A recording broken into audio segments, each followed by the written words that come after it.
streaming. Speak about whatever you feel comfortable speaking about, and I will start. Oh, a link is all I ask. One of you gentlemen, or all of you gentlemen, give me a link in the text box, please, and then I can start doing what I have to do.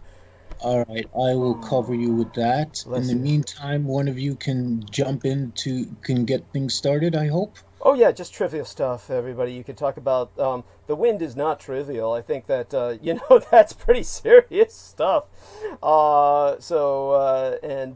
Remind me to, when at the top of the hour, feel free to bring that up again. Now, I'll talk a bit about the J.G. Ballard novel because he's such a fascinating character and he deserves so much more attention. So, there we go. That was the reason why I brought it up because I knew it rung a bell, Yes. Everything's happening. There's a lot of seismic activity all over the world going on, and it's really exciting. To me it's exciting. It's to everyone else it's scary, but to me it's like exciting because for some reason, well, I guess you could say I have sort of dissociative personality. So with that, it's like it takes something really extreme to get my attention. Mm-hmm. Well, I'll tell you, you're not alone, Mr. Brendan Zoge was saying the same thing you say, that we've got to start paying attention to Mother Earth, that Earth is intelligent and she's giving us a message, and basically we're idiots not to listen. And this has to do with everything. Our fuels, our fossil fuels, everything that we do is wrong.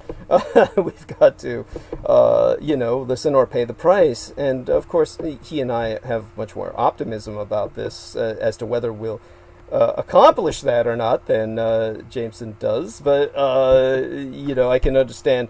To be perfectly honest, the fact of the matter is that I have a vested interest in at least half of the human race not surviving. Well, you don't need to worry. That's probably inevitable. The way things are going, we'll be lucky if 10 or 20% survive. But I'm certain they will. I mean, human beings are like roaches in that regard, right?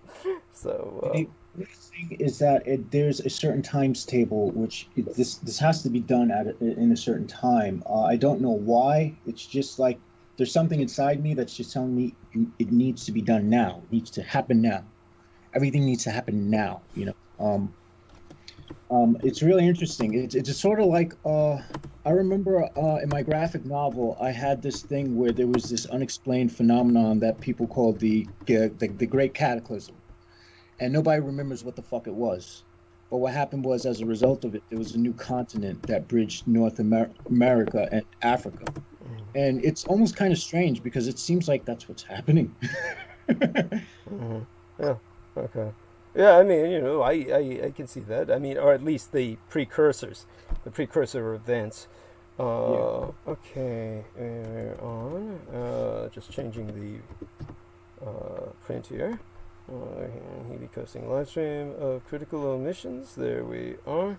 And okay, let me get this into all the other promotional banners, and then I could get the hyperlinks up, and we'll be on our way. You know what, Douglas? You did a show a while ago, and me talking, and actually brought up one of your past shows, and I think it's a very important show. And see, like some of these shows that you be doing with your dissertations, you probably make like a small book out of it. I mean, like or at least articles. Mm-hmm. But it was a very important show, and it had to do with responsibly obtained chocolate. And then at the end of the show, of your monologue, you gave a list of all the places you can go to get chocolate that has been responsibly sourced, as opposed to chocolate that they use slave labor. Right, and I thank you for bringing that up.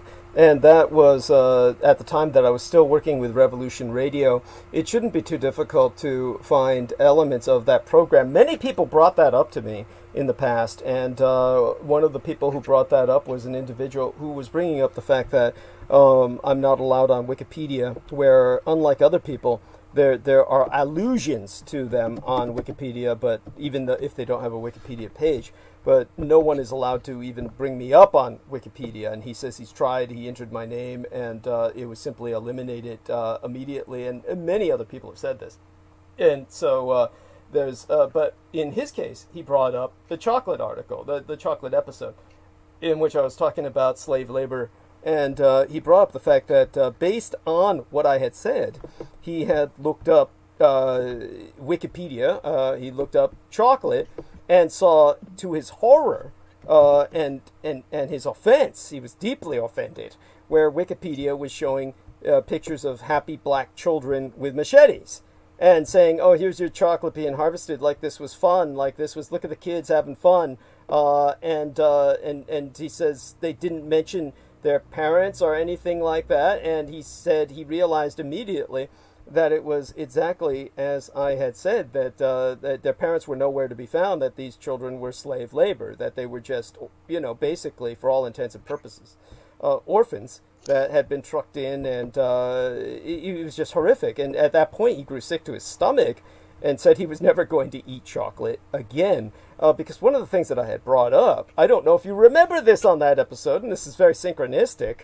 was that Peter Moon and I were just speaking privately for a few moments before I came on tonight, and he brought up Cho Chocolate, and one of the companies that I brought up, and I qualified it by saying this is the infamous Cho Chocolate is perceived to be one of the companies that that tries to avoid, or was built its reputation on avoiding getting chocolate out of slave labor areas of Africa.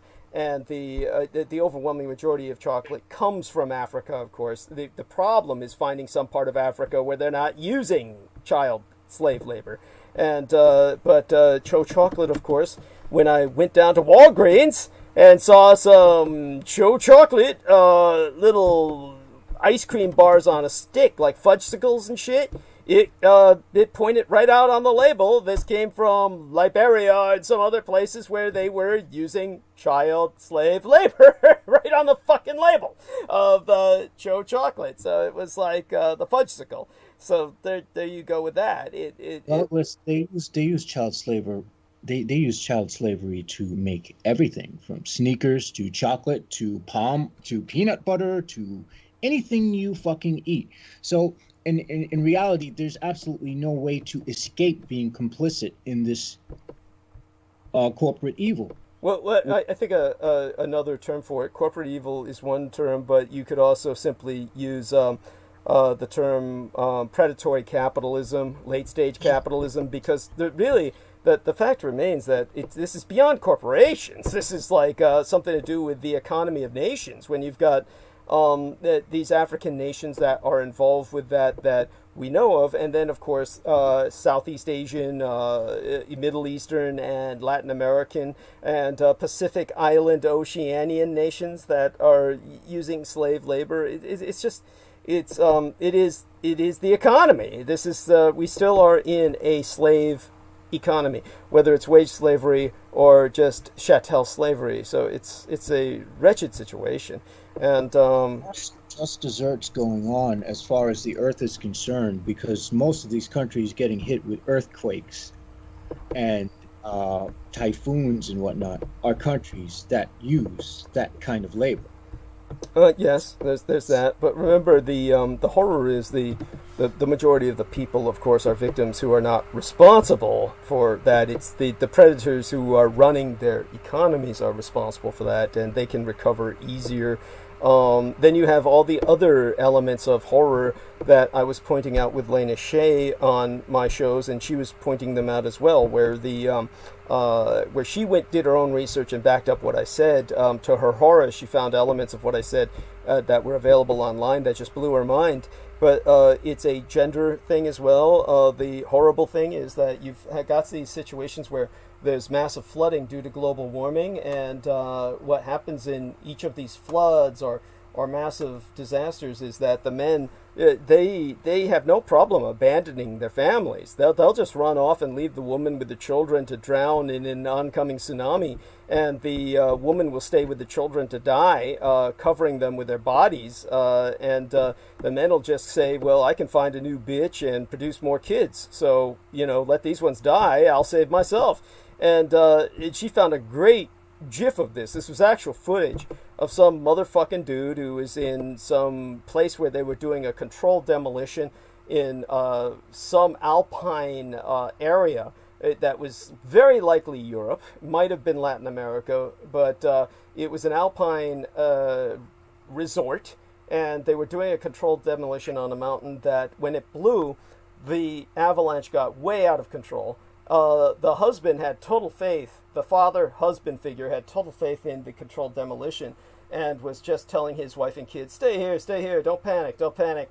And then the avalanche obviously came to the point where it was going to engulf them, and he just abandoned the family and just ran towards the camera. And you just see him running, and the mother's covering her body over the two children who are engulfed by the avalanche as they die.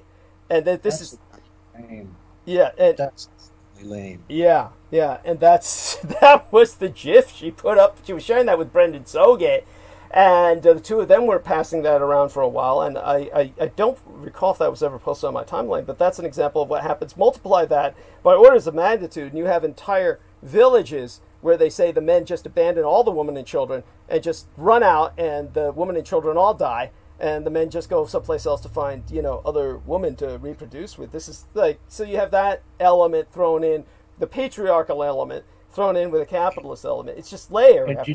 And people want to know why I'm a misandrist. Misanthrope. I'm sorry. Misanthrope. Misanthrope. Misandrist. Misandry is a hatred to men. Okay, thank you.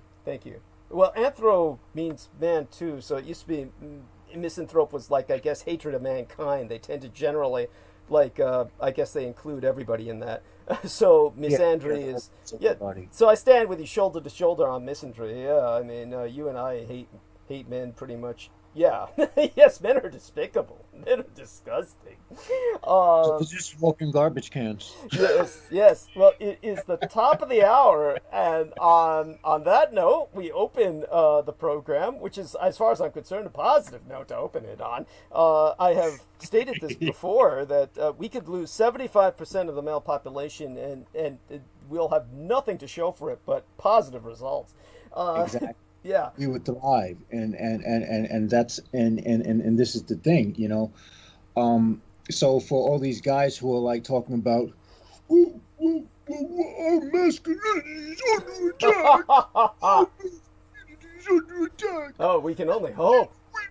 They do unrealistic expectations. They want to make us feminine. Dude, yes. Fuck out and just fucking go stand in front of a dump truck. Thank you. That's coming at you. You must be talking about that asshole who had something to say. I think you ripped him apart pretty good, but you kind of lost your footing a little bit. And he came back and said, "What'd he say? Something like you sound like a little woman or some shit." Then he came back and smacked the shit out of him.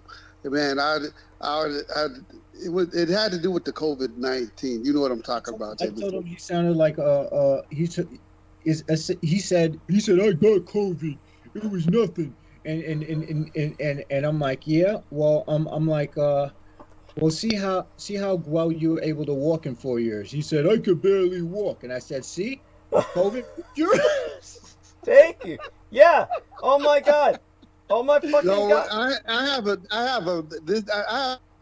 on my friends list who is an actual spokesman for COVID. If anybody posts anything about, he's gonna be right there. He'll drop out of a helicopter to defend COVID, and I don't even see why this is fucking news. For one thing, you report somebody has COVID, you report somebody died or something. I don't even see why this is fucking news. COVID isn't even really that fucking bad. It's just like the fucking cold or the flu. And so Jameson went in there and set him straight.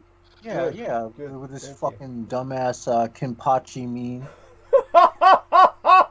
Yeah. He had an avatar that has instead of KFC, it's like Kinpachi from Bleach.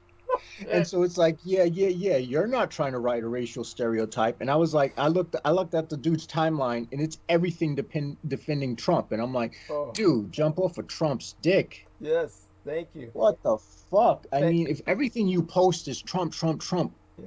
Get a personality. What about you? Yeah. You don't exist. You're just a fucking puppet. You're just an ass puppet for Trump. That's true. Lame. He's got his cock so far up your ass that it's your brain. Yes, that's a good And one. you know what? And we did a you know how you do your birthday thing, and some people says on their Facebook timeline, donate to this charity for my birthday, or donate to that charity for my birthday, American Cancer Society or St. Jude or something like that for my birthday. It was either him or it was one of the people, somebody from his camp that put up for their birthday. It said they wanted to donate, donate to this charity. So I clicked on it to see what it was. And mind you, President Trump was the president at the time, okay? But his charity was Stop Obama's Deep State. Donate $5 or donate $10 to help stop Obama's deep state. Oh my God! I'm like, what is this? And then where does the money go? I mean, if he had said donate $5 to the St. Jude's Children's Hospital, okay, but then I could see that. I know where the money's going. But he said, donate money to help stop Obama's deep state. And I asked him, well, isn't Obama the president? I mean, isn't President Trump the president? And he never answered. Of course. State is there. Yeah. It's just, But it's Obama's deep state. It's Obama's deep state. No, this is pathetic. Well, I want to thank both of you gentlemen. We are officially starting transmission now. It is 4 minutes after the top of the hour. That was wonderful. I love that exchange. And that helped to give people some true, shall we say, it's not trivial, but it's relevant. It's relevant topical discussion. I am sad to report from Brendan Zogit, he cannot join us tonight. We were hoping he could join us for at least a few minutes. Selena Khan and I had spoken to him about that. Unfortunately, they're preparing for the holidays at his work, and it's extraordinarily, he's overwhelmed at his work where they're, yeah. And so in, yeah. You know, when the holiday season is the worst fucking season if you're working something, whether it's retail, whether it's food, whatever the hell you're working, you know, if you're serving the public, holiday season is the fucking worst. Oh, it's horrible. It's horrible. So we do keep Brendan Zogit in your thoughts and prayers, everyone who's listening. From the live stream, we have the lovely lady, Sarah Shields, who says, she says, "Hi Douglas, hi Jameson, have a great transmission." Of course, Derek Talley's in the chat room with her. I do hope she recognizes he's there. Probably does, but that's all right. Yes, and True Jihadi, hello to True Jihadi, who has been a great donor, says, "Hi DDD, good audio tonight. Mwah.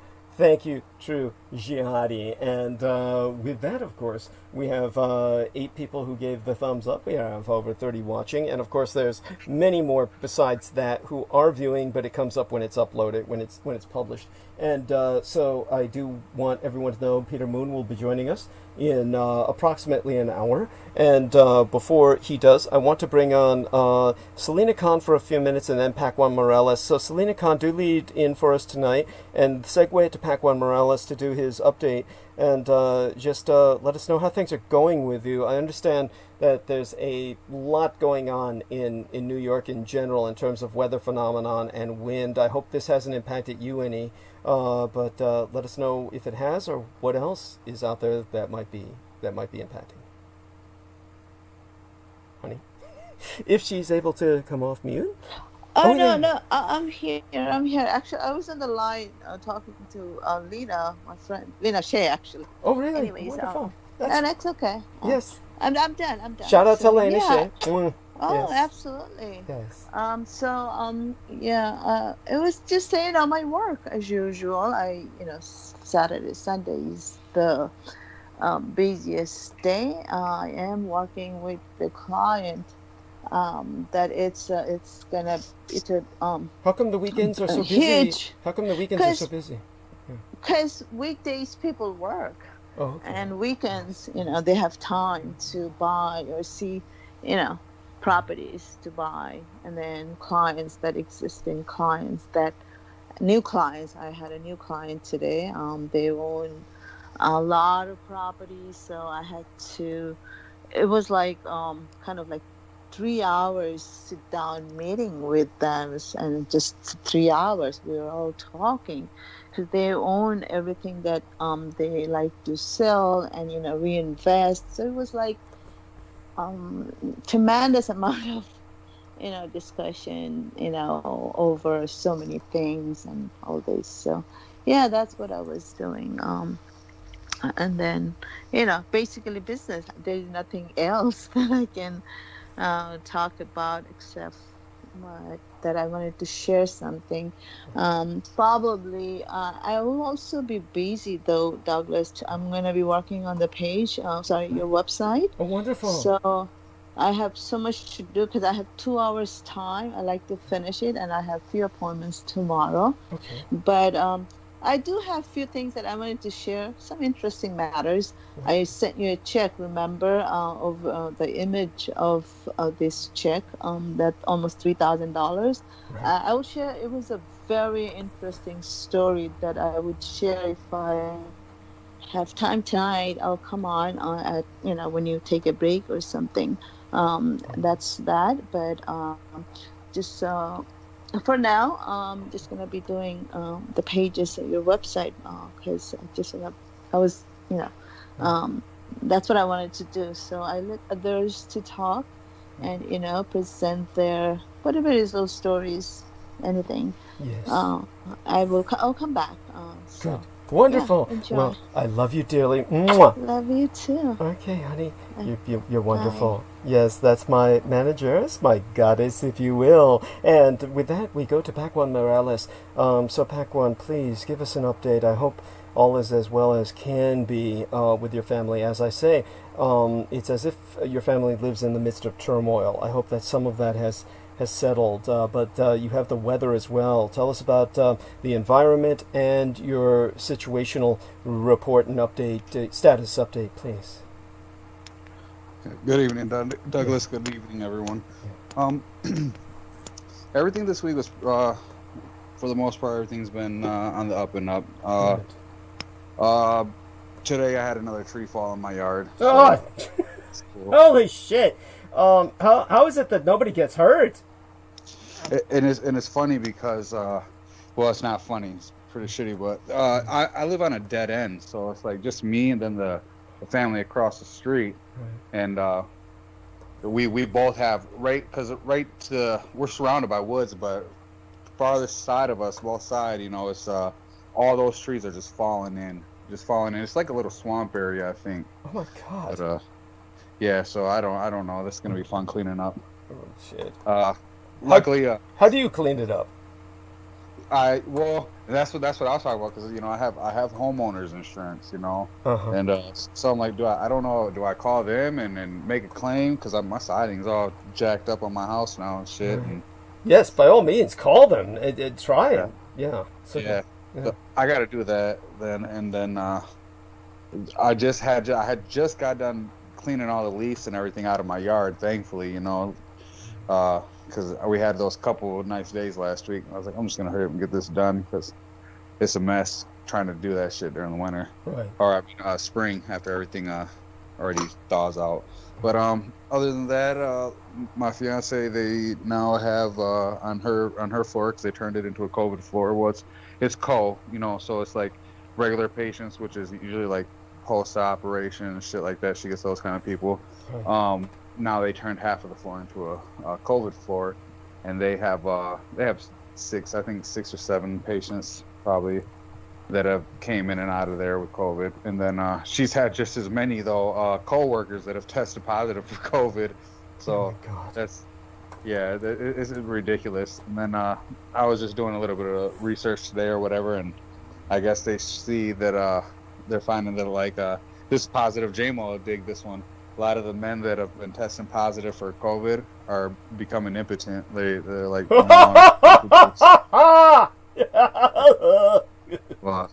yeah, that's sucks. nice. So don't want to fuck around and catch that. I'm done anyway. I haven't. I guess that would be bad for me. I'd save me a couple $1,000s on a vasectomy. Well, no, but what makes it bad is that it'd be one thing if they were sterile, but impotent means they can't even enjoy sex. Oh, So, yeah. Oh, yeah. That's not. You don't want yeah, that. Never take that one back. Shit. Yeah. But no. On a plus note too, all the nurses now, they are giving them like, because there's a real big shortage of nurses right now. There is. And what's funny is before all this started, my wife, she's been a nurse almost 5 years now, they started getting less time. Like they were getting like it's called what is it called? Where low census, where basically they'll tell you, oh well, there's not enough patient nurse ratio. There's not enough patients for the nurses, so you got first 8 hours off, or sometimes it'll be the full 12. And got to the point where they kind of brought in like an outside temp of CNAs, like nursing assistants that they were doing all this other work. So it was it was crazy. But now there's a shortage of nurses out of nowhere. No one wants to deal with this shit. It's scary. Well, it's not like it was unexpected. They knew that medical personnel are going to die in large numbers or quit just to save their lives because of COVID-19. So no surprise there's a shortage of nurses. Please, by all means, go on and tell us what you can. I'll cover what I can about COVID-19. As a matter of fact, in the arc of narrative tonight, it'll take up quite a bit. But go on, by what you know about everything else as well. Yeah, she just she passed the past week. She's worked plenty of nights overnight, or overtime, where they get mandated because like again, there's not enough nurses. So they, and one good thing though is they passed that nurses that get mandated will now get $20 extra an hour. Oh, thank God. Yeah, which that's still you can't really put a price on your well-being, but I guess that's a plus. It's good. Yes, but. She's what was that? That's a lot of money. Right. But he said something. Did you understand what he said, Pac? Money. It's not a lot of money. Yeah, that's not a lot of money comparatively speaking. I understand. Yes, that's right. But nevertheless, this is the kind of pay that, say, for instance, a cop in a dangerous neighborhood would get for hazard duty, or a security guard working in high. In other words, where you're risking. Obviously, these nurses should get much more. And like our man, Mr. Pac-Man Morales said, it's not enough for your well-being, but it's kind of like bomb disposal. There's going to be people who do bomb disposal, and the people who are the personnel in the bomb disposal units, you might say, how much do they pay those guys? But the only right answer to that is whatever it is, it's not enough. It's the same with the nurses on COVID floors. It's almost like the fact that they at least give them something is simply an acknowledgement. But we need to be mobilizing our entire society so that not only can we give them more, but we can give them reinforcements. We need to be training medical personnel. But by all means, please continue, Pac-Man. So she usually stays. She gets up for work probably about 5:30. 6 o'clock, and then she's at work till damn near midnight, and then she's back up, and that's probably been like 4 days this week. Luckily today her MOT got canceled last minute. They said they're not going to need her, so this is like we have as a family. She hasn't been here all week damn near for dinner, so it's just it is crazy. It's crazy. And the positive thing about your being able to report this is because I don't think most people understand the severity of this. Honestly, even though it's been politicized, and that's part of the problem. Because it was politicized, hopefully things will change now that we have Biden entering office, but he won't be in office yet, and there's still going to be a lot more death before he enters office, and it's not that he can do anything. I'm not counting on him to be a superhuman president. What I mean to say is that he would at least, from the top down, start emphasizing the need for safety measures that will help prevent the facilities like the one your wife works at from being overwhelmed. But it'll take a while before that will even set in. Even after he's president, it'll take months and months before people start listening, simply because it will no longer have the alternative voice in the media to the degree that we had, encouraging people to spread coronavirus, literally encouraging them to meet at Republican rallies, to take their masks off in defiance, to show that they're free, this kind of bullshit.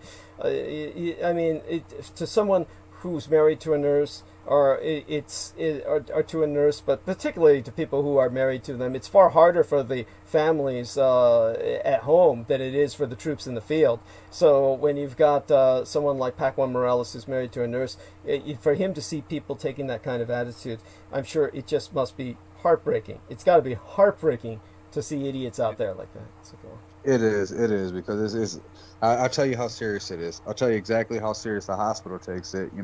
There is a shortage of a lot of PPE equipment, though. Yeah. Personal protective equipment. Go on. Yes. Yeah. But how serious it is that if you get a COVID patient on your shift, if you get a COVID patient, you'll still probably have one COVID patient and like 3-4 other patients that are regular patients, right? And you're expected to be able to go in and assess them, take their vitals, give them medication, whatever, in and out all day. Well, if you get a COVID patient, they give you hospital-issued scrubs, which is like the little nurse uniform that they use, and they give them those, and they have to go change, and then they make them put almost like a hazmat suit on. Then they have an N95 mask on, and then they also make them put on a face shield. And they have to be in that all day long. Yes. And some nurses, just for what is it called, like fashion I guess, reasons, they'll wear a second mask over their N95 mask, the bullshit cloth ones with the designs or whatever. Yeah. So they're wearing literally 2 masks and a face shield. Right. Like, these nurses will put themselves through some shit, but what I don't get, and I was telling my wife, I was like, they have you in that jumpsuit, but then you're stuck in it all day, and you're in and out of other patients' rooms. Yeah. Plus, how is that smart? But that's the rules. That's what they make them do. Yeah, that's right. And it's the good news is that of course they've discovered that it doesn't spread very effectively through surfaces. So it's not necessarily that it will spread through the surface material, cloth, or whatever she's exposing herself bodily to. Rather, it's exposing through the moisture of the breath, more than anything else. But nevertheless, it is, it is, all I can say is they can't do what they should do ideally, which would be to have an entirely separate hospital for the COVID patients, is what you would want. Yes, and staff dedicated there that would only work with COVID patients, and then go to basically hotel rooms for the duration of the plague, and basically, then be quarantined for a little while after that, and then ease back into society. I mean, ideally we would do that, but we don't have those resources. If we had mobilized the entire society, we could have had those resources. And this is the problem that we have. I mean, it takes years to produce a nurse, and we cannot produce them in the time of the plague to the point where they're useful. All we could get is people who we could mobilize people who would be like candy stripers, just people who could do things for the nurses, but we can't produce nurses. So this is like not at that speed. So this is the horror of where we're at now, where we're trapped, and Trump has a lot to do with that, a lot. But a lot of it had to do with just the public attitude as well. And so please go on with what else is going on in your world, which is always so impacted. It's like on the front lines of the disintegration of society or something. So. For sure. Well, today, and I haven't brought this up, and I don't know the individual or anything, but there was a young man, a little child, baby, 3 years old. His name was Messiah, and I can't find his last name. And I was trying to find the information out, but he lived with his grandparents on the east side of Flint, and their house was shot up. Someone shot their house up, you know, and I don't know if it was just mistaken or whatever, but I know that it's like an old man. His grandpa was, you know, seems like a real clean-cut guy or whatever, but their house got shot up and the little kid got struck 3 times and died. Ah! Yeah, and and nobody's been caught in that case or anything, but that's one of the trending things going on in Flint right now. That's so sorry. Chacon, in that case, do you guys, because like in Chicago, we're suspecting a lot of this is done by off-duty police officers or former police officers or white supremacists, all these unsolved shootings and murders. And, you know, and everybody calls us, you know, used to call us crazy for thinking that at one point. I mean, at one point it was just seemed so absurd, but now everybody's starting to come around saying, you know what, it seems like you have a point to that. Are you guys going through that and or coming? Absolutely. Yeah, I could definitely later on in the future go into some. You know, I used to run around. I used to be in the streets and do crazy shit, man. Like beyond just street stuff, you know. And just things. Everybody in Flint goes through this. You know, everybody's around this. You know, even if you're like a all A student, you know, or all A family relative, you know. You're gonna have a crazy cousin, or you're gonna have a crazy brother, and you're gonna know the dope man. You're gonna know who to and not to fuck with, you know. So there's this aspect to everybody, and it's always how you mold yourself or adapt to it. And I was one of those people who I knew better about things, but I still put myself in situations. You know, I still was, you know, out being a hothead. But nevertheless, so there is cases where. A couple years ago, back in 2010, there was a lot of vacant homes in Flint, and it was, and you know, the police, and I believe the police and the fire department, because we've seen it. They were setting homes on fire, you know. They were setting them on fire, burn them, and those properties became open lots for the city. You right. know? There was that. There's been a lot of cases of a lot of crooked cops, you know. I've had run-ins with them, you know. Dead prostitutes, you know, parties, you know, gone wrong, police and shit. Yeah, there's a lot of crazy things that happen in Flint. I think it's like Flint is a movie, man. It's like a fucked up movie. Yeah. Yes, it's like the movie Set, the post-apocalyptic or semi-apocalyptic movie Set, where everything is actually happening, but nobody's filming it. It's endemic. This is third world level police behavior. So this is the kind of police behavior that you see or expect in third world banana republics, and where they're servicing interests that are other than that of the public good, it's you get my point. It's just I don't even want to go on. It's simply too gut wrenching and too disheartening. But I thank both of you men for confronting this and forcing other people who dare to listen to confront it. And so this is one of those reasons why we've been talking about. Basically the defunding of the police at the very least in past episodes, and I brought up the need to start a draft and mobilize a national police force that would be far different from what we have now, which are the separate constabularies which operate like feudal fiefdoms. So go on, please.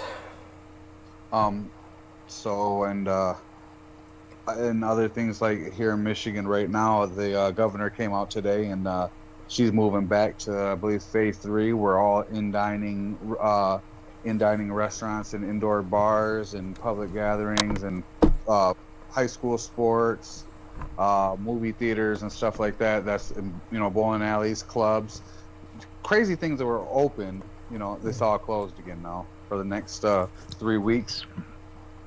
Good. But I'm sure Gretchen Whitmer, she's pretty good. I like her. She handled it well. She jumped on it like she was supposed to, and I'm sure she'll come out at the end of the 3 weeks and do it longer, because they just brought like the high schoolers back to like the schooling where my kids go.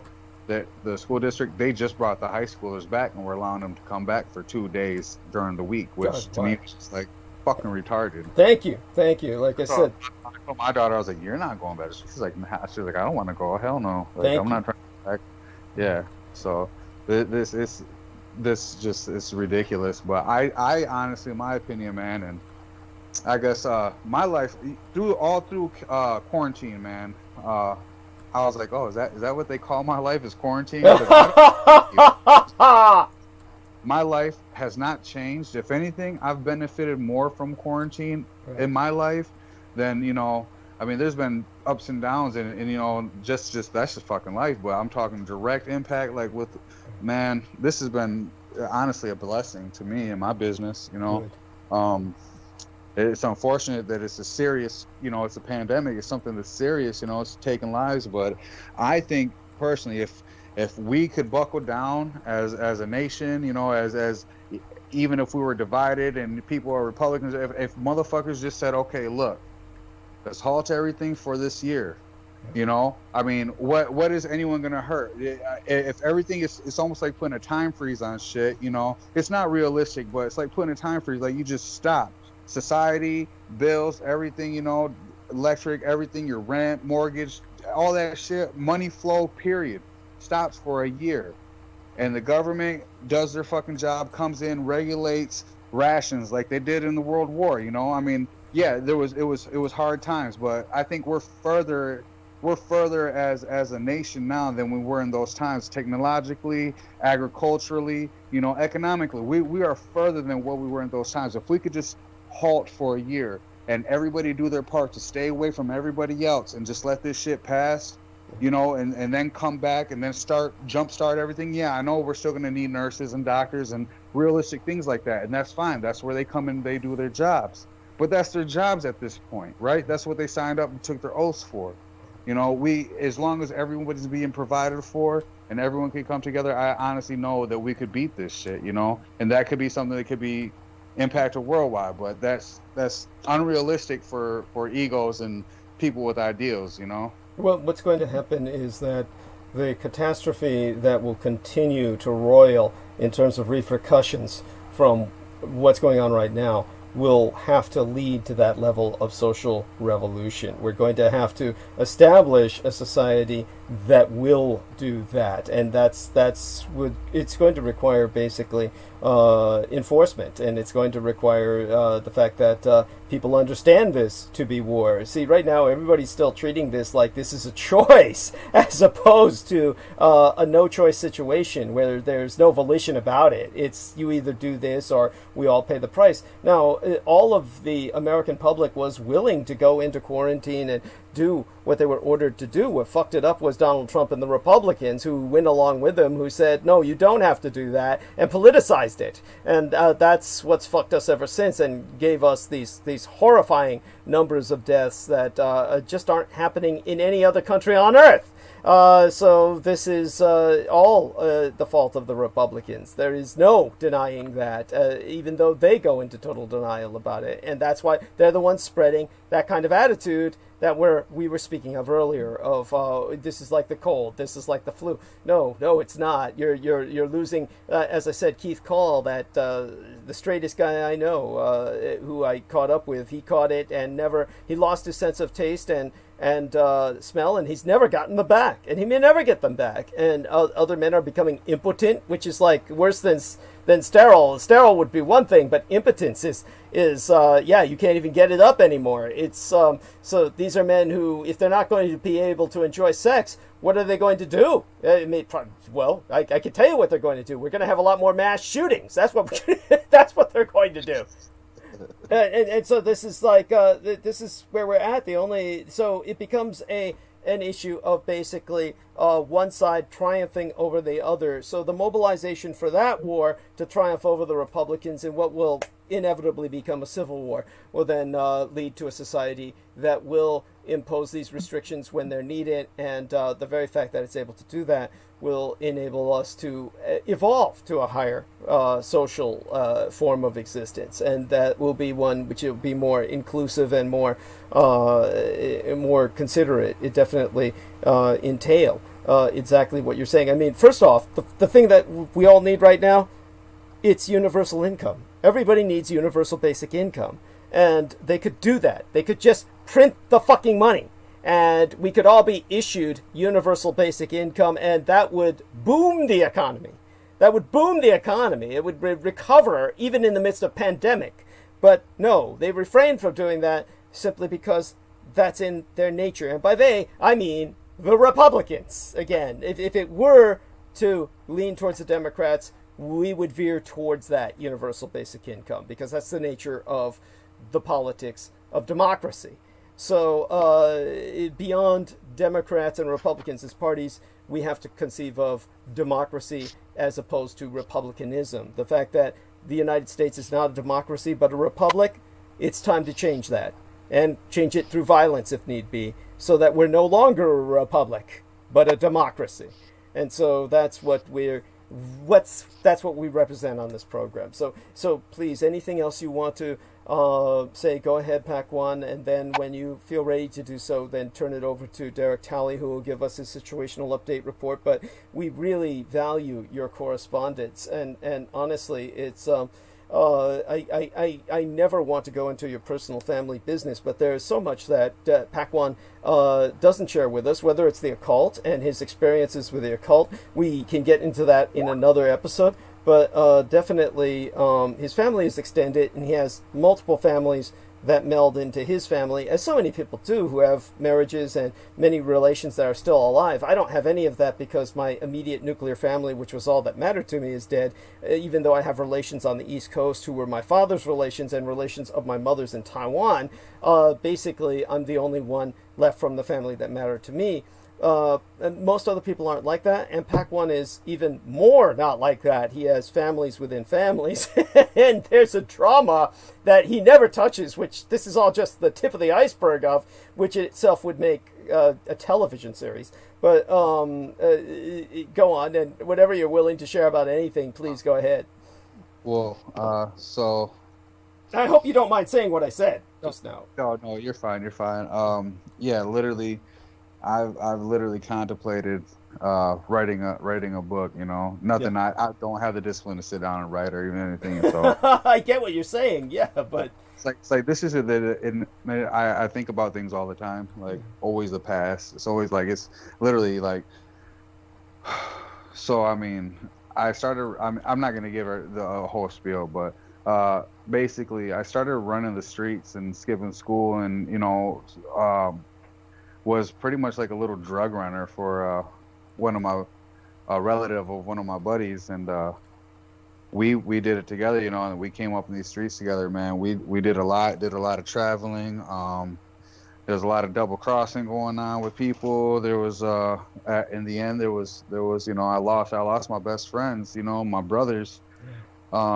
Just there's so many things in between, just life lessons, just moments and time where you're around people and you see things and people and situations for what they are, you know, and the unfortunate part is to see things, you know, come to fruition, you know, things that actually happen and manifest.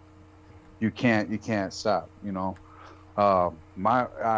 It goes, even my mother, you know, I guess my street smarts would have came from my mom, who you know, she's on right now, she's 54, 55, you know, we don't really talk, but she's on 2 lifetime sentences of probation, you know, versus, you know, a life in prison, because, you know, she used to run with the cartel, you know. Been many situations with that growing up, you know. One of my first earliest recollections, one of my first earliest memories in life, I was 2 years old, and it was a house that I grew up in on the north side of Flint getting raided by the police and seeing my uncle get, stomped out and beat, till he was bloody. Like, that was one of my first memories in life. Oh my God! Was he beaten by the police or by some other? Yeah, no, by the police. Oh my God! Got raided, and yeah, they came in and just beat the shit out. Like, I remember I was crying. And I remember he like looked up and winked at me. Like, that like sounds like some movie shit. It sounds stupid as fuck, but that's like the memory. Like, that's what he did. Like, to tell me he was okay, man. Oh my And God. he was in prison his whole life, man. And just the whole it's my whole family. Like, my family is like originally from the Valley of Texas, the Rio Grande Valley. And plenty of drug smugglers and coyotes, and shit like that. Coyotes is what they call them down there. Right. You pay them and they bring you up, and just just crazy things like that, man. I got a lot of things I could talk about, but I will eventually. But there's like nothing really specific, but just a rundown of anything you ever want to talk about. I got a lot of things I could talk about, a lot of subjects. And I look forward to that, and we'll be doing that, and we'll be having you back on. And certainly, as you say, you're kind of hunkering down through the winter, even though you're still very active. But we love you dearly, and please share our love with your family. And and feel free to interject whenever you feel you have anything constructive to interject. Throughout the night. Up till I pass out with my son sometimes. Trying to get him. Understood. And so you have a blessed night, and you take care, and we'll be bringing you back on Wednesday, which won't be too long from now. Okay? Absolutely. Talk to you later, Doug. See you later, Derek, J-Mo, Selena. Good night. All right. Hugs. Later, back on. Yes. And Jameson's went to get dinner. He'll be back. So I definitely thank Pak Wan for that. Now it's I'd like you to give us your situational update, Derek. Status report, please. Yeah, okay. Well, tell us how fucked the government is. Tell us how fucked. It has finally come through. I had to do the fingerprint and the background check and all that stuff. So finally, on Friday, I go to the website to check it's called Security Threat Assessment, my STA. That's what they call it when you get your fingerprint and background check. So it said eligibility. How do you say that? Eligibility. Eligibility. Yes, eligibility determined. So it didn't say what it was determined as. It just says determined. So then I had to call these people. There was no reason to deny me. It would just be nice to just go to the website and see it. So I go to the website, and it said eligibility determined. So I'm calling the people, and they put me on hold for about 45 minutes. And finally, the lady answers the phone and gets all my information, to see whether I'm determined whether I can go get my license or not. And, got to give her your social security number, mother's maiden name, and all that other stuff. So finally, she goes, "Oh yes, you're good." I said, "So I can go and get my driver's license today, then, right?" And she goes, "No, we'll be sending you a letter in 10 days." I said, 10 fucking days? I said, it took you 3 weeks to get my eligibility determined, and now I got to wait another 10 days? And she goes, "No, you can go down in 3 days, and we'll send it to the DMV." So this is on Friday. I said, okay, so I can go down on Monday since it's Friday, Saturday, Sunday, Monday, right? Well, you got to wait 3 business days. And I was telling Douglas earlier, I said, when they need something from you, they want it instant. But but now that I'm waiting, to get a job or waiting to get my job back, it's like I'm right now. If I wasn't working and I needed a job, they'd be like, tough shit. Go get yourself a fucking job. But if I got a job, but I can't work it because I'm waiting on these motherfuckers to give me my shit. And they already told me my eligibility is determined. My fingerprint and background check, all that came out great. I just gotta go wait till they decide to go to the DMV and tell them, oh, it's okay for him to get his license, or wait for 10 days for them to send that. They'll probably put it in the mail in 10 days. And if I was waiting on that, it'd probably take another 10 days to come in the mail. So This is what, if you got your, I try to be kind of funny, comedic about it, but really, if you can get your hazmat on your license and you got your CDL and you're looking for a job, do it. Just keep up with it. This is one of the misunderstandings that, they sent me something and I should have checked up on it on the mail because I was going through cancer treatment and they sent it to me at the worst time of my cancer treatment when I wasn't eating anything, so they were saying, I was going through the worst part of my cancer treatment. And they said something about the hazmat being expired. And then I looked at my license and I said, oh, my license expires in 2020. Then I looked at it, my license, I said, no, wait, my license don't expire to 2021. So they must just be, letting me know that next year I got to do my hazmat. I mean, there's no way that they could mean that my license is my hazmat is going to expire in the midst of my license still being good. That makes no sense. You know what I'm saying? But again, it was their mistake. So they make mistakes. So if you see something suspicious concerning your license, or if you just need to go check to see if your license is it's suspended for any reason, they'll suspend it without you knowing.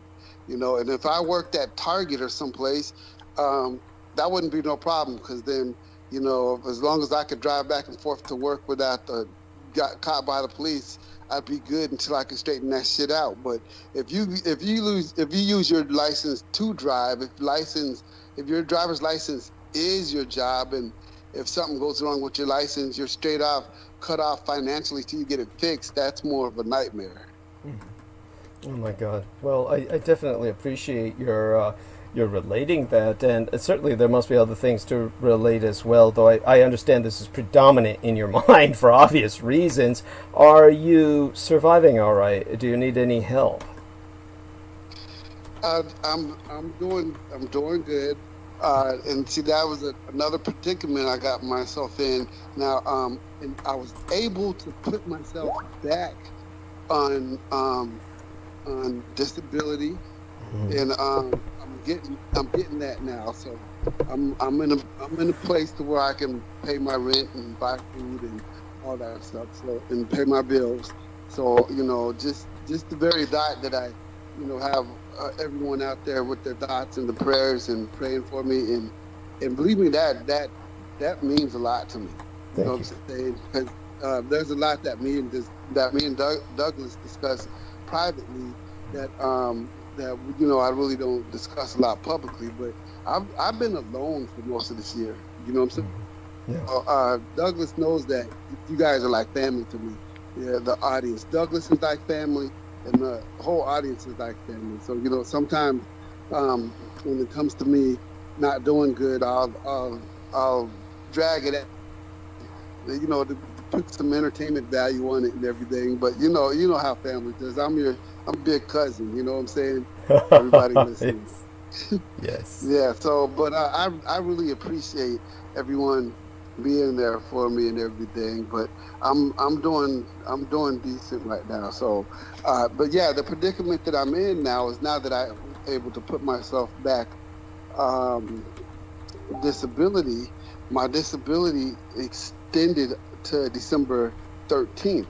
Now my job is waiting for me to come back the same day that I get my license. So I'm gonna go get my license sometime next week. But even when I get my license, I'm probably going to have to stay off of work until December 13th. Okay. Yeah, so the December 14th, I'm going to go get my DOT physical card updated, and that's the plan, to be back at work on December 14th since they extended my my disability for me until the 13th. So I just give me a little bit more time to relax, a little bit more time to work out, a little bit more time to hang out with Douglas and Critical Omissions and the crew. But but that's what I had to do. I had to get I just got off of disability, and luckily I knew I had to pull some strings to get right back on it. But now that I'm on it, I can't go back to work next week. Once I get my license, I gotta stay off of work until December 13th. Thank you. Thank you. Definitely appreciate your sharing that. And by the way, Jameson has returned to us. He wants to report that there is a tornado warning for the tri-state area. When he's done doing that, I want to ask both of you gentlemen your opinion on something that I had just found out a while ago about a particular figure who I never heard of, and I'll ask both of you gentlemen if you've ever heard of him. But let's have Jameson tell us what's going on with himself and what's going on with the whole tri-state area right now. Well, right now we have 13. We have until 9 o'clock, but there's a tornado warning. The winds are like crazy. The winds are just insane. You know, everybody put their garbage out, and everything's knocked over. Mm-hmm. So the tri-state area is under like a tornado warning right now. As for my personal life, I am in a very I do not have security anywhere. I don't feel like, you know, my housing situation is secure, but I don't feel I have security anywhere else. You know, I don't feel, oh my God, you know, I don't know what the future is going to hold for me. I have, a lot of this has to do with the fact that I am coming off of this drug, and I don't want that other me to come back. Mm-hmm. I want to stay me who I am on this substance. I don't want to become that Jameson. Mm-hmm. Understood. And so there's a lot of anger. I mean, you know, someone, you know, I had to scrounge up what little change I had just to be able to barely get another box of cough medicine. And I'm walking home, and some woman's like, "Yeah, I have $1," and I got pissed. I was like, fuck you, you know, because I was just really angry. I'm like, that's all. You know, I barely have money to feed myself, and someone's asking me for a fucking $1. Are you fucking shitting me? I get the feeling. I know. Yeah, go on. And then, you know, and then so I go to buy something, and some woman's like skipping me online. She's like, I had to go outside to see my dog and all this other shit. And I'm like, lady, got off the fucking line. I'm like, there's a line. She's like, fuck you. And so I just snapped, man. I yelled at the top of my lungs, fuck you. And I was like, do not fuck with me. She was like, whatever. Oh my God. Oh, that's maddening. And she's lucky she wasn't a man, because if she was a man, I wouldn't be doing this transmission right now. I'd be arrested for murder. I'm sorry, I shouldn't laugh. Yes, that's. Oh, I get it. Oh my God. So I'm at a very charged point in my life where things are not looking. I know I have to go through this shit. Every time I have to go through it, it just gets worse every time. It's worse every fucking time. So it's like, damn, you know, what's gonna happen when everything's gone? Addiction's not a joke. Mm-hmm. I realized that a lot of the reason why I chose dissociatives is because when my father used to hit me, I used to dissociate. My mother used to think I was being defiant. My father took it as me being defiant and hit me again. But you know, the thing is, like, it's like I would blank out, and then after, you know, they were done, I would just be so fucking angry. It's like I wanted to just, even as a kid, you know, there were times when I wanted to kill him. Yeah, I can imagine. There are so many times. How did you come to terms with, now essentially you're his care provider, how did you come to terms with him where you can do that? Well, we talked about it. You know, Okay. we talked about it. And, you know, my mother came to understand why I believe what I believe, you know, even though she's like a Christian. She's like, you know, I can understand why you believe what you believe. Because, you know, I don't like the idea of anything having power over me. Because when, in my upbringing, when anything that had power over me was hurting me. Mm-hmm. Yes. Yeah. So, in a real sense, you know, there's part of me that is still angry. Mm-hmm. And I had a dream last night where I was like, you know, it was like a father-like figure, and it was like the same. It was like reliving something horrible. It's like I didn't want to go into some store because I was only in like I didn't have sneakers or socks, and he was like oh, too bad, and I just got like I just woke I jumped out the dream, and I was like fucking pissed. Right. Yes. Okay. And I could understand why that would be. So I'm not angry at who he is now. Right. But he was not someone, you know. I mean, we had good times when he, you know, he was able to appeal to the adventurous side of me. So he took me to places. He took me places. You know, he took me places. He drove. You know, I enjoyed driving with him. I enjoyed talking with him about all kinds of very heady things, heady subjects that most young kids don't talk about.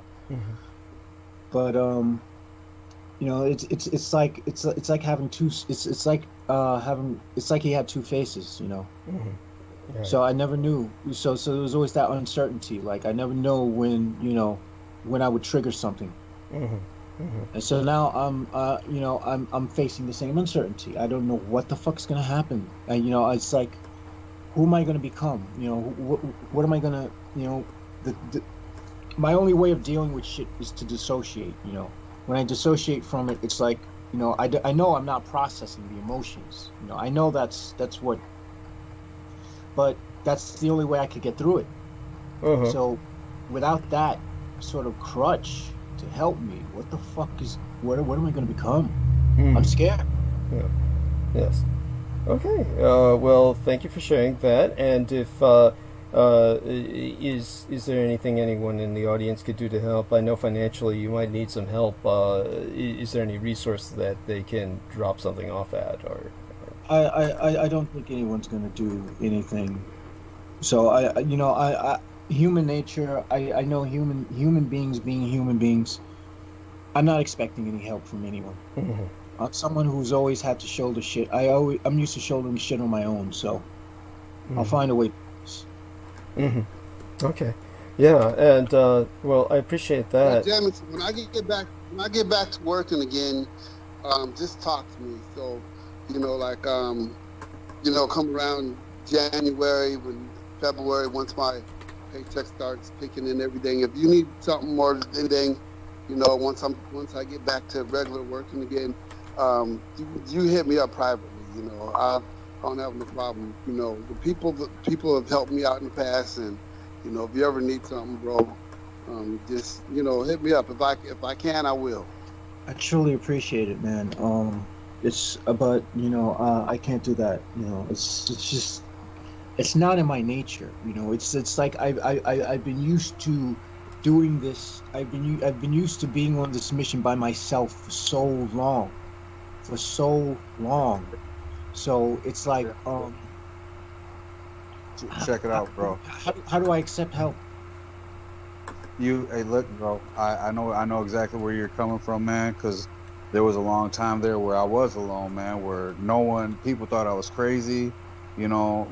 Just like I felt truly alone in a very dark place, man. And I tell you what, man, you're not alone, bro. And just same as Derek, man. Anything, dog. I'd never want you to go without eating or anything, man. So you're ever in a tight mind, it ain't even a question of is it right or wrong or how can you contact me, man. Get a hold of me, man. I'll, you know, like.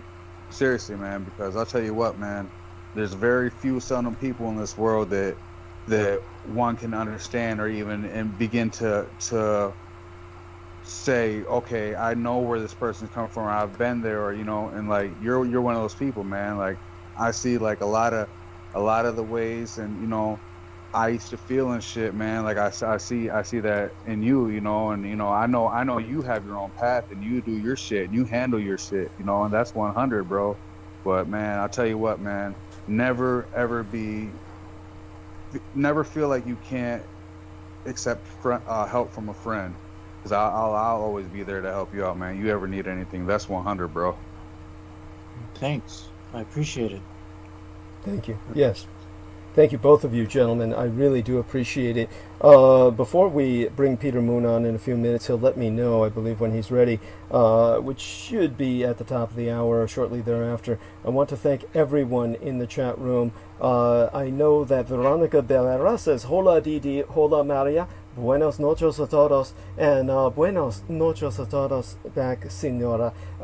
And I want everyone to maintain Veronica Barrera in their thoughts and prayers. She has found out recently, fairly recently, that she has lymphoma or lymphatic cancer.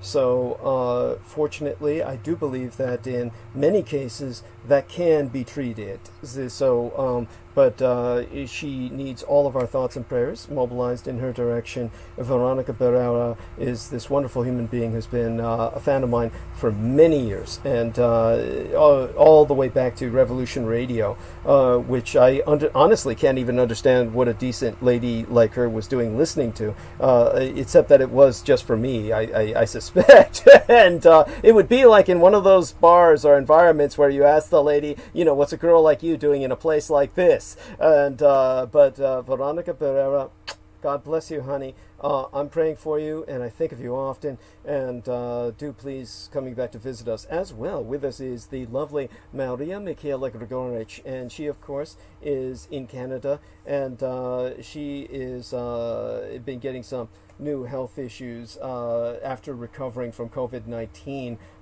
In other words, once you get it and then you quote-unquote recover, you don't really recover. It keeps coming back. It's the gift that keeps on giving in the most negative sense. Daniel Arola is high in the narcotic sense from Houston, the blue heart of Texas. God bless you, Daniel. Really appreciate your being here. And aside from that, we have Marty Methuselah, wonderful Native American. His son, the Eagle Young, is someone who is a wonderful human being as well. He has this wonderful wife. His son is a hybrid, half Native American, half European American. His wife is European American, and do give my love to her, Marty. And as well, Michaela Nastasia is with us, who does acknowledge that Canada is smart enough not to let Americans in, and because Maria Grigorich is residing up in Canada. Now we're getting indications from the lovely Peter Moon that he's ready. I was thinking of Maria Grigorich. Thank you, Maria. The lovely Maria Grigorich. Peter Moon's not lovely, but he is what he is. And we're happy to have him. And we will be bringing him on now. Just let me head towards that add button. And I want to thank all of you, gentlemen, for being here with us. So, as I bring Peter Moon on, and I will ask these gentlemen the question I was going to ask them with Peter Moon present, I do want Pac-1 Morales to emphasize to Peter Moon when he comes on something that I believe Pac-1 was trying to express before, but I don't believe Peter Moon actually heard him say it. Pac-1, you can tell Peter Moon about that there was a book that people seemed to be ripping off on the History Channel or something. There was something that seemed to be ripping off his thematic or his message. Was that the case that you saw? That you remember consciously? I may have miscommunicated. I'm here now, Douglas, but he's not answering. Yeah, he was on mute. I'm sorry. Yeah, I was trying to unmute. I told them about the Prime video. They did that, and then then they have the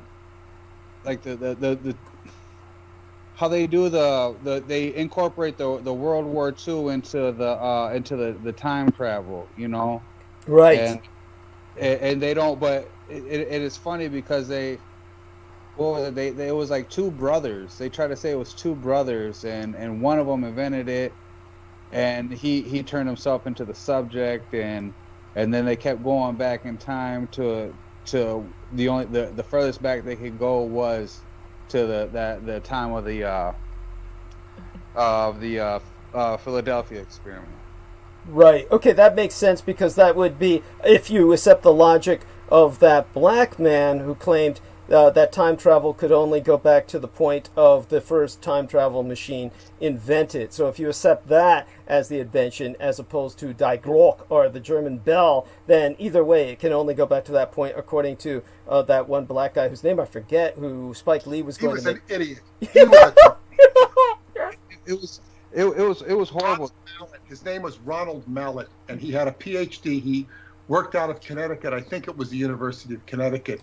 And what he did is he took bits and pieces of Dr. David Anderson's work, and it's not written. Well, I could say that I completely blew his stupidity or lack of understanding, might be a better word, out of the water. With these time travel videos that I did at Time Travel Theory Explained, which are free at timetraveleducationcenter.com.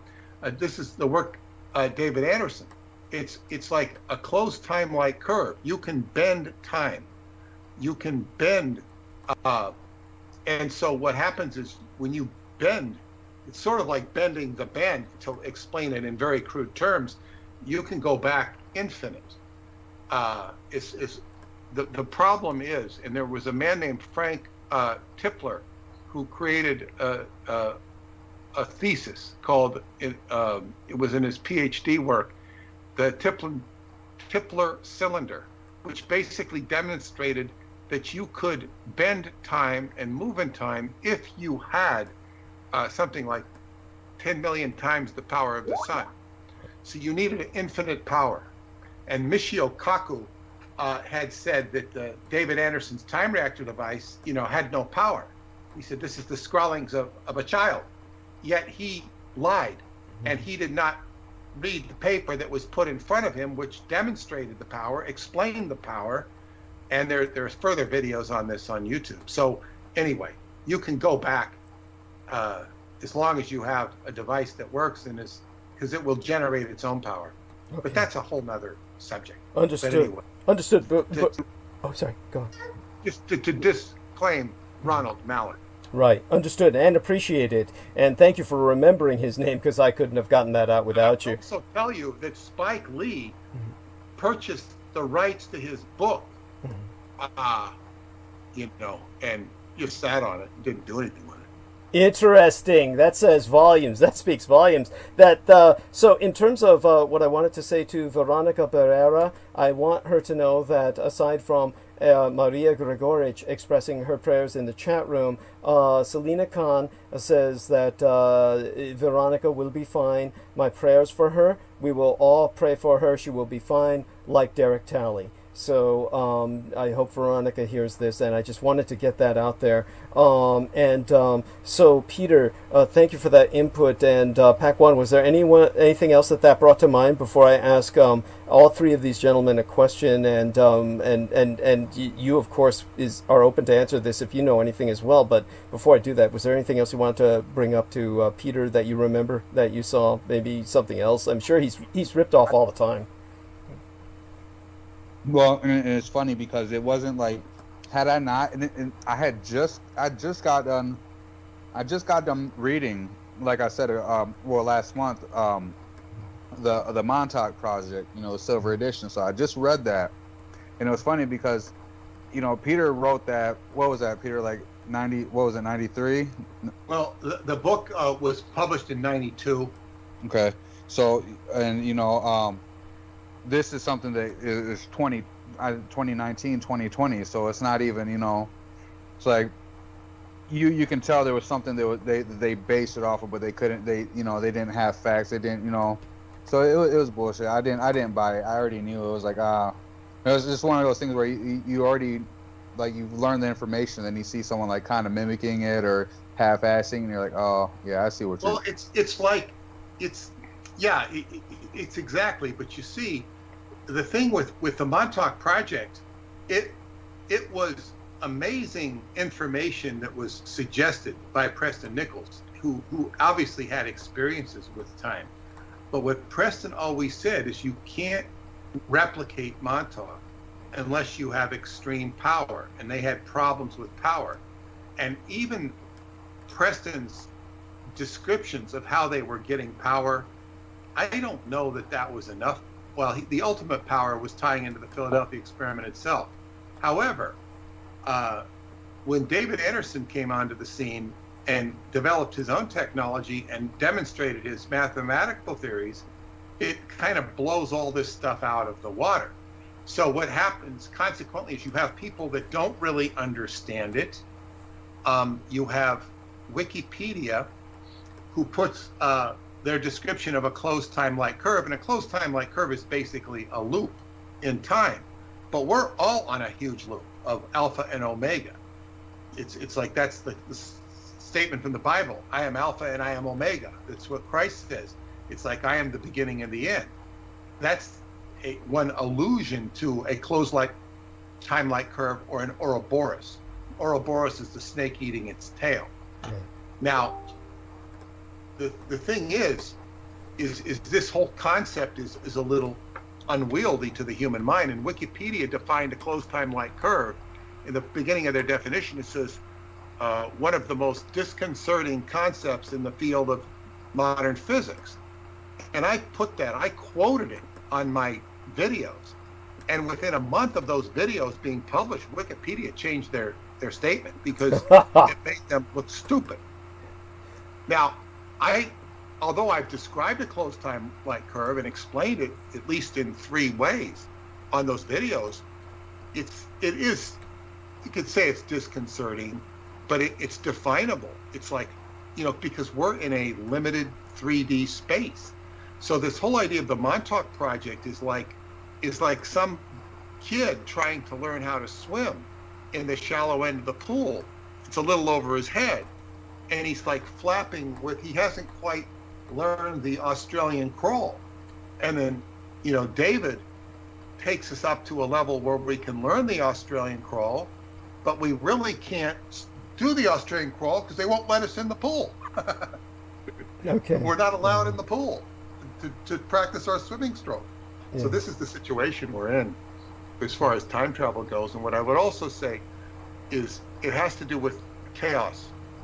And chaos is a big issue, because if you start monkeying with time, you're going to create chaos. And chaos is something that has different semantic definitions. So when people from Hollywood came, all they're trying to do is create a plot that interests you and entertains you and makes you go suspend your disbelief. And unfortunately, one of the things they do in movies, I've read it in screenwriting books. They say you don't have to explain what you're doing. The audience is, you don't need to explain what you're doing. Just confuse the hell out of them. And this is not a good thing in my estimation. That's right. The way they play. Understood. And it's so sad. Again, just the tragedy of where we're at.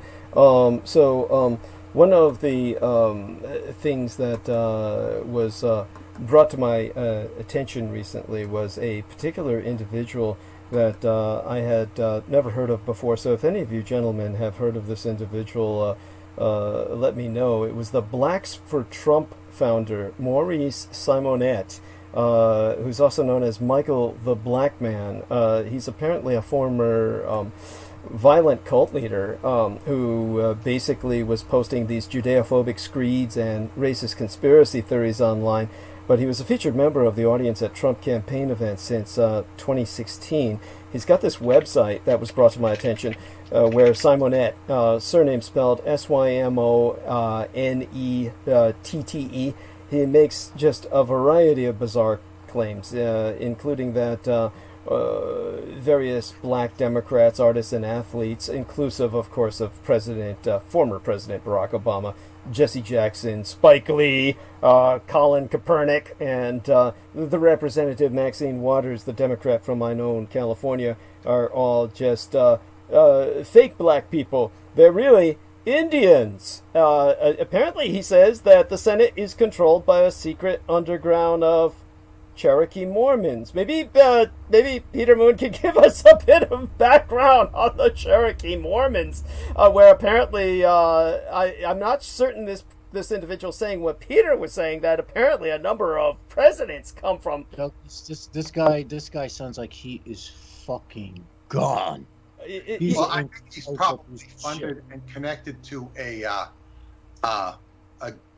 sort of a government.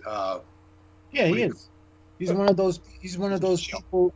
He's like one of those people they use to harass targeted individuals. Right. He's one of those types. I never heard of him. You say his last name is Simonette? Well, he was born Maurice Woodside. He was born Maurice Woodside, and around 1992, he became a leader behind the Messiah of his cult, who was Yahweh Ben Yahweh, who I believe was on Coast to Coast AM. Oh. Yeah, who was jailed for leading a conspiracy to murder 14 white people in initiation rites. And Woodside was among the Miami-based Nation of the Yahweh cult members who was charged in 2 of the murders, but he was acquitted. And after the trial, he changed his last name to Simonette, Symonette, which was his father's surname, before eventually reinventing himself as Michael the Black Man, a pirate radio preacher who delivered all these broadsides against gays and Democrats. And so he... he's the guy that when Trump was running, he's the guy who Trump pointed at and said, there's my black man. What do you call it? Well, basically, there's my nigger, yeah. He's whipping boy. He's whipping boy. Yeah. That's my nigga. Hey, there goes my black guy right there. Yeah, he's one of those types who the master uses to beat slaves. Yes. That's fucking horse. Those pieces of shit. Yes.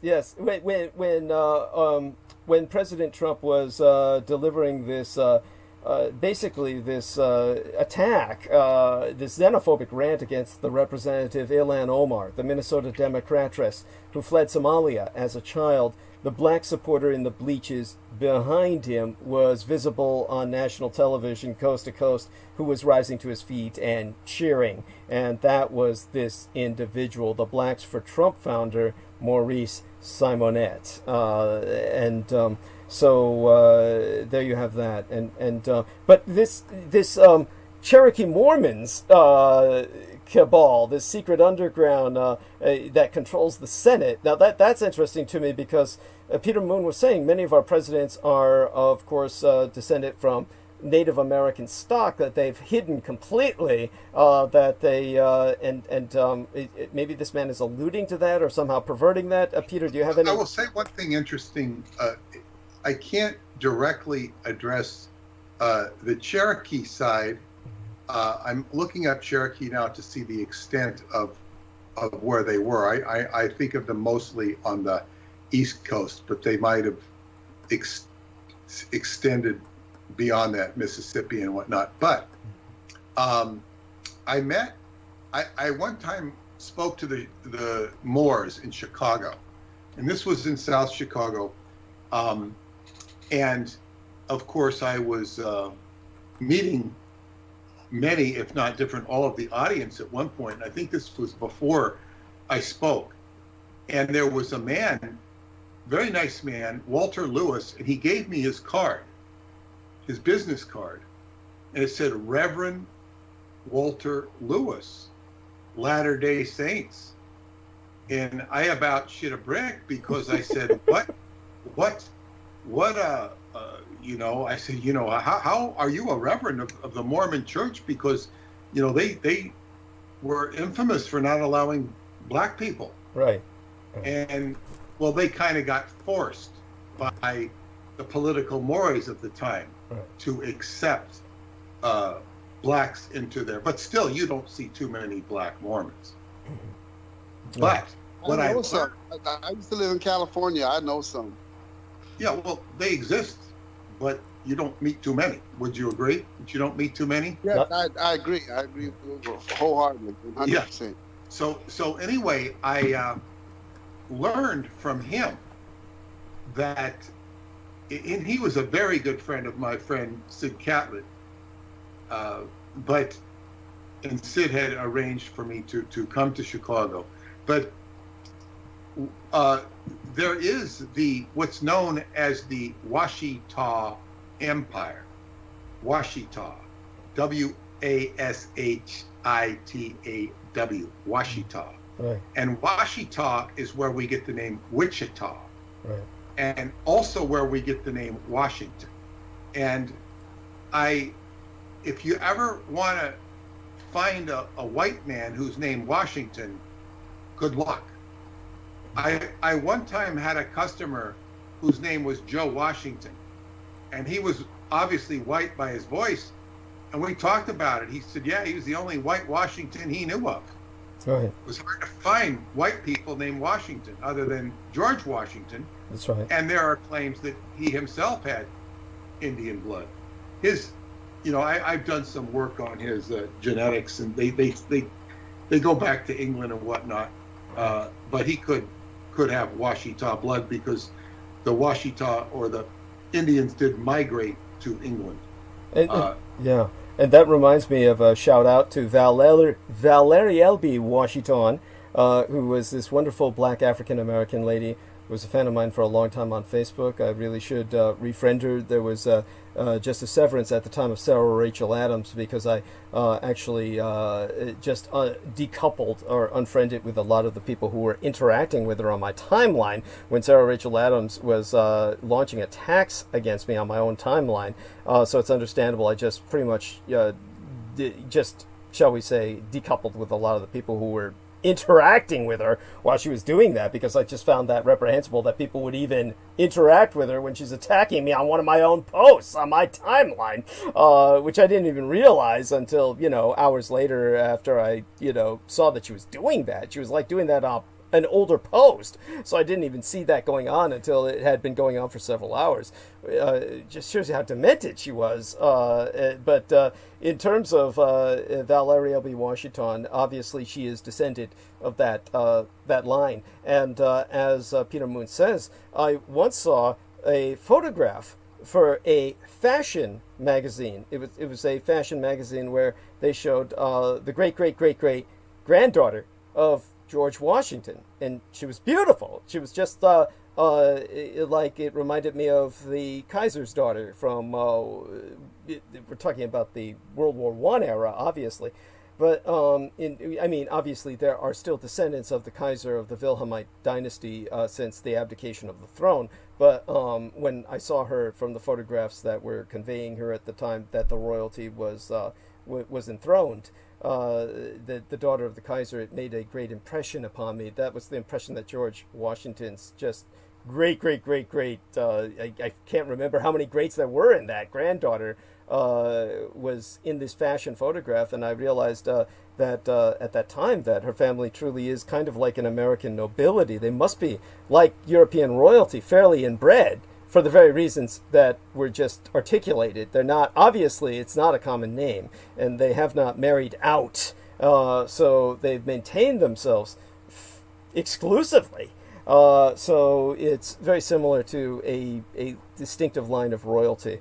But so there we have that. Just thought I'd... Well, there's more to the Washita Empire, because she's passed away now. The Empress of the Washita Empire, who was recognized by the Mormon Church. Wow. Now, the Washita Empire was the Louisiana Purchase, the equivalent of the Louisiana Purchase, the big tract of land extending northward from Louisiana, extending all the way up the Mississippi and as far as the Colorado Mountains at least.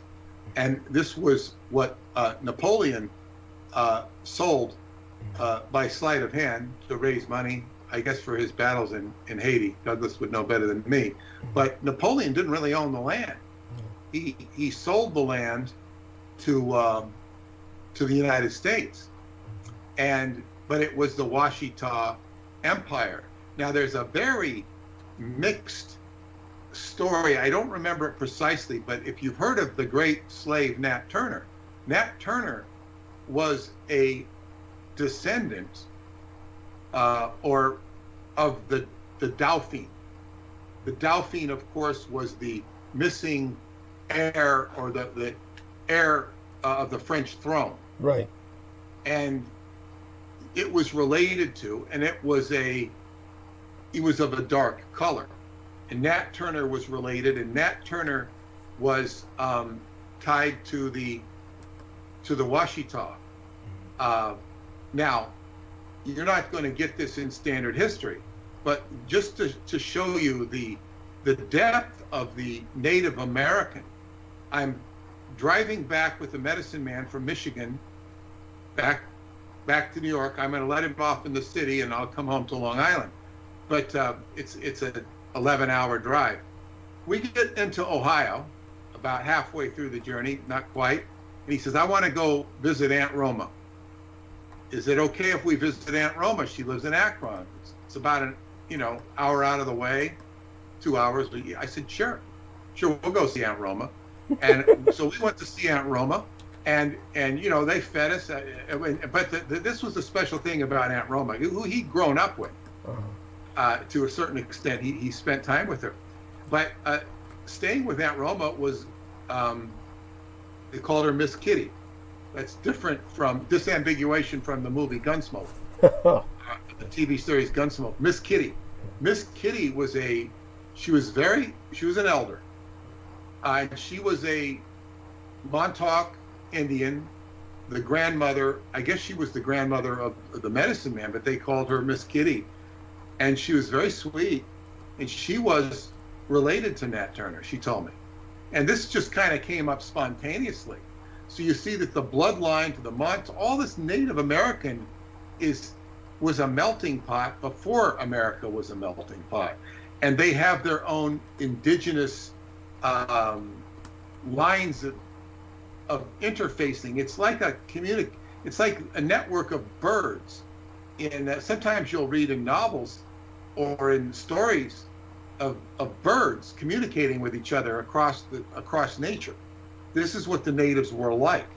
So yes, it was quite amazing to see the bloodlines of Nat Turner and the Montauk Indians and the Pharaohs all connecting, in this little house in Akron.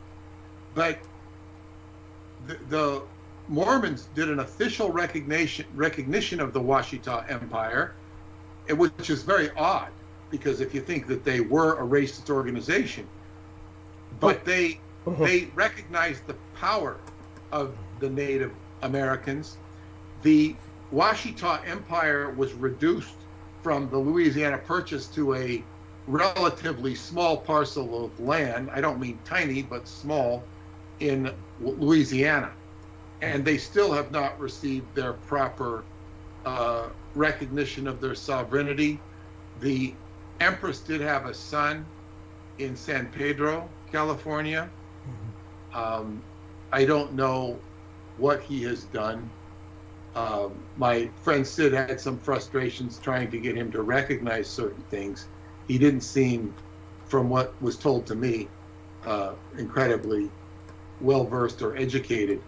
But there is a Washita Empire, and the point here with the Mormons is they recognize the Native Americans. The problem is they're like co-opting the energy and manipulating the energy. So there's a positive there, but there's a negative to go along with it. So I imagine that they would recognize something similar with the Cherokee. Right. Yeah. And thank you for that. And so in terms of, by the way, Pac One Morales, are you still with us? I was just curious. If he's with us, that would be appreciated. If not, just, hopefully he'll...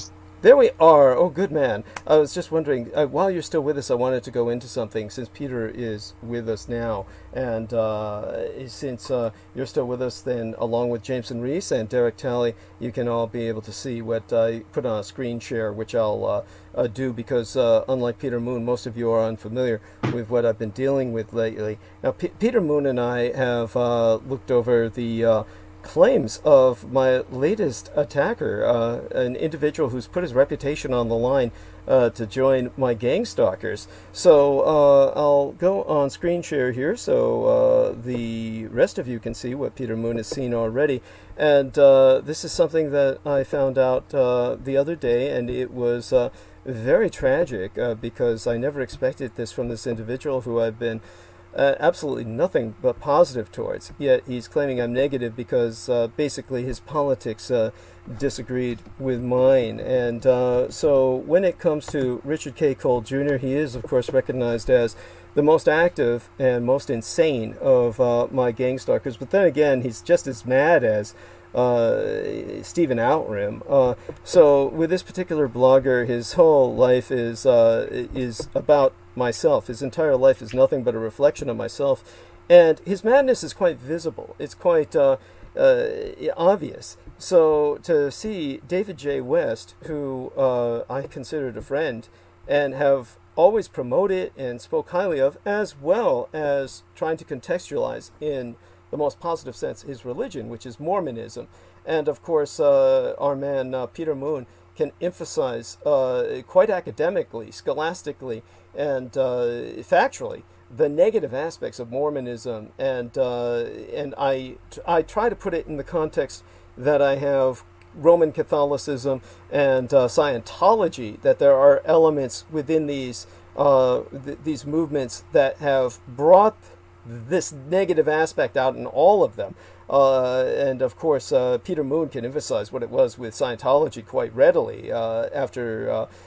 during Hubbard's own lifetime, when he essentially was unable to exert himself in terms of authority anymore. Then the predators began moving in, and ultimately Muscovich was the top predator who turned Scientology into the monstrosity that it is today.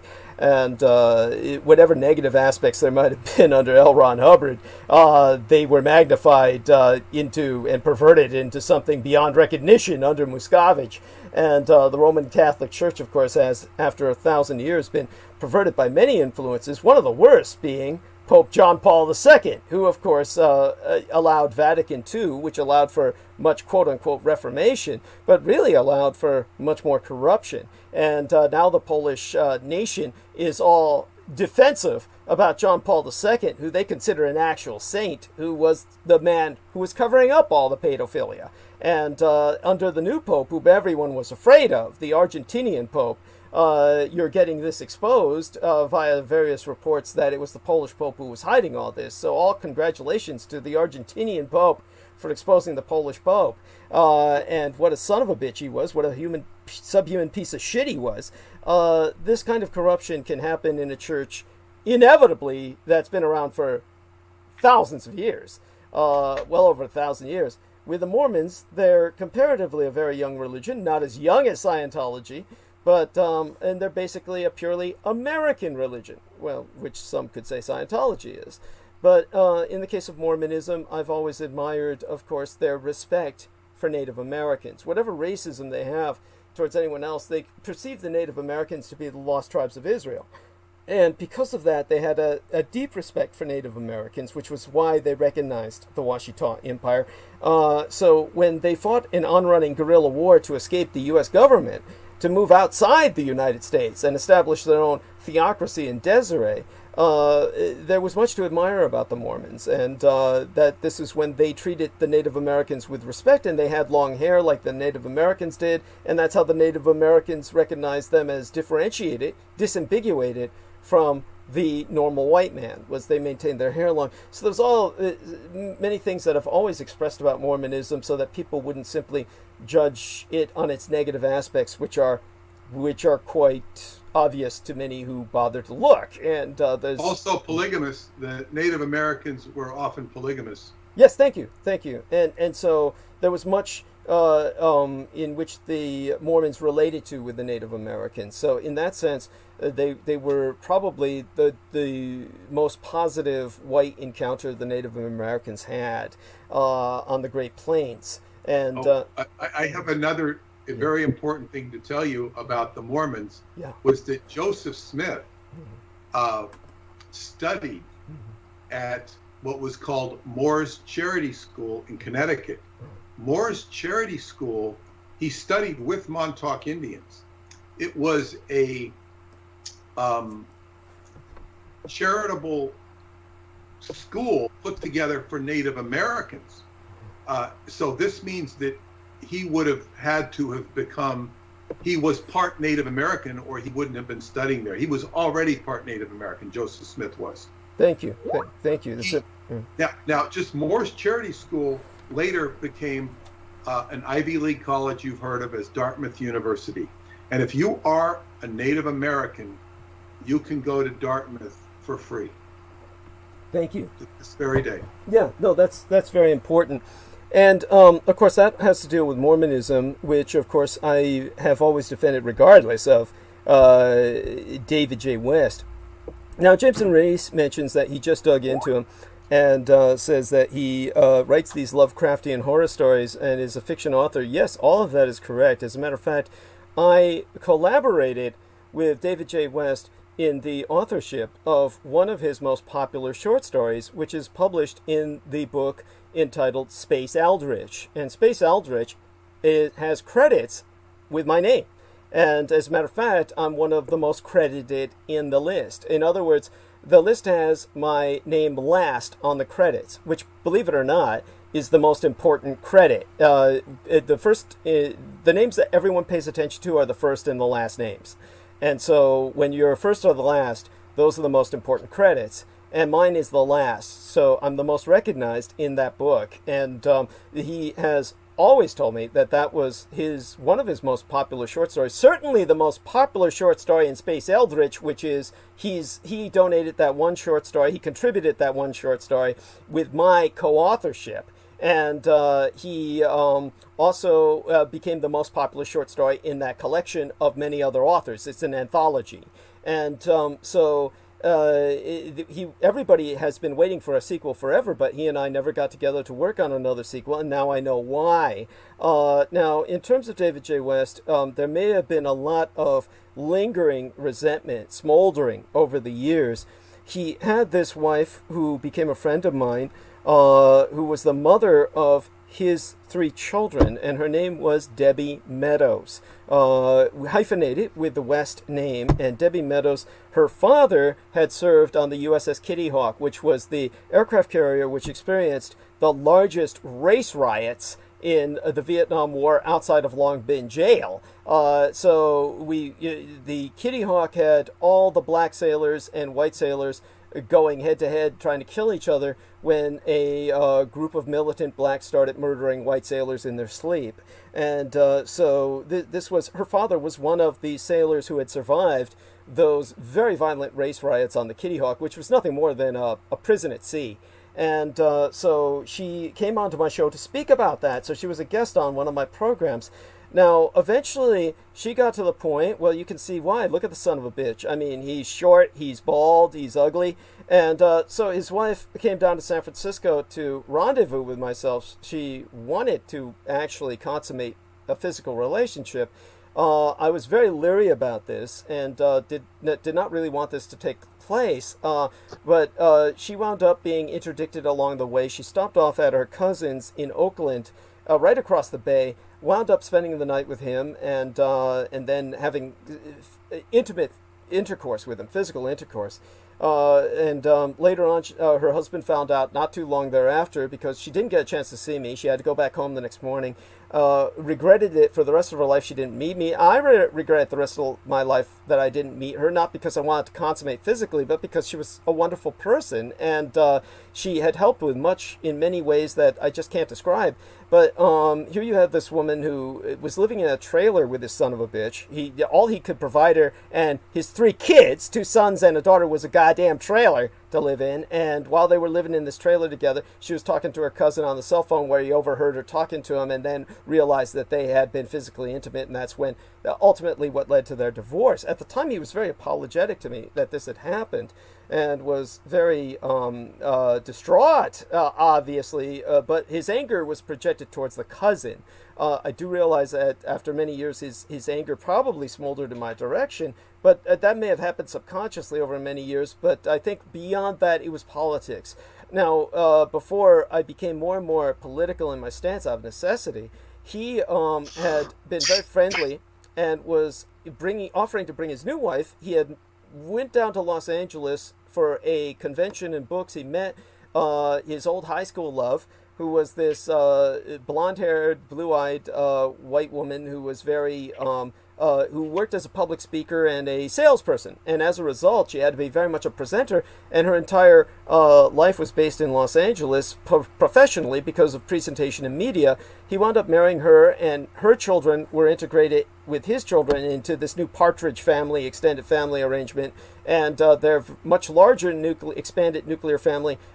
He forced her to relocate up to Utah. So he now lives up in Utah with his family, and that didn't make any sense to me whatsoever, since she's the breadwinner. She earns all the money. He does nothing but stay home and write. This is all he does, stay home and write, and quote unquote, he's the house husband who raises the kids. So there's this guy who's like writing his blog spot himself, and he gets approached by Richard K. Cole. Now, when I presented what he's claiming to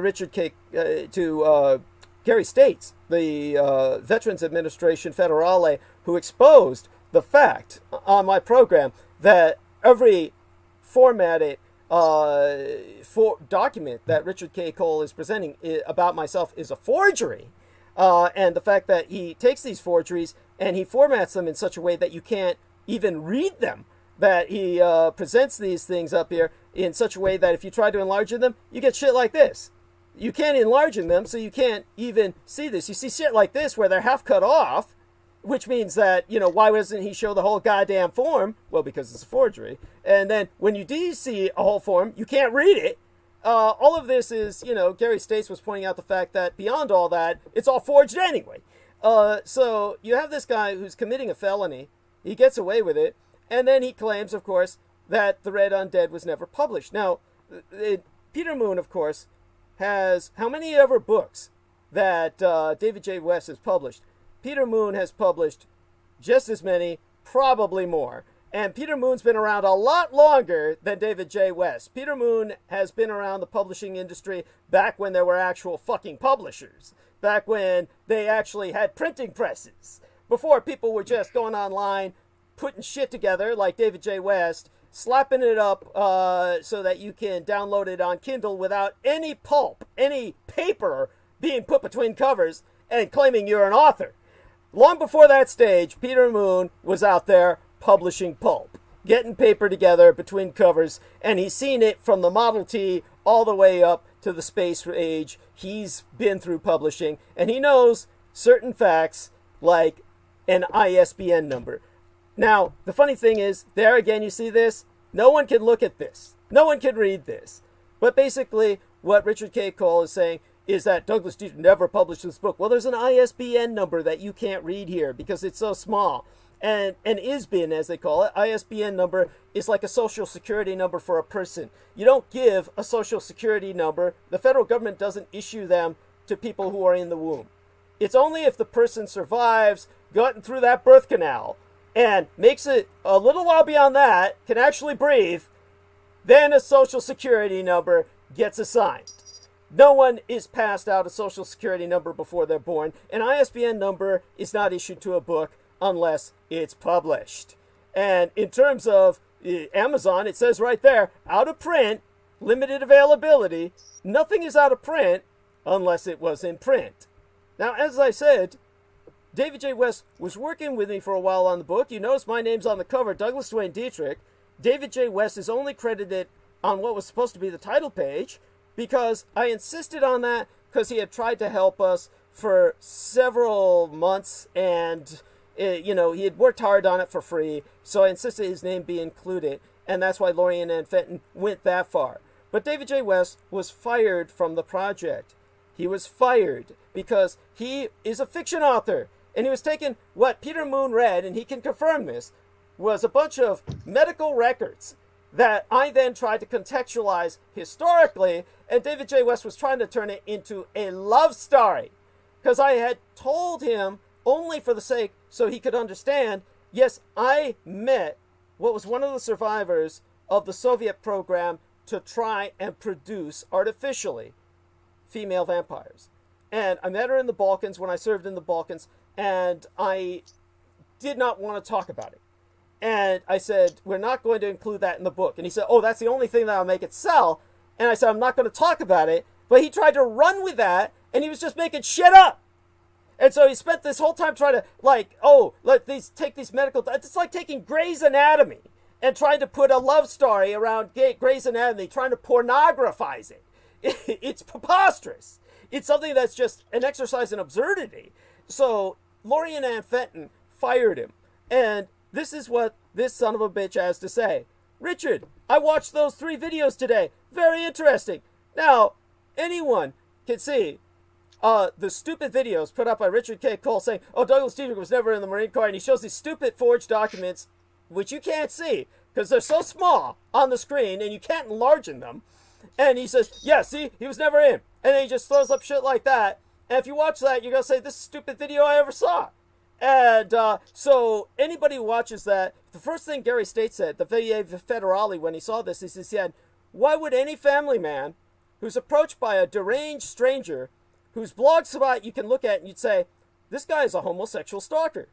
This guy's obviously a faggot who can only think about fucking Douglas Dietrich. And that this is his whole life is Douglas Dietrich. There's something wrong with this man. Why would any family man with children, knowing this man's reputation for pedopredation, become involved with it? And Peter Moon, his question was, how is it that this man has so much power that David J. West feels he can benefit from associating with him and putting his reputation on the line, complete with a photograph saying, I'm 100% with you, shoulder to shoulder. And here he goes, Richard, I have my suspicions about Douglas Dietrich, but I had not done my due diligence. I first heard Douglas when he did Coast to Coast AM in December 2011 and was interested in what he had to say, so I emailed him and he soon responded. He always had so many things to say and was a fascinating person. He had an answer for almost everything. Granted, I did not check him out as you have done. Now, in terms of that, yeah, here I was with his short story he wrote on space combat. I gave him all this details on space combat that was in government documents from the secret space program, Project Odysseus. How would I know about any of that if I hadn't worked for the government? Does he think I just pulled that out of my ass? And then here's David J. West again. By 2013, I was divorced and moving on with life, courting my current wife. I was trying to change my life in a positive direction and had less time for Douglas's negative outlook. Oh, what is my negative outlook? Go to Jameson Rees for a generally negative outlook, okay? It's like, I would say that the things he said only grew more extreme, and I was not always keen to those things. And, you know, here's 2013 is when he was fired from the project. Anyone who looks at the book on Amazon can see it was published in 2015. It was published June 25th, 2015. That was 2 years after David J. West was fired from the fucking project. He had nothing to do with this publication. And so he says, I had worked on the Red Undead in early 2012 to make it palatable to the public, but I could not personally find it believable. It was interesting, yes, but like good historical fiction, which was the source of my original interest in Douglas. So he's trying to claim that I'm like him, like a promoter of fiction. And I was upset with Lorien Fenton for trying to give me a cheap flat rate for working on it, so I quit working on the edits of which Douglas was incredibly anal and ridiculous about. Dude, they're fucking medical records. You don't take them and turn them into a love story. You can't take Cowper's gland secretions analysis and turn it into anything romantic.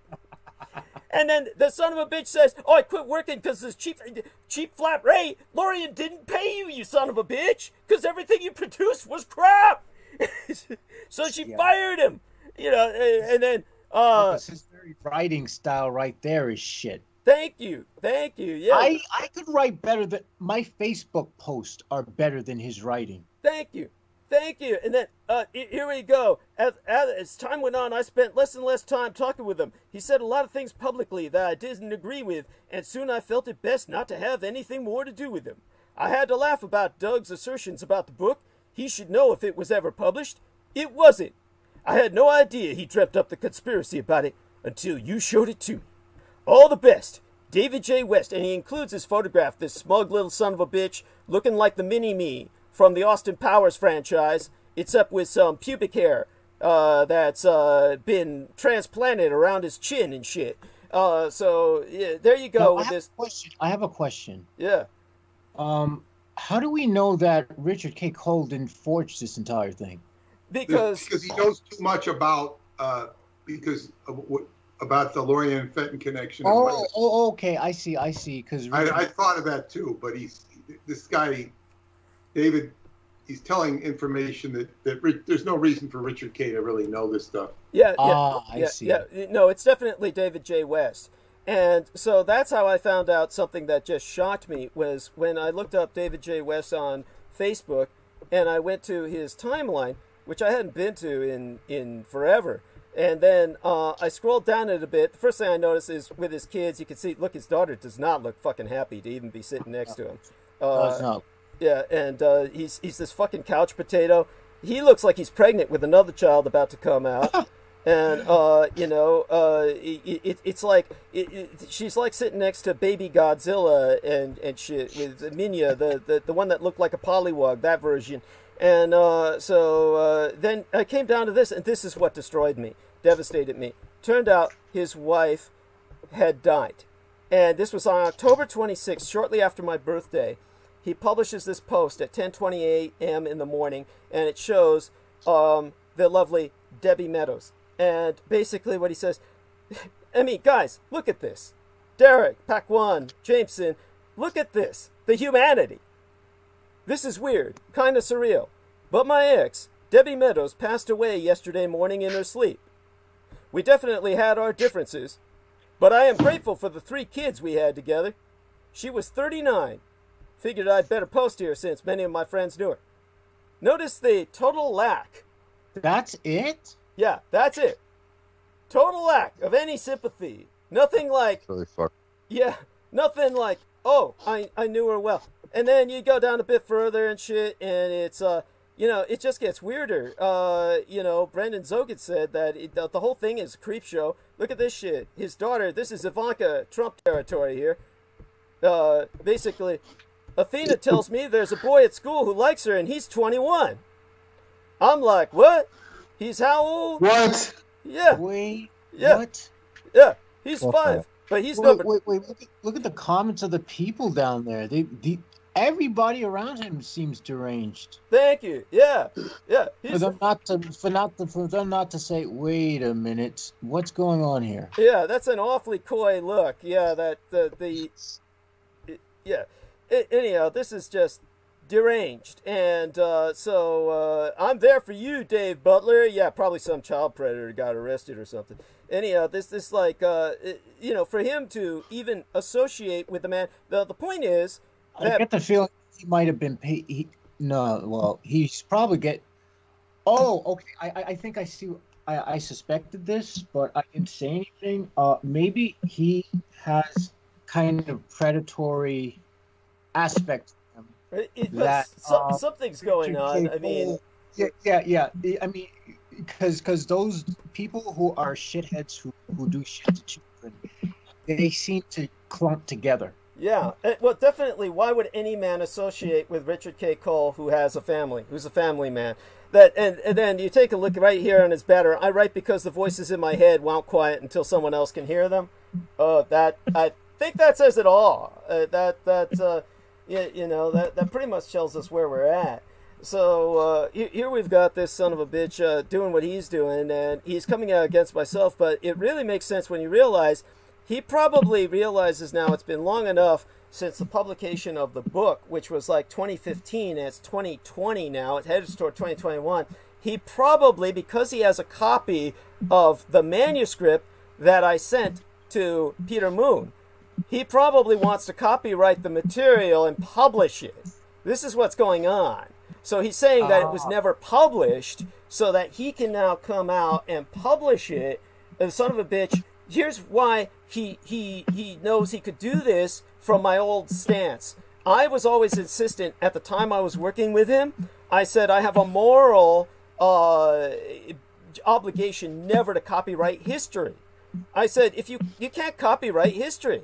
You can't say anything about Pearl Harbor or the Battle of Stalingrad and say I copyright this material. It's history, and it's public domain. And so this is what I was saying about everything I said as a public informant. And so he said, so you didn't copyright this? I said, no, it's not fiction. And so he's trying to copyright that now. He doesn't know that I've already done that. I see exactly what's going on now. They realize that they can't keep the cat out of the bag anymore because you've exposed it. So they figure, okay, well, we need to attribute it to someone who's white, who's a white male, who has our predatory instincts like us. Yes. And so it's quite telling because his wife is in sales, so that would make a lot of sense. Yeah. Thank you. I see how it all connects now. Yeah. Thank you. I see exactly what they're doing. I see exactly what they're doing. Yeah. And definitely it's one of those things. It's his chance to blow up his name and get famous, while making money in the process. Thank you. I see it. Yeah. That's exactly what they're doing. Yes. This is what's going on. And you like how they put this up here? Fake. And they have the words fake printed over the cover of the Red Undead on their blogspot. And and again, this is from David J. West. This is from David J. West on the Richard K. Cole blogspot. Author David J. West has responded to my query regarding Douglas Dietrich's claim. I have withholding any further comment until we've communicated further and he consents to my publishing his official response. And then at this point, I can say that Douglas Dietrich has created another elaborate lie regarding this book. So if it was never published, how can they say it's fake? Exactly. This is the kind of crap we're dealing with. This is what we're dealing with. And then but then they're going to publish it and they'll say it's real. See, this is what it's coming down to. This is what we're left with. But the son of a bitch doesn't know that thanks to Peter's advisement, Peter convinced me to overcome all qualms about history and say, look, copyright it. It doesn't matter. There's going to be people like this. So Peter was able to foresee this sort of thing would happen long before this son of a bitch outed himself. But this is what we're dealing with now. So I know that's bitch for everything he's got. Yes. One thing about looking at his timeline, he's basically a fiction author. And one thing Preston told me at the beginning, he says, we discussed doing the Montauk Project of science fiction, he says science fiction fans do not like their stories to be real. They want fiction. Now, this guy's writing fiction in general. So, everything becomes a story. Life becomes a story. You meet a woman in a grocery store, she becomes a story. Everything is fodder for their stories. They'll change the names and circumstances to protect the innocent. And this is actually quite permissible. What it does is it dilutes the story. Mm-hmm. It dilutes the truth of something. I mean, even when you write the truth of something, it still is a diluted version of what actually happened. But yeah, so he's not something that can take. He's interested in Douglas because Douglas tells remarkable tales. But somebody like this who writes fiction is not capable of recognizing them as being actual.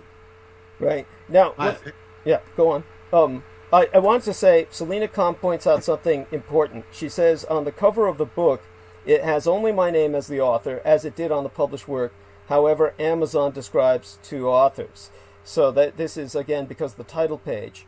And this was because I had insisted on giving him some credit for the work he had put in, for which he was never paid, just as I was never paid for collaborating on his short story on the Anti-Gods and the Secret Space Race, whose title I don't even remember, but it is published in the work Space Eldritch. Whichever title was authored by David J. West was really co-authored by myself. As a matter of fact, I did the majority of the work on that. And you can tell that. So when you read it, you can tell that. So in terms of David J. West, at this point, he probably realizes, okay, because of that, I'm going to hijack this book. And the best way I could do that is to claim it was never published. And then I'll come out with it. David J. West, if you do that, Peter Moon and I will come down on you like the wrath of God. So you're listening to us now. We know that, like the little weasel that you are.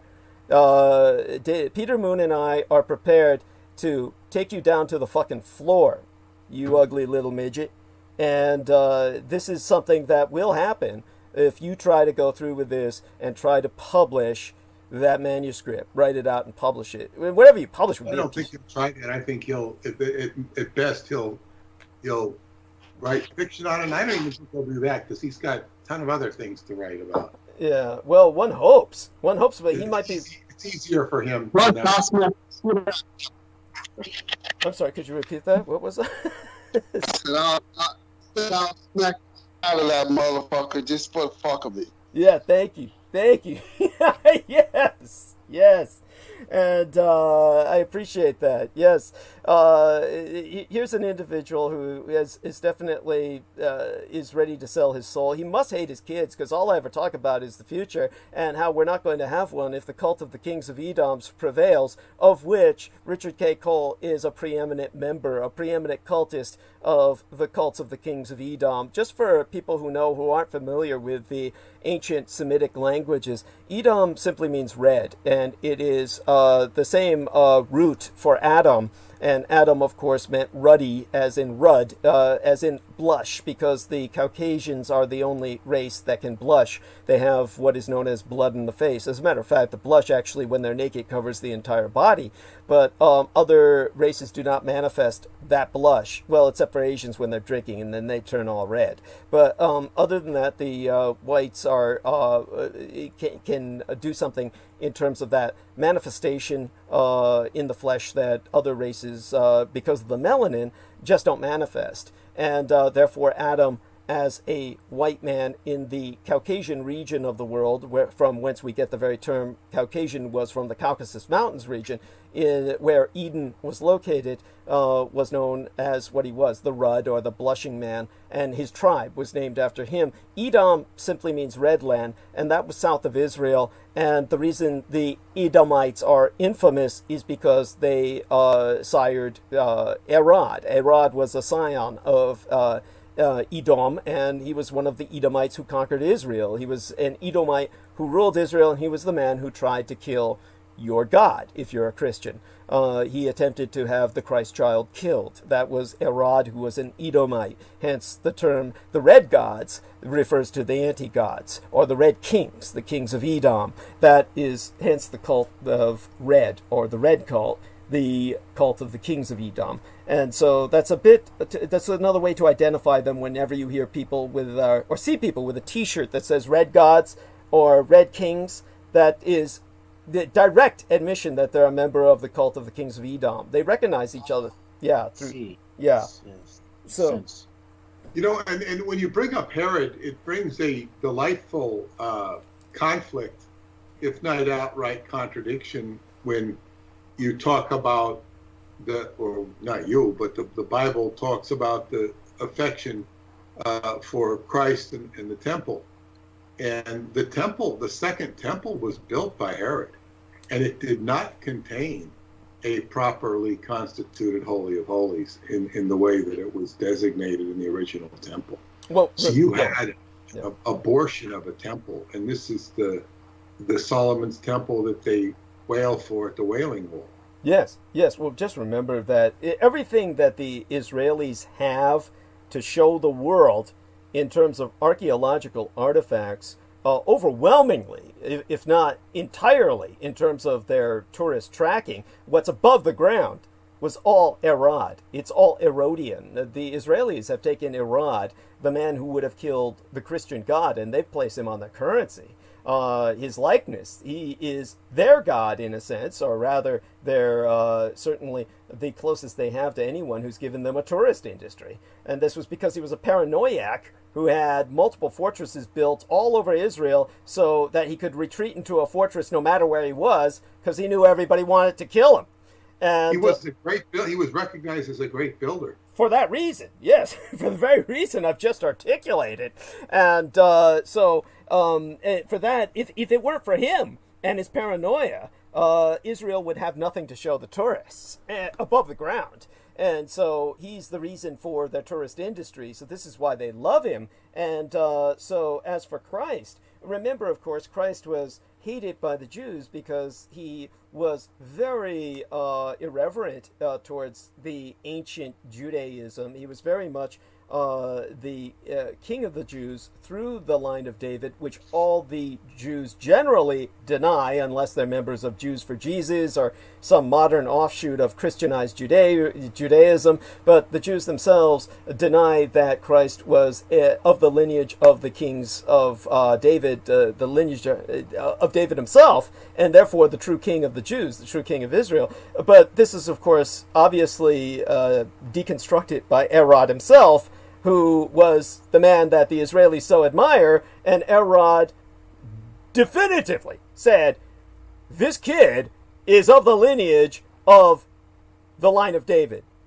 Through the lineage of his mother, he is going to inherit the throne. All he has to do is get rid of me, and he's the real king of the Jews. And since Herod was an Edomite, he said, I've got to kill this son of a bitch. And that's when he got together and said, we've got to kill this man who is perceived as the Son of God. Now, all of this needs to be combined with the knowledge that I've given over the years during Christmas and Easter about the kings of the East who came to basically anoint Christ. Remember, he was just Jesus, and Christ is not a name, it's a title. It's the title of it simply means the anointed. So Jesus was anointed into the Christ, given a title by the kings of the East, the Magi, who came to visit him out of China. And we know this from the Syriac writings that were written within a century of the time of Christ, which in archaeological terms was just the day after his life. And within the revelation of the Magi, it is definitively pointed these kings come from out of China. And these were kings leading armies that invaded Israel and intimidated Herod, saying, we want to visit this child we recognize as the King of Kings, the King of all humanity, the Son of God, and they were Chinese. But there's something else most people know, because my mother was descended from those Magi, and they were vampires. This is something no one knows, is that those who anointed Jesus and made him the Christ weren't just Chinese, they were vampires. And Is this the first time you commented on that? No, I've mentioned that before, but no one really notices it. Or they don't pick up on it. On the vampire thing. Yes, no, they don't. But that was the entire, the sons of Seth, which Seth, of course, is the righteous third son of Adam, which, as you said, in some iterations comes out as the seventh son of Adam. But the righteous third son of Adam, who did as he was told, and he went to China to Christianize the Chinese. This is why when the missionaries went to China, they noticed that Chinese cross themselves before they eat. And the Chinese have always done this before the missionaries came from the West. And they learned that from the original Magi, who had Christianized long before there was a Christ. The original Christians were Chinese, and they were, of course, anointed by Adam, his third son, Seth, and therefore the sons of Seth, as they were known in the Chinese. That's the lineage from which my mother was descended.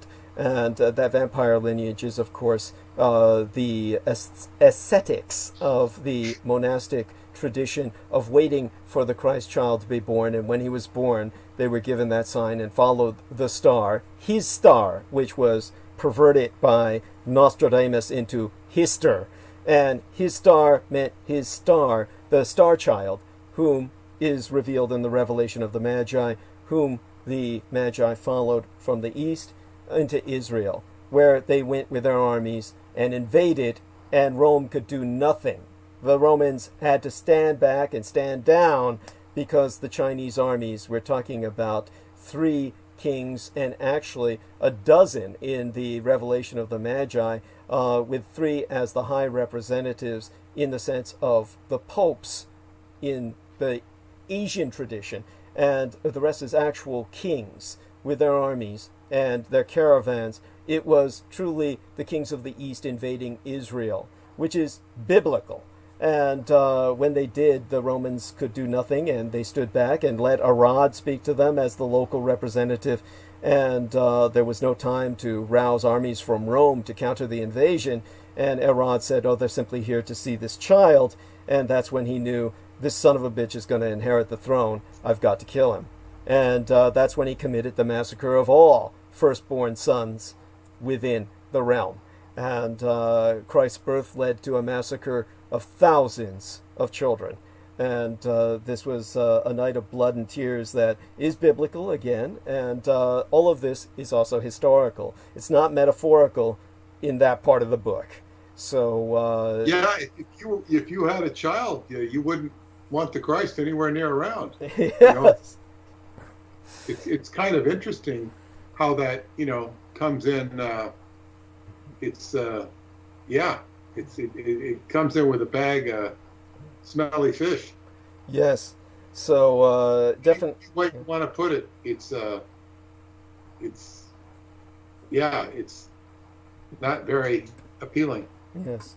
Thank you. Well, I really appreciate your coming on to talk about this. So tell me, Peter, tell us all, what was your impression of what you read? And there are several things that you brought up alchemically that it brought to mind as well. Whatever direction you want to take it in. The most, I think what struck me more than anything, and I'm digging up the exact quote here, is this is from talks Douglas has given in recent transmissions about the vampire. And he was saying the party line was established that vampire, meaning vampires, vampire is the plural of vampires, it's singular and plural. Vampire have very strong instincts, all of which amount to one word: survival. This one concept, survival, is the foundation of all vampiric activity.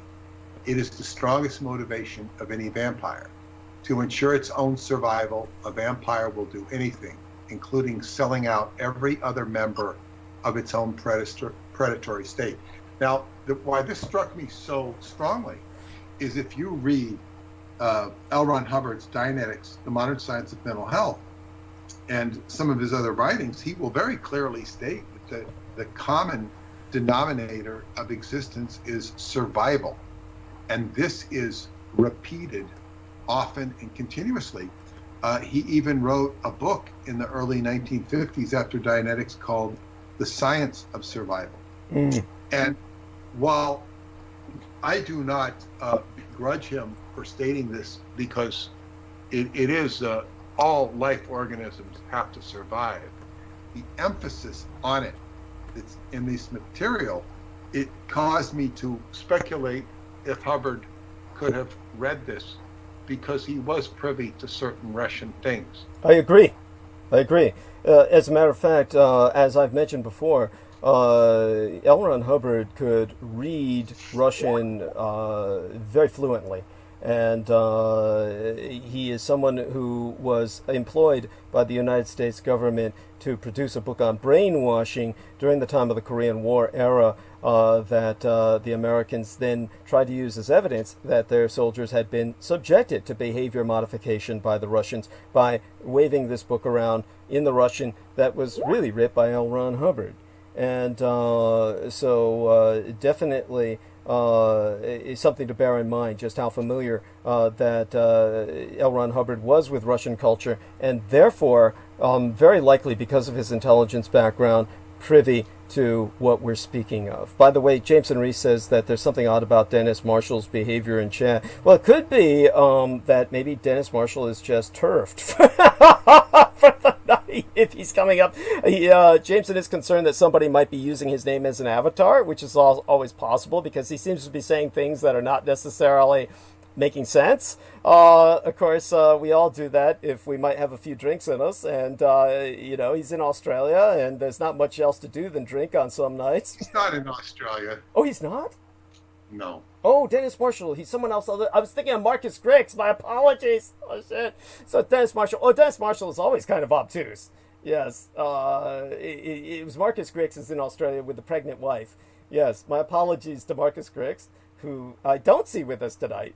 Dennis Marshall, however, who knows? Well, he might be turfed as well, wherever he's at. So I wouldn't overdwell on it. But yes, obviously, if he starts behaving rudely towards anyone else in the chat room, then of course do what you need to do. But thank you for bringing that to our attention. But with Peter Moon, he also knows that and can confirm the fact that L. Ron Hubbard was also very aware of the threat of communism and did the best that he could to fight against communism. Maria Michaela Grigorich is pointing out that there's 2 different profile photos for Dennis Marshall. So there may be someone using his name under as an avatar. So that's always possible. I mean, these are people. Yeah, that's what I thought. But then I hid the user that had the D. Mm-hmm. That because it was a different avatar, and it wound up blocking his. I wound up blocking his as well. So something weird's going on. Right. I don't know what that's about. Right. Understood. Maybe I'm just not used to the format YouTube has. I don't know. It's hard to tell, honestly. There's a lot of strange stuff going on. We're always under attack by the forces of evil.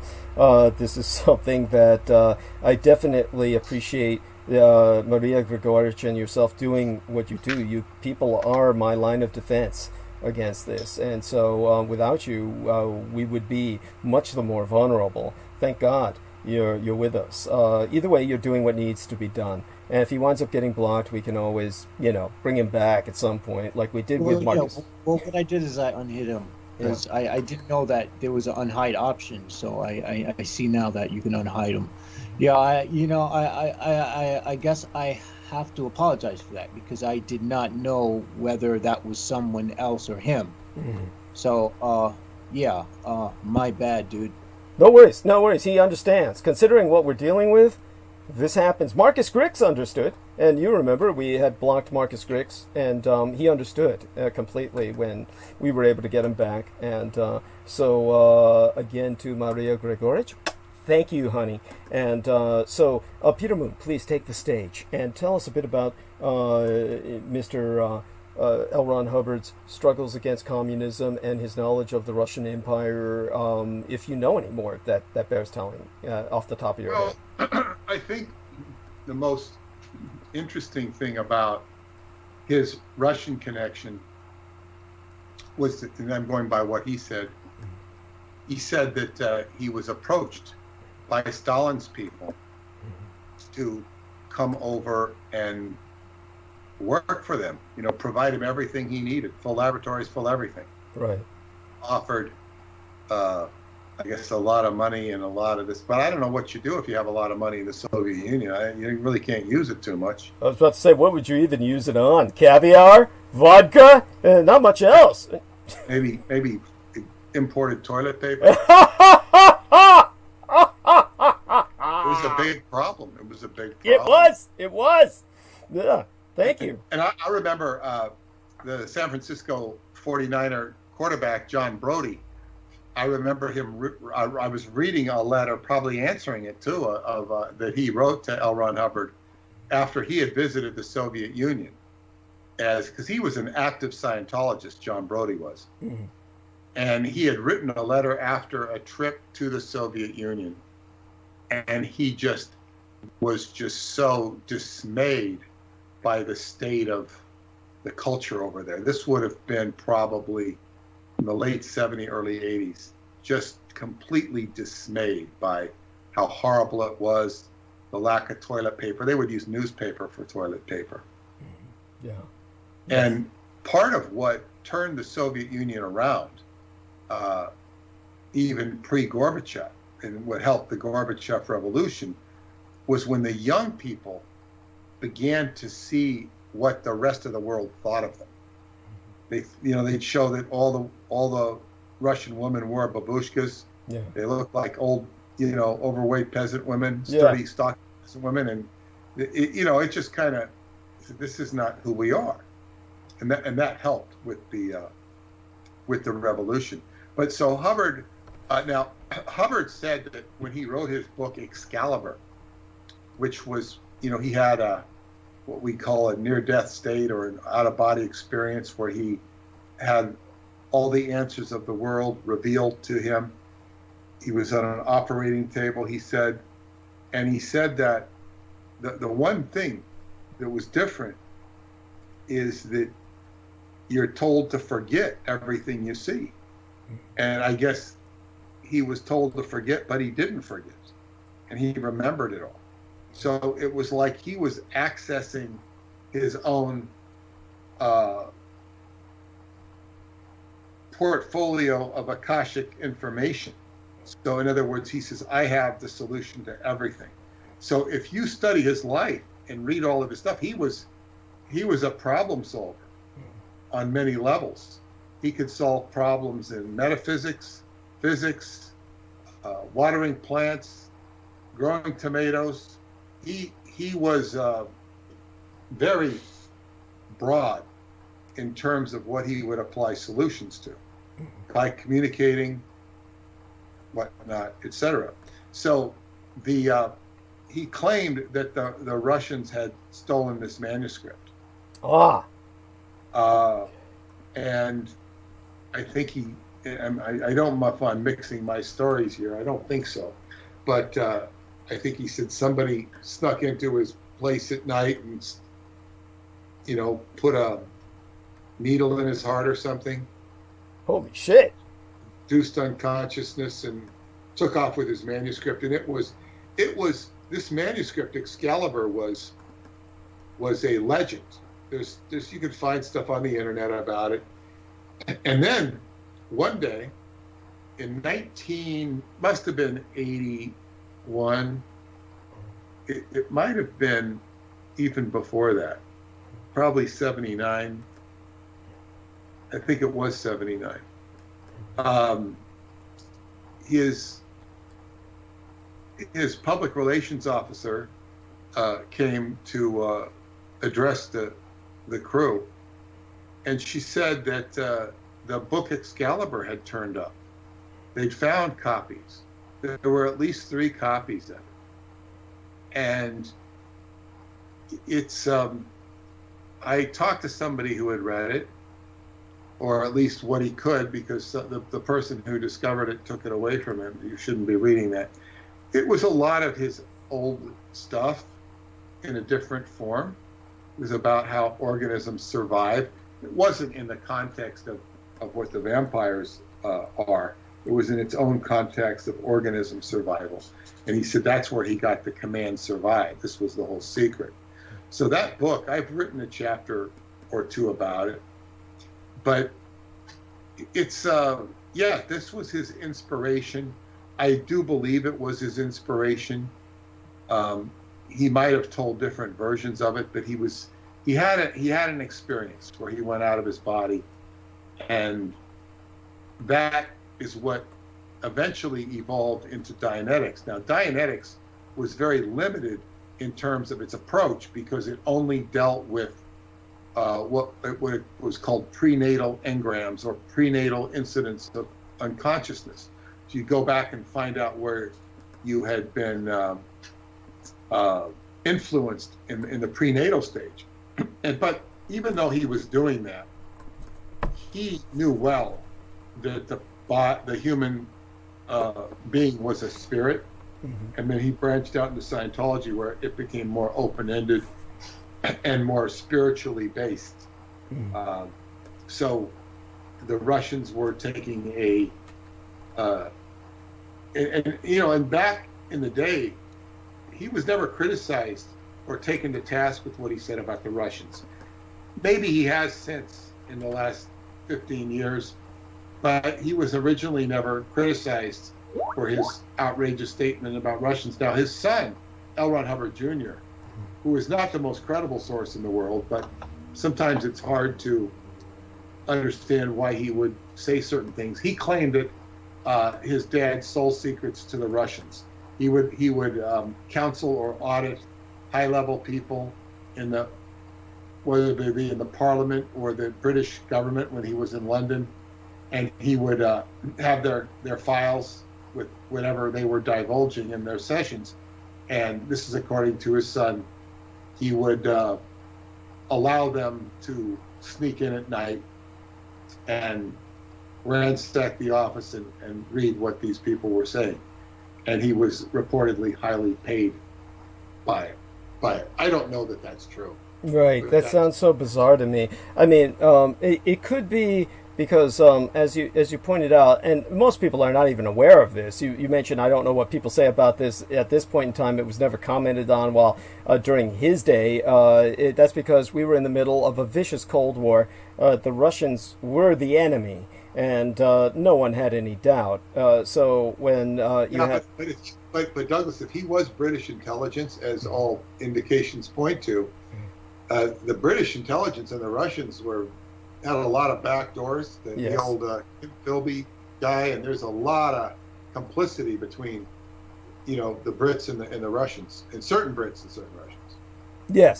Yes, true enough, and but still, honestly, and he might have been covering it up with overcompensating by his Russophobic, his extremely virulent Russophobic or anti-Russian short stories, which he wrote about basically the secret space program and Cold War in space, where American astronauts were violently confronting Russian astronauts.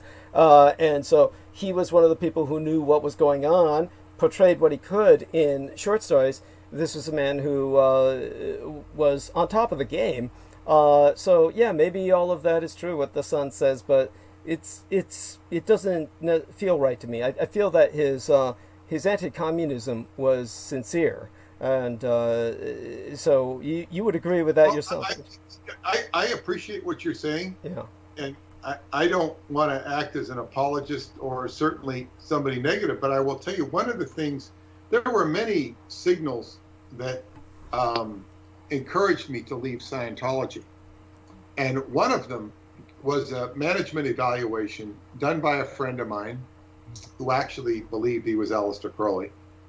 And what he wrote in this management evaluation was very, I guess what you would say, there was nothing unusual about it from a Scientology perspective, but the title of the evaluation that he did, it said Scientology versus capitalism. And when I saw that, I said, oh my God. What he was saying was Scientology is communism. Communism is the antithesis of capitalism. So he's saying Scientology versus capitalism. And there were many aspects of the Scientology experience that were communistic. In other words, we did live in a communal situation. There was a shared wealth that all belonged or was under the stewardship of Hubbard himself. But not that there weren't underlings that managed certain things. But the other thing was, he also had production quotas, which was a very communist thing. He also said, in the early days, he says, he gave a 5 years. We have 5 years. This was reminiscent of the 5-year plan. Now, he studied communism. He was also very impressed with communism in the 1970s because it was all over the globe. He liked statistics. He liked judging things by statistics. He had whole statistic tabulations and formulas to run Scientology by. But what he said is the statistics of communism were very good in terms of its ability to expand itself.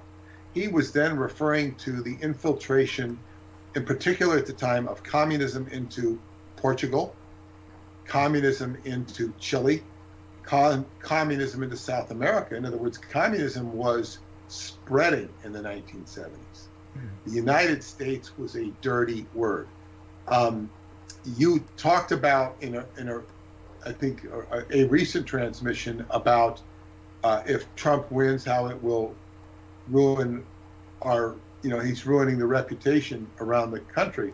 Well, I could tell you that the reputation of the United States in the 1970s was absolutely horrible. Right. You did not like admitting you were an American. And much of this sentiment was out of the Vietnam War, and the hatred of the Vietnam War and what they would call American imperialism. Right, right. Yankee imperialism. That was, by the way, I want to thank True Jihadi in the chat room has donated $3 United States dollars. Do remember there is a $sign in the chat room, so everyone is welcome to click on that and donate. It's encouraged. Please do so, and thank you to I would also remind people to donate to your media program. Thank you. If somebody could put up, Derek or Jameson could put up the link to your to donate to Douglas's media requirements. Yes, thank you. That would be the GoFundMe, and our man Peter Moon was kind enough to pull a Stop the Presses announcement just the other day. What I will do is, of course, go back into my message box and retrieve that link and put that again in the, I'll put it into the chat room myself. And everyone is welcome to go there and encouraged to do so. And I do remind people to go to the GoFundMe that is entitled, well, it's specifically called Urgent Contribution. And and by the way, that is that fills the requisite of a certain number of letters that are allowed in a GoFundMe title, Professional Studio Supplies Organized by Douglas Dietrich. It has these bizarre requirements for a limited title, so we were forced to use some unconventional terminology so that would fit into the limitations of the title box. And so Urgent Contributions, Professional Studio Supplies Organized by Douglas Dietrich, that is the GoFundMe. Everyone is welcome to go there. And with that, I will bring us back on stage with Peter Moon, because what he said is actually, I would say that that's alarming. I realize everything he said is something that I knew, but it's never anything I really dedicated much thought to.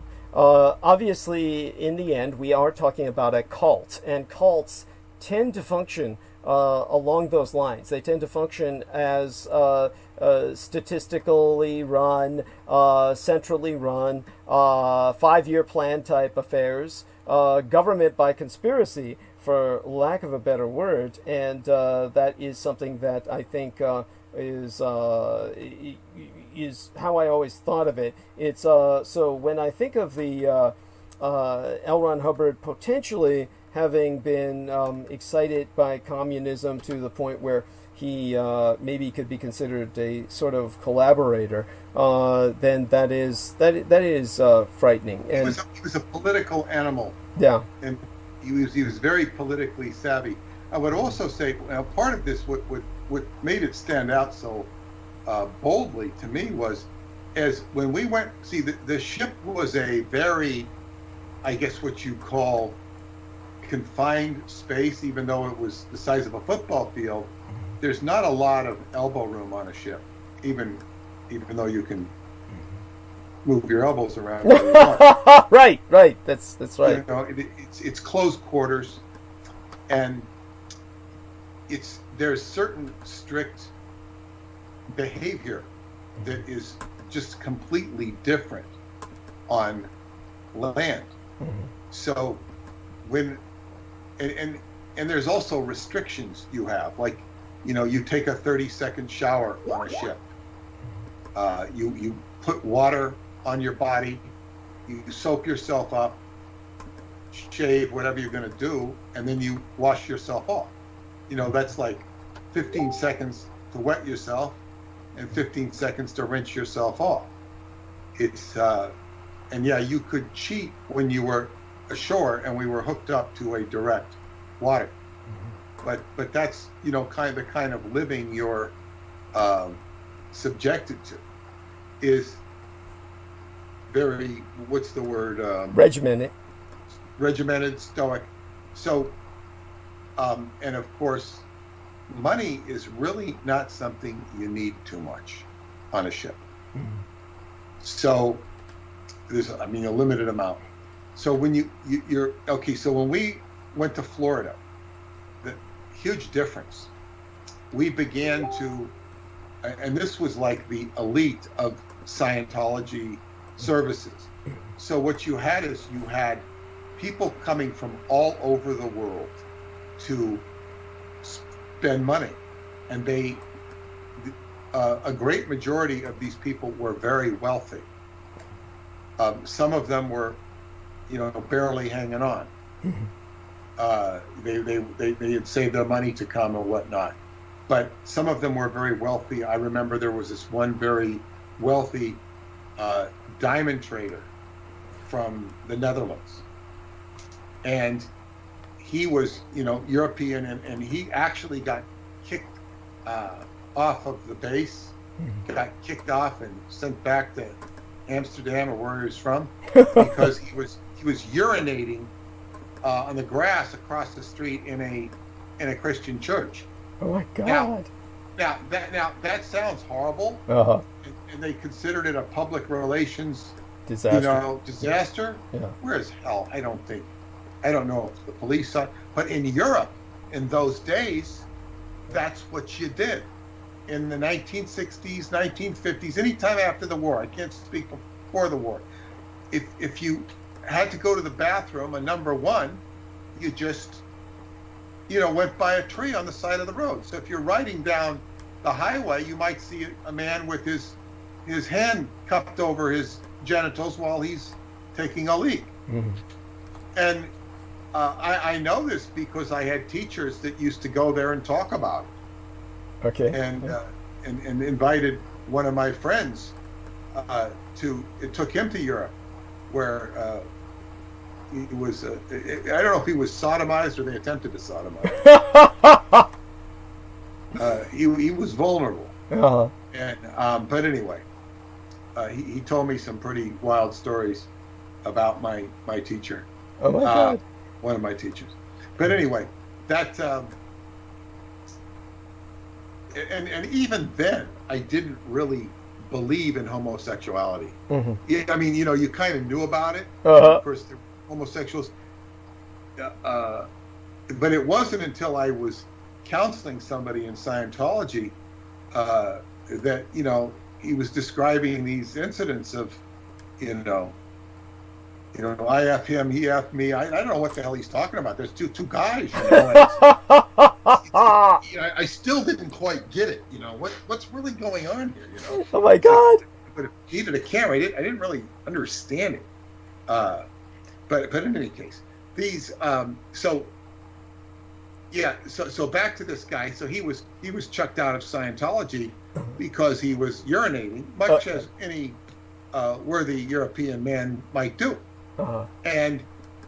But aside from him, because he was an eccentric character, and what he would do, I heard this, he didn't tell me this, but he would go into the diamond exchange and pay somebody to say, hey, that guy, that's Alfred, he really knows what he's doing. Oh God, well he buys the diamonds, they're going to go up.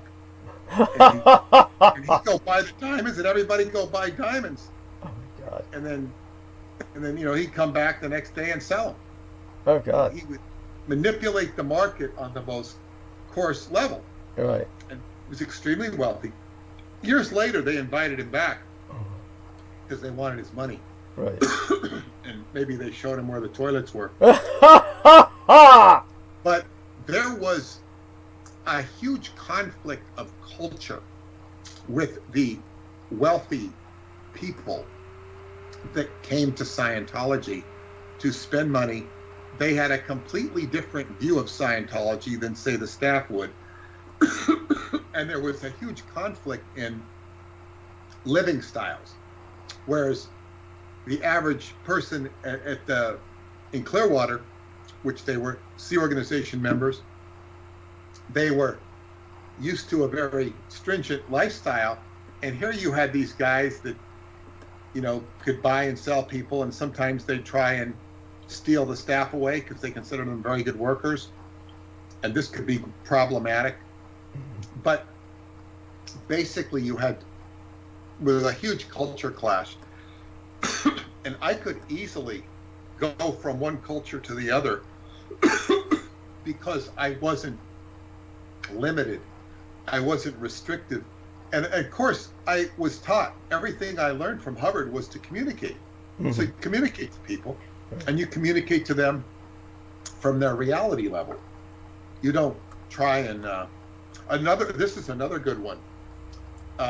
We were used to having fire drills on the show, and these extended to some extent on the hotel we lived in, which was like 10 stories. So they call a fire drill. In a fire drill, everybody comes out of their place, walks down the stairwell, and waits outside until somebody says the fire drill is over. Chick Corea, he hit the roof. Corea, famous jazz musician. Right. He was like, he practically had to be forcibly taken out. He was pissed because he didn't, he's sitting there in his bathrobe. He doesn't, he's a celebrity. He's paying money to stay here, paying money to get his counseling. Right. They made him get out too.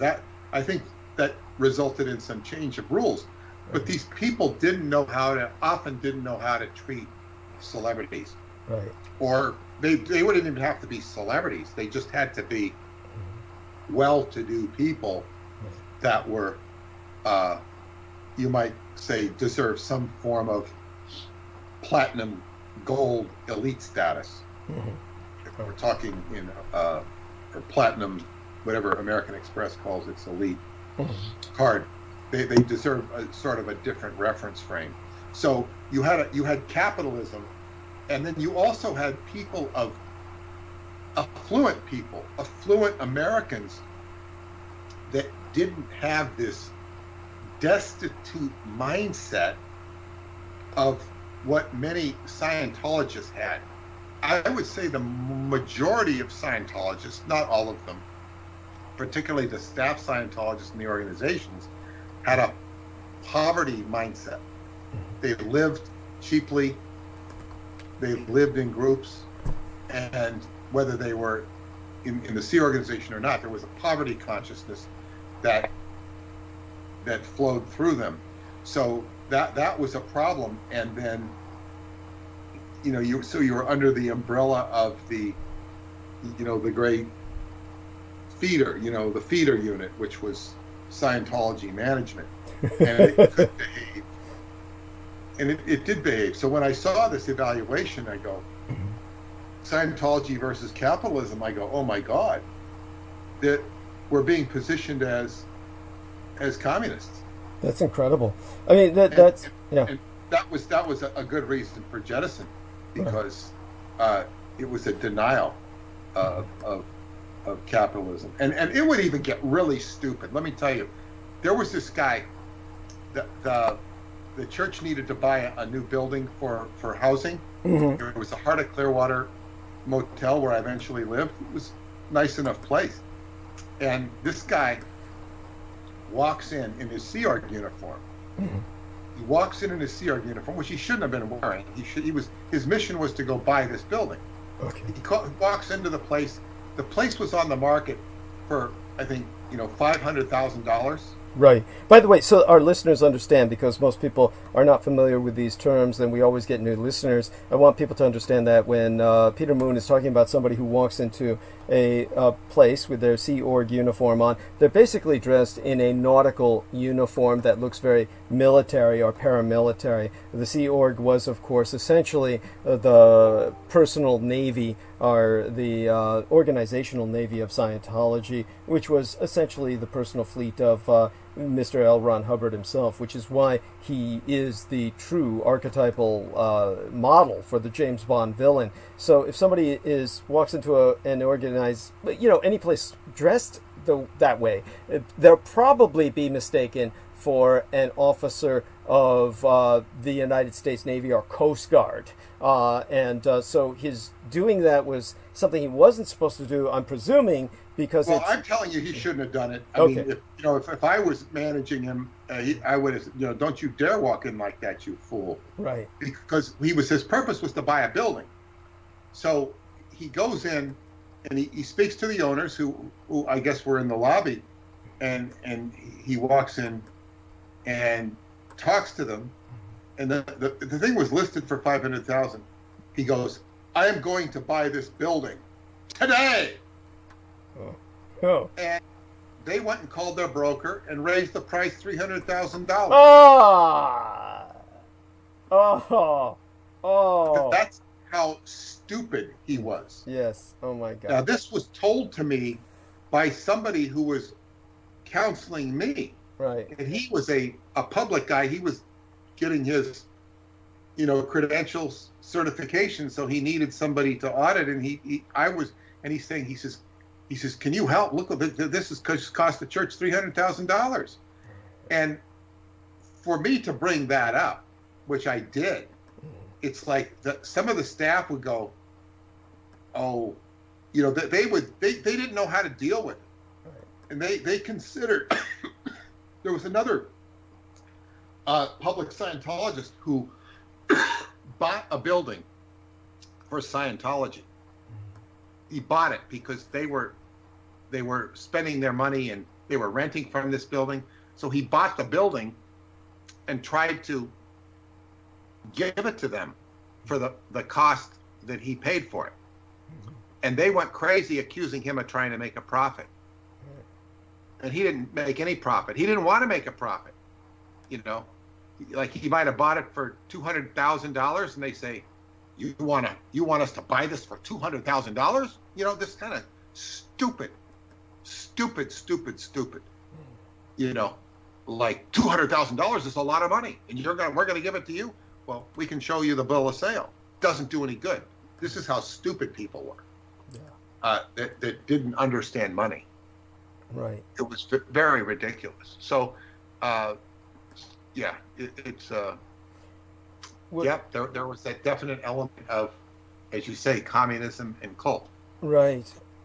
And so I'm definitely, this helps to recontextualize what I knew but never really contextualized. And so I think and it's important because you're talking, this is all comes out of this article about vampirism and survival. Right. And certainly there were many positive things that happened with Scientology, or could happen with Scientology. But this was the circumstance, and he studied all of that. So the whole thing is, did he have access to this? He must have.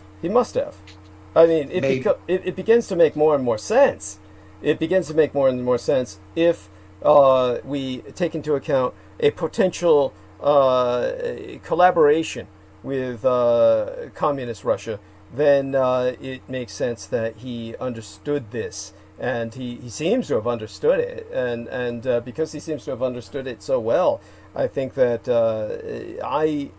if I had to just jump to any conclusions now, I would jump into the conclusion that he saw these documents.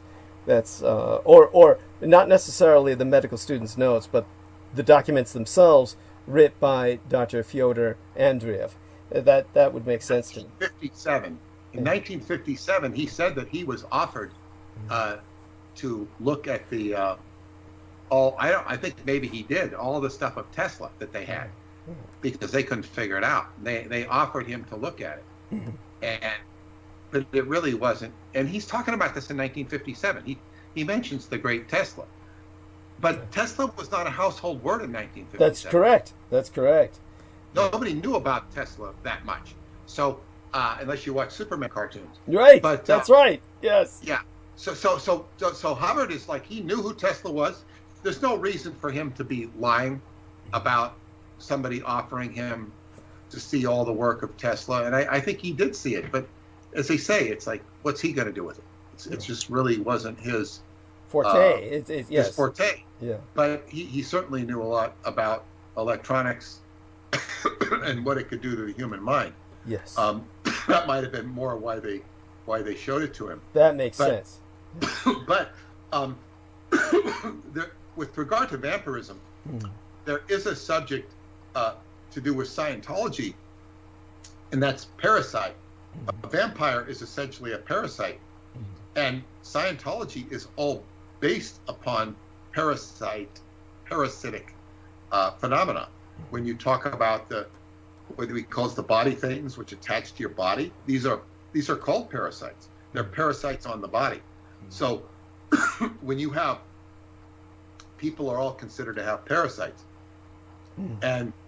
but Scientology itself was parasitic on the individual to the degree that the individual wasn't in control and operating at full tilt. He would become, it would be living off of his lifeblood and guts. Yes. Yeah. Draining him. Yeah. And it wasn't supposed to be that way. In other words, the idea was that if you got Scientology auditing, you'd get a job, you could create abundance. And that was happening in my own life because I was being signed up to, I had to pay for some counseling, and I was having a hard time. So the person signing me up, she says, David Toshiyuki just left his job. He got a new job. He can give you his if we can make that arrangement. And David, I already knew well, so he arranged for me to take over as a dishwasher. Boom, I had a job. And then the more counseling I get, boom, I was promoted to a cook. Boom, I was going to be promoted to the manager. But then I went off into the Sea Organization. So it was working for me. I would have soon have been, out of school a year and making more money than my father, or as much money as my father. Right. Wow. Which would have been very impressive. I would have been 19 years old. Right. Wow. No. So that's what Scientology was supposed to do. Right. But then again, it doesn't always work out as because people either they misapply it or it's misapplied to them, and you have many a dog's breakfast or an abortion.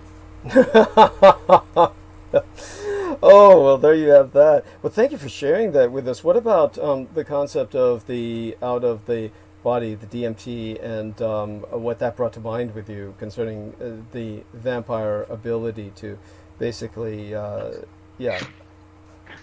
Well, yeah, it says in this long article, and I'm just going to search it out here. It'll take a second because... take your time. DMT had been identified a decade before in 1931 by Richard Mansky, a Canadian chemist who synthesized N-tryptamine. At that time, it was associated with plant-derived chemicals. It says,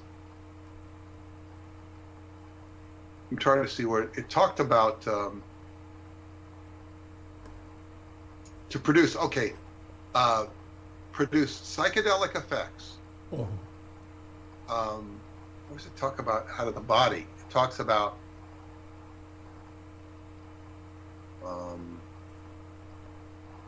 it was talking about amplifying the perceptions in the human brain,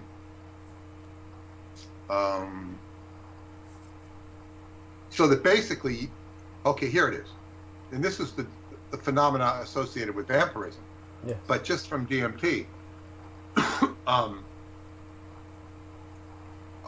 A person being vampirized with she would feel her spirit leaving her body, floating free, totally weightless, part of the air, lighter than everything around her. Yes. Here it is. It says that long before such conclusions were reached, in the capitalist and colonial spheres of influence, the NAKVD psychiatric staff, this is the Russian psychiatric staff, right, hypothesized that DMT was an endogenous, meaning bodily produced, human psychedelic that played a role in psychosis. At baseline levels, it was manufactured by the body and broken down to be utilized for normal brain functions involved in mood, perception, and thought. When too highly concentrated, visions and experiences would be induced. It was logically inferred that the vampire bite releases DMT in the system that the brain then absorbs in a way that imitates the ingestion of high doses of opiate substances, thus producing the transcendent state that feels as if one is leaving one's body, as well as perceptual hallucinations. Now, this is if you want to take this, and there's certain authors that would do this and say, oh, well, this is the phenomena that Scientology is all based upon because you're going out of your body and you're being vampirized. Right. But in actual fact, nobody's being bitten in Scientology. They're not being bitten. People would routinely go out of their body. And now what does out of the body means? It's an independent perception.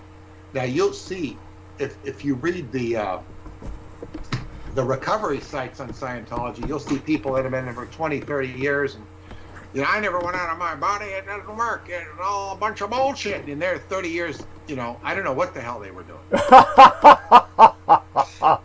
It's all fake. You're really just making stuff up when you're out of your body. You're in what a psychiatrist would say, a fugue state. You don't really know. But anybody who's been out of their body knows they've been out of their body. I'm just going to walk across the room to get some water here. Understood. But, and if you want, I can talk for a little bit to cover you. And Jameson Reese is relating that he went out of his body on a purple haze. Now, Jameson, is that a play on Prince, or this actually did happen? No. I remember this was several years ago. I and a friend at that time, this was a different friend, dude who I used to like, who introduced me to DXM. So, we're walking down we're walking down Broadway towards past the McDonald's, and all of a sudden, I see myself and him walking down the street, and I'm all the way back there, and I see my body moving, but I don't feel it, and I'm just like. And then all of a sudden, a few seconds later, I'm back into myself. I'm back in myself. I'm like, what the fuck? Yeah. And we had smoked some purple haze before that, so that was like, whoa. No. Forgive my ignorance because I hear a lot of street names Purple for drugs. It's a strain of marijuana. Okay, thank you. And so there you go. And definitely appreciate you sharing that. One of my best friends, he was my best friend before my father died. And if he had been my father's nurse, quote unquote, a corpsman, which would have been a far better name for male nurses, and this poor bastard was a professional nurse, which apparently impacted him all his life because he was a male. And he was heterosexual, and he became a nurse at a time where people were still thinking of nurses as a very feminine profession. And it always bothered him because he was a straight male, and yet he was a nurse. And he specialized in the insertion of the urinary cameras into the piss slit so they could check up the piss slit to see if you had penile cancer. This is what ultimately killed my father in one of the direct comorbidities that killed my father was that he went to the VA, and the VA was always training medical students, and the VA has none of its own doctors. They only have medical students who work at the local university who come into the VA hospital to do their practice on veterans, and then they can kill as many veterans as they want. Are you serious? Oh yeah, that's true. They don't have actual doctors. Well, they do. But these are in the strange. They have doctors, but they don't have PhD physicians and shit. Well, they do have MDs that somehow or another, some MDs wind up in the VA system. But most of the time, these MDs, the VA is not their exclusive job. It's like they'll work at the VA a few days of the week, and then they will work at whatever nearby hospital they have their regular job at. So and then they have their own private practice going on somewhere else. Yeah, very few MDs have private practices. Very few MDs. Most MDs in this day and age, the amount of MDs that have a private practice is so minuscule it doesn't even count statistically. Because none of them want to be sued.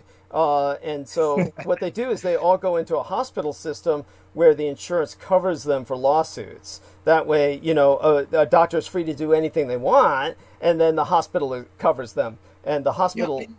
I've actually noticed that there's not as many private, family doctors or physicians out here as there used to be. Yeah. It almost doesn't exist anymore. It's just like it's almost like a myth. It's almost like a unicorn. Yeah, that's right. And so, so there were some doctors that you could almost consider VA doctors, but they weren't really. They were just like true MDs, and they had years of experience, but they were just there on like 2 days a week at the VA, or 2 days out of the week they'd be there. In other words, staggered days like I do with my broadcast, and they would just do the VA, but the rest of their work would be done at a different hospital where their day job was, so to speak. But the other people, the majority of the people, are medical students. These are interns, and they have a different name for them. The attending versus the doctor on the floor, which they had a different name for. I've totally forgotten. But in terms of it was one of these medical students that they would always use students to do procedures, because the doctors, once they got above a certain degree, they'd stop doing procedures. And a procedure is basically minor surgery. And so MDs would only do, if they're a surgeon, major surgery, or they wouldn't do procedures at all. And so when it comes to the students, they're doing all the scut work. And scut work was like sticking cameras up people's penis slits. And so one of them did that to my dad and fucked him over so badly. Ultimately, it was one of the comorbidities that killed him. But this one nurse that I knew was a male who was an expert, and he lived in Louisville, Kentucky. Lived exactly in Mike Ringley territory, and therefore, in my opinion, Revolution Radio territory. And this was well before I was involved with Revolution Radio, or at least, well before, because my father died well before my mother did by half a decade. And just so people know, both my parents died 5 years apart, in the same month that my sister was born in, the month of March, my sister's birth months, her natal menses, and they both died at the age of 87. They both died at 87 years of age in the month of March, 5 years apart, because my father was 5 years older than my mother. But neither one of them should have died at that age, and they were ultimately basically killed by the medical industrial complex through misdiagnoses, misadministration of meds, just out and out malpractice. And but in the case of this nurse, if my father had been given that same treatment by this nurse who did it regularly in hospitals, then nothing ever would have happened to my dad. But his name was Riffy Smith. His actual name was Riff. His mother had named him Riff. And Riffy Smith was one of the co-producers of Prehistoric Times magazine, which started off as just stapled sheets of paper in which they were enthusiasts who collected dinosaur toys and model kits. And these people became, they wanted to say, well, let's make a magazine so we can track down all the old dinosaurs that were passed out in cereal boxes and shit, back in the days when you could actually get a toy in a cereal box. And they wound up becoming a slick, published magazine that major paleontologists were publishing articles in about very obtuse and obscure paleontological researches. So it became an academic magazine, an actual academic magazine, from starting off as a toy collector's magazine. And so one of the men behind that was Riffy Smith, and the other guy was a white rocker type who I don't remember his name, but he was always nice to me. But Riffy Smith was, by the way, an arch conservative, but he wasn't a lunatic. He wasn't a lunatic like the radicalized right-wing fringe, but he was one of the few, and he was a Southerner. He was definitely Louisville, Kentucky, of course, but he was definitely someone who was one of the few friends that I had in the dying days of my father. And I think it was so sad. He died, and when he died, this is what your story reminded me of. It was not surprising to me. It was devastating, but he had a out-of-body experience years before. He was with a girl. They were not having sex. It was not a sexual experience, but he was sleeping next to a girl and I never knew whether they had had sex earlier in the evening or not, but they certainly were not physically intimate at the moment that he had this. He just suddenly woke up and was out of his body, and it was so peaceful to him. He was floating, held by the ceiling. This is what happens to many people. They float out of their body, and the material ceiling prevents their floating away. So they're just, hovering on the ceiling, looking down on themselves. And this is his experience. He said it was so overwhelmingly peaceful. It was the most pleasant experience he ever had in his life. And I thought to myself, right then and there, I pray to God this guy doesn't have a heart attack or some near-death experience in the near future, because he's just going to let go. I knew then he's just going to let go, because his life was so stressful, and he was always upset about, politics, various political things, and he was upset about William Clinton. He was upset about, all kinds of things that were political at the time, topical at the time. And then, so he wound up at just shopping. He was shopping, and then he, this is how I found out, was by his, for lack of a better word, his care recipient. This is what happens to, like my dad used to say, what does a butcher do on his day off? Hold a barbecue, right? It's like these people never escape from work, and this guy was a nurse, and he wound up, there was a woman who shared the duplex with him who was older and she needed care. That essentially became his equivalent of an intimate, his equivalent of he just became her care provider, and and so I found out through her when I called up and said, "Oh, where's Whitfield? Oh, he died." And I was just devastated. You're kidding? It was just like that. And, oh yeah, and then I found out he had been shopping, and he just fell down on the ground with a heart attack. And when the paramedics came, by the way, for people who are not familiar with myocardial infarctions, that's a way to go. Yeah, heart attacks. Most people, most people who have them, the first time you have a heart attack, most people die. If you don't, and you have one or two, then most of the time, weirdly, you become a survivor and usually live with congestive heart failure. But he was one of those who died the first time. And so it's not uncommon, but it was something that when it happened in his case, I knew exactly what had happened. He had the heart attack, and instead of coming back into his body while paramedics were trying to, electrocute him, he went to the peaceful place. Yeah, he just let go. And the thing is, for me, I'd rather be in my body than out of body, to be honest. Thank you. I've enjoyed being out of body. One of my first experiences was when I was much younger. I think this was around this was before I was 20.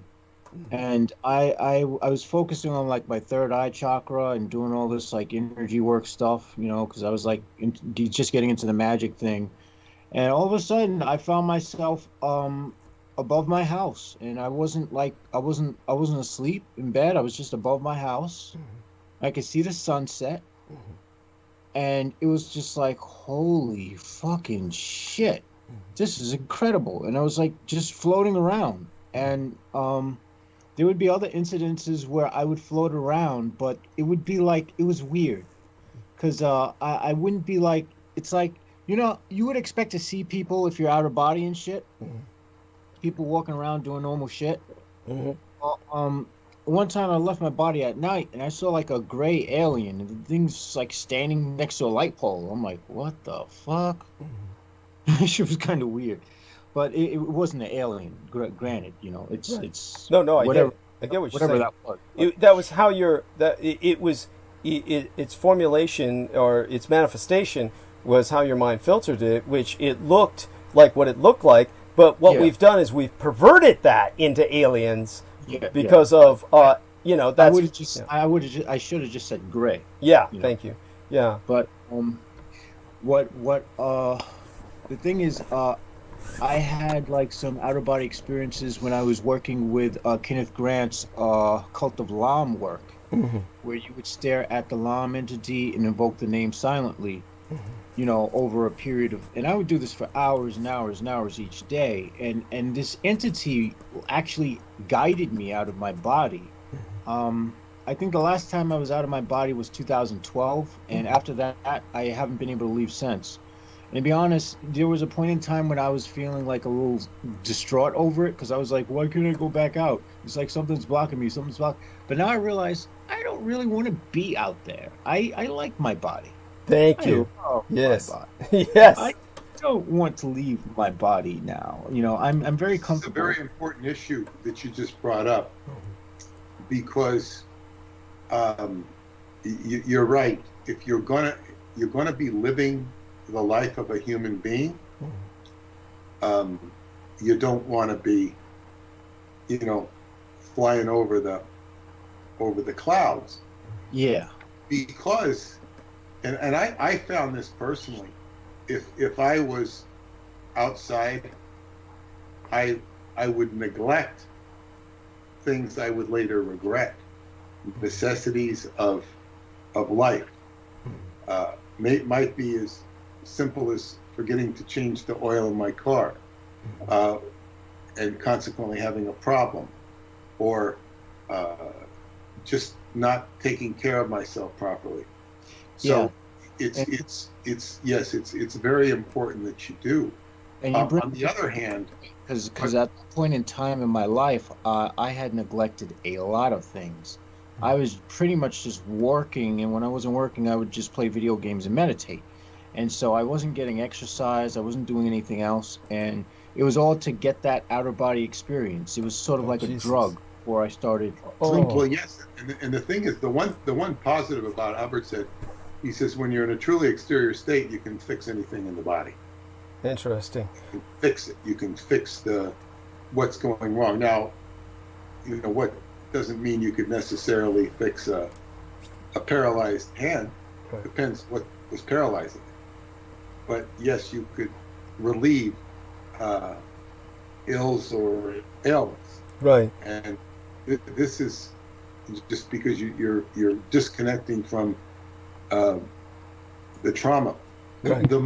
One of the most experiential things was he had something called the interiorization-exteriorization rundown, where you would go back into incidents in your past of having been fixatedly introverted into your body. In other words, when you go out of your body, you come down and crash.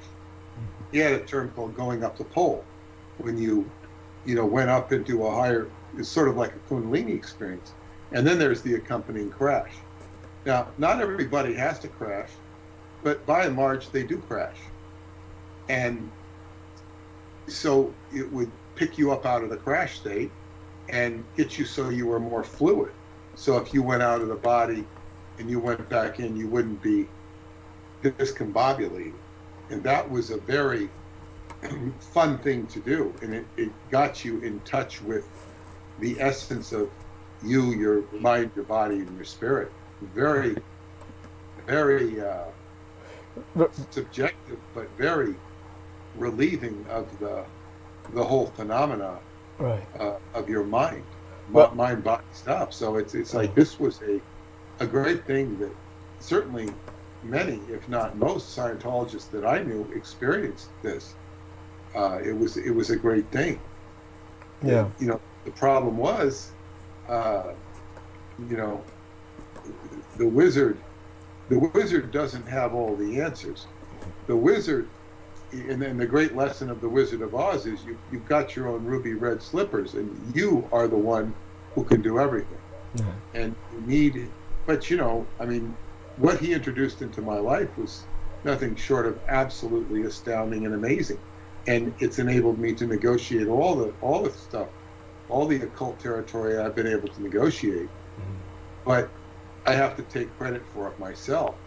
And there's a point when you have to walk away from the you know, the temple, because it's, you know, it comes, otherwise you're going to stay in the temple your whole life and keep learning.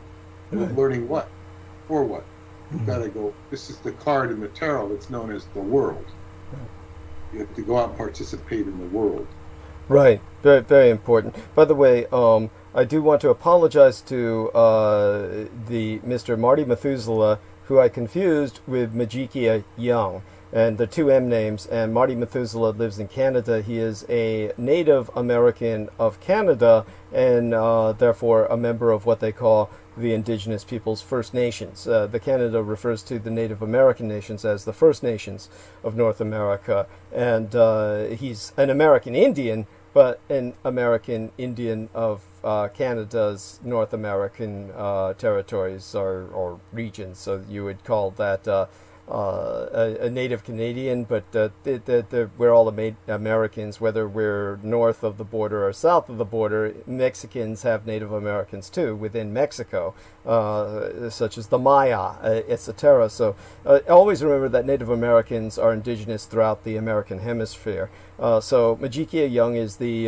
Native American I was thinking of, who's in the United States, who I believe the Dakotas, who's has a European American wife and a hybrid child, that's kind of like myself, half white, half something else. So my apologies in that regard. My own late and sainted father, the man who raised and guided me, George Joseph Henry Dietrich, had a out-of-body experience, a near-death experience, at least once. But the most pronounced one that he sprakathon to myself was one in which he was literally, in his case, he went all out. He left his body and wasn't hindered by any fucking ceiling. He was in the clouds. So he was just, I painted a picture to represent his description at one point. I shared that with Lena Shea. She has a copy of that. But I'll share it with others if they're curious. But he definitely was above the clouds and just seeing the sun reflecting on the tops of the clouds like an airplane. So he finally came back to his body, and that was a monumental task for him. So that was something he never forgot, and that was another incredible impact on his life. Aside from that, definitely I appreciate both of you gentlemen and everything you've both shared. I feel it's probably late where Peter Moon is at. Are you going to be checking out for them? Yes, he's in your area of the world. That's right. It's pretty much time for me to check out. I'm kind of losing my voice a little bit. Understood. Out in fresh mountain air. Oh, tell us a bit about the hiking. How that went. Well, I went hiking yesterday with my wife to Bear Mountain, and it's like climbing. And they have these rocks. It's like steps, and so you're climbing, and you're getting a lot of action with your calves and your hips, and that's very good. The exercise is very good, and I really enjoyed it. But what I remember most about it, we get to the top and we're having lunch, and there's quite a few people sitting on rocks having lunch or doing just, once they've got to the top, you just kind of rest and look at the beautiful view. You can see New York City. It's like, you're an hour north of New York City, but boy, you can still see the skyscrapers. Wow. They're distant, but it was quite a view. But we're sitting there, and I was listening. My wife pointed out the conversation. These people was a gay couple and then a hetero couple, and they were talking. They must have talked for at least a half an hour about the Reese's Buttercups, the ratio between peanut butter and chocolate in what was called an egg or an ellipse, and it was ridiculous. And then they started talking about the price of nuts at CVS and the pricing of nuts. And finally I realized they were talking so much about nuts that there was some undertone about, the gay guys must have had this subconscious thing talking about nuts.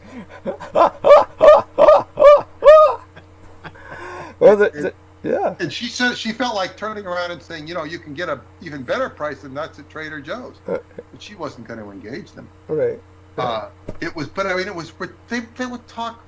They were just talking about the most inane, stupid. How could you have a conversation about this? Thank you. If you listen to the small talk on this show that can ensue at times, and it's nothing. It's almost like edified intellectual conversation compared to what these people were talking about. I could not believe anybody could talk for a half an hour about Reese's Buttercups and then nuts. Yes. All the like they must have heard things or read articles about. Right. So it sounds like they had written a dissertation. Is it possible that they were stoned? No. Oh my gosh. Because I do know that when people are stoned, the most mundane things, such as like a That would have street. made sense if they were stoned. It would have even been fun. But they weren't stoned. They were just frivolous people having frivolous conversation. Talk. Yeah, it's safe conversation. It's pathetic. It's pathetic. Although I one time sat down at this Indian restaurant. I was by myself to sneak a lunch, and I was sitting right practically in the same booth as these two gay guys. I think they were Asians, if I recall. They were Asian guys. The most in-depth conversation about RNA and DNA, and it was damned interesting. It was like I felt like stopping them and putting my 2 cents into what they were talking about, because they were talking about stuff that interested me. But in their cases, after they had their conversation it was fascinating. They'd look into each other's eyes, and I would tell you, you would never see two heterosexual people look into each other's eyes like that. Not the way they were. It was bizarre. It was like this deep caring and loving and longing, but it was just like you're never going to see it. I mean, even a heterosexual couple in the apex of romance is not going to look at themselves the way they did. It was just like, wow, that was some observation. But their conversation intellect was over the top in terms, but it was very particularized into stuff that most people aren't going to be able to even follow what they were talking about. Because I've studied enough about it, I had a unique appreciation for it. But the nature is good. I'm going to do that hike more often. It's an excellent thing to do, because I want to get in better training for when I go back to Transylvania. There's some good hiking paths to take, and I want to be able to take them with as much enjoyment and comfort as possible. Wonderful. Thank you for sharing that. We have a blessed night, and share our love with Paula. And I do hope that she comes on again sometime soon, just to join us and say hi, like she did so generously in the past. I'm sure she.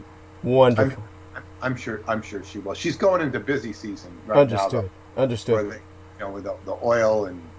She'll be working 6 days a week probably. Now I understand that the parts of the manuscript that got butchered by that computer, that cursed laptop I was working with, would be hard for her to read. But those are some of the parts where I spoke most in depth about Romania. I'm wondering how she would feel about some of the vampire manuscripts and She knows nothing about it. She knows nothing about it. I could get more. There was one, I don't know if it would be appropriate to approach him. I certainly haven't talked. He knows who I am. He brought neuroscience into Romania. Right. Interesting. And this guy, he rips people apart too. He's very nice to me. Yeah. He respects me, but I mean, he'll rip people to shreds, whether they're Romanian or American. Right. But I don't know if he knows. I think he brought the neuroscience from America. I don't really know. As opposed to bringing it in from Russia, if he'd know anything about that. Right. I mean, maybe I could find out. I also have a good friend who's a psychiatrist. I might get more traction out of him than I would Paula. Understood. Because he's the one to ask about this. And I've got, digest it and spit it out in my, because it's interesting. But again, this is hidden stuff. Yes. And the Romanians who probably really know about this stuff are probably people I wouldn't want to talk to. You and I will. Serious. Yeah, I hear what you're saying to an extent, but I do want to pursue that more privately with you. We'll speak about that privately, and we'll go a little more in depth into that in the near future. I do want to know a little bit more about that because I'm not quite sure who you're alluding to, but I'd like to find out which kind of class. Well, I don't know. In other words, most of the people I meet are pretty nice. Okay. Even the ones that belong to societies that might not be so nice. Right. But these would be hardcore, like probably from what I was referencing, these would be hardcore party types, or party intelligence types. So yeah, that's they're not nice, but they're not that different, I would suspect, from the Department Zero type of people. It sounds like it would fall right into their venue. Department Zero is very slimly staffed, mm-hmm. and it's going to be very manicured. It's Mm-hmm. going to have a pretty clean energy, from what I've been able to say. It's Okay. not going to be. It's not going to have the creepy types. The creepy Okay. types are, going to want to go around it. Right. Okay. That makes sense. And then, Yeah. and then, one of my friends is top security person Mm-hmm. in the nuclear field, Mm-hmm. but he's not going to be involved with any of this creepy stuff. Right. Understood. But he would, and he's not. But I don't know. It's like there's definitely secret societies over there. There's people that do rituals. There's people that are just, Mm-hmm. as my mother-in-law would say, have dinosaurs attached to them. Well, we don't need to go into this now, but you've gone into this in some depth before. You essentially met Paula through a kind of ritual, kind of. It was very ritualized how you met her, and so it's definitely. I met her at a site, Mm-hmm. not in the context of a ritual. Although people have said that, but no, there was no. I just met her at a sacred site. There was no ritual going on. But now, forgive me if I'm confused, but was there not? You were kind of in like almost a monastery where there were these. No. Okay, No. I was in a monastery Uh-huh. the first time I went there, Okay. and I had asked, but that was with my friend Nicole. Okay. And I had asked the minister, the abbot, the bishop. He says, "What can I do for you? I'll pray for you." I said, "Well, you pray that I have a successful journey to Sarmasojatuza." Right. So, which then, years later, I met Paula there. So I want to go back to the monastery someday and say, thank you for your prayers. This is what I got. Yeah. Interesting. And thank him, because he was a very nice host. He was a very nice host and a very nice man. But no, Paula, she just happened to be there. Uh-huh. She'd actually come to meet me, in fact, but along with her, her brother but that's where I actually saw her for the first time. Okay. Was on these sacred grounds. So But weren't you in a place where, the way I remember it was like, have you eaten? And you said, oh yeah, I ate a plum. And so, okay, so we can't do anything tonight. We have to wait until a day when you have. That's different. That's with Nicole. And Okay. Nicole brought me the plum. Okay. Nicole had done. She was like they did holy bread. They were doing the Eucharist and stuff. Yeah. In the church, because she went and, they do their, whether there's nobody there, they do their ceremonies, and she comes up into my room with the her hair covered, and I said, "What the hell are you doing? You're not supposed to be in here," because they have strict rules about that. They don't want me in the same room with her. And she brought me a plum. She says, "You eat this." And or whatever, she gave me the plums, and she gave me the holy bread, and then she said, you have to eat the holy bread on an empty stomach. So I saved it till the next morning. Okay. That was different, but that was just and I made a wish. That's all. That wasn't much of a ritual. Okay.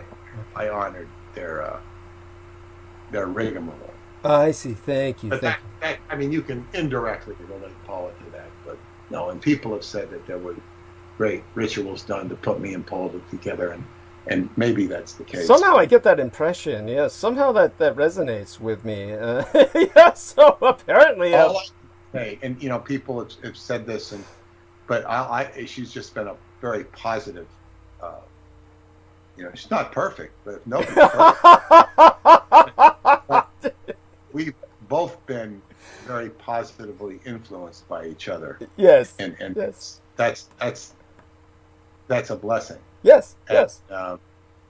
The nicer you are to a person, the nicer they are back to you. So that's the key to any association or relationship. Right. That's right. Well, definitely. Thank you again. All our love, and share that with Paula. And definitely. Before I go, I want to remind people to who can or will to donate to Douglas Dietrich media stuff that he needs. Thank you so much. On the YouTube chat room, okay? Yes, thank you, sir. And don't forget skybooksusa.com for Peter Moon's books as well. And bless you, blessed dreams. And we'll speak again soon. Yes, look forward to it. Bye-bye. Bye-bye for now. And that was Peter Moon of skybooksusa.com. Wonderful human being, and definitely what an exotic life. And so many people around talking about their impression of a ritualized meeting with his wife, which of course, it doesn't necessarily have to be a negative outcome. He had a very positive outcome, as could be seen by myself when he visited San Francisco with Paula. And that's definitely, I felt nothing but positive energy. But but that can come of a ritualized meeting, and there definitely seemed to be something arranged about the whole affair. And he originally met her when he was getting off of the plane, and if I remember correctly, or someone had been sent to meet him. He can correct me on that next time when he comes on to speak. And that's his life is interesting enough where I can go into those subjects ceaselessly. So Jameson, thank you so much for helping to add some depth to that. You didn't get a chance to talk to Peter tonight about the what you were pursuing with him. I prefer he be back with us when you go into these occult subjects, of course. Yes. With the Enochian thing, he admitted to me he didn't really understand much of what I wrote, or maybe it was the way I wrote it. So what I was going to say was the triangles. When you look at it, the triangle facing down, right? Mm-hmm. Within the triangles, it's sort of like a very fractal pattern. But the thing is, like, each letter corresponds to, like, if I were to say a word car, I would put C in the top in the top left triangle, and a triangle beneath it that faces downward, I would put A, and go on so forth and move diagonally and just keep going. And after that, I would look for what pairs form a triangle within a, like, it's very it's very complicated way I use, but it's I find it better than using a random word generator. Okay, yeah. Well, that's because that brings us back to Edgar Rice. What's his name? Not Edgar Rice Burroughs. William Burroughs territory when we talk about the problem I find is that the things that the random generators really aren't that random at all. Or we can say that, or better yet, what I will say is that it seems that something is able to decipher randomly generated phrases and words, and sort of ping this stuff back to reality in real time in a sense that is not advantageous to my operations. Right. Okay. I would not want someone to. I wouldn't want to, just say, okay, I'm going to, like, that dude who tried to hit me with a car the other day. Oh shit. That motherfucker's dead. And all of a sudden, someone in, like, a suit will come knocking on the door. Dude, seriously, we can't let you murder this asshole. And it's just gonna be like, with magic. So you see, you know, I rather not have that, because it seems like for some reason that you have to find a back door to the back door that other people have provided to reality when doing this stuff. You have to have your own personal key and cipher and your own methodology and technique, and you have to design it just for yourself. You can use, you know, what I'm doing is I'm not using Enochian magic as it exists. I am deconstructing it and synthesizing something that's an inversion of it. So whereas, you know, if I was doing something with Enochian magic, usually the animals would go away from the vicinity. Well, for some reason, doing the inversion of, like, you know, a certain tablet or something, all the animals seem to be drawn to my vicinity now. So it's kind of strange. So I'm pretty much just like fucking around and seeing, you know, it's not, I wouldn't say fucking around in a light way, because this is more or less my entire life's work and pursuit. So it's something I do take very seriously. But I think I can see where I could sort of imagine what Michael Aquino must have done to make certain entities not want to work with him anymore. And I suspect that he had uncovered what was a clever deception that I suspect is something that our species has been deceived by for a very long time. Because you know, the way I look at gods and divinity is, you know, I work with them as you gain something, I gain something, it's win-win. But I don't see them as something like superior or whatnot. I see them as vampires in a sense. As far as energy is concerned, they need to harvest our creative juices. They need to harvest our sexual energy from rituals. They need to harvest our mythology. They need to sort of jack themselves and plug themselves into our unconscious in order to operate. So they need us as a source of food, but it's not a source of food as in they're physically eating us. It's a quality that we have that sustains them. And my desire is to see, all right, I don't buy the bullshit that they're the only way to do magic. I'm sick of that. My desire is to see what can I synthesize without having to feed the beast, so to speak. Because my interest is to see what the hell I'm capable of as a human being, or something that, as much as I dislike human beings, I still am a human being. And I suspect that's what Michael Aquino had succeeded at doing. And what draws me to that conclusion is the fact that he was binding the entities with the harp array. This means that he sought a sort of integration between technology and the more, you know, arcane practices. Right. Which makes sense to me, although I don't agree with how he did it. I wouldn't go binding entities just for the hell of it to force them to do things at my whim. Rather, my interest is in, you know, being able to create a system and a technology which I could use on my own person to control absolutely every aspect of reality, objective and subjectively. Right.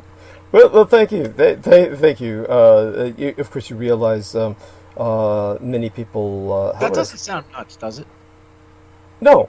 It loses a lot of people only in the sense that it's esoteric. So many people might find that too esoteric to really, you know, kind of get it or get into. But it's not. How would I say it? It's not. It's. You know, it's fine. I mean, what you said was fine. I mean, so I understand it, and I, you know, definitely just want to thank you for.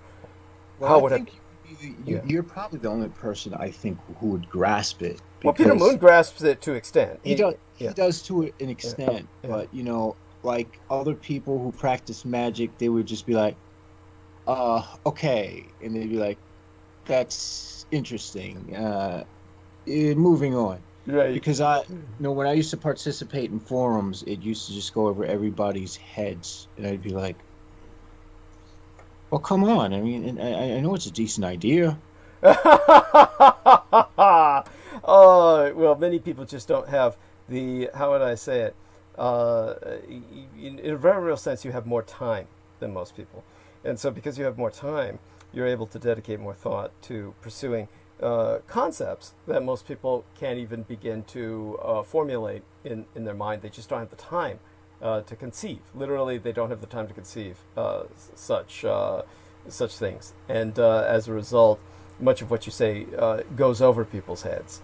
But there are plenty of people who understand what you're saying.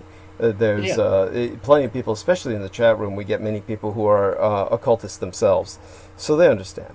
And that is true. Yeah, that is true. Yeah, and I'm fairly certain I'm fairly certain there's a silent audience out there who are like, oh, definitely. Interesting.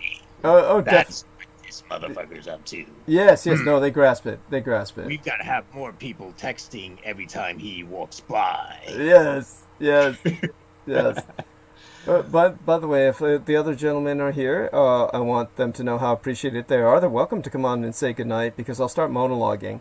I'm always reluctant to start monologuing because I have to go through the solicitation, and of course that takes some time and it takes some energy. And honestly, to tell you the truth, I would skip it if I could, but I can't. But I have to do it twice a show, and then I have to do my sponsors in the middle. So there we go with that. But of the arc of narrative, as I call it, that begins with my monologuing. There's always an arc of narrative that begins with a roundtabling. But obviously, it truly starts in full effect with the monologue. It's the Ides of November transmission, the 15th of November. For those of you who don't understand, the word Ides means mid, as in mid-month, mid-November, or any month on the 15th of the ancient Roman calendars. On other months in the Roman calendar, it would be the 13th, when their months consisted of 26 days. And they had more than one month that was only 26 days, and then the rest of the months were 30 days. So the 15th would be the Ides of those months. The 13th would be the Ides of those months that lasted 26 days. These days, the closest we have to that would be February, which, of course, because it was the shortest month of the year, they decided to make that Black History Month. And then, that's a very good point. Yeah. Why couldn't it be December? Why couldn't it be June? Yes. Oh no, it had to be the shortest fucking month of the year. Yes, and but definitely, it doesn't look like the other men are responding. So I guess they've kind of dropped off for the night, and that's fine. So I'm sorry. I said I'm here. I wasn't trying to interrupt. Oh, yes, understood. Oh no, good man. Okay. Definitely appreciate that. And tell us a little bit about anything else that might have come to mind tonight, and definitely take this opportunity to say good night to the audience. Hopefully you'll be listening by the time that I start talking about coronavirus, and I'm going to try and defend Flint, Michigan, because one of the things I'm going to point out, if I get to that point in arc of narrative, I'm always pointing out, of course, what's wrong with the Republican Party. Definitely there's plenty wrong with the Democratic Party, but there's a shitload wrong with the Democratic Party, because the Republican Party, the only reason why the Republican Party has the amount of power it has is because the Democratic Party allowed them to. And one of the things that I want to say is that they have an agenda, right? But other than that, I'm going to be talking about one of my complaints about the Democratic Party is the kind of contempt that they have for Republican areas, where we have to bear in mind there are many Democratic peoples, and like Pac-1 Morales is in Flint, Michigan, and Flint, Michigan is overwhelmingly Republican, and this is why I noticed a lot of Democrats online saying things like, let's not give them any clean water. So, I will be defending Flint, Michigan in passing. I will be talking about the coronavirus in depth. So I just wanted Pac-1 to be aware that that will come later in the narrative, and if he misses it tonight, to listen to it later. Okay, and say goodnight to everyone, Pac-1. And hope you found that amusing, what I just sent you. Somebody wrote something on Peter Moon's Facebook timeline that he's either never seen that he's never seen, or he's chosen not to respond to for whatever reason. What was it? It's on the screenshot. Share the inside joke. Don't. Oh, you didn't get a copy of the screenshot. Well, don't read it out loud. Don't read it out loud. But so let me get this over to our man Jameson Reese, and he can get a look at this while Pac One says goodnight to everyone. And let me find Cookie Monster and let me see where. Yeah, I have the virus. I uploaded. I updated my Yeah, I noticed you changed that. Was that because you were self-conscious after I compared you to the Grade Z horror film Sting of Death with Jellyfish Man? Oh no. I just wanted to rep this strange thing. That thing is what I saw on what was it? Oh God, I can't remember what day it was. But yeah, that was when I tried to do that remote viewing session about what was going on in Beirut. That's what I saw. Mm-hmm. Okay. That's what I saw above my bed when I woke up. I was like, "What the fuck?" Yeah. So I decided. I wound up absorbing the thing, the image. I don't know how the hell I did it into my left arm, and then I decided I would draw it and give it a name and use it as a servitor or something. And become it. Yeah. Yeah. Oh, it has a name. I channeled the name, oddly enough. Wow. Okay. And what's the name? Aish Meralda. Aish Meralda. Okay. Well, there you go. I'm going to give an image of yourself in your getup to Pac One. Let me go over to his Facebook timeline so I can do that. And yeah. Let him know. You know, I just want it to be known out there. I roll hard with the personal protective gear, man. I don't give a fuck anymore because I am not going to be one of those dudes who doesn't have his penis able to get up. Fuck that shit, dude. That's my main ass. Oh well, not yeah. Yes, there you I said are. Too much. Oh shit! There we are. So the Pac One Morales, that is our man Jameson Reese in his biological hazard outfit, and I said he looked exactly like. And when I showed this to Peter Moon thought that the jellyfish man from the Grade Z horror film Sting of Death, he thought that was Jameson. He said, he goes out dressed like that? He said, oh, holy fucking shit. Oh, he says I said, no, not in the wetsuit and the, shower beads dripping down from the inflated garbage bag. No, the one on, on top. It's almost as bad. But the basic message is, of course, stay away from me. And so it's there we have that. And so Pac One will. But you have. Shit, there's a war going on in Libya. Interesting. Well, I mean, it's always been war torn, but it seems like it's heating up again. Yes. So, Pac One, that you've been basically assailed by various images tonight that I'm sure will leave you with nightmares.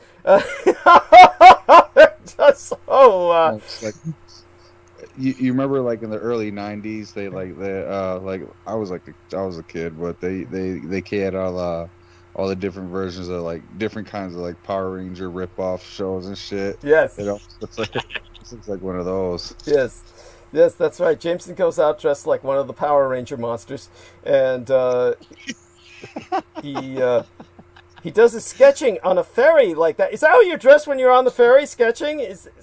Yeah, I'm in a enclosed space with, usually first, all right, I have a routine. Like once the boat starts leaving the docks and we're in the open water, because there's so much wind and water and everything is blowing, I'll go outside, I'll have my energy drink because, I'll be like, all right, so, but I'll make sure I have that bubble. How the fuck do you drink it with that shit on? Through a fucking straw? What? But no, what I'll do is I'll lower my mask, but I'll make sure that I have the bubble over my face. And like I'll be like out in the water so that nothing can blow because nobody's out there. It's freezing fucking cold. Right. So I'll be out there alone and I'll be able to drink something. Then I'll go inside and I'll put the bubble on over the mask. And I have two masks. One mask made of silk, which has 3 filters in it, And then I have a mask over that, which has another 2.5 filter in it, which I painted with my own personal sigil and shit. Yes. Well, there we are. Thank you for that. And that, of course, acts as a ward against Hysteliak, the anti-god of... No, it invites Hysteliak. Okay. Okay. I see, my thing is this, I might as well make humanity's enemies my friends. And what that does for me is that keeps me off the chopping block.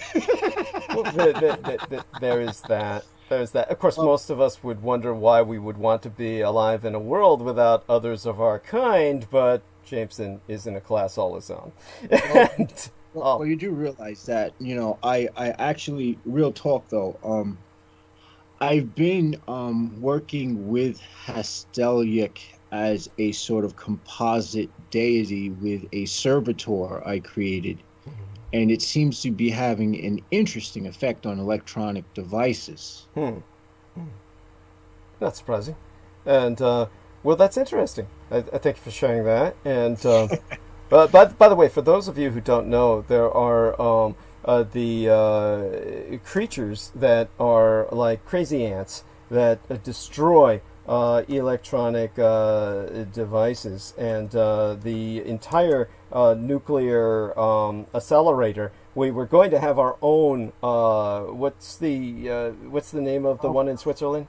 Is it the own? CERN. CERN. We were going to have our own CERN in Texas, and what happened was it was rendered completely dysfunctional after billions and billions of dollars spent upon it. That were.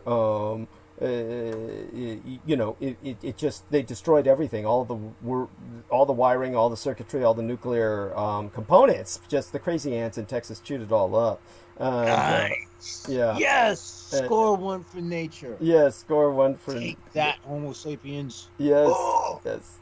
And so. That's what I'm talking about. Yeah. There you go. And so.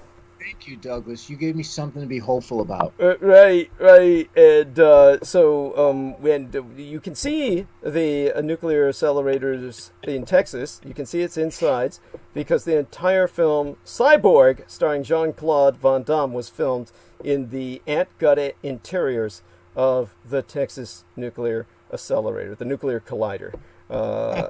And so with that, we turn back to Pack 1. Do say... good night to everyone. I'm going to get these images to Maria Gregorich, who points out that Peter Moon's wife looks like the little girl, one of her cousins in Slovenia. There we are. Yes. And so aside from that, let me get this. CERN, Selena Khan joined in. Thank you, honey. Let me get this over to Maria, and this one will be Jameson Reese. I'm sure Maria can hear me, even though there's a delay. It'll get to her with a delay. Let me get over to the messages. In the meantime, Pack 1, yes, say goodnight to the audience, please. Thank you, Douglas. Thanks for having me on tonight. I'll still be listening in. J-Mo, talk to you later, man. Good night. Good night, everybody out there. See you later, Pack 1. See you later, Derek. Have a good night, and just make sure you wear them fucking masks, wash your hands and shit. We don't need any more bullshit. You know what I'm saying? Yes. I mean, That's right. Thank you. Bless you. Of course, tell them they don't need to go as far as Jameson Reese. I mean, I wouldn't mind. There we are. And thank you. Bless you. Give our love to your family. And thank you so much for what you do. Good night. Good night. And with that, Derek, come on, say good night to everyone. All right. I just want to say good night. I've been going back and forth. I've been trying to cook some chicken because 2 weeks ago, I bought a chicken, a whole chicken, and I cooked it and it came out perfect. I'm talking perfect. And so 2 weeks later, I said, you know what, why don't I do another chicken since my first one came out perfect? Man, this thing came out like shit. And I don't know whether too much spice. It's a waste of fucking chicken and onions and celery. I'm gonna find something to put it with and eat it. I ain't gonna throw all this away. But this was it came out like I wanted to. But hey, thanks a lot, Douglas, for what you do. Thanks to Pacone. I was glad I was able to talk to him. It's always a good day whenever I'm able to talk to Pacone. And peace to Jameson Reese and everybody else out there listening. You guys have a good night. I'll be sticking around. So even if I doze out for a little bit, if you need me, just say my name and I'll wake up. Good night, Derek. Bless you. Have a blessed night. And we love you dearly, Derek, your family. And so Selena says good night to everyone as well. And Douglas, what I will say is I can't say anything without the context. So because I'm not adept at understanding humans. yes, but that's fine. That's fine. Yes. And so there we are. Our man, Jameson, is asking me a question about a photograph, which I'll explain to him later privately. Yeah. I don't want to get into it publicly. Oh my God. We're having some fun here. We're having some fun here with each other. And with that, we're going to go into monologue, which, like I said, I always try to avoid as long as I can. And so, as a matter of fact, I might make myself some tea. And I should have Jameson or now, Jameson, you can like go into articles or interesting things that are going on in the world without descending into depressing everybody with how you want everybody to die, right? Yeah, I can. Let's see. What do I have that's interesting? Yeah, look around a little bit, see what you can find, and then I can go make some tea and come back, and then I can start my monologue for the night. After all, we've got 10 minutes to the top of the hour. Why don't I do that? I'm going to leave everyone with Jameson Reese, which is kind of like I don't know what kind of comparison to make. It's like leaving a child with Roger Rabbit, except Roger Rabbit is like part of the Cthulhu mythos, and then the child gets devoured. Even a bull in the china shop. Yeah, that's it. So you stay with him, Derek, and both of you gentlemen bounce off each other, and that is what I need you both for. So thank you, Derek, for being here. Both of you kind of, do what you can. Take the stage. I love you both, and I'll be back in about 10 minutes. Around the top of the hour with my tea. Okay, thank you so much. I'll go mute now. Well, the subject of defunding the police come into play, and I'll give you my view as a Chicagoan because I've seen the whole spectrum of police. Some people say there's good police, some people say they're bad police, they're all police. It's all concluded. I've seen both. I've seen good and bad. Right, but what it comes down to is not all the police departments are equal. For instance, being from Chicago and being a truck driver and having to constantly deal with the DOT stops and the checkpoints and all that stuff and the truck scales, I would say the Illinois State Police is probably one of the finest police departments in the country. Next, we have the Cook County Sheriff Departments that we have to deal with. And I've never personally had any kind of run-in with the Sheriff's Department. I mean, any sheriff I've always met has always been cool. I've heard the rumors. I know they've got their problems. Most of their problems are in the prison. But when it comes to human trafficking and a lot of stuff that is going on here in the United States, I'm a supporter of Sheriff Tom Dart. Sheriff Tom Dart is the Illinois Cook County Sheriff. And when it came to Backpage and what's the other one, Craigslist, we had a real big problem with human trafficking. And so Sheriff Tom Dart, Cook County Sheriff's Department, took Backpage and put Craigslist to task. And I mean, he made an excellent point, but somehow or another, once the ACLU got involved, even though his point was an excellent, well-made point, that their making money and helping to fuel human trafficking, they used freedom of speech. It's their freedom of speech to put out that newspaper. So the Backpage in Craigslist actually sued Sheriff Tom Dart. So Sheriff Tom Dart, being a warrior against child trafficking and not willing to give up, he goes, you know what I'm going to do?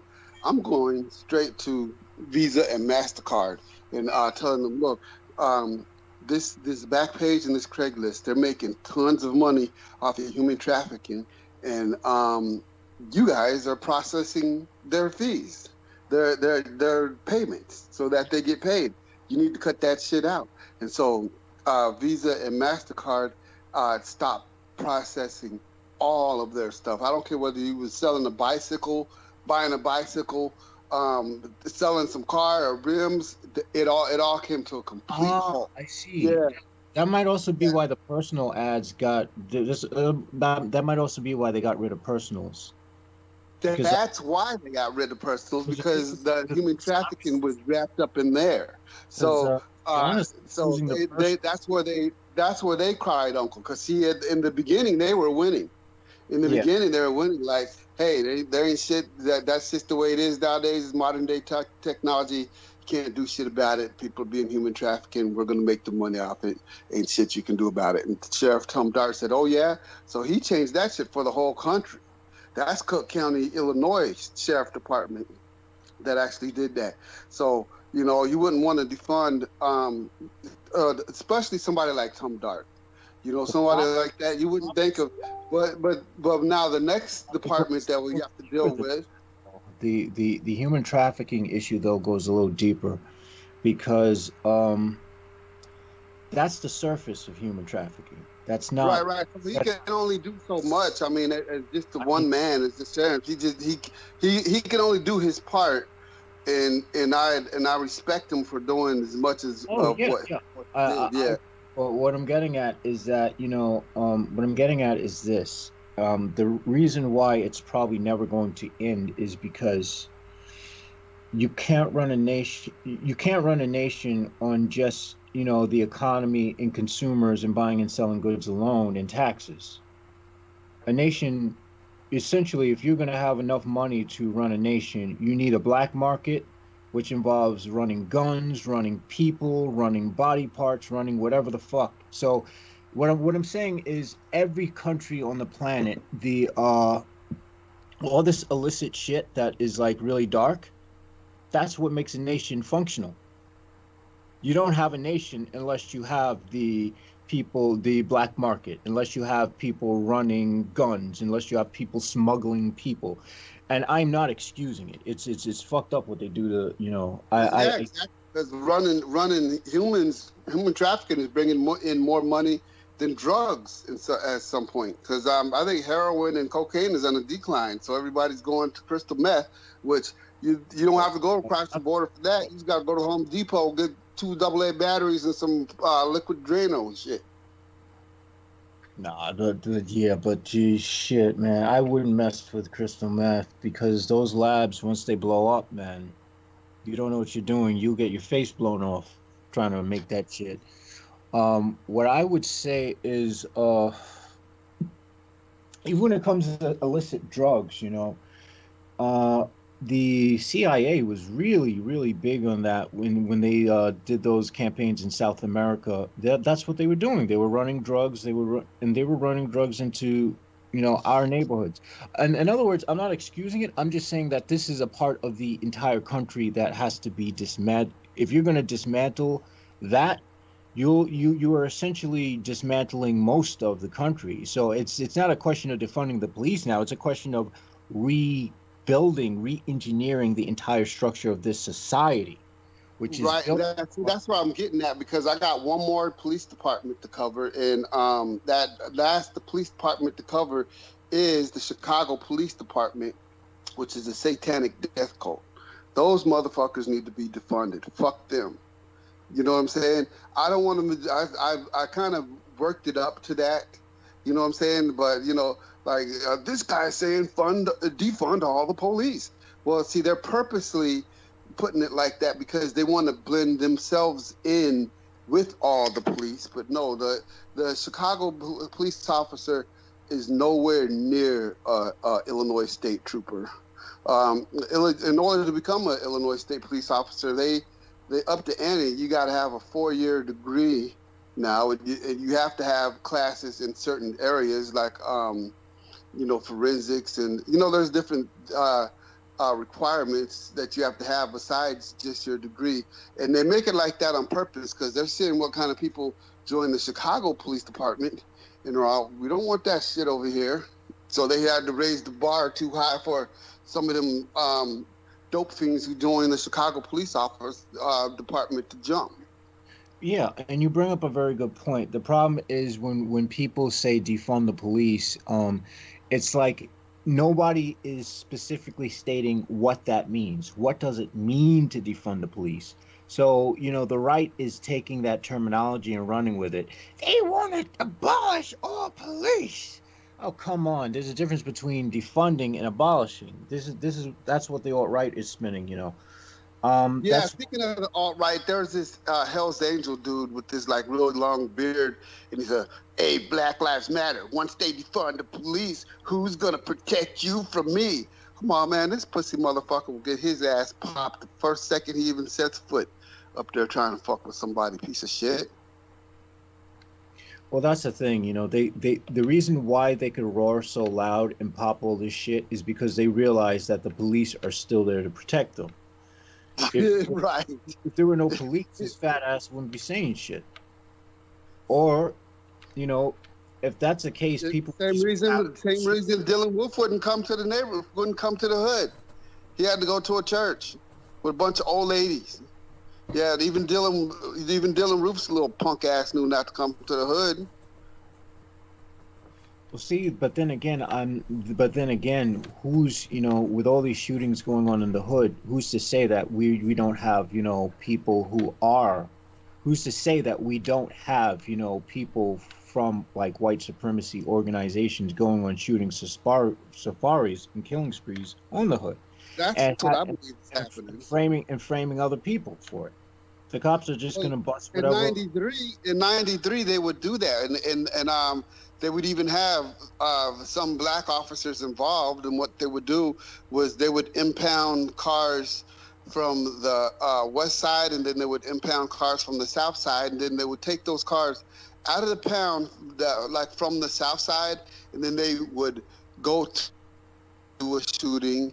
And then they'll take a car to impound from the west side and go to the south side and do a shooting. And now all of a sudden, you just sparked a gang war because people are retaliating because of a truce that was broken between the gangs, and now they have job security.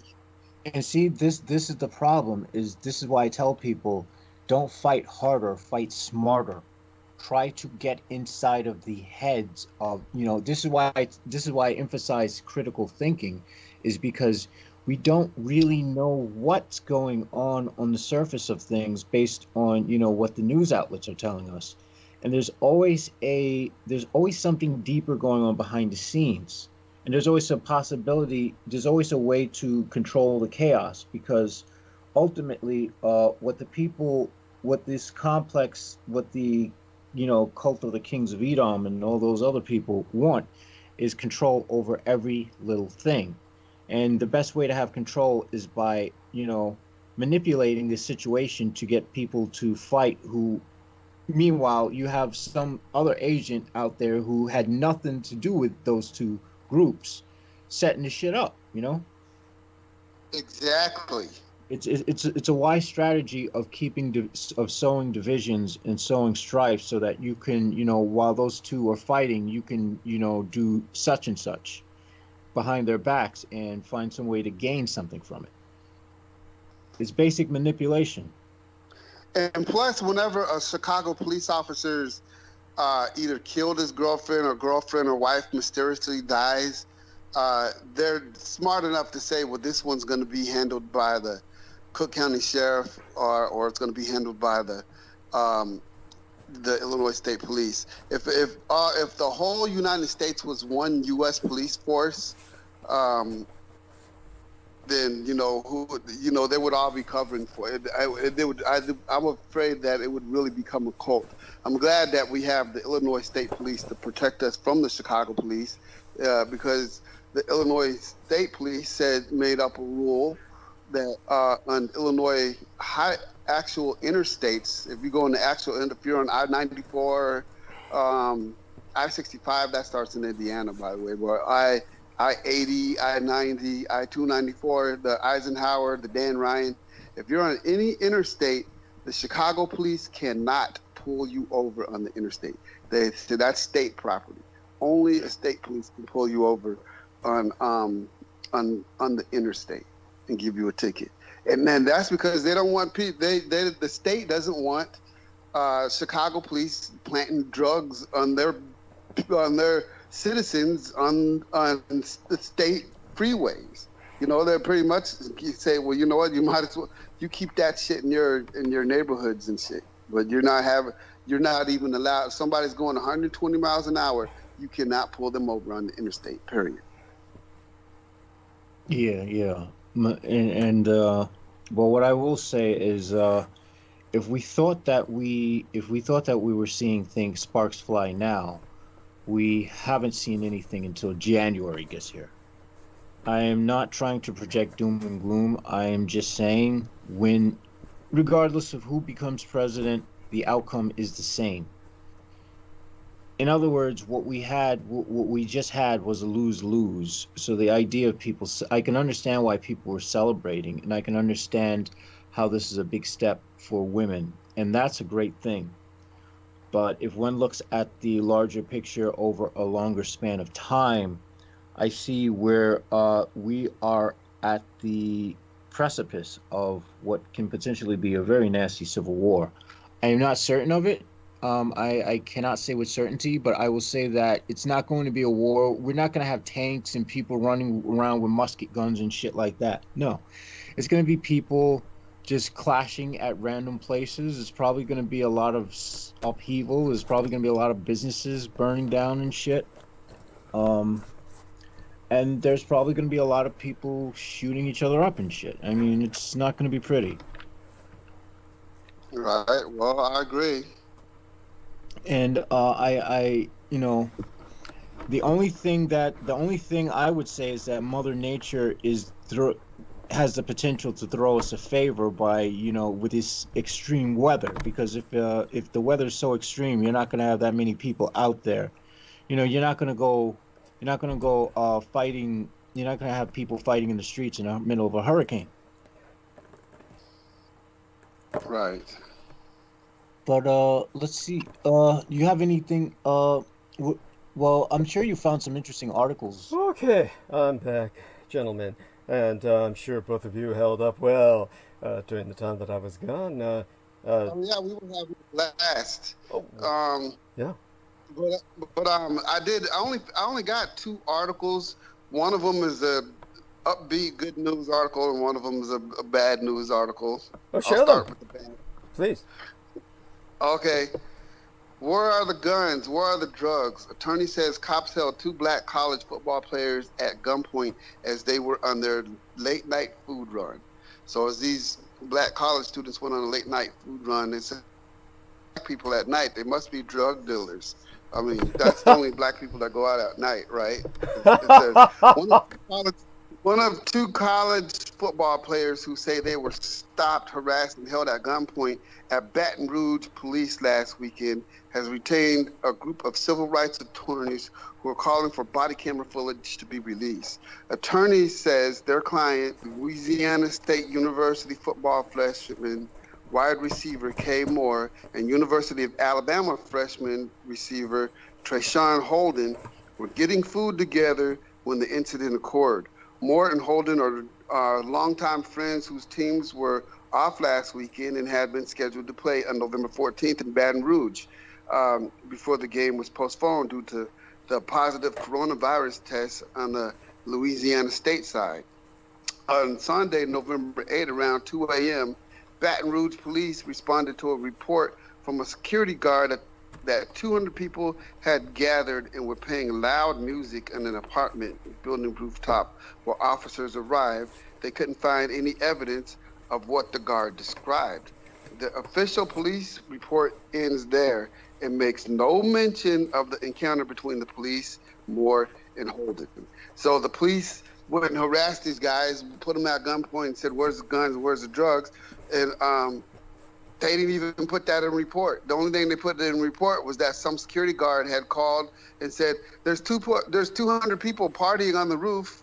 And when they got to the roof, wasn't nobody there. Jeez. And then that's where the report ends. The attorneys say Moore and Holden were leaving Moore's apartment and were trying to get food when officers approached them and immediately pointed their weapons at them. The officers allegedly searched Moore and tried to unzip his pants in the process while questioning the student about the weapons and drugs. They were unzipping his pants. Jeez. When Moore tried to record the encounter, an officer snatched his phone away. Moore said one of the attorneys was able to watch body camera footage of the incident, but it had not been released to the public. Attorney Ryan Thompson, who viewed the footage, gave the following description of the events. Both Kay and Trayshawn are subsequently searched at gunpoint. They're asked, where are their guns and where are the drugs? There are no guns and no drugs. Then they proceeded to tell them that there are no guns and no drugs. What did I do? What did I do? The officers then say, be calm. The Corey and Trayshawn at some point then tell, after being detained, after being stopped, we're LSU players, we're athletes. At that point, the detention stops, and the response from that is, okay, good job. The Baton Rouge Police Department releases the footage publicly when a critical incident that is violent or controversial occurs. So, yeah, so we just have, just a case of more overzealous cops. Off the word of a security guard, Karen, that's what I'll call him. Some security guard saying, there's a bunch of people partying on the roof. And they got up there was nobody partying on the roof. And they're all, hell, we made this trip out here to arrest somebody. And then all of a sudden, two black guys walk by and say, hey, there you go, let's get them. Yeah. I'm so sorry. That's just awful. That's just honest to God, it's disgusting. And it's so predictable. And in the end, it's at this point, it almost doesn't even bear reporting. It's except for the fact that it has to be reported. But you understand what I'm saying. Yeah. It's good. We're going to see more of the same. It's not. We have no reason to believe that anything is going to be any different anytime soon or anytime in the near future, because this is just the way America is. Yeah, and that's the horror of the situation, and that's why we have to continue doing what we do. And this is why scumbags like David J. West grew to hate myself. I remember when I think was the real major turning point. Obviously, the fact that his wife wanted to fuck me was probably the starting point. But the real major turning point was the time that I was speaking to him on the phone. And it was, I think, the last conversation we ever had when or it might have been before the conversation in which Peter Moon and Brendan Zogit and a number of other people were on the phone with he and I, including Justin White, I believe, if my memory serves me well. And we were talking about the gang stalkers and the anti-gods, which he had known full well about. The cult of the kings of Edom, he wrote of them in his short story, and yet he decided he was going to go on their side, that he because of politics. And this is because at one point I was bringing up white privilege, and I said I couldn't, when I turn in reports to the FBI, they're turned away, and a lot of this has to do with the fact that I'm a non-white person who's being stalked by a white man, and it's been the case ever since Stephen Outram. I mean, these are all white people. They only work with white people, and they sometimes masquerade or avatar themselves as something else, but it's almost always white, and there's very little that they can work with otherwise. They simply are incapable of even understanding or communicating with non-white peoples. So that one of the reasons I feel so safe with Selina Khan, because people ask me, well, is she safe, someone you can trust? And I say, almost certainly, and that was before I even knew her, because she's not white. I mean, sadly, that's what we're down to. This is where we're at, and so here you've got David J. West, and he started bristling. I could hear him bristle at the other end of the line, and then it was since that point he began to say, "Oh, I'm saying negative things. Oh, I'm saying things he disagrees with, like, oh yeah, we've got to get rid of Trump, etc." So it's for sure politics.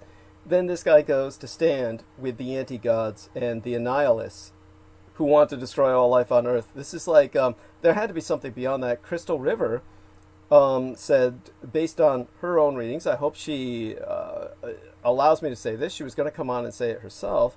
As far as I understood, she can spank me otherwise if that's not the case, but I'll talk to her as soon as possible. She's gotten very busy with the holidays, and she started dating.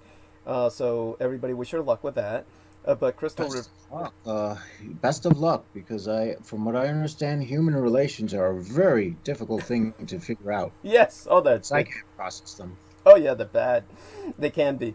But Crystal said that, well, the name West, it's she learned this from Mr. Max Spears. And she says, when I was with Max Spears, he was telling me that many of these these programmed individuals come from family lines that have specific names that put them in a kind of program category.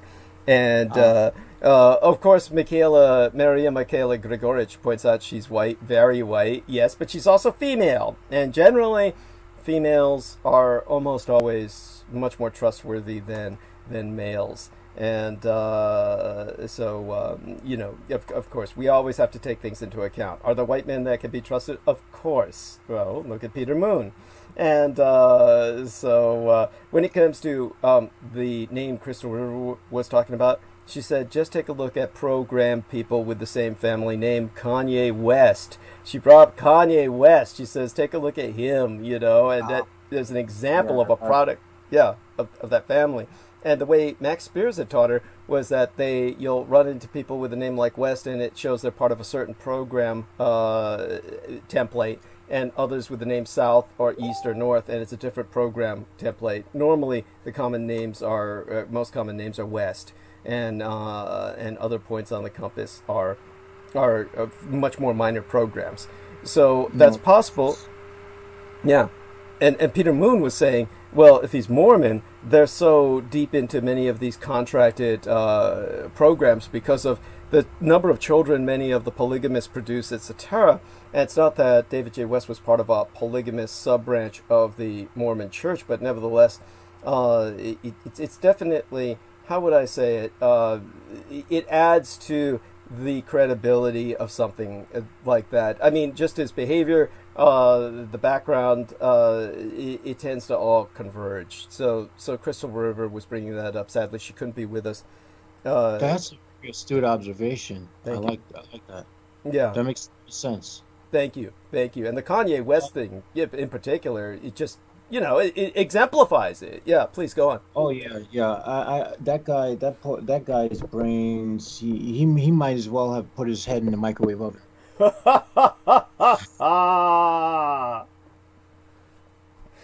And so with that, what's the other, the more sadder story? Wait, was that the sad story, or was that the upbeat story?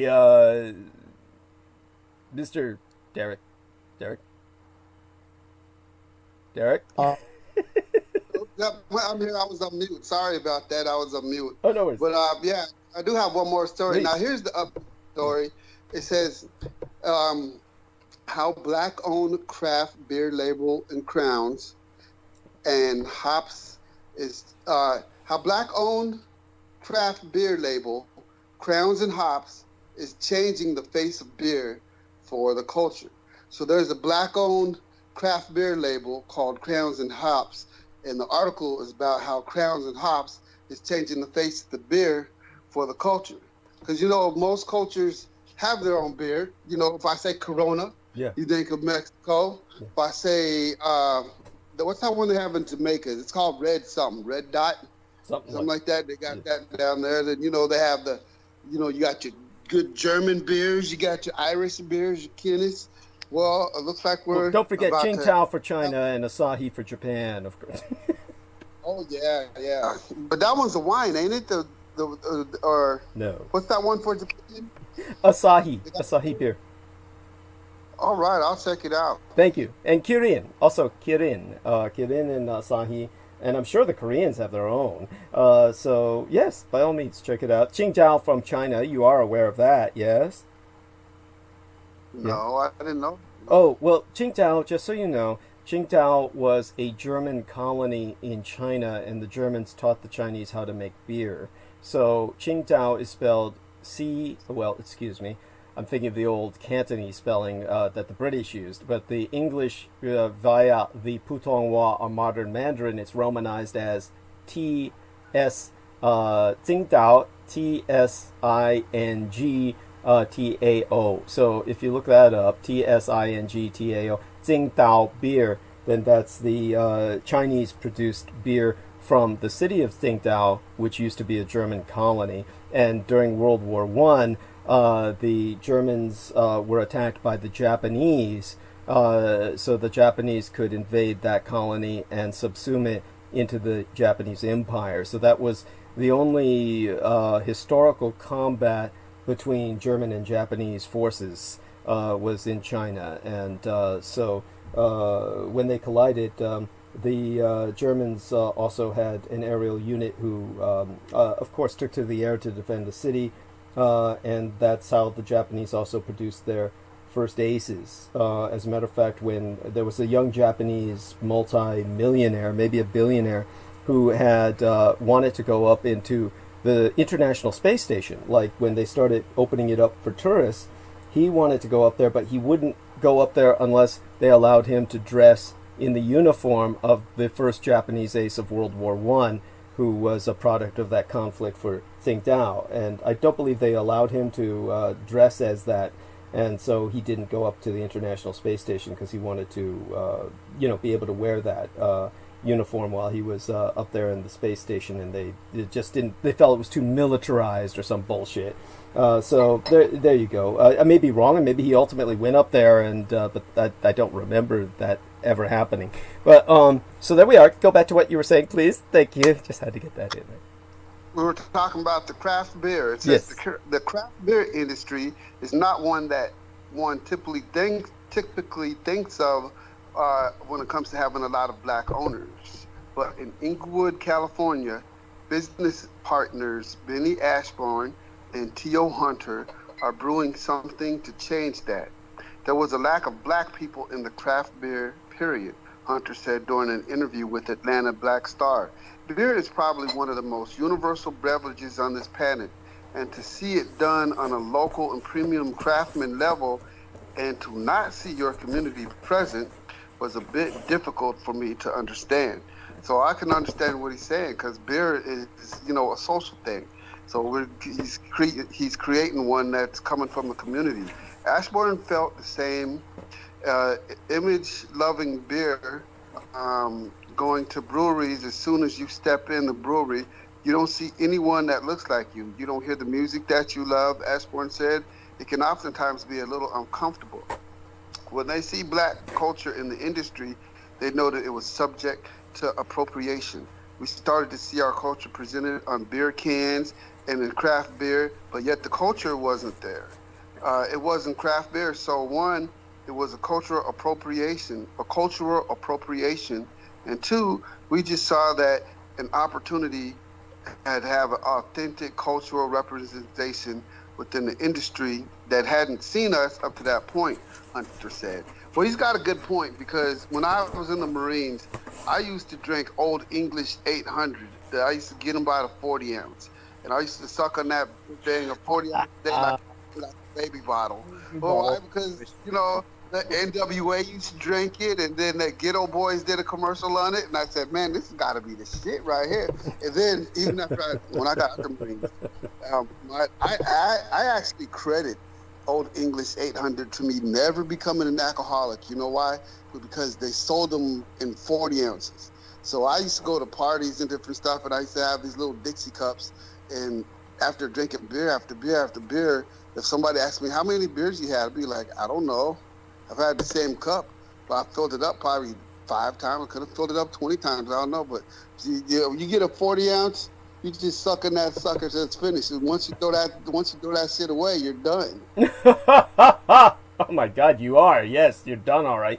By the way, what about a King Cobra beer? I remember that was always advertised with black. Yeah, I think they were made by they were actually made by Schlitz. Okay. So you had the Schlitz malt liquor and you had the King Cobra. So I guess there were some minor differences, but it was actually the same company that made those 2 different brands. But that's fascinating. Yeah, go on. They did make a 64 ounce once, and that proved to be too much for me. Oh. The 64 ounce is like when my brother came to visit me in Chicago, and I brought us. I said, you know what? I'm gonna get us all 40 ounces. And I went to the liquor store and I said, I'm gonna get us all 64 ounces. Oh. And then when they came to visit me, they're all, damn, D, you be drinking beer out of a milk jug and shit. Oh, shit. You look like some kind of white trash hillbilly with the old jugs that they would. Honestly, at that point, you might as well just move to vodka. Thank you. I mean, because I never paid attention to the names. I just looked at the content, and I just went for whatever had the highest content. And usually, that would be St. Ives. Right. St. Ives. I love St. Ives. That was my like top one. St. Ives and Old English. Hate beer, honestly. Oh. It's just the fact that it gets the job. It just got the job done. Mm-hmm. Well, definitely one of the things that I find fascinating is the attempt to reach out to subcultures, and at least Schlitz has to be given credit for having, if not moral credit, at least the business savvy to reach out to the black community. So they actually started. I'm probably business savvy, but then once you get so many alcoholics in the neighborhood, then you turn around and say, "What? Are you just reaching out to us to fucking flood our neighborhood with the bullshit?" Then the question in point would have to be, how many jobs is it creating for people within the community? For the community they're targeting. Not even the liquor stores that are selling it. Yeah. So even if they're just selling it. Not only were there no jobs in the beer industry for us, but then when you sell it in the neighborhood, it goes to Ahmad and Patel and all of them. Right, and that's. So I see what you're saying. So they're like, oh, gee, black folks, you're having a bad time. Well, in all fairness, there are some jobs that were provided to black actors and actresses to act like they were enjoying themselves while drinking King Cobra and giving it a. But see, that's not really a job. A job would actually be the truck drivers who are delivering. That's what Jesse Jackson got in trouble because he went after. I think he went after Budweiser for that. He went after Budweiser for, using black actors but not giving us any jobs in the industry and they let somehow or another he got a distributorship. Well, there you go. He got something for himself. Oh yeah. Way to go, Jesse. Right. Yeah. Jesse, I'm looking out for the brothers, yeah, but I'm making out for myself.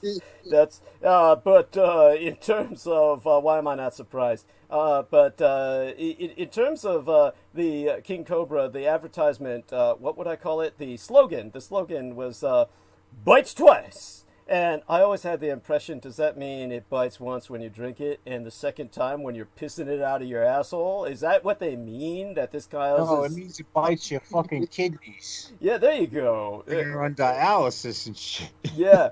There we are. There's the bite. Yeah, bites twice. Bites twice that second time in your life when you're a little bit older and it all accumulates like radiation. Yes. See, that's the thing. Then you know what else got me was bro science because I had just got out the military and for one I was so skinny you could see my rib cage and my kneecaps. That's how skinny I was when I went in the Marine. Now when I got out, I was nice and firm, just like probably 6 or 7% body fat, but that bro science me and you were talking about when people just hear stuff at the gym and all of a sudden it becomes like actual science. Yeah. Somebody was saying Arnold Schwarzenegger drinks a can of beer a day and that's how that beer, all the hops and all, you know, the wheat and everything in the beer, that's what keeps his muscles so bulky. They couldn't have believed that. They couldn't possibly have believed that. I did, and I said, well, shoot, if he's doing a can a day, it's hell. Out of the 40 ounces for me, baby, I'm gonna be fucking. I'm gonna be on Schwarzenegger's time too. That's so tragic. That's literally diabetes in a bottle. That stuff is broken down into pure sugar. Yeah, he built up the muscle all right. That you know, that pot belly. It's like, yeah, look at this. It's all muscle. You can hit it and it's firm. Yeah. Forget the six-pack, baby. I got the keg. Yeah. Oh, I'm in pain. I'm in pain just hearing this. It's just painful. But I'm glad to see that some blacks are brewing beer now and creating a kind of cultural, you know, job creating, hopefully, industry, a microbrewery within their neighborhood. There we have that. And I doubt it's going to be anything really like prolific. I say speak to me when, you know, half of the people in Congress are black. Yes, because that's actually or better yet, when we have more people who are corporate leaders who are black, because CEOs and shit, because that's where it matters. I mean, honestly, you ain't gonna change shit by someone opening up a black brewery. Well, I understand, but it's important only in the sense that it's important to them. Beyond that, if it gets product placement in some of the movies, like when next time we have a black producer making a movie and he places that product in his movie and have the popular actors or the actors that everybody's rooting for. The question is, you know, why couldn't it also be advertised in a white movie? Oh yeah. Well, yeah, that's cool. That's cool too. What I'm saying is, that's going to cost money, and so to a certain extent, when you're doing something on the ground level, you know what I'm saying, it's still considered grassroots, and so that'll be great. I mean, I bet you Tarantino would do it. There's some white. The thing is that, but what I'm saying is that doesn't do shit for the community. That just does shit for the people who are business owners. You're true enough. Right, but then as the business grows, if they can get in their distributorships, if they get more black distributorships, if they get more black truck drivers, then more black stores that are selling it. But what I'm getting at is that it doesn't work like that. You know, it's not a thing where, you know. But it can. It can, and that the most important thing is not overnight. Yeah. It's not going to work like that overnight, but it eventually. Yeah. If you kind of stay optimistic and kind of go with a game plan and be in the mindset of a power broker. Yeah. If somebody's got to be a power broker. Say, you know what, I'm going to do something for my people, and I'm going to create an economy. I mean, the Chinese do it to a perfection. You know, they start with little stuff, but they do it to a perfection, and they keep that. The Chinese Americans keep their money circulating within 12 times within their own community, 8 to 12 times before it goes out of their community. So every time you put $1 into the Chinese, you go down to Chinatown, you put $1 into the Chinese community, they in turn take that dollar and they buy their supplies from the Chinese, who in turn buys from another Chinese distributor, who in turn goes back to that same Chinese restaurant, and that dollar that you put into the Chinese community stays in that community and circulates within that community 8 to 12 times before leaving that community. But the black community, on the other hand, as soon as that money comes into our community, it immediately goes out. I mean, you'll be, if you take it to Harold's Chicken, it'll circulate once. You know what I'm saying? But then all their distributors are white, and so we don't really have a network of circulating our money. That's why we need a business district. Well, beyond that, I've always spoken that ultimately what we need is a black nation that is. Well, I guess what I'm getting at is this, because I'm not someone who understands community much. So I really don't know, you know. Yeah, it does things for, you know, honestly, community doesn't have a meaning to me. Because with the people I meet, I'm at war with people who are black and white. Well, Then look at instead of looking at it for like community wise, looking at it. That's what I'm getting at. It doesn't do anything for it. Separate each community, and then with each community, different communities separated, look at how the dollar circulates within that community. right. So, if you don't understand community, that's no problem. But look at how the dollar circulates. So you have America is made up with it's a melting pot, so to speak. So you have all these different people, and black people are the only people who are dependent on every other race for everything else. Right. And This not was really the tragedy. self-sufficient. Yeah. But It's it's not that simple. This is what I'm getting at.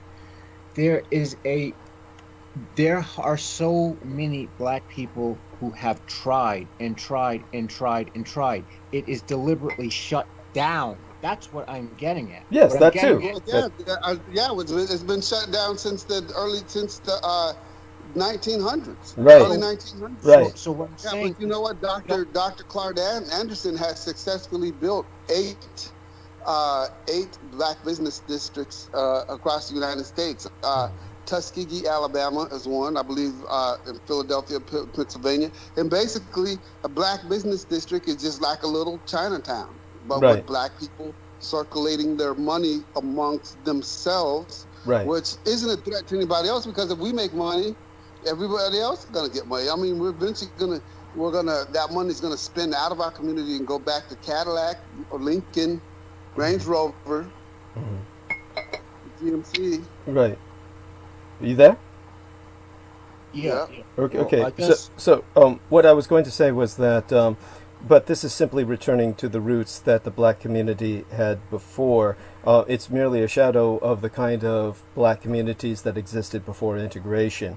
This is why there has been the argument that integration has been the worst tragedy to happen Which to all the black burned community. down Yeah. by whites who Yeah. were angry. So it's like, what the fuck? There's Right. no win. There's no win here. The only win is by dismantling the country itself. Yes, and this is why I've mentioned the need for a black nation. And so the And education, because check this out. One thing that, the whites did a very, constantly do bad service to our, 282 towns we created directly after slavery. Right. And after slavery, after creating 282 towns, there's only, 3 left in the United States. One of them's here in Tennessee. Freetown, Tennessee, I believe is the name of it. But just like in the book of Numbers, in the Bible, the very exact same tactic was used that Balak used with Balaam when it came to cursing the Israeli people, because God would not let the people get cursed. So finally they said, you know what? Send in your woman. Your woman will entice the men, and they'll end up cursing themselves. And so, I think our civil rights sold themselves out for the sexual interracial access. Yeah, that argument has been made, and it's certainly compelling. I'll certainly say that much. And All I that can was say is, I like to keep it simple. the. Get rid of the humans, and I'll just feed cats for the rest of my life. Well, there That we works. are. There we are. Well, that takes it down to a Because simplicity. humans are just too damn complicated. This stuff is just like a headache. It's like, Well, check it out, Jameson. It's just like, how do you eat an elephant? One bite at a time. You know what I'm Yes, saying? I didn't yes.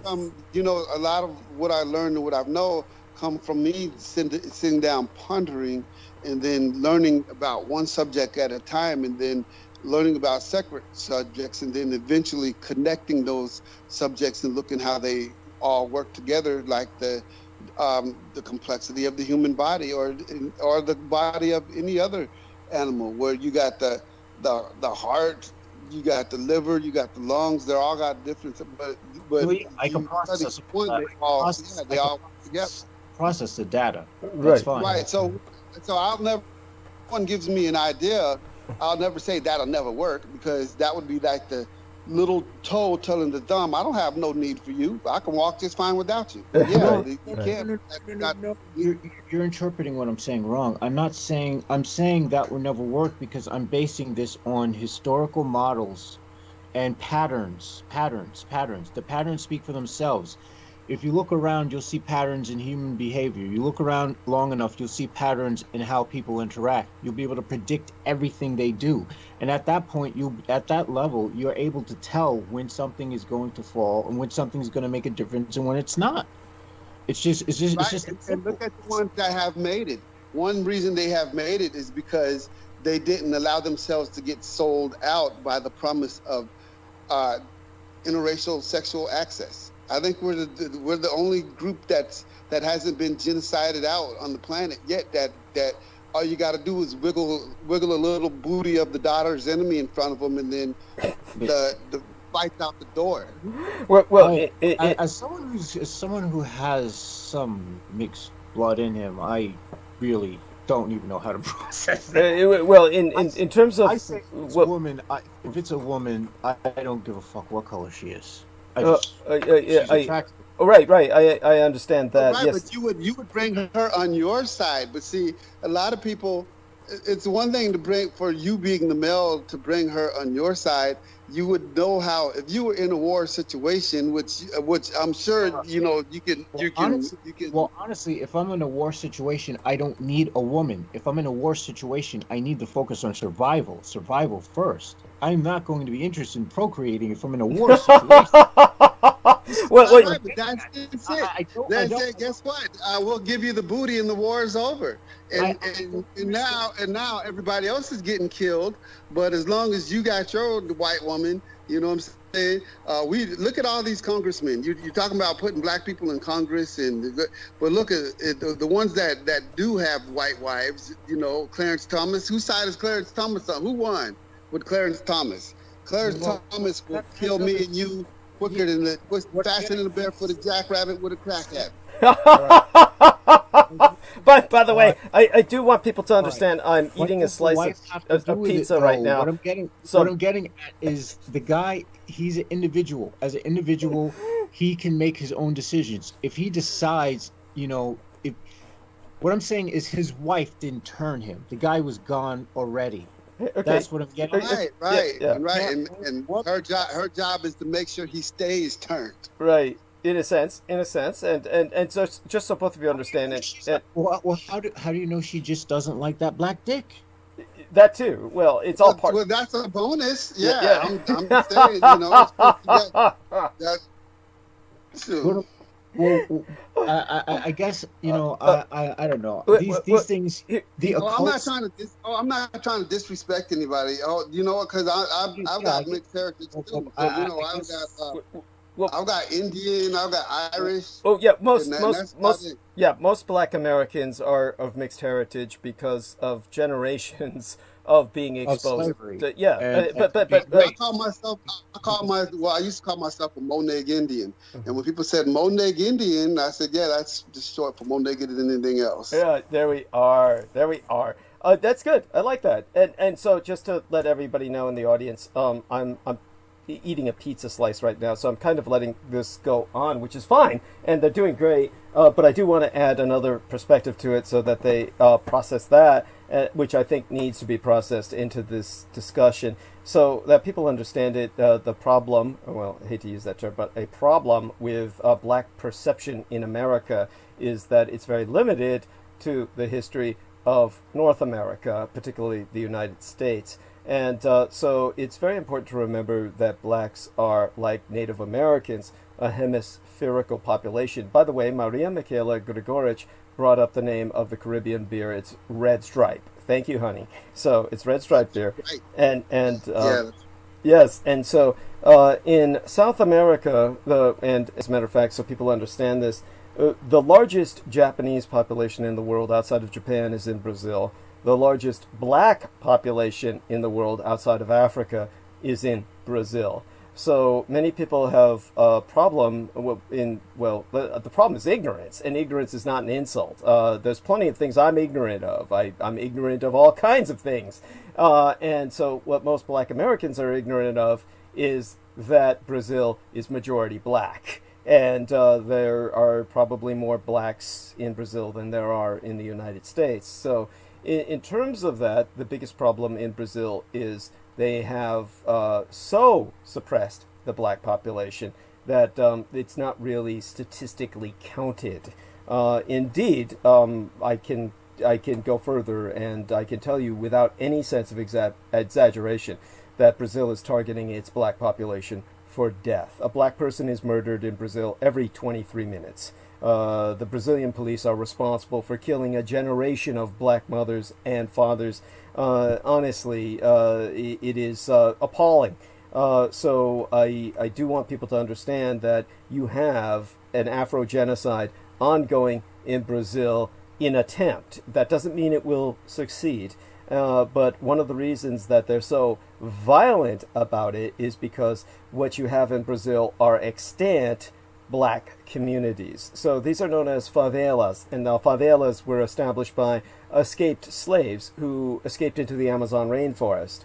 So it's deep in the Amazon rainforest. There are entire black villages and towns which have over time become essentially black. They're not necessarily large enough to be called cities, but large black communities. And so in Brazil, the way that they try to subsume this is people describe themselves by skin color in disambiguation from race. So instead of saying I'm Afro-Brazilian, people say I'm dark-skinned. I'm dark-skinned Brazilian. And so this is the way Brazil tries to hide its black issue. And so in terms of what African Americans should do is they should really study Brazil and study what to avoid in terms of the problems that are faced by blacks in Brazil, and also try to extend themselves to help Afro-Brazilians realize that they're black. And that is a big problem in Brazil. In fact, Black Panther, the film, shook up... I do have another piece of advice that might work as well. Sure. You can all give me your energy and help me summon asteroid Apophis to just smash. Well, that's the setting here anyway, and it might just make this all easier. Yeah, let's skip that. Anyhow, the film Black Panther really shook up Brazil's black Afro-Brazilian community. In fact, Afro-Brazilians, as I prefer to call them rather than dark Brazilians, Afro-Brazilians in cities across Brazil organized all black viewings of the movie Black Panther. This was like a light in the darkness for them. So it's it was maybe 2011, the year of my late and sainted mother's death, that the Brazil census, for the first time in its history, showed African Brazilians in the majority. So at this point in time, what black Americans should be doing is encouraging a growing pride in Brazil's black and indigenous communities, so that there can be a real sense of community between black America in the United States and black America in the South. Understand, of course, that Salvador da Bahia, which was a former port for porting the slaves into the New World, that's now the Black Rome. That is really the Brazilian state where African Americans, and it's important to remember that Brazilians are in South America. There's American as black Americans in the North. That's where they're finally beginning to identify themselves racially, as opposed to by the color of their skin.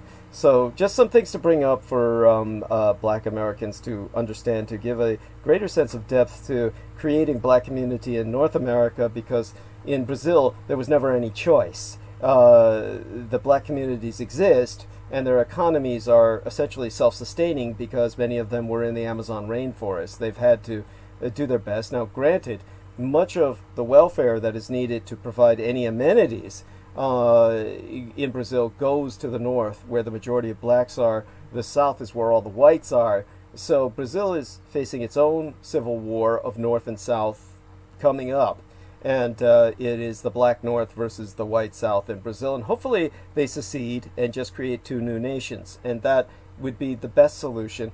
That would be a solution for America. We need a black nation, several white nations, and we need a transitional zones, transitional territories where people like myself can live, cosmopolitan free cities, where people who are of mixed heritage can thrive.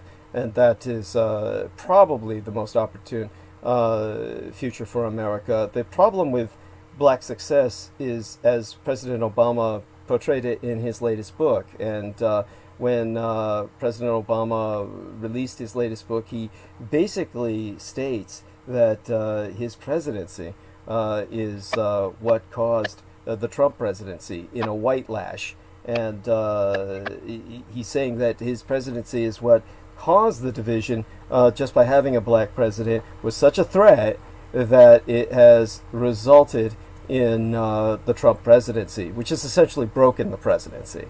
So his book's title is Promised Land, I believe, is the latest book he's written. So that is something that is required reading more than likely. So it's definitely, how would I say it?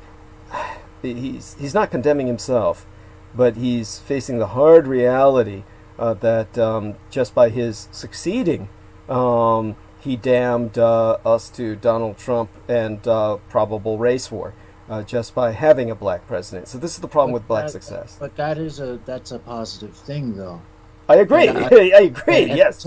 And I'll tell you why. Because it would be worse if we just lingered in that sort of passivity while these slangs just continued and just said, "Oh, let's do gun control." This is shit that they've been doing for the last, I don't know, forever. Yes, I'm sorry. I don't mean to laugh. I'm not laughing at the victimization or the persecution, but it's definitely. What else are you going to do? You're either going to laugh or cry. It's the horror of the situation is such that you can but throw your head back. America needs to get this shit out of its system. Yes, rather than just bottling up. You know, it's like, you know, because I think in the Atlanta Times there was a article about a woman who said, you know, return to normal. What normal? You know, and this black woman was saying, what normal? Yes. The normal that had Trayvon Martin killed and all these other people. Yes. And that made a lot of sense, because it's like, you know, it's okay. She was like, yeah, in America, it's okay to be racist if you hide it, but it's not okay to be openly. But it wasn't okay to be openly racist. You know, at least now that it's in the open, we know who's who. Yes. Yes, no, so now, I agree. At least now, I don't have to worry about making fake friends who are going to talk about me behind my back.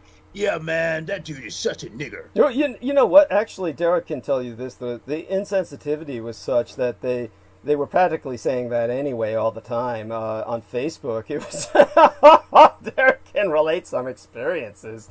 Where I have experiences. I kick people to the curb for that shit. Yes. And those individuals I will never reconnect with. Yes, understood. But by the way, if you two gentlemen can go back to talking so I can finish the pizza, then I'll be on in a few minutes. But take us to the top of the hour, which is only a few minutes away.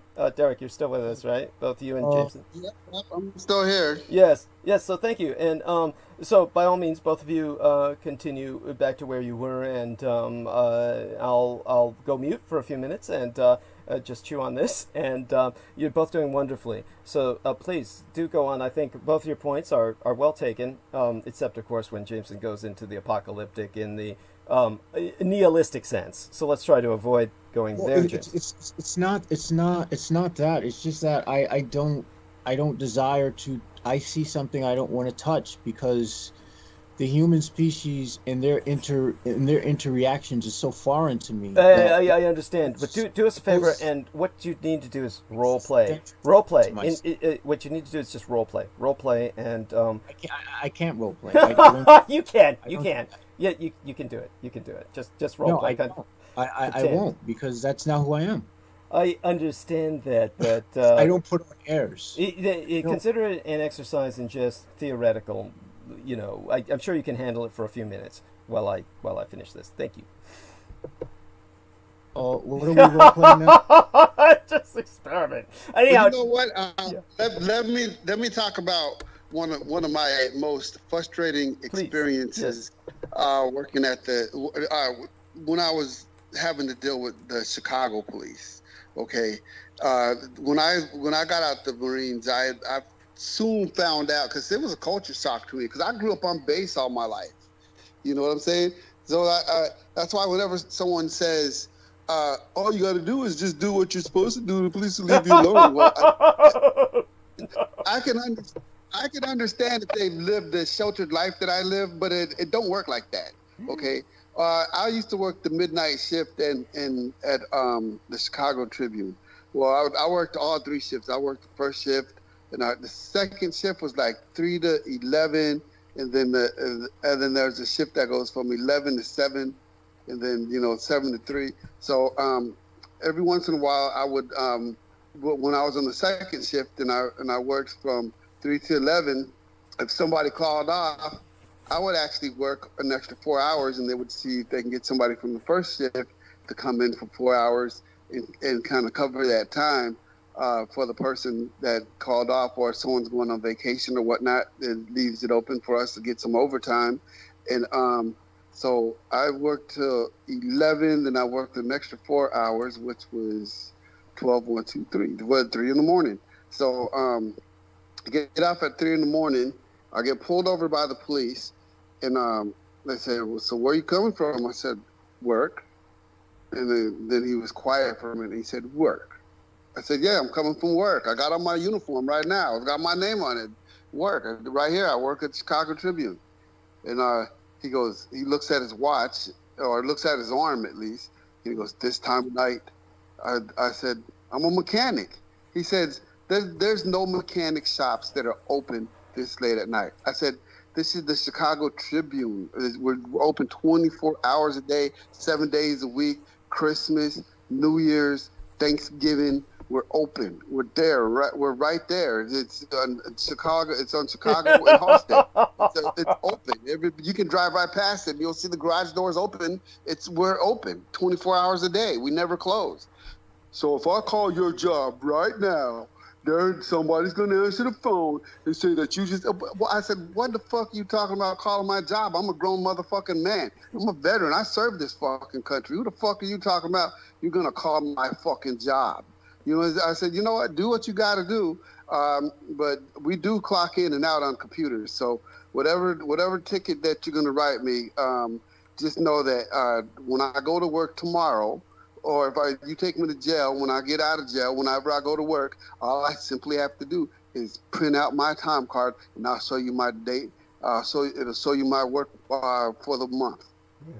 Oh my God! And that echoes of the old vagrancy laws in the Deep South, where of course a black man could be arrested for not being employed, and since most black men were not employed, and no one would hire them, then they could always be arrested for vagrancy and then forced to work, basically slave labor, contracted onto various. Black codes, yep. Yeah, just horrific. I mean, it never ends. This is a struggle. By the way, our dear lady Maria Gregorich says everything is out in the open now. At least in the past several months, I know which of my Facebook friends are racist.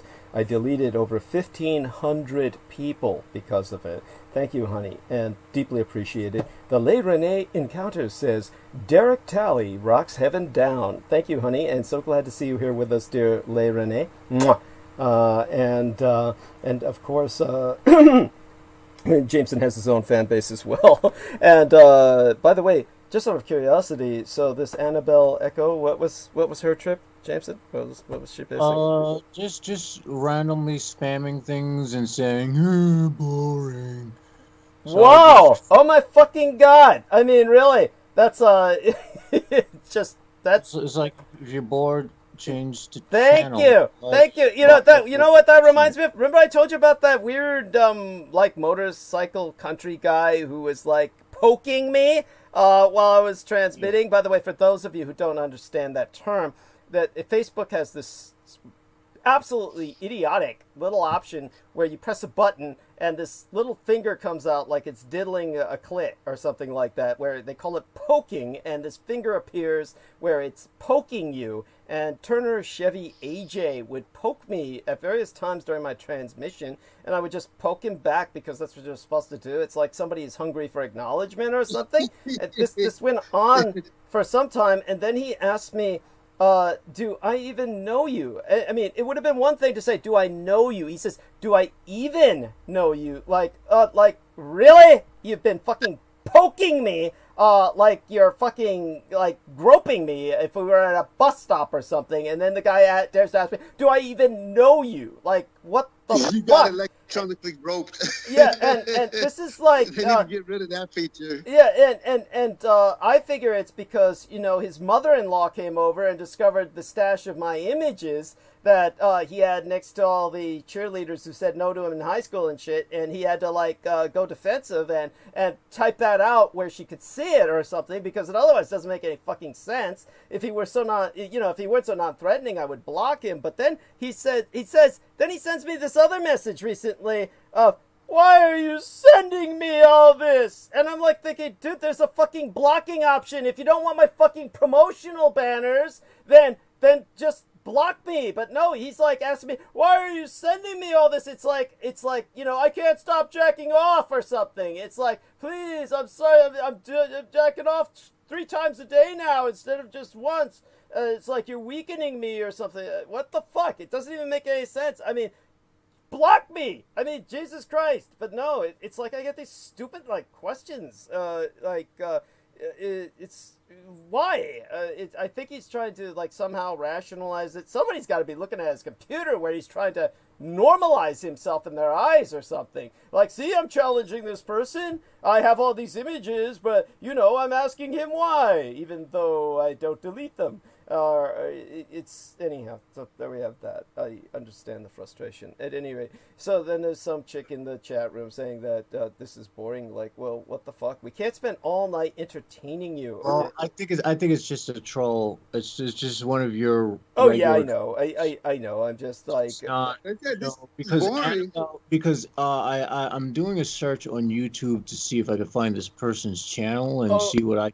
I'm sure you'll find nothing. Yeah. And the first thing I found is that there's an Amazon Echo Annabelle edition. So they obviously chose a product name as their. There you go. Yes. So that tells you everything. That's Stephen Outram again. Yes, it's Stephen Outram or Richard K. Cole Jr. Yes. Stephen Outram in fucking high heels. Which yes. Is probably the most horrific. I don't know. Yes, that was. I just gave myself a mini stroke. Fuck. Yes, I have the perfect image of the son of a bitch. I'll have to pass it around, and we can start using it. We got to pass it to Daniel Rolla.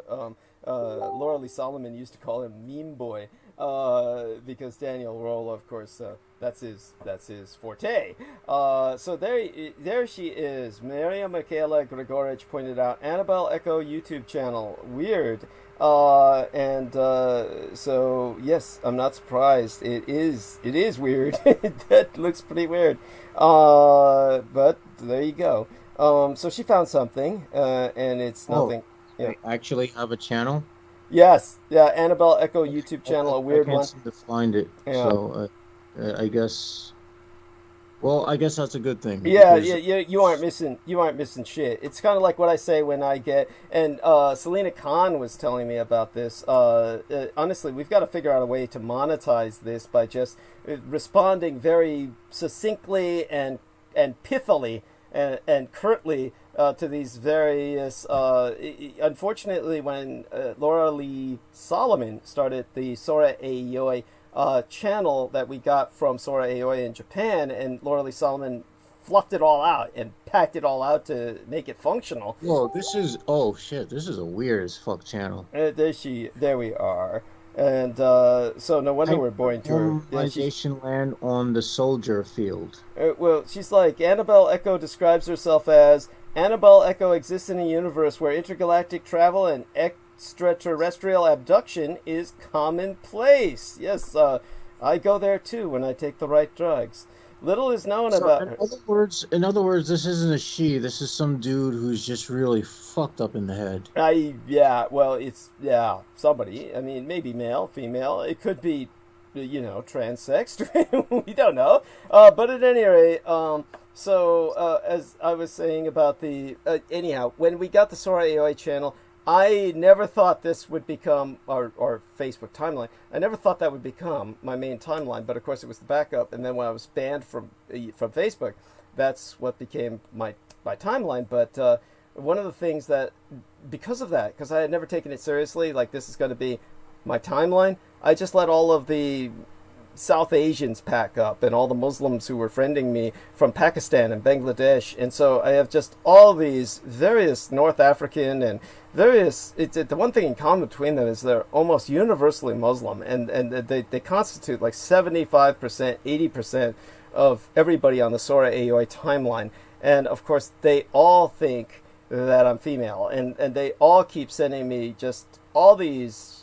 fucking images of flowers and shit, and but the worst is when they start trying to call, and I think it borders on a religious miracle that they're not calling me whenever I do transmission. It's very bizarre. I don't know, maybe it's because of the time zones over in Southwest Asia or something, but they only call during the daytime, so they never bother me during transmission. But during the daytime, like say I'm like trying to prepare some stuff for transmission, I get all these calls, and of course I ignore them, and they're all from like Abdullah Mahmoud, and just any Abdurrahim, just basically his name means infinite Allah and stuff like that. There's various others. Salman Sheikh is the only one I know, but of course he's not spending his time trying to call me because he knows I'm a male. Everyone else, Hamza Korit, Damani Atik, and I always get these like notifications from Facebook. You missed a call from Hafid Seba, and I'm like saying, I didn't miss shit. And this is like every single one of them, and they're trying to always get on camera, of course. I didn't know you could call on Facebook. Oh yeah, you call, and they do have camera capability. So there you go. All that. I just had to vent, just had a cathart. But the AJ Turner thing just really takes it to the point where it's just oh my God, it's just too much. Girlfriends harass their boyfriends with that. So you can, I think with Facebook you can answer with camera or without camera, just like Skype. Yeah. So girlfriends are always calling their boyfriends at like 2:00 in the morning when they're supposed to be working or something, and they'll answer with the audio, and they'll be like, how come you didn't answer with that camera? You must be with that bitch. Yeah. Yes, there we are. Any rate, Jameson has left us for the moment. And basically, let's read more into Annabelle Echo. She originally fell to Earth. She says she's a she. Okay, she identifies as a she, whether she's male or female. Originally fell to Earth to create an unofficial renegade faction of the emergency broadcast system. Okay, this person is definitely on the good shit. Whatever she's on, I want it. This is really good shit. Yeah. So she fell from a TV antenna. Yeah, yes. Little is known about. And got a concussion. Yes, yeah. Little is known about her, although rumors have been floating around that she is from the Oort Cloud Galaxy. I mean, to someone like this, everything is boring. I mean, nothing beats this shit. The information transmitted is intended only for the person or entity to which it is addressed and may contain confidential and/or privileged material. But you can watch it anyway. She didn't add that part, but she has a channel after all, right? Yes. Any review, retransmission, dissemination, or other use of, or taking of any action in reliance upon this information by persons or entities other than the intended recipient is prohibited. If you receive this in error, please contact the sender because she is a very nervous person. Oh my God. Let's see. Now Maria's relaying something to me from yeah, that's she says, who's this? He just posted on DDD on the GoFundMe post I posted earlier. Dale Delaney says, where have you been? He may be someone who followed me while I had a timeline on Facebook and now is curious as to where I've been, or maybe he just has first seen my image and has fallen in love and is now saying, "Where have you been all my life?" That it's it could be taken either way, right? It seems harmless enough. Oh, I clicked the wrong reaction. Wanted to do haha, but it came out as an angry face, which is not what I needed. So there we are. Nothing on his Facebook page. Oh, that gives it all away. Yeah, if there's nothing on his Facebook page, block him if you can, honey. I mean, it's a public timeline. If he starts saying really evil shit, we can always ban him from the public timeline. But so far it seems harmless enough. But at least he's got a stupid photo on his timeline, as opposed to some people, Richard K. Cole Jr., who makes all the phony timelines that doesn't have shit on them. So there we have that. Other than that, take the stage, Derek Tully. It's 10 minutes after 10. Who gives a shit? We're around here till like fucking 4 in the morning anyway. So, let me go mute for a few more minutes. No, a little more on the rind of this pizza. And there we are. Maria Gregorich is laughing at what I said. Cool. And, all right. So, Derek Tully will now explain the secrets of the universe. And we'll leave it at that. Get your hazmat endorsement. Get your CDL. First of all, get your CDL. Because one thing I can tell you from a person who went on the unemployment site, which I don't know that I'm going to get. I may not even be eligible. If they do give it to me, I had to go like 3 weeks without any income. So, I'll take it for those 3 weeks. I just, got my first one last Monday of this week. So, I don't want nothing to catch up with me. But one thing I know about going on the unemployment site is that as soon as you put out a resume for a CDL driver and you have a good work record and you got a good driving record, there's companies that will hire you right away. Now, if you have your hazmat, there's companies that want to hire you right away, but it usually takes about a month to get on with the company because they don't just run your background check or your license. I mean, they have a special background check they run, and then there's certain background checks that only truckers have, and one of them is called the DAC report. So that means you could have a perfectly squeaky clean driving record, but if you have a bad habit of backing into fences, backing into poles, bending bumpers and scratching bumpers and, knocking off fenders by turning too sharp. Well, these companies keep track of that in what's called a DAC report. So, on paper, if they were only going to run just your driving record, and you look good on your driving record, because most accidents at my job, I'm never really worried about a major accident. I mean, I'm always cautious because it could always happen. It could happen to anybody at any given time, no matter how long they've been driving, But what I'm most worried about is once I get to my stop and I'm in a tight place and I have to drive around cars and I have to back into the tank and sometimes I have to back in between cars and then turn my trailer at a 90-degree angle in a parking lot with cars in order to get down an aisle where the tank is at. And I've been trapped before. I went to it was in Abbott Laboratories, North Chicago, Illinois. There's a town actually called North Chicago, and I went into I followed the directions that was given to me my first time going there, and I turned into a parking lot. And I said, I'm not supposed to be in here. So I turned again.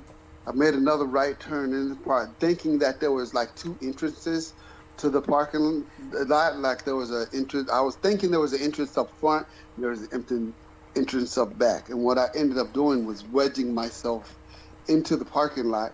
And then all of a sudden, they had to come move 15 cars in order for me to get out. Yeah, that was one of my. That was one of my bigger mishaps, but oh my God. At least At least I didn't hit nothing. Yes, that's incredible. Thank you. Go on. Yeah, I was just giving some of my truck driving stories, but I was overall trying to convince people that if they're young and they feel like it and they want to do a career change, that having your CDL is a pretty nice thing. I mean, they have all kinds of driving jobs. They have driving jobs where you're home every day. They have driving jobs to where you go out 3 weeks at a time and then come home. So it depends on what you want. So that would actually be good for somebody who's older, someone who's not with their wife anymore, or if their wife is, not eager about spending as much time together as they were when they were younger. So you could, as long as you're bringing home the money, or if you're single, go out, get your CDL. You can go over these road trucks. Some of those drivers that are out 3 weeks at a time, the ones that are pulling doubles and triples, the ones that are pulling tankers, and the ones that are pulling call haulers, those guys are all making over 100,000. That's incredible. Well, Jameson Reese, of course, asks the pertinent question: is there a way to get into the hetero porn industry? Actually, just so that people understand this, it's there really isn't a hetero porn industry any more than there's a hetero regular Hollywood cinema industry. There is. I just had to ask because I know sometimes they like make stars do things with all kinds of people. Right. That's right. My thing is I just want to deal with women. Jameson, they're paying $30,000. They're paying about $35,000 X videos, as a matter of fact. So what you have to do is you have to line you up some women, and you just have to make couple on your own. Yeah. Do you have any idea how difficult that would be? Well, he lives with his parents. That's the problem. No, Douglas. Even if I was a single man and I had my own apartment, do you realize how difficult that would be? Why? It'd be easier to park. It'd be easier to try to park an elephant on the moon. My personality type just doesn't permit that kind of thing. I was hoping it'd be something like.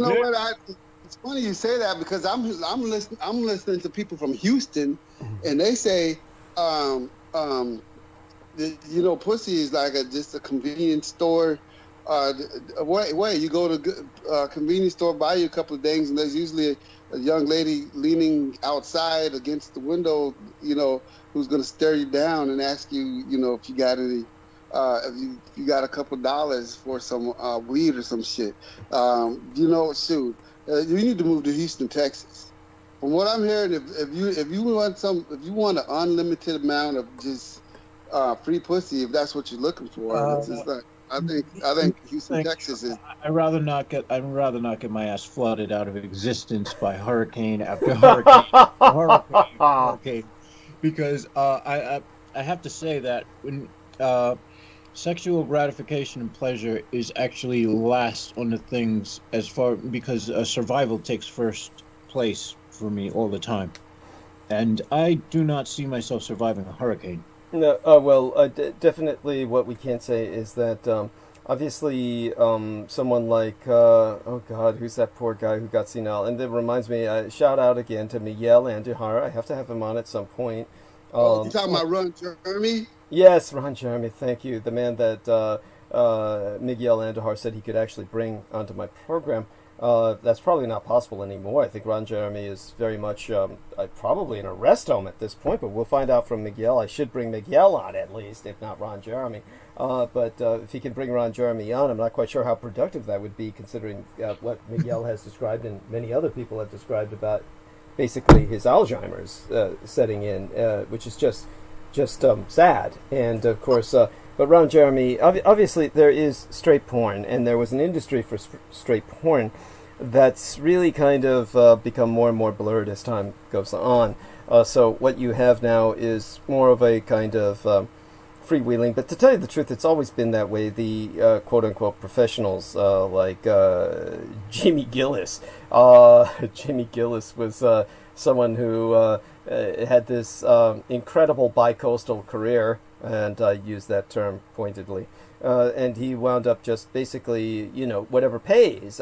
True professional, true mercenary in that regard. Just shoving his dick in anything to produce a video to make sales. I met him personally because he lives in San Francisco. And it's just that kind of attitude that really, he makes his own videos and just gets them out there. Nathan Brooks says, greetings Team D. Mr. George Knight says, just on before I go to work. Much love on to you, Douglas, and the rest of Team Dietrich. What the fuck, man? He's a bartender. They opened up the pubs in England? I thought they were in lockdown. What the fuck? What do you mean? He's got some explaining to do. And Thomas, a.k.a. Tommyoso, says he's got a bunch of charges like Bill Cosby. But yes, Thomas, you have to understand, when it comes to the hedgehog, Ron Jeremy, he's not in his right mind. He's truly, look, he's all he did all his life when he saw a woman, he fucked her. That's what he was paid to do. So he meets women these days and he starts humping them. That's just like, he's truly one of those few men that I would really excuse and just explain to people, this is a man who's not in control. He's basically, at this point, it's reflexive. He has no control over what he does. Well, I tell women to keep a taser at their side. Yes, he's on automatic pilot. Well, all women should have tasers. I actually can't understand why all women don't have guns as well as tasers. Really, of course, we'd probably have a lot more deaths, but because one would be shooting everybody who pisses them off, or certain types of women would, and then they'd be in jail, and then anyhow, whatever. I guess it all balances out in the end. At any rate, so I guess I'd better do solicitation and take us into monologue, and we'll see how far I can get tonight with Arc of Narrative. But both of you gentlemen have done well. I'm going to sip some more tea before I start the monologue. We've got 10 minutes to the bottom. What? It's a hotel, Douglas, so the only place with a bar that's open. Okay, that's what's going on with George Knight. Oh my God.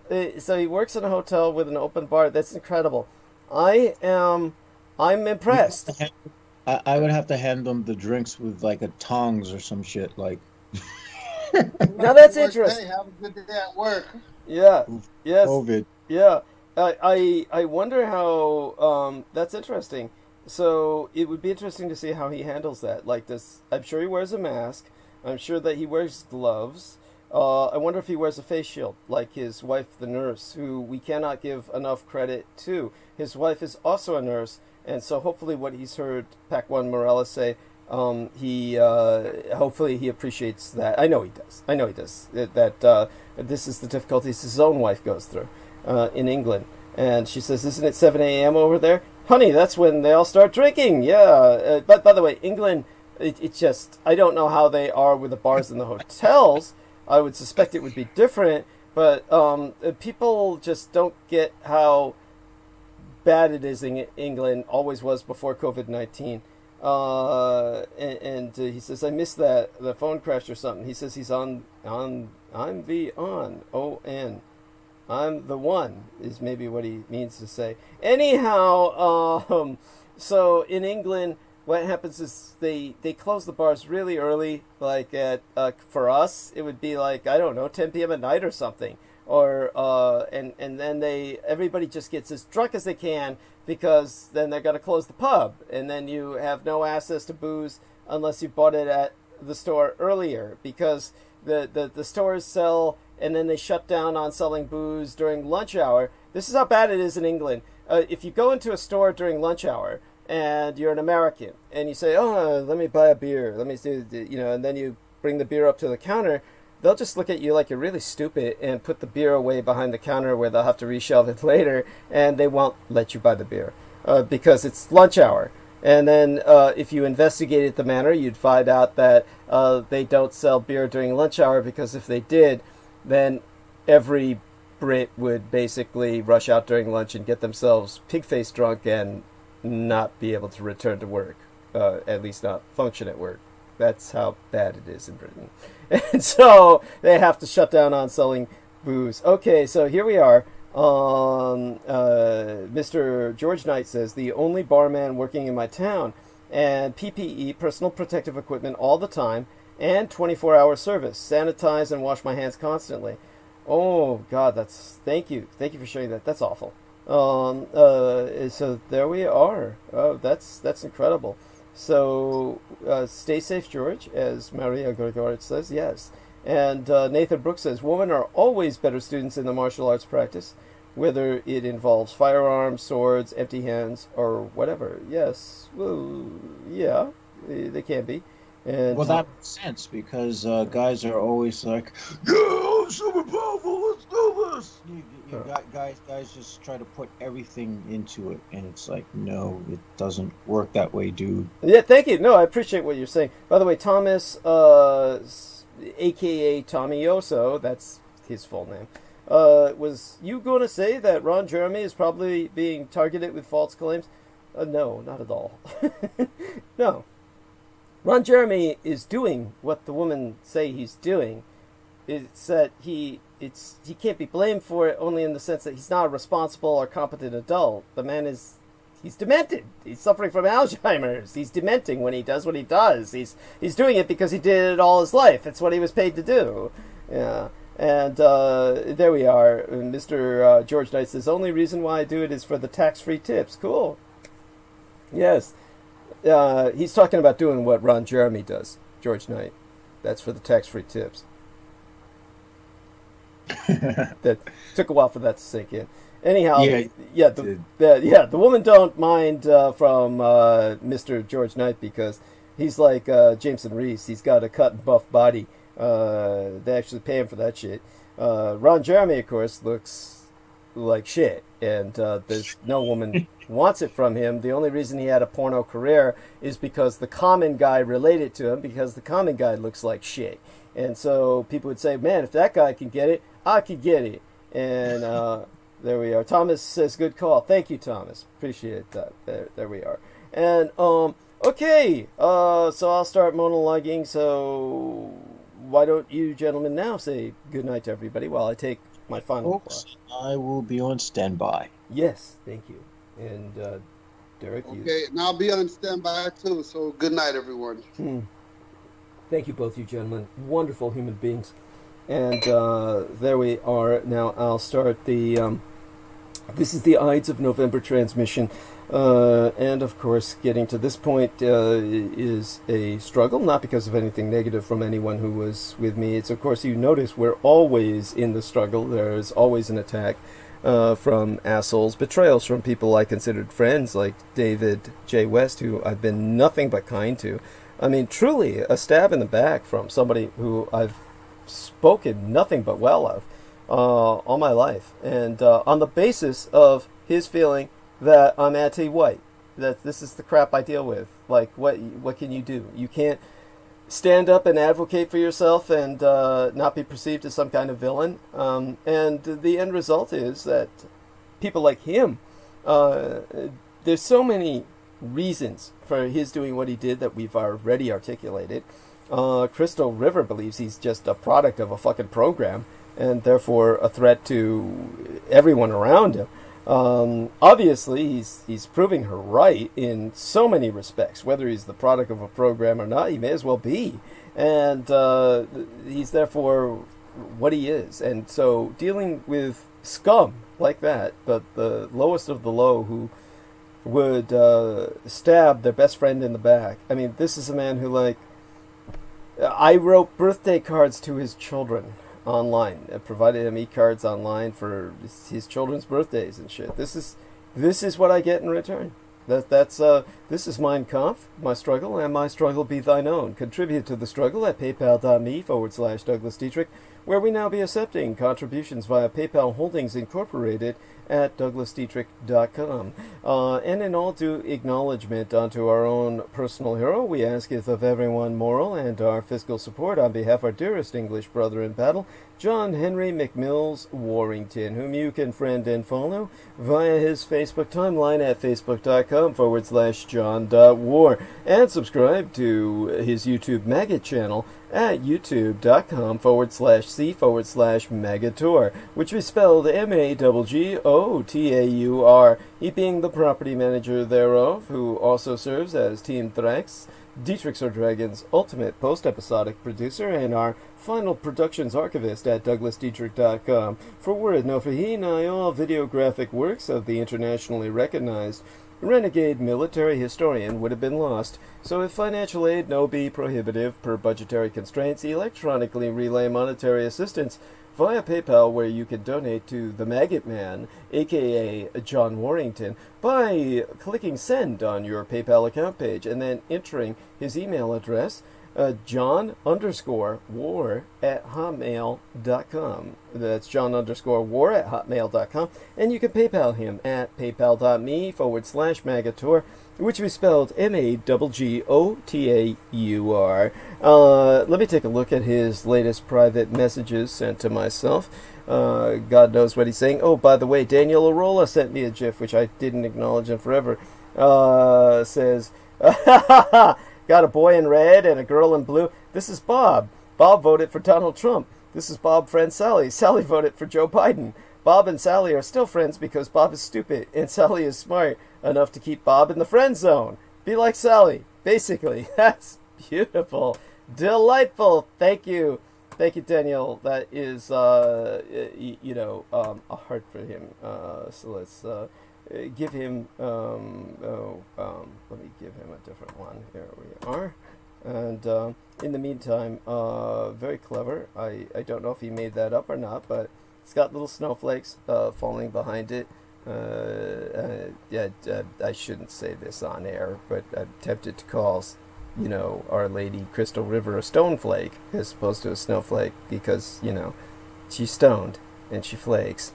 So, aside from that, where are we? Oh yes, the Maggot Man.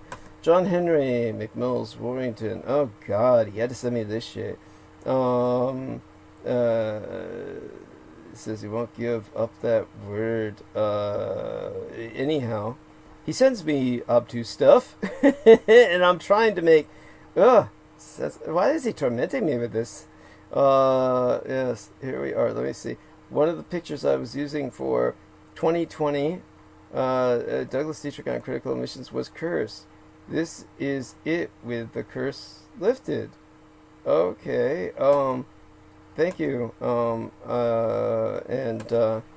There we are. He shows one of these images. At least in test, the video transitions from first image to this one. Okay, now before it crashed the renderer. Oh shit! Andres Service has been putting up videos. Okay, so oh my God, I'm so sorry that happened. Oh my God. Anyhow, there we are with that. I appreciate the fact that he was able to survive the cursed image. It is two of my biofacsimilacrae, and they are doing the Sid and Nancy, and apparently when he uploaded that, it crashed the renderer. So that gives emphasis to all of the online work with various programs that John Warrington does for us. Honestly, he's the man who, on his own initiative, downloaded the majority of what I had produced and published on YouTube, and because of him, we were able to thereby reconstruct my legacy on YouTube that had been scrubbed no less than thrice, that's 3 times, from the internet.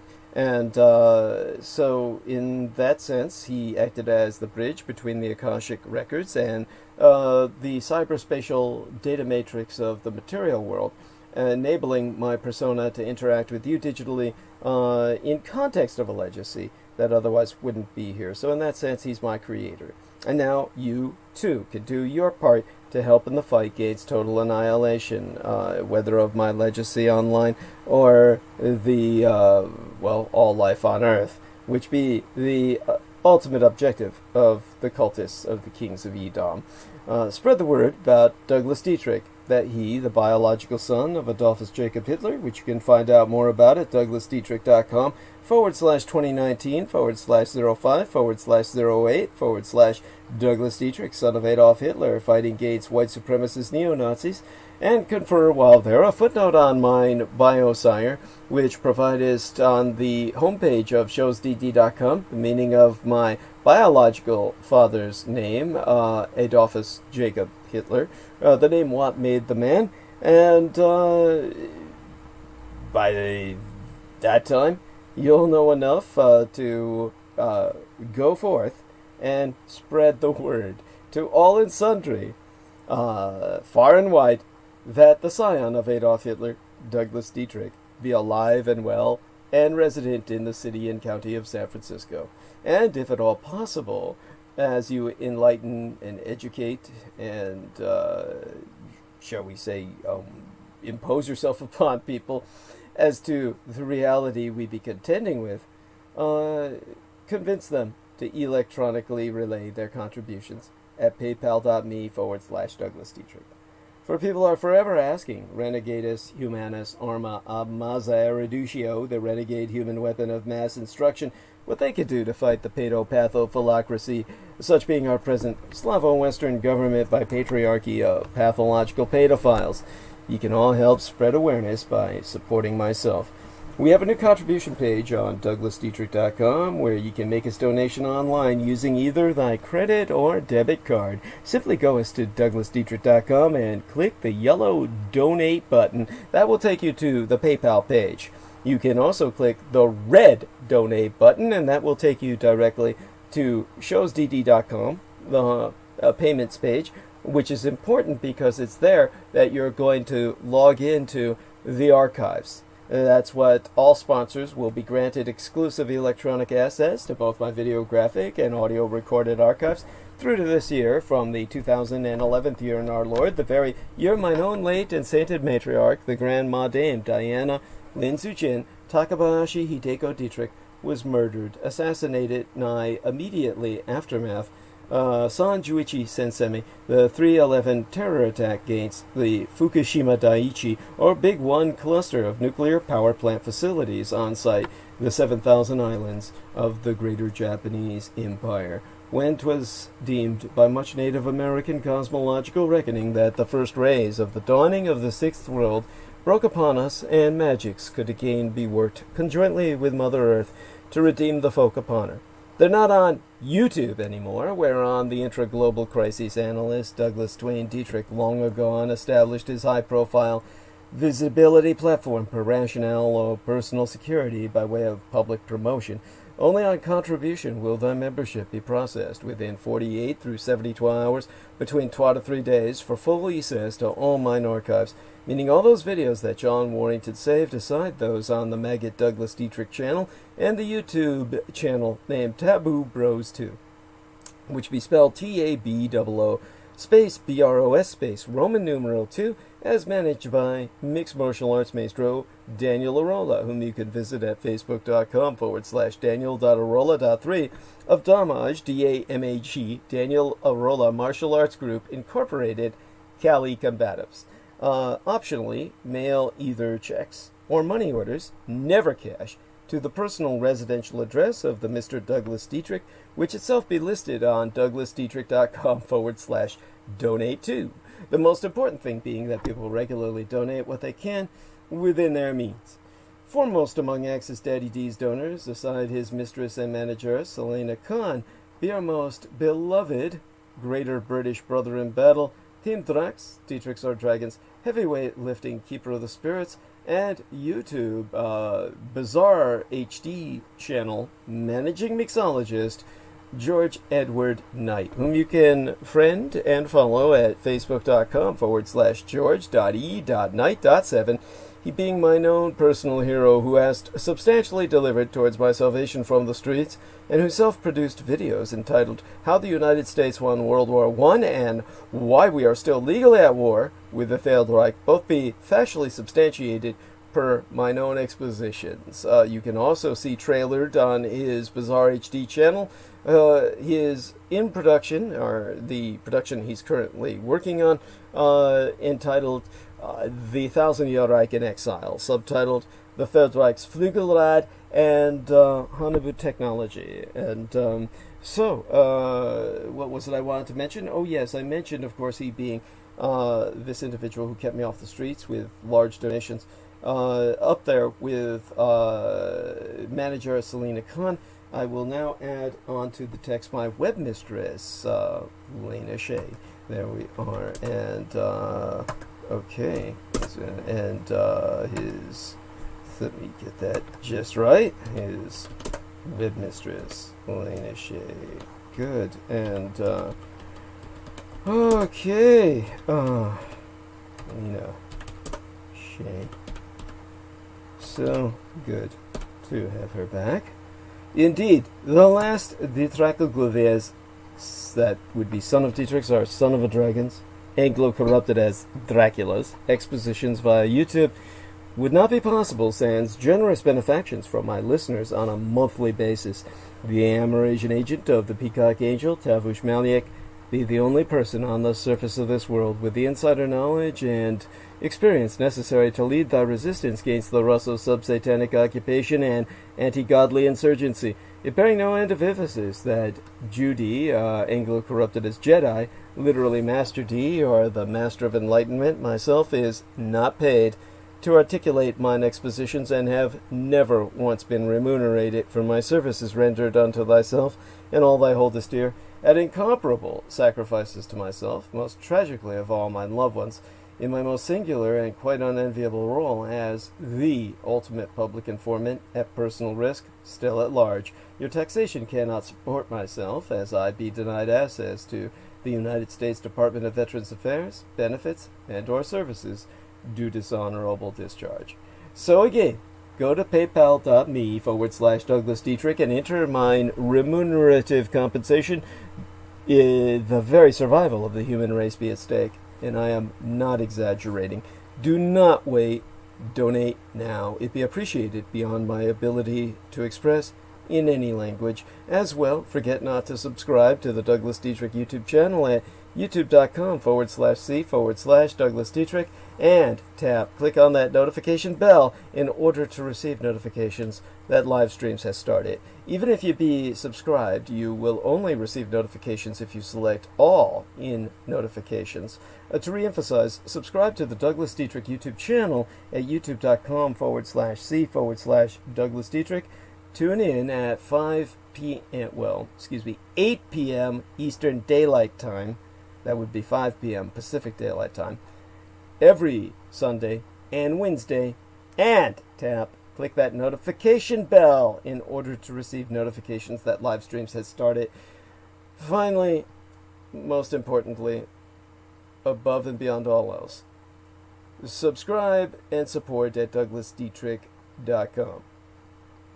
And donate at paypal.me/Douglas Dietrich. Sponsors will be granted exclusive access to all the online archives, including all video and MP3 recordings of Douglas Dietrich from 2011 through to the present. Simply press the red button, the red donate button, to take you there to the homepage of showsdd.com, where you can log in to the archives and reward yourself for your contributions. And that brings us to, as Peter Moon and Selina Khan both emphasized, the GoFundMe, which so far as can be publicly seen, Our Lady Lena Shea has been the first and only donor. I'm just not a sympathetic looking person. People take a look at that image and say, oh, that guy looks like he could take care of himself. Don't let the looks fool you. I'm an incompetent adult in so many ways, the most irresponsible lout you'll ever meet.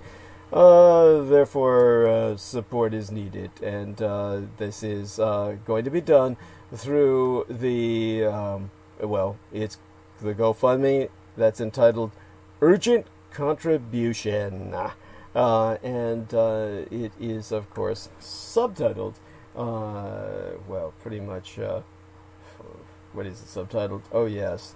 Professional studio supplies organized by Douglas Dietrich. How could I forget what I need so badly is just to continue talking to you.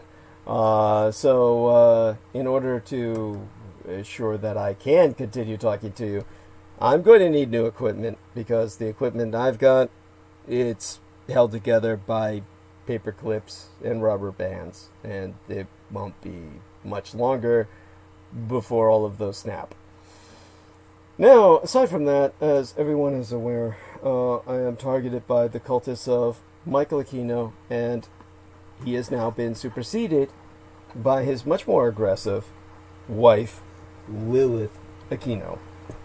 And foremost among the gang stalkers, aside from Stephen Outrim, the most active man that Stephen Outrim pays, or faggot, is gay lover at times, when Richard K. Cole Jr. is not fucking somebody else, like, oh god, what's the guy's name? That clown who has that fucking title he basically copied from myself. Somebody else said he pretty much copied it from them too. It might have been Peter Moon. Mackenzie? Thank you. I couldn't have gotten that faggot's name out without you. Bless you. Yeah. I wish I didn't remember. Thank you, John. It's just like, for some reason, no matter how much I mess myself up, the memory doesn't go away. Yes, thank you. Yes, it's branded. It's branded. It's that ugly face staring out of his car. He talks out of his car. Oh, that's what Brendan Zogit said. Brendan Zogit said that guy's stolen my style. Brendan Zogit was trying to do some little, I guess you'd call it, yeah, what would you call it? Little, like, fucking, I don't know, what do they call those little, like, things that people do? Those, what do you call it, podcasts? Thank you! I couldn't have gotten that out without you! You read my fucking mind! Thank you! Yes, Brendan Zogit was trying to do a podcast out of his car, and he said that old white faggot just stole it from him, and, just basically started doing that shit thinking that he's cool. And basically, by the way, he doesn't show you the body of the car, because then you'd realize that the car is up on tinder blocks and in his front lawn. Yeah, so he just goes out there like a kid in a playground and just, pretends he's an adult and, remembers back to the day when they used to allow him to drive before he was declared incompetent. And then, he goes out there and just raves about the world, complains about people like me because, he's white and he can never, be cool like me because he's just an old white trash piece of shit faggot. So he just has to complain about me and say, he's not real and shit. And it's like, oh well, life is fucking tough. Just because I don't need Viagra like you do to masturbate doesn't mean you have to hate me. And just because you love all my images and get off on them. By the way, the fuckers subscribe to my channel, of course. Just like, who else subscribed to my channel?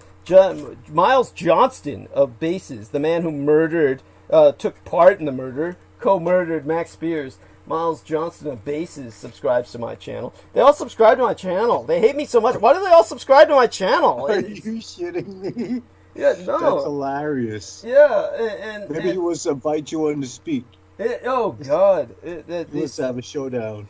Oh God, yeah. What a fucking loser. The funny thing was how Miles Johnston said it. It wasn't like the normal mantra that these faggots like what's his name, David J. West proved himself to be, joining all the cunts on the side of Richard K. Cole Jr. and shit.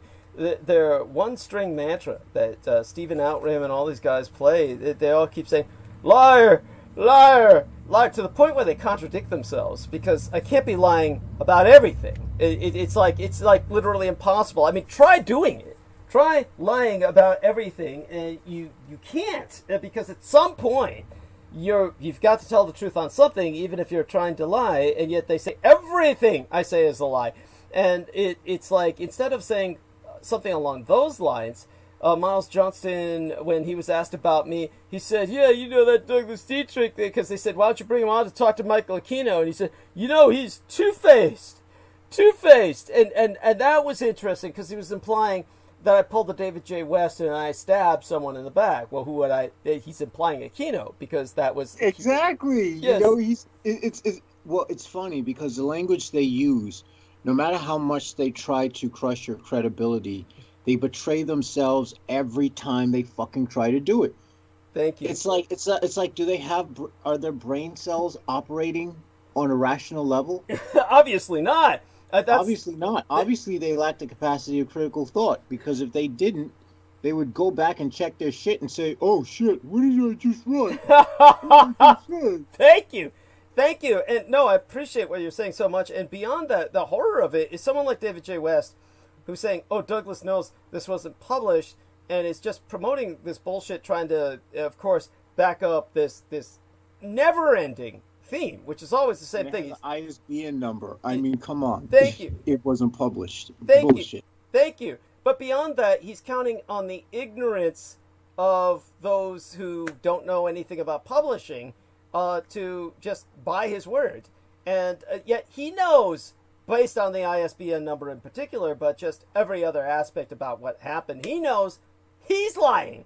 And that this is the part that makes it so just disgusting. I mean, it's just stomach-wrenching to think of someone with that level of hypocrisy, that level of gall, to get up there and knowingly lie to the public based on something they know is a lie by all evidence. And yet, despite all evidence, they say what they say, just knowing most people don't know what to make of the evidence before them. So they simply hope people will be ignorant enough where they just buy what they say. It's like, Richard K. Cole just throwing up documents, quote unquote, which are just like pieces of paper that are senseless, and then says, "Oh yeah, this proves this, this proves this." And people who are ignorant just buy into that. What the good news is, of course, to your average young American, which is really all that counts in our world right now with what we have to reach, or young English-speaking Commonwealth citizen, they don't give a shit. What these people are trying to say, people don't give a shit whether I was in the military or not. Even though I was, I've always told people it was a meaningless experience anyway. I never did anything there that I've ever said rated a medal or some kind of public recognition.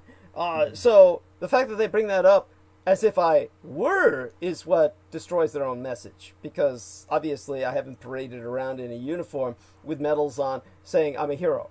So this is where they just sabotage themselves. It's like they're bringing up something that I don't care about and presenting it as something that your average person should care about. And this, what fucked them up? The end of the draft. Because now you've got their in crowd of all these incestuous cultists in the military, and then you've got the out crowd of everybody who just doesn't care about this, doesn't know what's going on, but best of all, for the younger people, they don't care what's going on. They don't want any part of that sick world. So the only people that these people are impressing are themselves. And there you go. And so in all due diligence, as David J. West would say, if anyone does their due diligence on a book or publishing, then they'll realize, David J. West, right off the bat, you're just a lying little faggot. Just a short little ugly piece of shit who wants to steal all the material that I've exposed. Because you knew that at the time I was working with you, I adamantly refused to copyright it. But Peter Moon convinced me, we gotta copyright it, even if it's history, just because of white trash, piece of shit faggots like you. There we are.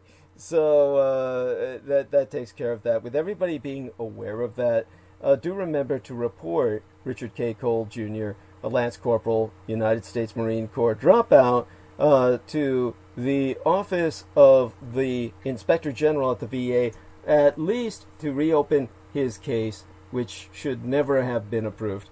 The guy is fraudulent about unemployability, and he presents himself as a totally employable crackerjack reporter and private investigator. He should be working for a living. Instead, your tax dollars are paying him to stay at home all day and do nothing with his miserable, wretched, empty life other than attack Douglas Dietrich, which is the only thing in his life. And so therefore, make certain they take his disability away. He's also, of course, you need to report him to the FBI, and that's probably far more important at ic3.gov. ic3.gov is where you submit your complaint to the FBI. Also, call them at 1-855-TEL-FBI. That's 1-855-835-5324. Make certain to let the FBI know that Richard K. Cole Jr., who lives in Prattsburg, New York, that's Prattsburgh, is openly disseminating feloniously forged federal military and veterans documentation, altered federal military and veterans documentation, and false federal military and veterans documentation illegally writ on government letterhead to defraud the American public. And so, aside from that, tell the VA to reopen and investigate his disability case and make certain he gets thrown off your tax dollar paid disability through the VA at 1-800-4888-244. That's 1-800-4888-244. And aside from all of that, I want to give a shout out to Stephen Myers, our black brother from another mother who lives in the heart of New York City, and therefore it's an absolute miracle that he's even alive. He is, of course, in case you don't get it, a black man is much more vulnerable to death by the COVID-19 than a white man. Not necessarily even genetically, just because the medical system really is stacked against them. So we got 15 United States dollars from Stephen Myers, and he said in his message, "Thank you so much for your contribution. God bless you, Stephen Myers. We love you dearly. Wonderful black American of Caribbean descent, and so therefore is probably very familiar with Red Stripe beer." And of course that just might be a stereotype, and maybe I shouldn't say something like that, but one assumes, yes. And he's there in the middle of New York. I mean, the real urban developed part where all you see is concrete and buildings. Manhattan Island?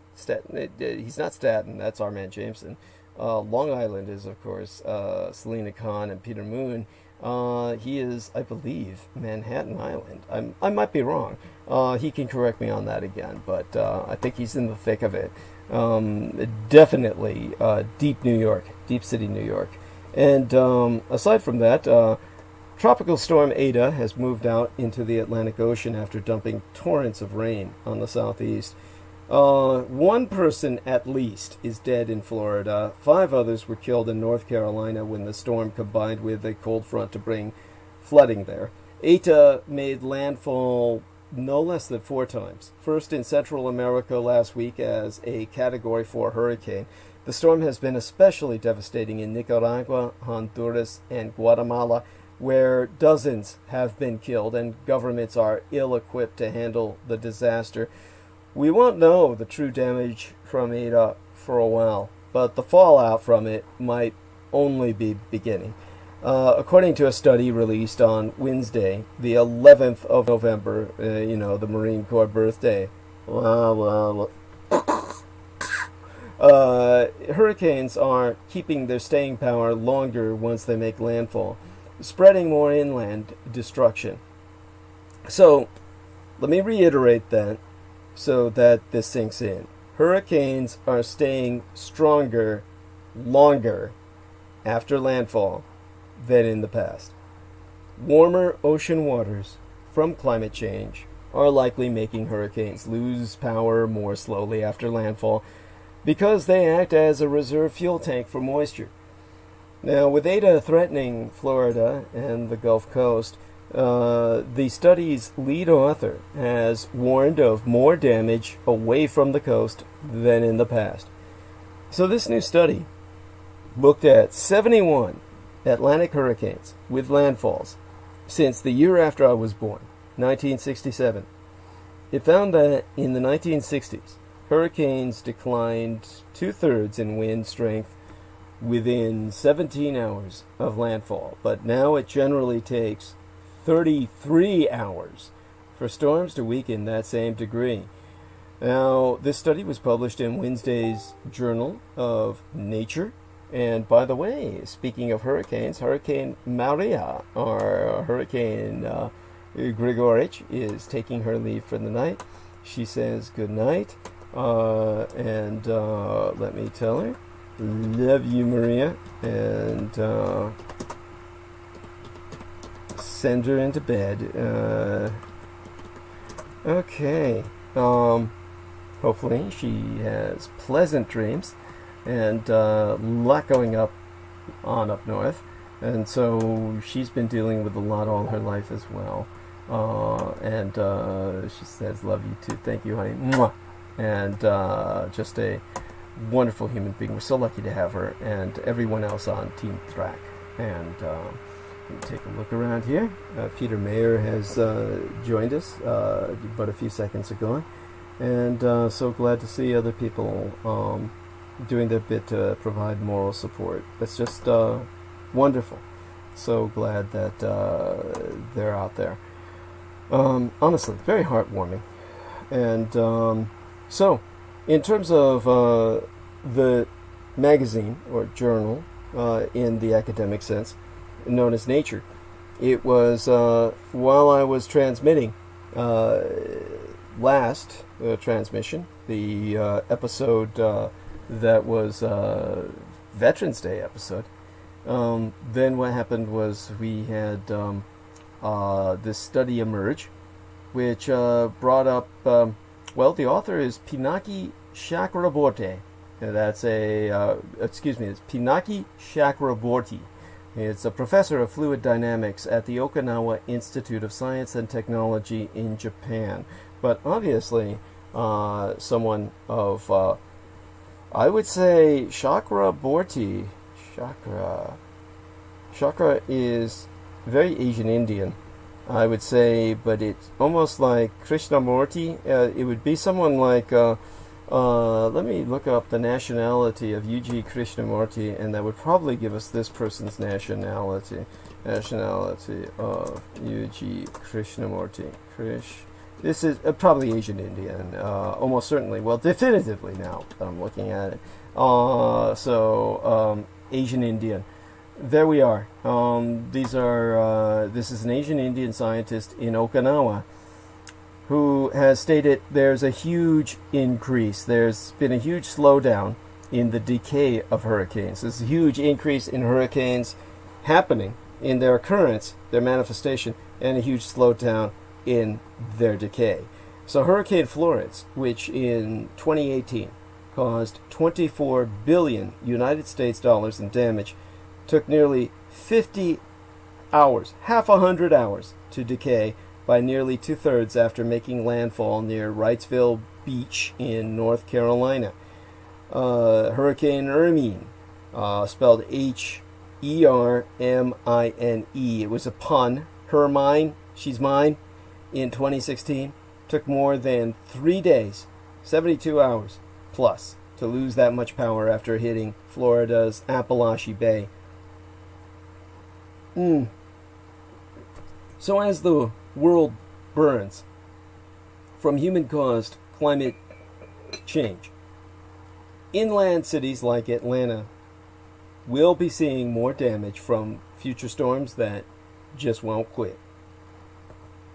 To quotist Chakraborty, if their conclusions are sound, which they seem to be, then at least in the Atlantic, one could argue that the insurance rates need to start going up and building codes need to be improved to compensate for this additional wind and water destructive power reaching farther inland.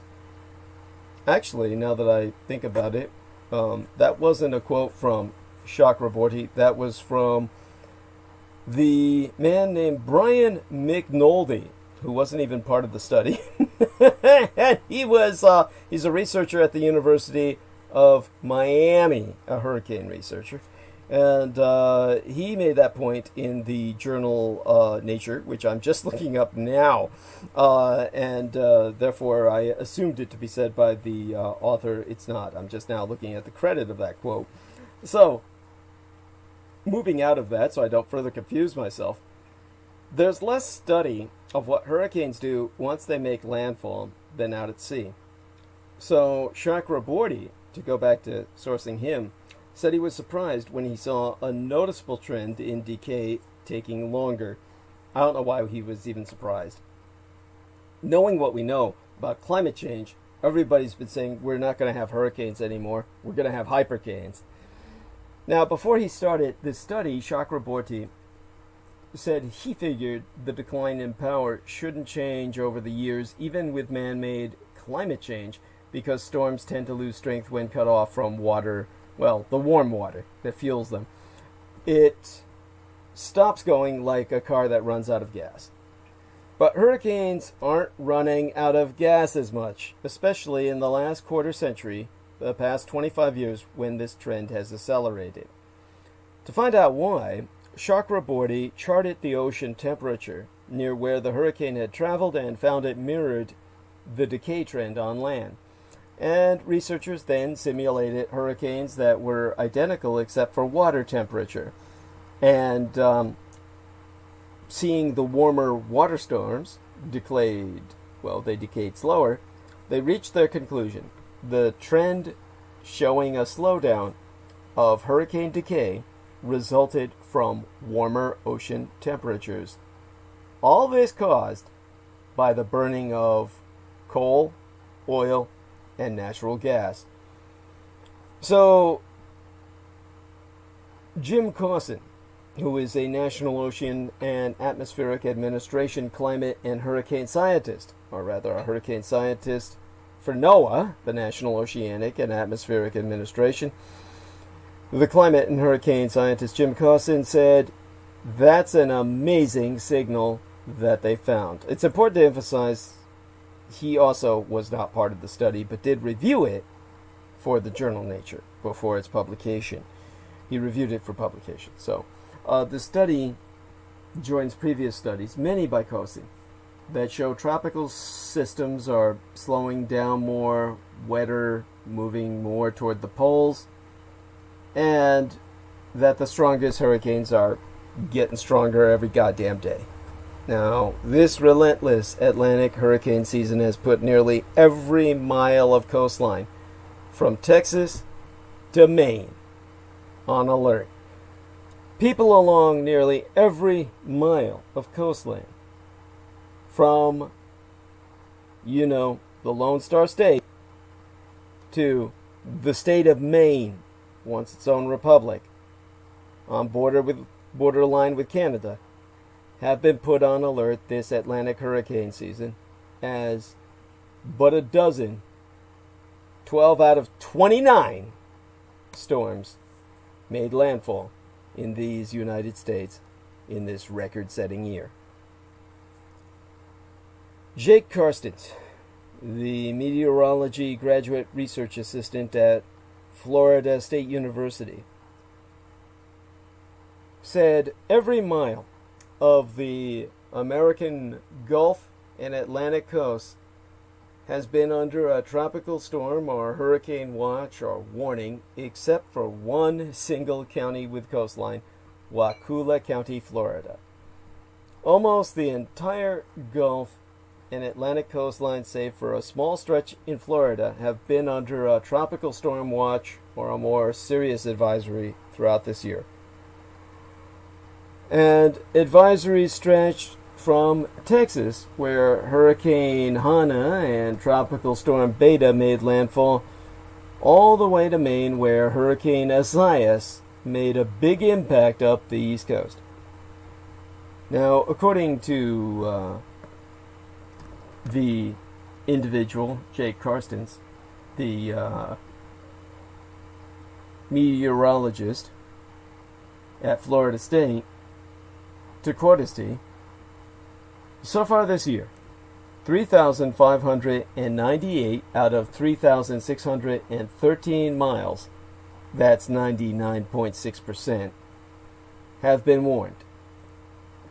And James Franklin, the former chief of the Hurricane Specialist Unit at the National Hurricane Center, factored in tropical storm and hurricane warnings issued when such conditions are expected, as well as watches, hurricane watches. Not on your wrist, but, on watch for hurricanes. A BOLO, a be on the lookout, BOLO. They were factored into his study when they were indicative of conditions being possible for hurricane. That's when Franklin reran the numbers to include only tropical storm and hurricane warning areas, and he found that 96.5% of the United States coastline from Texas to Maine has been impacted in this 2020th year of our Lord. That puts the 2020 season just behind the 2008 season during the economic crash, when 97% of the coastline was warned. That puts us so far just behind that. Now, every month notches an American landfall, so we'll be going up to beat that record soon, I have no doubt. To reiterate, so you get the gravity of what I'm relating to you, this year, every single month of hurricane season, which runs from the 1st of June through the 30th day in November, has seen a landfalling storm in these United States. May, considered pre-hurricane season, also experienced a landfalling storm, meaning there were 7 straight months of direct landfalls. Texas had 2 landfalls, with Hanna in July and Beta in September. Louisiana had a record-breaking 5 landfalls this year. Cristobal in June, Laura and Marco in August, and then finally Delta and Zeta in October. Alabama was hit by Hurricane Sally in September. South Carolina was hit by the preseason storm Bertha back in May. Despite most of these storms hitting the Gulf Coast, the Northeast was also impacted by 3 named storms: Faye, Isaias, and Zeta. Tropical Storm Faye was the only storm to make landfall in the Northeast, hitting New Jersey on the 10th of July. Hurricane Isaias, which made landfall in North Carolina in August, triggered a huge swath of power outages along the East Coast. Remarkably, Florida made it almost to the very end of this hurricane season before finally having a landfalling storm. Ada became the first November landfall for Florida since Mitch in 1998. And since Ada made 2 landfalls in Florida, it added to the many miles of coastline under tropical alerts this season. Storm impacts, they oftentimes stretch far beyond where a storm runs aground, offering some examples from Karsten's state of Florida. Well, let's just quote a C. It's worth noting that despite Florida seeing a bit less of the action compared to other states like Louisiana, landfall locations don't fully describe the range and extent of impacts. Isaias clipped the east coast of Florida and prompted hurricane warnings in South Florida for a time. Sally brought flooding and tornadoes to much of the Florida panhandle and came awfully close to tropical storm strength in its early stages when it hit Miami-Dade County. Well, as Karsten himself so noted, even Marco, the hurricane, which weakened significantly before landfall in Louisiana and barely hung on as a tropical storm, produced 10 inches of rain in parts of the panhandle of the Florida state. Florida made it through much of the year, sans any direct hit, but it has still felt impacts from several storms, and it continued a period of busy tropical cyclone activity for the state of Florida since 2016. And while the Atlantic hurricane season does not end until the 30th of November, the last day of this month essentially, or next to last, Mother Nature does not always follow a calendar. In 2005, a low-pressure system formed on December 28th, becoming Tropical Storm Zeta, the only other year to use the Greek alphabet, just 2 days later. And mind-bogglingly, this side of the continent, on the west side of North America, over 2 million acres of land have burned in California, compared to 118,000 acres burned during this time, but yesteryear. Now, after being ravaged by wildfires, my golden state of California has won a temporary reprieve. California is catching a break from the worst ever year for wildfires with cooler weather, but the threat remains. Temperatures have plummeted. Rain has pelted much of my state, and snow has dusted the mountains in this past week. Cooler weather, however, is little comfort to firefighters who know the state is still in the prime of what many still call fire season. Firefighters, however, are determined not to call it that. Battalion Chief Isaac Sanchez, spokesman for the California Department of Forestry and Fire Protection, or CAL FIRE, has gone on record to say, "We are trying to break away from the terminology. There really wasn't a flip of the switch." In the past, Southern California's fire season ran from about May or June to November. Now it seems as if wildfires can break out just about any time of the year. But the worst blazes are still reserved for July and August, when my state is baking. Then later in the fall, when the flames are pushed by hot, dry, and capricious winds, Santa Ana's in the south, and the Diablos, or the Devils, in the north. This is the worst year ever for wildfires. 5 of the 6 of the largest wildfires in my golden Californian state history started in August and September, and collectively, they burned more than 2,500 square miles, an area about the size of Delaware. And those fires killed 22 people that we know of so far. While fire departments may not refer to fire season per se in their public declarations, their leases of firefighting aircraft and other contract services still focus on the most dangerous months of the year. For more than 2 decades, for example, Los Angeles County has leased a pair of Bombardier CL-415 Super Scooper aircraft for 90 days at a time from Quebec, Canada, to augment our own fleet of water-dropping helicopters. The amphibious planes skim the surface of lakes or the ocean to fill tanks with more than 1,600 gallons of water that can be dropped on the flames. Their arrival this year was announced in early September. Using the term fire season also leads to fears that the public will let up its guard by becoming careless about campfires, fireworks, cigarette butts, or other sources of flame that could spark a major conflagration. Not referring to fire season was more of a messaging thing. It was easy for the public to assume, since we're not in fire season, we're not in fire danger. So, we've got to stop using that term. Fire season, in the age of global burning, is all year round. Still, experts say there is no ground, or no getting around, how the effects of climate change and generally warmer temperatures are lengthening the most intense periods of the year for fires.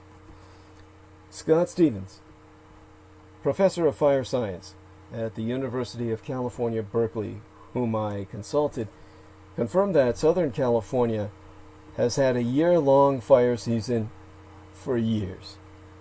Northern California has been devastated by seasonal fires that can hit as late as this month. The most devastating fires still strike during, well, in the second half of any year.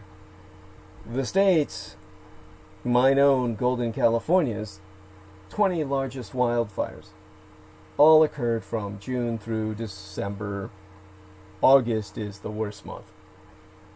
The most deadly blaze in state history, the Camp Fire, killed 85 and destroyed 18,804 homes and other structures in November of 2018. That's, of course, on record at Cal Fire. The worst may not even be over for this year. To know whether Southern California will add to its wildfires, look to the Santa Anas. I consulted with David Walk, surname spelled Houck, the senior meteorologist for AccuWeather.com.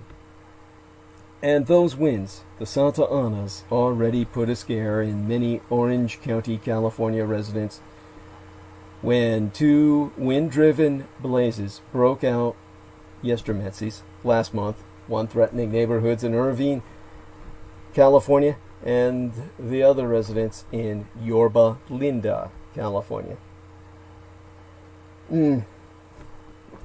Another Santa Ana wind is expected in Southern California. Well, it certainly was expected throughout this weekend, but it should have been mild enough that not a lot was expected from it, especially after the drenching that region just received. As well, to go us back to senior meteorologist for AccuWeather.com, David Walk, to conclude this topic for the moment.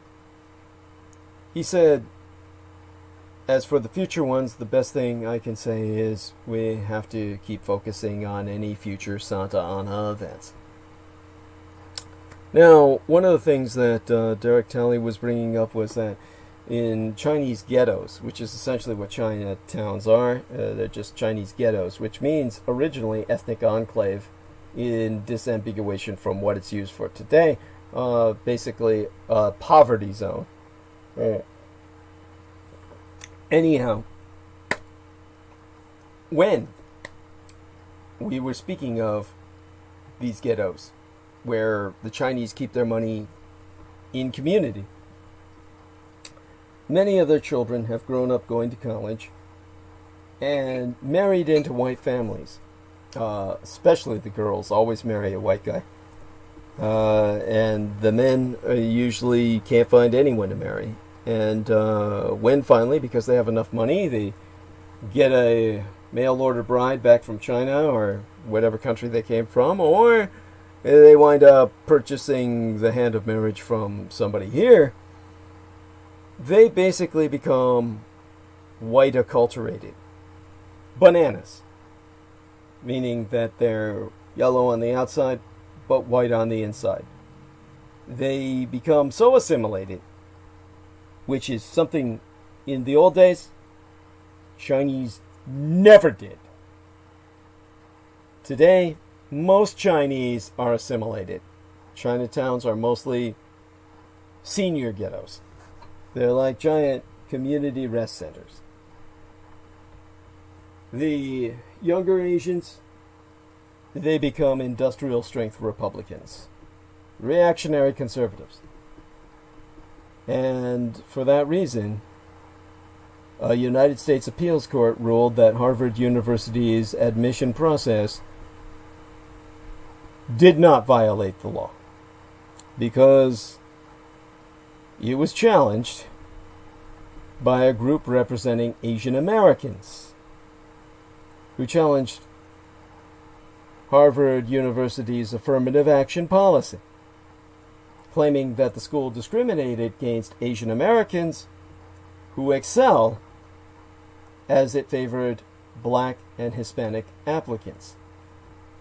Now, this ruling is likely to now be taken up by the Supreme Court, which has long upheld affirmative action practices by narrow margins.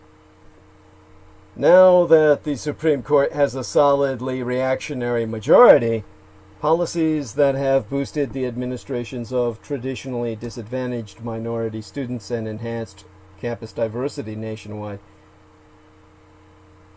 will likely come to an end. Why are the Asians doing this? Because they want to be white so bad they can taste it. These are the average American Asians who are Republicans. The Asian community also has its Democrats.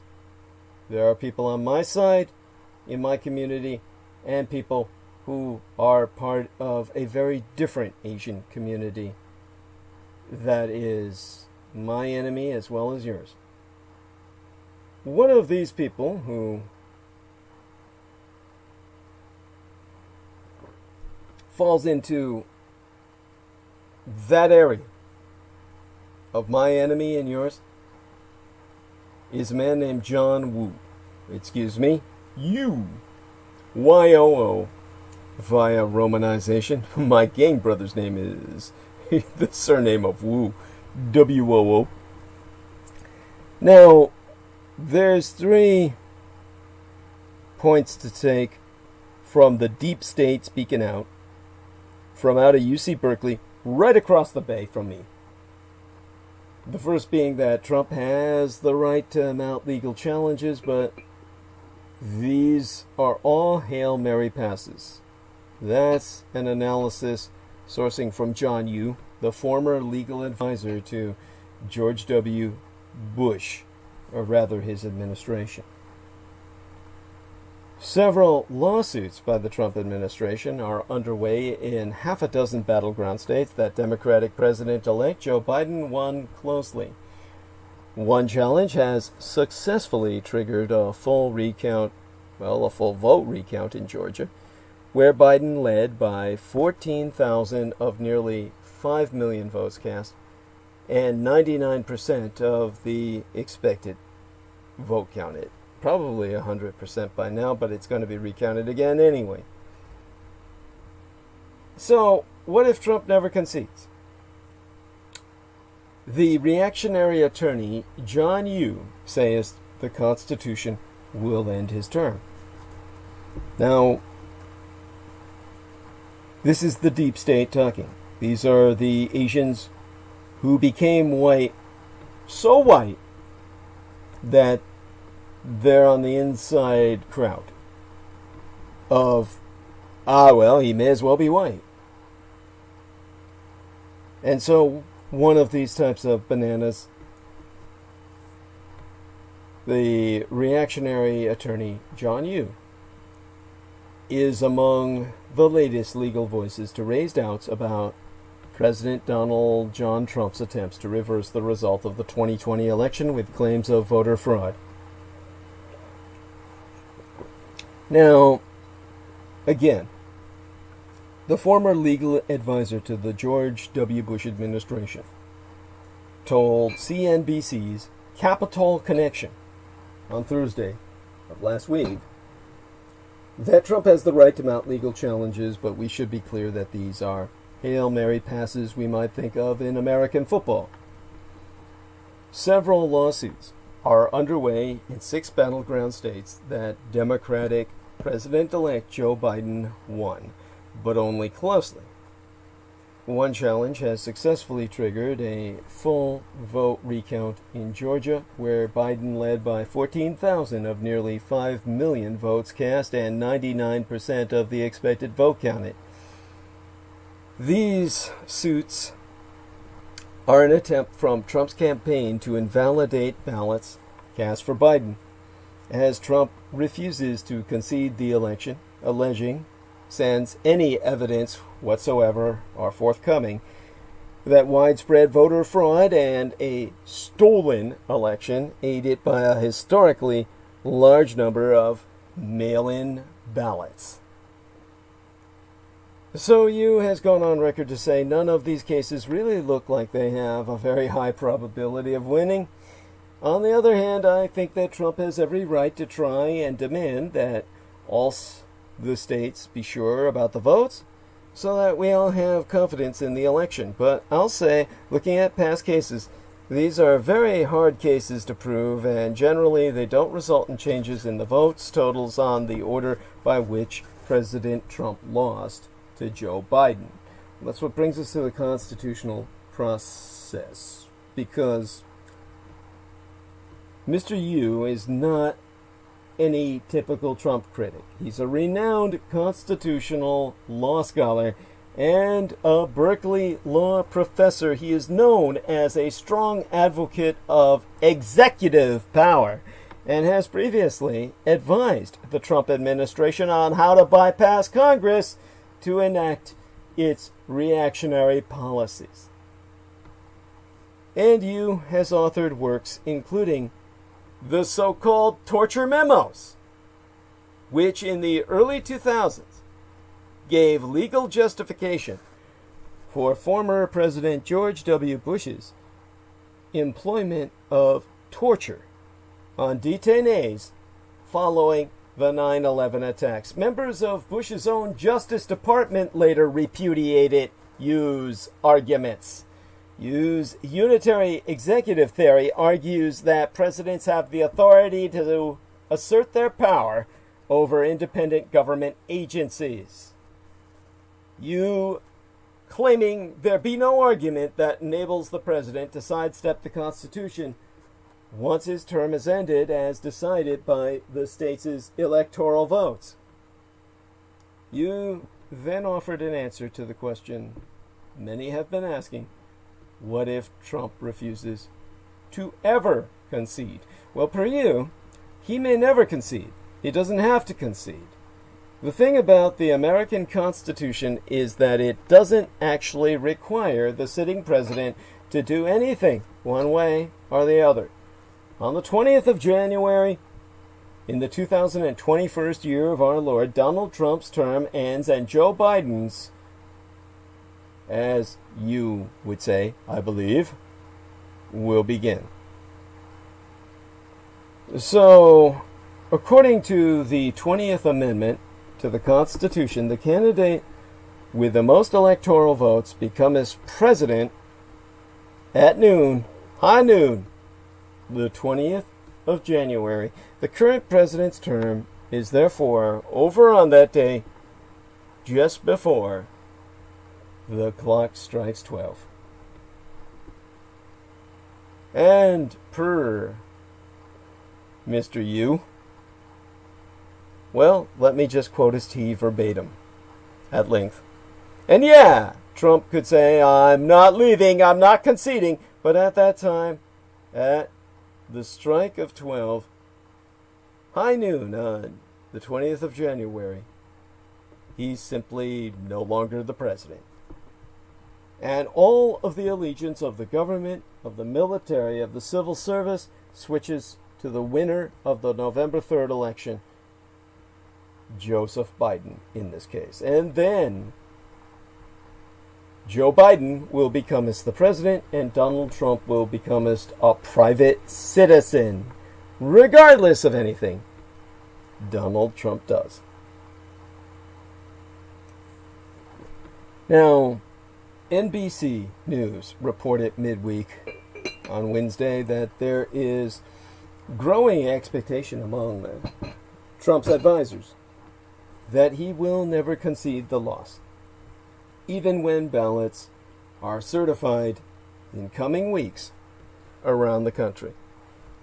A top Trump aide told NBC, "Do not expect Trump to concede. It is more likely," that same aide said, "that Trump will say something like, 'We can't trust the results, but I'm not contesting them.'" Now, Trump needs proof of something systematic as well as systemic, and that's very, very unlikely. So what are Trump's chances of winning these legal challenges and invalidating tens of thousands of what his team alleges be, quote-unquote, illegal votes? Well, Yu chalks up those chances at 10% or less, which is still very high. So, Yu has stated on the record we haven't seen a recount in a professional election turn anything like 10,000 to 20,000 votes difference and across multiple states. And Trump doesn't just have overturned results in one state. He would have to see significantly changed vote totals in Georgia, Arizona, and Pennsylvania. It's very, very unlikely.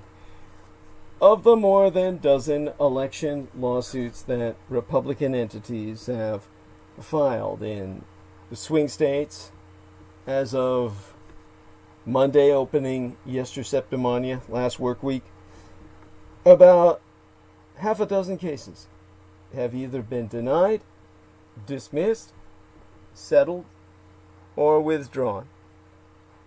In at least 2 cases that was due to court findings that the Republicans had failed to provide a factual basis or any evidence for their claims. That's according to a summary of legal proceedings compiled by NBC News, which I sourced. In every nationwide election, there will be some cases of voter fraud here and there. The problem for Donald Trump, however, is that, as was stated by the court, you don't have any proof of something systematic, something with large enough numbers that would make a difference here, where Joe Biden has won tens of thousands of votes. And so, Yu's advice to Trump is, well, I'll just read what he said. Look, you have the right to make sure all votes are counted correctly. Ask for recounts. It's actually good for everybody to have confidence in the vote total. But at the same time, I would say start allowing transition to occur. Because the constitutional process is going to start moving forward toward a January 20th inauguration.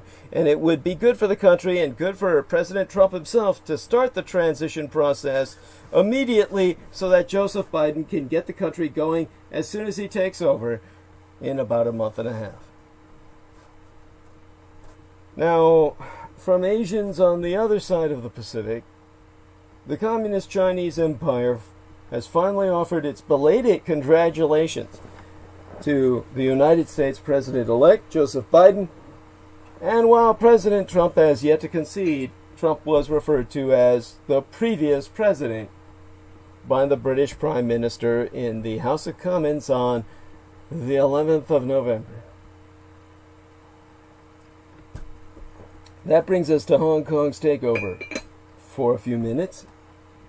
It happens in fits and starts, bursts of draconian crackdowns, punctuated by periods of deceptive calm. But the direction is clear. The democratic scaffolding of Hong Kong's civil society is being taken apart at startling speed.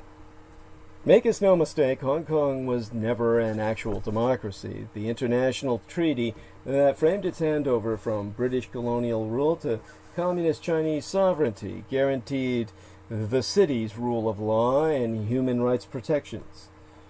But baked into Hong Kong's basic law, the constitution that lays out the parameters of the city's existence under Red Chinese rule, were levers with which Beijing could exert ultimate control. For 2 decades, the city of Hong Kong was suspended between the hope of democratic reform that dangled overhead and the ominous potential of a total takeover by Beijing's authoritarian regime. That takeover is now almost complete after Beijing effectively forced out the entire opposition from the city's legislature.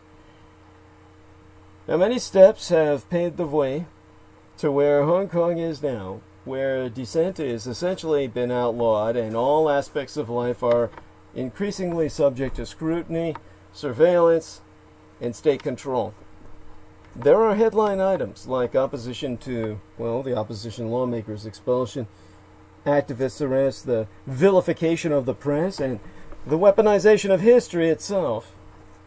But littering this road of unfreedom are a series of less dramatic, though no less significant, developments, slogans outlawed songs censored, teachers fired, books removed, and spurious arrests on farcical charges. Eventually, even seemingly small cases, like a museum revamp, set off the fear that something will be lost forever. In the Power of the Powerless, that's the title of a book, the Czech writer and former president Václav Havel writes that one form of opposition is to live within the truth. That may well be the sole remaining avenue of opposition still available to Hong Kongers to hold on to their values and refuse to be sucked into the state's all-encompassing edifice of repression and the official account that nothing bad is happening and everything is fine. Meanwhile, Brexit talks have hit make-up-your-mind territory time as all the deadlines pass Britannia by. In terms of the timetable to departure, let's do a little review. October 15th through the 16th was when EU leaders, the European Union leaders, met in Brussels. Originally, they wanted an agreement to have been nailed down by that point. By the end of October, mid-November, original 3-week window for intensified talks to strike a deal. Well, it reminds me of today, because after a week of little progress, the European Union waits for Boris Johnson, aka Bojo the Clown, to move. And the departure of the Premier's senior aide has left officials guessing. In the week of November 16th, this being the Ides of November, that's tomorrow, across the Atlantic, where they're always ahead of us anyway, that's when talks are set to continue. On the 19th of November, the European Union leaders, they will hold a video conference. In terms of November 23rd through the 26th, European Parliament meets. It will have to ratify any deal agreed by European Union leaders. On December 10th through the 11th, another EU summit. If a deal hasn't been signed, expect preparations for Britain's very messy exit from the single market to figure prominently on the agenda. On the 14th through the 17th of December, the European Parliament met they'll meet for the last time this year. By December 31st, the last day of this year, that will be the end of the Brexit transition period. The final, immovable deadline. If the two sides have not signed a trade deal, Britain will default to trading with the EU on the World Trade Organization's terms, their own terms. Right now, European Union officials say it is make your mind up time for Boris Johnson. Does he want a deal, a trade deal, with the bloc or not? Now, another week of negotiations. One that was supposed to be decisive. Ended Friday with little progress made in the main areas of disagreement. While both sides can see what a final agreement would look like, Brussels officials insist that reaching one will require the United Kingdom Prime Minister to move first, a stance their British counterparts reject. The exit of one of Johnson's top aides, less than half 100 days before the United Kingdom is due to leave the single market, and the planned departure of another, has injected fresh uncertainty into this process. The European Union officials have been left speculating whether the departure of two of the most senior figures from the Leave campaign increases or reduces the likelihood that the Prime Minister will walk a day, or rather walk away, without a deal. Now, Manfred Weber, leader of the largest group in the European Parliament and an ally of Deutschen Chancellor, or German Chancellor, Angela Merkel, he told BBC Radio on Friday into this last weekend that we need a clear idea from Boris Johnson now, and I think it's now time for leadership. In the negotiating room, there was little movement this week last for the three key issues that have bedeviled the talks of the past 8 months. The level playing field, or business, access to the United Kingdom, fishing waters, and how anything should expect this should not be happening. Let's just put it this way. The United Kingdom, you've got these, the United Kingdom claiming more fishing waters than they should even have and trying to get even more. And the accord of the fishing industry, how that is reached, that was the study of Michael Aquino sporadically. Progress on leveling the playing field for business has been hampered by the United Kingdom's reluctance to make specific commitments to abide by any future changes in the bloc's rules. And European Union officials have confirmed that while both sides are inching closer to agreement on how any deal will be enforced, the United Kingdom is resisting EU calls for disagreements over the level playing field and fisheries to be included in any wider disputation resolution system. So I have to ask, is the onus on Johnson, the Trump of Britannia? Officials blame, EU, our European Union officials blame the lack of progress on Bojo the Clown, Boris Johnson, saying he hasn't decided whether he is prepared to compromise to reach a deal or not. Very Trumpian. United Kingdom official disputed that characterization, saying it's a sign the bloc has finally realized that Britain is not prepared to cave in on points of principle.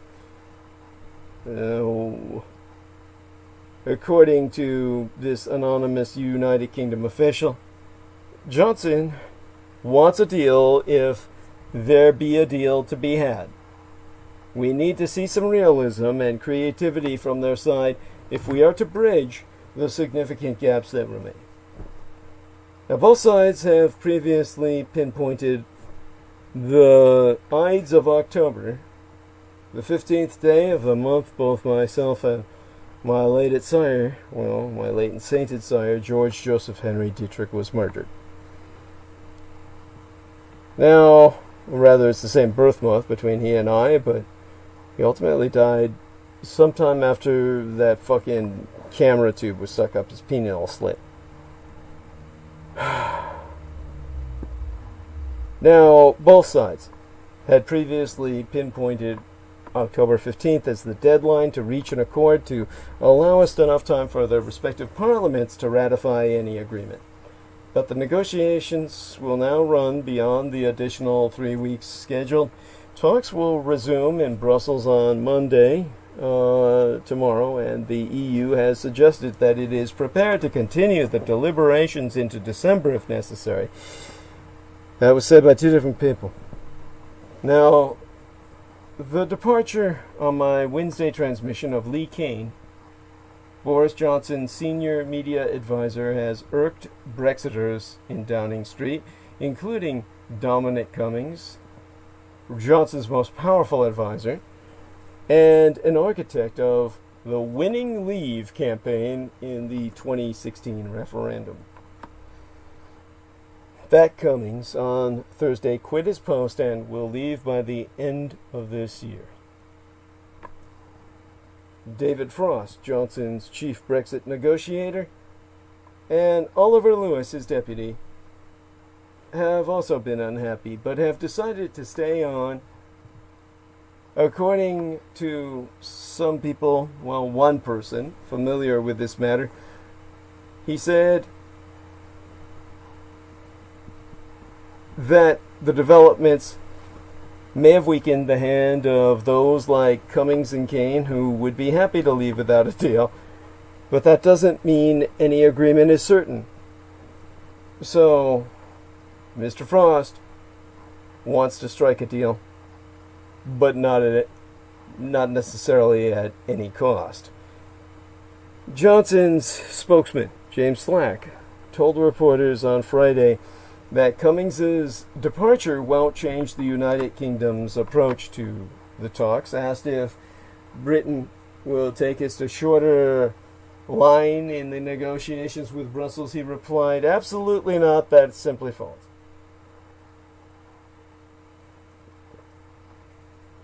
Now let's try and put this into some parallel experience. And the first thing that comes to my mind is reading tea leaves to tell fortunes. Because European officials find it notoriously difficult to read British politics, but that hasn't stopped them from trying to work out for themselves what the power struggle in Downing Street means for Brexit. One senior European Union official speculated that Frost's decision to stay put raises the chance a deal will not be reached because of his ties to Kane and Cummings, who at one stage favored walking away from negotiations. But people closer to the talks relate that Frost is working hard toward a new deal and that his decision to stay makes one more likely, having been picked by Bojo the Clown, Boris Johnson, last year to lead the negotiations. Then Frost has since been promoted to the role of National Security Advisor, a post he is set to take up when the Brexit talks have been concluded. That means he has a personal stake in getting an agreement, and Brexit's cliff edge is, in its own way, like no deal all over again. Now, makest no mistake, the threat of an acrimonious rupture between the United Kingdom and Europe remains very real. While Britain agreed on an orderly departure from the European Union on the 31st of January this year, averting the prospect of a no-deal Brexit, the second stage of this divorce hinges on forging a wider agreement encompassing trade, security, cooperation, and fisheries. If an accord isn't reached by the 31st of December, the risk that the split could turn chaotic intensifies. Now, is that lifeline, well, the deadline real? And the answer to that would be yes. After Britain refused to seek an extension to the 11-month transition period, the country of the United Kingdom is set to complete its separation from the EU at the end of 2020. The bloc's chief negotiator, Michael Barnier, and his British counterpart, David Frost, have been locked in talks since March to secure a trade deal. While the bloc has been pushing for a deal by the end of October to give it time to implement it before the end of the year, the talks may drag on into November. The EU leaders who have been focused on the coronavirus could get more involved, something that may be a double-edged sword for the United Kingdom Prime Minister Boris Johnson. If the UK and EU were within touching distance of an accord, they could sign an outline agreement and set an implementation period, a delay and all but name, to work out any details. Now, what happens if the United Kingdom and European Union, the EU, can't send a train date?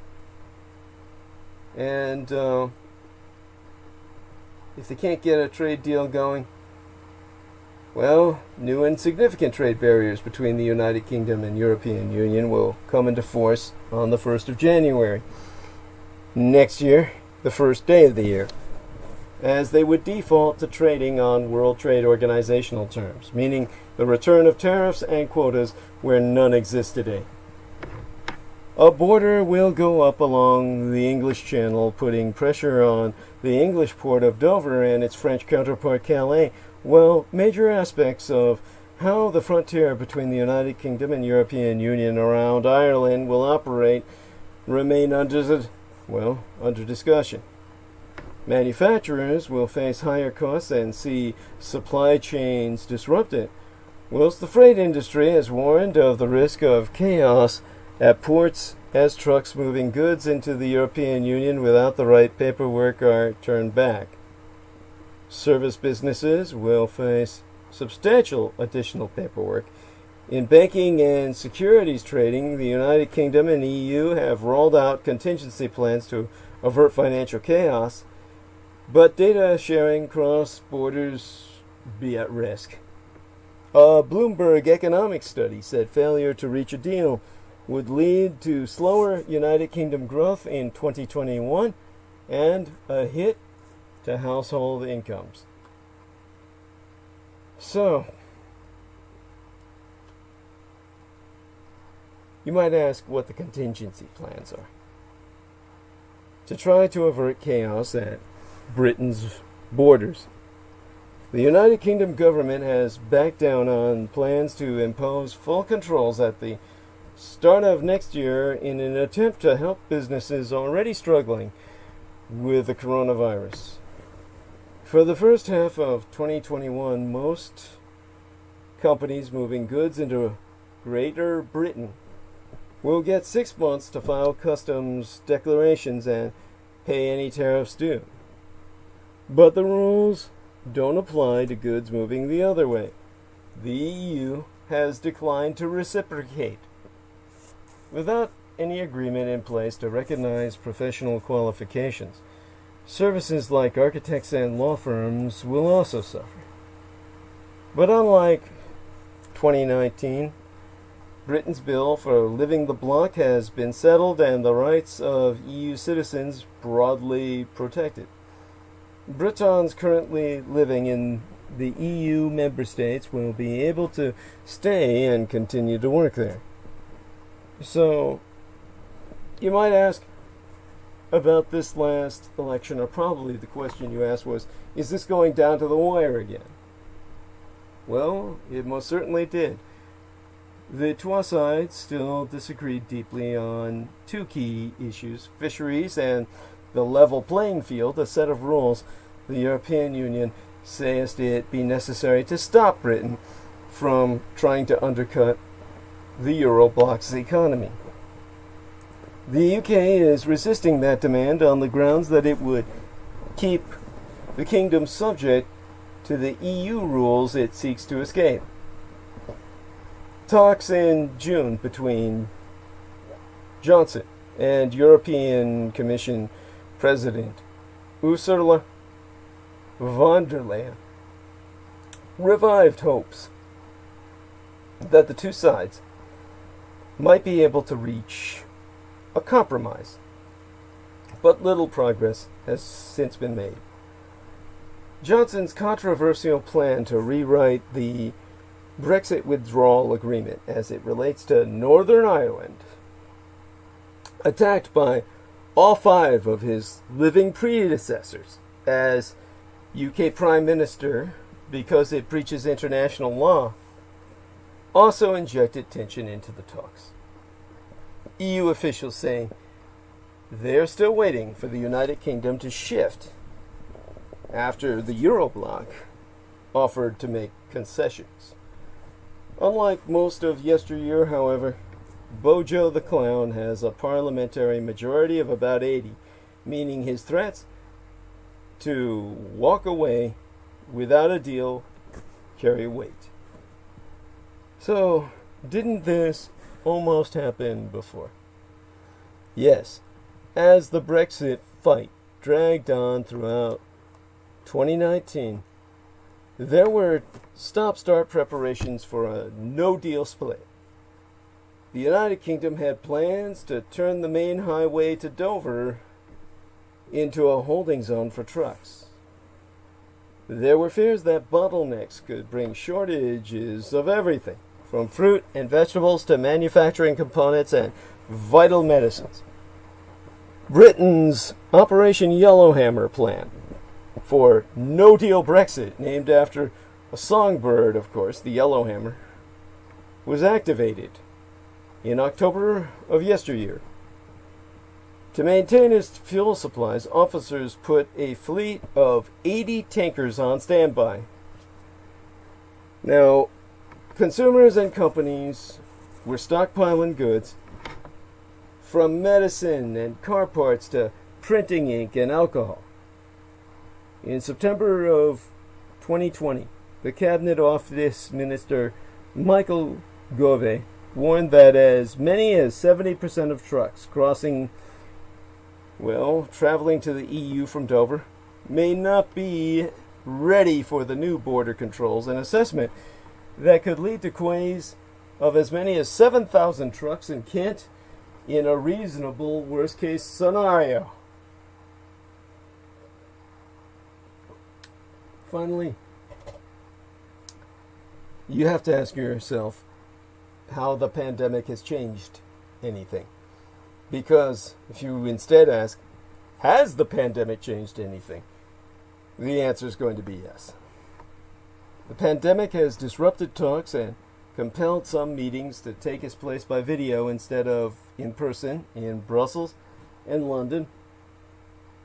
But Barnier and Frost were forced into isolation in March after showing symptoms of the virus, and Johnson himself never went into, he did go into intensive care in April. It's also made governments and officials focused almost full-time on this pandemic, diverting resources away from Brexit itself. The EU, the European Union in particular, has been embroiled in tortuous negotiations to set up a giant fund to help the Euro bloc's recovery from this virus. And COVID-19 has made it harder for businesses to prepare because business stockpiles have been run down and staff put on furlough. It's all given both Britain and the United Kingdom, the European Union, a glimpse of what shut borders and broken supply chains look like. It also means that if Britannia does leave sans any agreement, the economic costs and effects will be obscured by the much more extensive damage wreaked by the virus as an operable organism. But Septimania, last week, the results were in on this side of the Atlantic. And after several days of waiting and wondering, Joseph Biden was declared the winner of the 2020 presidential election last Saturday, pulling off a historic win in Arizona and ultimately cementing another in Georgia on Friday into this weekend. The news last weekend was met with dancing and, for the Trump cultists, despair.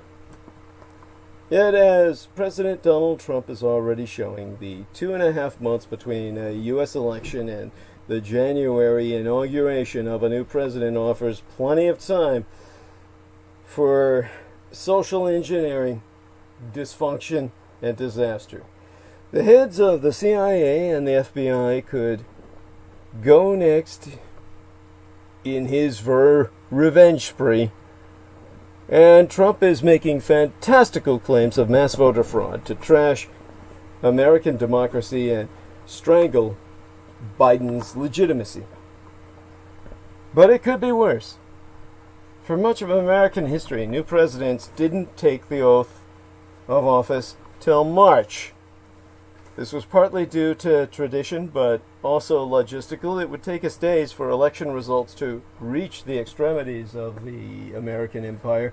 And in the days when four-legged transport was the quickest available, it was tough for new presidents to reach Washington through the winter snowdrifts. The long interregnum, the in-between time, free from rule, came with costs. After winning the 1860 election, President President-elect Abe Lincoln, had to watch the nation splinter as several states seceded from the Union before the Civil War. Change came in the 1930s when Congress passed the 27th Amendment to the Constitution, fixing the transfer of power for noon on January 20th. In the 10 months it took for the states to ratify this movie, however, though Franklin Roosevelt still had to sit by and watch the Great Depression deepen under Herbert Hoover's neglect, a weight that Biden may find familiar as the pandemic worsens. It's still with us in that sense. The numbers are rising. A few states, including North Dakota, have among the highest per capita infection rates in the world, but the new surge has no epicenter. Our leaders must react quickly to prevent unnecessary deaths. Because the pandemic is growing more alarming by the day, COVID-19 cases and hospitalizations are piling up at record rates, and experts fear that daily deaths may soon follow. An influential COVID-19 model projected nearly 439,000 people could die of this virus by the 1st of March. CNN's Dr. Sanjay Gupta has deemed this crisis a humanitarian catastrophe. Chicago's issued a stay-at-home advisory urging residents to leave only for essential needs and warning against Thanksgiving travel. If you are planning on visiting family, experts say you should have already started a 14-day quarantine. Dr. Anthony Fauci, too, offered advice on how to celebrate safely. Staying vigilant will be ever important in the coming weeks. Despite encouraging vaccine data, we shouldn't expect the vaccine before the end of December at the absolute earliest, provided all too many factors go our way. Indisputably, the pandemic's winter surge is here. Europe's second wave built slowly, starting in midsummer. At that time, charts comparing coronavirus cases in America and Europe highlighted the inadequacy of the American response.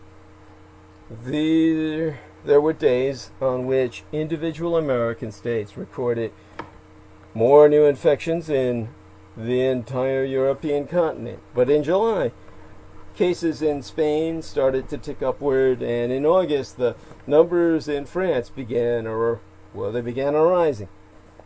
By September, Spanish COVID-19 deaths had occurred by they'd increased by a factor of 10.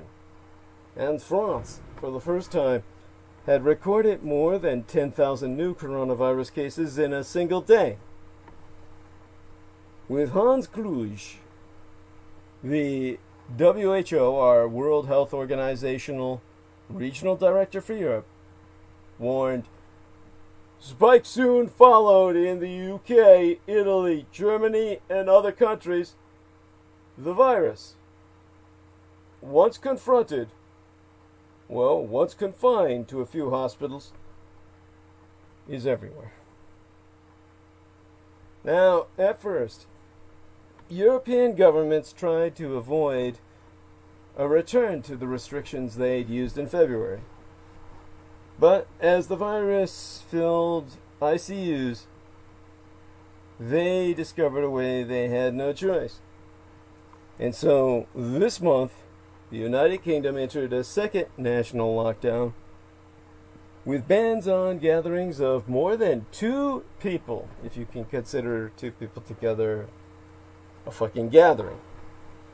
In France, only schools, factories, and essential businesses remain open.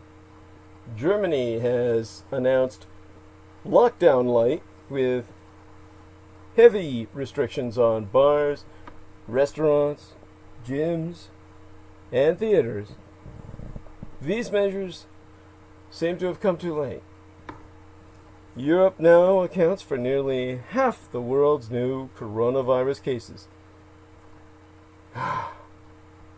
Mitchell Katz, the president and CEO of New York City Health and Hospitals, the largest public health hospital system in these United States, told myself that Europe now accounts for nearly half of the world's new coronavirus cases. So, in terms of this individual, he claims they opened up much too fast. Now, bear in mind, the person who says this is Michael Katz, K-A-T-Z, the president and CEO, chief executive officer of New York City Health. Plus Hospitals, the largest public hospital system in the United States, per Michael Katz, is functioning now thanks to his preemptive strikes. Now,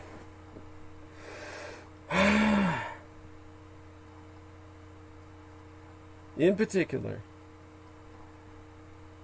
with what they do, people like this New York City creature make it certain there's always room for more of their own. Now, almost every flu pandemic since the 18th century has come with a second wave. The fall of 1918 was far deadlier than had been the spring. Today, as the northern hemisphere steps deeper into autumn and more activity moves indoors, the spread of the coronavirus is predictably accelerating. America is again following Europe's lead. In the last week of October, the United States recorded more new coronavirus cases than it has at any point during this pandemic. And let me see if I can just kind of look up pertinent facts to emphasize what I'm sharing. There have been days in November, this month, on which more than 130,000 people have been found to be newly infected. A few states, Wisconsin, North Dakota, Iowa, have among the highest per capita infection rates in the world. The new surge has no epicenter. Infection records are being set in more than half of American counties. And large swaths of the Midwest and Mountain West are struggling with skyrocketing hospitalizations. On many days, more than 1,000 Americans are now dying of COVID-19, a number that's certain to rise since deaths lag behind infections by several weeks. The mortality rate for the virus has fallen substantially since the start of the pandemic, probably because of improvements in care and a shift in viral demographics, because many of the newly infected are quite young. But a lower death rate combined with a vast rise in infections will still create profound suffering. One model predicts that by the end of this year, 2,000 Americans could be dying from COVID-19 each and every single day. The American death toll could reach 420,000 by January. And speaking about the coming winter with the Washington Post, Anthony Fauci concluded that the United States is in for a whole lot of hurt. The challenge now for citizens and leaders is to shift from anticipating the winter surge to recognizing that it is already here. The character of the winter surge changes depending on where you live. Over the course of the pandemic, the virus has moved inexorably from cities to rural areas.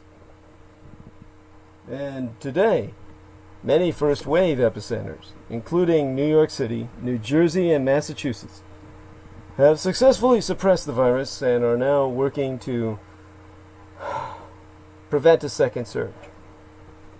Less populous states such as Utah, Wisconsin, and the Dakotas, muddled through over the summer, accepting a certain level of infection without imposing significant restrictions.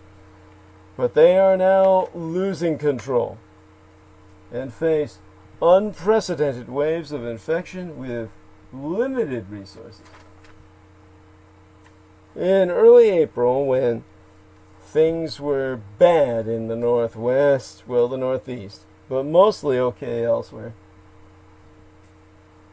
I got to know Tony Edwards and Scott Abereg, two doctors from Utah who had flown to New York City to help when the pandemic was at its peak. A few days later, they flew back to Utah, where their hospital was preparing for its own COVID-19 deluge. The surge didn't immediately materialize.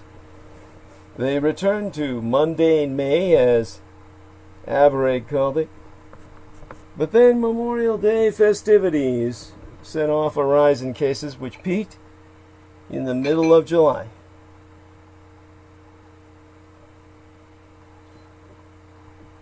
Utah's hospitals were generally able to manage, so Gary Herbert, the state's governor, declined to issue a statewide mask mandate, instead deferring to local leaders.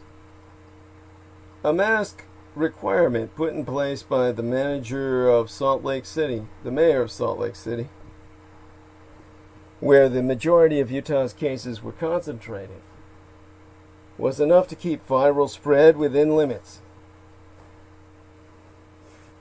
Now, as summer turned to fall, however, the virus began to spread more aggressively.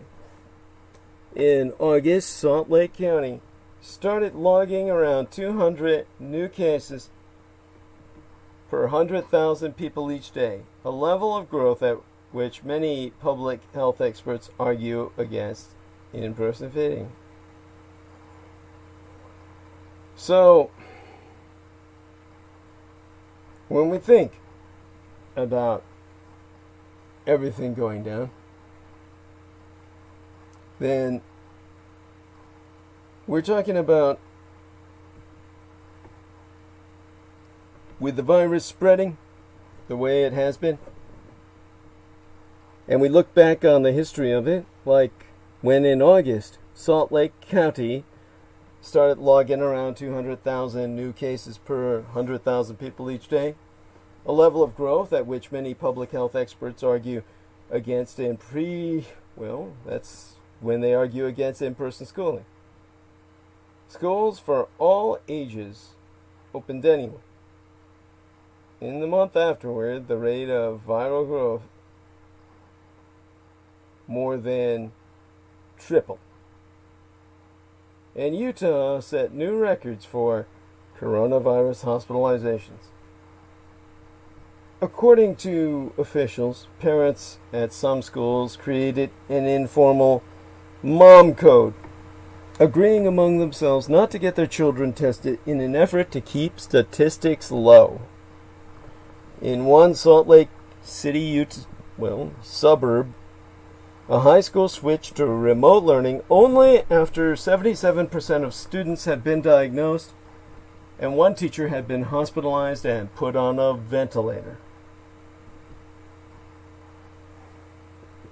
Now, the schools opened when the viral spread was already high, then failed to close as areas where, think about it. The robot in Logan's Run was preserved, definitely instructed to preserve food. We need to be preserving something, because when the schools failed to close as the cases rose further, then it seems likely that this combination created an overwhelming coronavirus surge driven largely by high school and college students.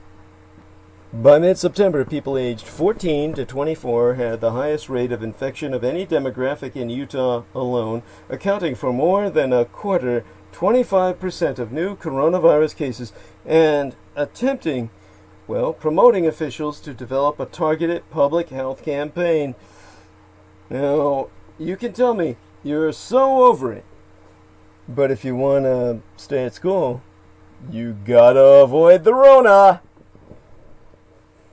The hashtag Corona, or hashtag Rona Alert, hashtag Avoid the Rona.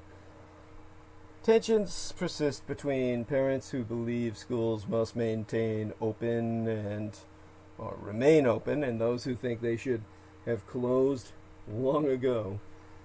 Lindsay Keegan, an epidemiologist at the University of Utah, cited so-called pandemic fatigue as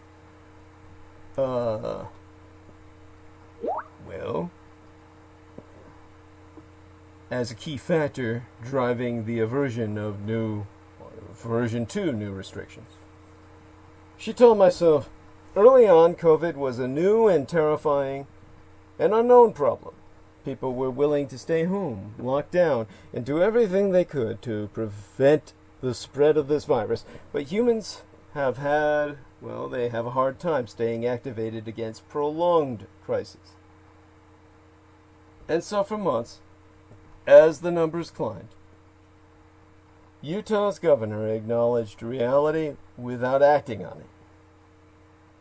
In the summer, Herbert said that although he strongly supported mask wearing, he was concerned that mandating mask use would create divisive enforcement issues. When anti-mask protesters gathered outside the home of Angela Doon, the state's epidemiologist, Herbert called their actions disgraceful. He also communicated about the virus in increasingly personal and forthright terms, citing his own daughter and granddaughter, both of whom caught the virus. One hasn't regained her sense of smell 3 months later, and the other has lost weight owing to nausea. And so last month he tweeted, "Our hospitals cannot keep up with Utah's infection rate. You deserve to understand the dire situation we face. We have seen this in Italy. We have seen this in New York. We could see this in Utah if things do not change." Even so, it was only on Sunday, November 8th, after his lieutenant governor won the gubernatorial system, that Herbert, whose term ends in January, declared a state of emergency, issuing statewide mask mandates for the foreseeable future, and putting into place temporary limits on social gatherings and extracurricular activities. Schools can continue in-person instruction. Now, for public health officials, the orders are welcome, but as Keegan has warned, Utah is way behind. You have to remember that the infection curve is symmetric. It's going to be a while before we get things under control, even if we start now. Russell Vinnick, the Chief Medical Operations Officer at the University of Utah Health, told me that his hospital is running about 90% of the ICU some days. On some days, that would be translated into the French as over 100. That's the swimming pool capacity. The hospital is running out at about 90% of its ICU or intensive care unit capacity. On some other days, it's over 100. I mean, all of that is upsetting to say the least. Now, more coronavirus patients are arriving, then are being discharged. And so the university has opened up a surge ICU staffed by civilians working overtime, sometimes in new roles. With Vinnick so saying that this is sustainable for a short period of time, but not for very long. Still, I don't see this tide turning until we have a major change in public perception. We haven't had that yet. For the most part, people are still just going on about their lives. When describing the quality of treatment their patients received, clinicians are asking in terms of standards of care. As grim as the current situation is, Vinnick's hospital has been able to hold to its usual standard. If more patients arrive, that will become as difficult. Vinnick has been outspoken. And as an outspoken man, he has gone forth to say, our hospitals cannot keep up with Utah's infection rate. You deserve to understand the dire situation we face. We've seen this in Italy, and that, of course, is something expedited by training provided by, the teacher of the threat, the David Bowie type. David Bowie was once one of his honored guests. The person I'm trying to think of isn't Charles Schultz. It isn't my surrogate son. It's someone else. At any rate, even so, it was only on Sunday, the 8th of November, after his lieutenant governor won the gubernatorial election, that Herbert, whose name, his very term ends in January, declared a state of emergency, issuing a statewide mask mandate simultaneously for the foreseeable future, and putting into place temporary limits on social gatherings and extracurricular activities, with schools trying to continue in-person instruction for the public health officials. The orders are to welcome, they're welcome, but as Keegan has warned, Utah is way behind. You have to remember just how behind. And so, when I took a look at the ICU capacity in that state, I realized more coronavirus patients are arriving than being discharged. And so the university had to open a surge ICU, a separate facility, a whole dedicated hospital to coronavirus, staffed by the clinicians working overtime.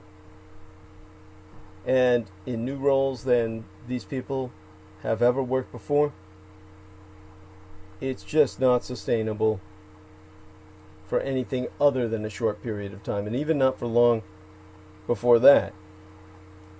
So I don't see this tide turning until we have a major change in public perception. And we haven't had that yet. For the most part, everybody's pretending nothing has happened. And when describing the quality of treatment their patients receive, clinicians speak in terms of standards of care. And as grim as the current situation is, Phoenix Hospital has been able to hold to its usual standard. But when more patients arrive, that will become as difficult. And so, Vinnick has concluded that there are at least two of these changes to really be put into effect. And this has to do with staffing, the shortage of staff that we have. The hospitals are running at 90% capacity. And in Idaho, as I said, the shortages of ICU beds have forced hospitals across the country to build these surge units. In Idaho, where the hospitalizations increased nearly 0.5% in late October, a third of that state's ICU beds are occupied by COVID-19 patients. In Wisconsin, which continues to break infection records, an astonishing 30% of those tested are positive. And hospitals are running at the 90% capacity. Like I said, the geographic expansiveness of this surge is its defining characteristic. In normal times, patients across the Mountain West, the Rockies, are routinely transferred between states or from rural areas to big cities.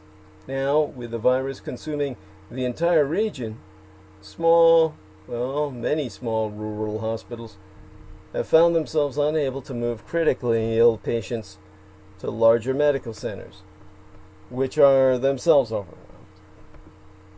During the spring, clinicians from around the country poured into New York City, the country's singular epicenter, to help. Today, Western states are competing for a limited number of clinicians who must be hired through agencies.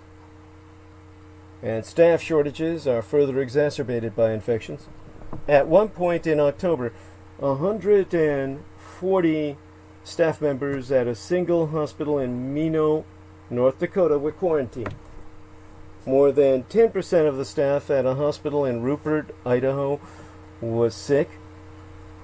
In Wisconsin, 5% of coronavirus cases are estimated to have occurred among healthcare workers. In many states, efforts to combat this virus have been hampered by disputes between public health leaders and politicians. Hospital administrators have pleaded with elected officials to introduce stronger restrictions, only to be denied or dismissed. Their, their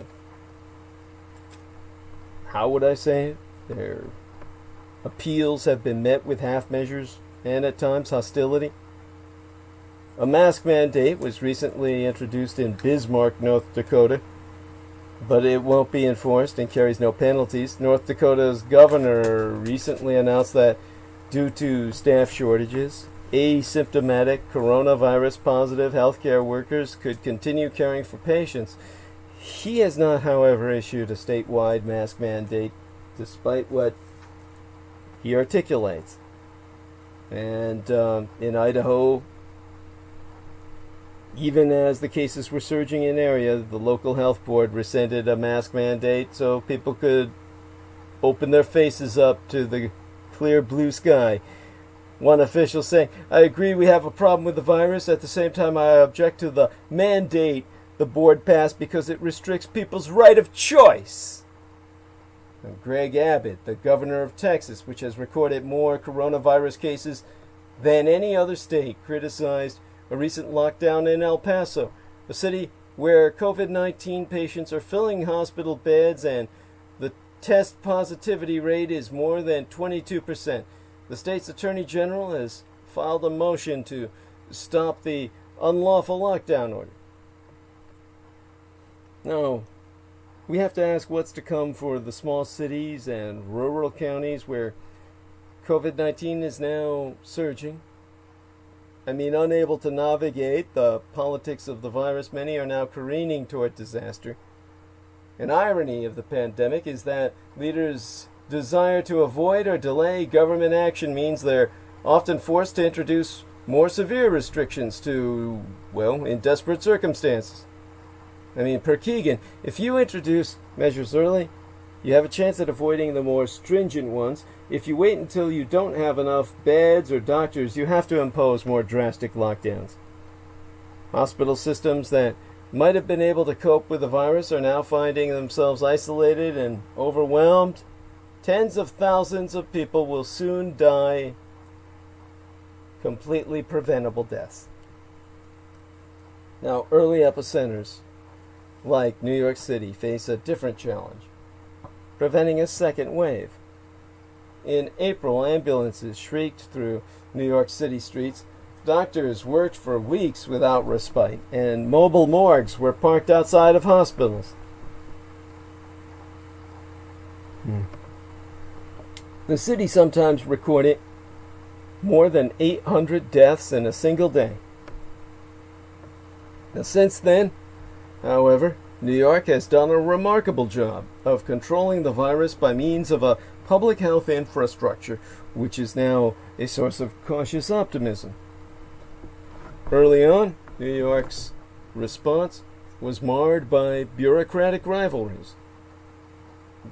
Well, many observers said the city's mayor, Bill de Blasio, and the state's governor, Andrew Cuomo, allowed their antagonism to delay action in March when the virus was spreading across the city unchecked. Some have questioned the health department, well, the mayor's decision really, in May to shift responsibility for contact tracing from the city's health department, which has historically performed tracing for other infectious diseases, such as HIV and tuberculosis, to the public hospital system, New York City Health plus hospitals. The city's health commissioner, Auxirus Barbeau, resigned in August, in part because of this maneuver. But the New York City Test and Trace Corps is now operated by the hospital system and is working at a high level of effectiveness. Initially, tracers had trouble reaching many of those people who tested positive. And some were, well, how would I say it? When you're dealing with that many people, where some wouldn't answer their phones, and others refused to provide contacts, you're dealing with people you have no enforcement against, so you can't force them to do anything. That only makes them passive murderers. Ted Long, the physician who runs the program, he introduced changes. The Corps made more of an effort to hire the majority of its tracers from affected communities. Building trust, as Long said, is the key variable in getting people to participate. He began sending them to patients' homes. And they made sure that when rapid tests were administered in the system's clinics, tracers were in the room when patients were given their results. And soon the program was reaching more than 90% of those who tested positive, and getting information about contacts for nearly 80% of all cases. Another key, according to Mitchell Katz, was a surfeit of capacity. He's so saying, we're not stretched, we could deal with many more cases if we had to. That means we can be very persistent with each one. Not long ago, Katz received an angry email from a New Yorker who tested positive. The man complained about how many times he'd been contacted. He said that we'd filled up all the space on his voicemail and how terrible it was. And Katz said, well, that's fucking great. The city has also built support systems for those who need to isolate. Tracers call every day. Food and medications are delivered to those in need, and some people are offered telehealth services or legal help to stave off eviction. In fact, Long said, we'll even walk your dog. The city has signed a contract with WAG, a company that offers on-demand pet care services. For those who are unable to isolate safely at home, it provides free hotel rooms. And not a dump where you worry about your possessions being stolen. These are nice. Today, 98% of New Yorkers who complete the city's intake process report compliance with their coronavirus isolation. In the late 1990s, a biostatistician named Martin Kulldorff wrote a program called StatScan, which allowed epidemiologists to shift through vast amounts of data and identify cancer clusters. Today, Kulldorff is best known as one of the authors of the Great Barrington Declaration. Nothing great about it. It's the widely criticized herd immunity through mass infection manifesto that has been cynically embraced by the Trump administration. StatScan, on the other hand, has been vital to New York City's efforts, with Dave Chokshi saying that it's one of the jewels of our response.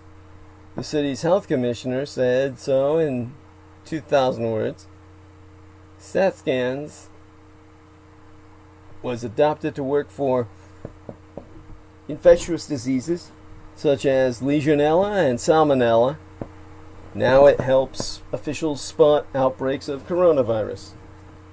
So you can think of it as a very early warning system for outbreaks of the coronavirus, for disease activity. I don't even know what to make of that term when I think about it. The term of, how would I say it? When you think of these outbreaks being monitored, and you think of the disease activity, well, it reminds me of Dmitry Daskalakis, the New York City's Deputy Health Commissioner, who told myself that the parcels of land they create for administrative purposes don't capture how diseases actually transmit. But StatScan doesn't say, this zip code, or this scientist you over here is rogue and intends to, the census tract is trying to blow up. Instead, it constructs a heat map based on a block-by-block assessment of where tests are coming back positive. If a cluster is identified, the health department shifts advertisements and robocalls to the area, distributes masks, and encourages residents to get tested, either at existing centers or mobile and pop-up testing sites, which can be set up as soon as the next day. To get the word out, the health department works with faith leaders from churches and synagogues. And so, in October, Governor Andrew Cuomo announced a similar microcluster strategy for all of New York State. And previously, restrictions were focused more broadly by county or region. Cuomo has said that the idea that the data used to categorize neighborhoods is so specific that we can't show it because it could violate privacy conditions. Now, every 10 days, neighborhoods are classified into red, orange, or yellow zones. In end zones, which are generally, well, they have positivity rates about, well, above 3%. In those places, you can't eat at restaurants even outside. And schools are only online. Mass gatherings are prohibited. Only essential businesses are open. And fewer than 10 people are allowed in houses of worship. Now, as the positivity rate fails, restrictions are loosened. In an orange zone, for instance, schools remain online, but restaurants can serve meals outdoors. In a yellow zone, where San Francisco's at now, after an aggressive campaign of masking, we're reopening. In-person schooling is allowed with mandatory week testing. Well, testing weekly. And indoor dining is permitted at reduced capacity.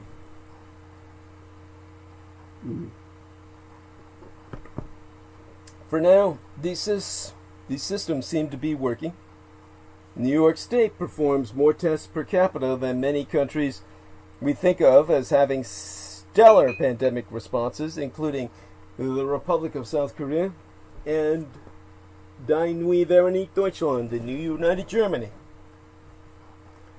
Now, more than 50,000 New Yorkers across the city are tested each and every day, and results are generally available within 48 hours. Although the state has recorded over 500,000 coronavirus cases in total, more cases than all but 3 states in the Union, it has among the lowest per capita rate of infection in the nation. And yet, daily case counts in New York City are still rising. Since the middle of October, they've increased by 40%. Poor neighborhoods with larger households, in particular, are struggling to keep the virus at bay. The test positivity rate, which has hovered around 2%, has at times, well, I'm trying to remember exactly, but I would say that it's risen at times. It's risen to 8% in parts of Queens and Brooklyn. Now, like the rest of the country, New York City has struggled with pockets of resistance to public health issues and rules. In Borough Park, for example, anti-mask protesters took to the streets, raising caseloads. All the rising caseloads have led Chokshi and other health officials to engage local leaders. So, what we have is, in recent weeks, the neighborhood, which became a red zone in October, has had a test positivity rate as high as 10%. And although the citywide deaths remain under 20 a day, far lower than the level in the spring, they've also started to rise. Now the weather is cooling, forcing people inside. Schools are in session, and many workers have returned to offices, stores, restaurants, and construction sites. For much of the past week, New York City has recorded more than 1,000 daily cases, nearly twice as many as last month, and its highest total since the spring. In a news conference on Monday, de Blasio said the city was dangerously close to a second wave. On Wednesday, Cuomo announced a 10 p.m. curfew for bars and restaurants across the state and limited private gatherings to 10 people. So, will New York end up locked down again, like London, Paris, Berlin, and other European cities? It's possible that New Yorkers' recent experience with the pandemic's devastation, combined with their knowledge that the virus is circulating widely across the country, could help it escape that fate. New Yorkers have among the highest rates of mask wearing in these United States compared to other Americans, even those in large cities such as Los Angeles. New Yorkers are more likely to self-isolate and avoid big gatherings. Of course, New York is suitable for that level of self-containment. Surveys have shown that New Yorkers are more supportive of limits on social and economic activity, including stay-at-home orders, the closure of non-essential businesses, and restrictions on indoor dining. So, our most successful intervention has been New Yorkers' attitudes just like in San Francisco's. We don't have a lot of folks questioning what needs to be done. The credit for our success so far goes to the people of New York and San Francisco. San Francisco being the second most congested city in the world, well, in the United States, after New York City. But even with public buy-in, it won't be easy for New York City to stem the rise in cases that's begun. The city's density makes it particularly vulnerable to the pandemic's simple, ruthless logic. More contact means more infection. Its vulnerability necessitates not just constant surveillance, but swift action. Already, the city has blown past the 2% test positivity threshold that the mayor set for stopping indoor dining. Even so, restaurants continue to serve food indoors. Density is not destiny. New York may stay open this winter, but for that to happen, a lot has to go right. And what comes next for the country as a whole? The election of Joe Biden promises a course correction for America's pandemic strategy, beginning in January. In the meantime, Donald Trump remains president, and the country sits on a precipice. There is already no avoiding the deaths that will follow this month's rise in coronavirus infections, but the trends that led to that rise may very well continue and intensify. The rural states that have lost control of the virus may hold to their perilous trajectories.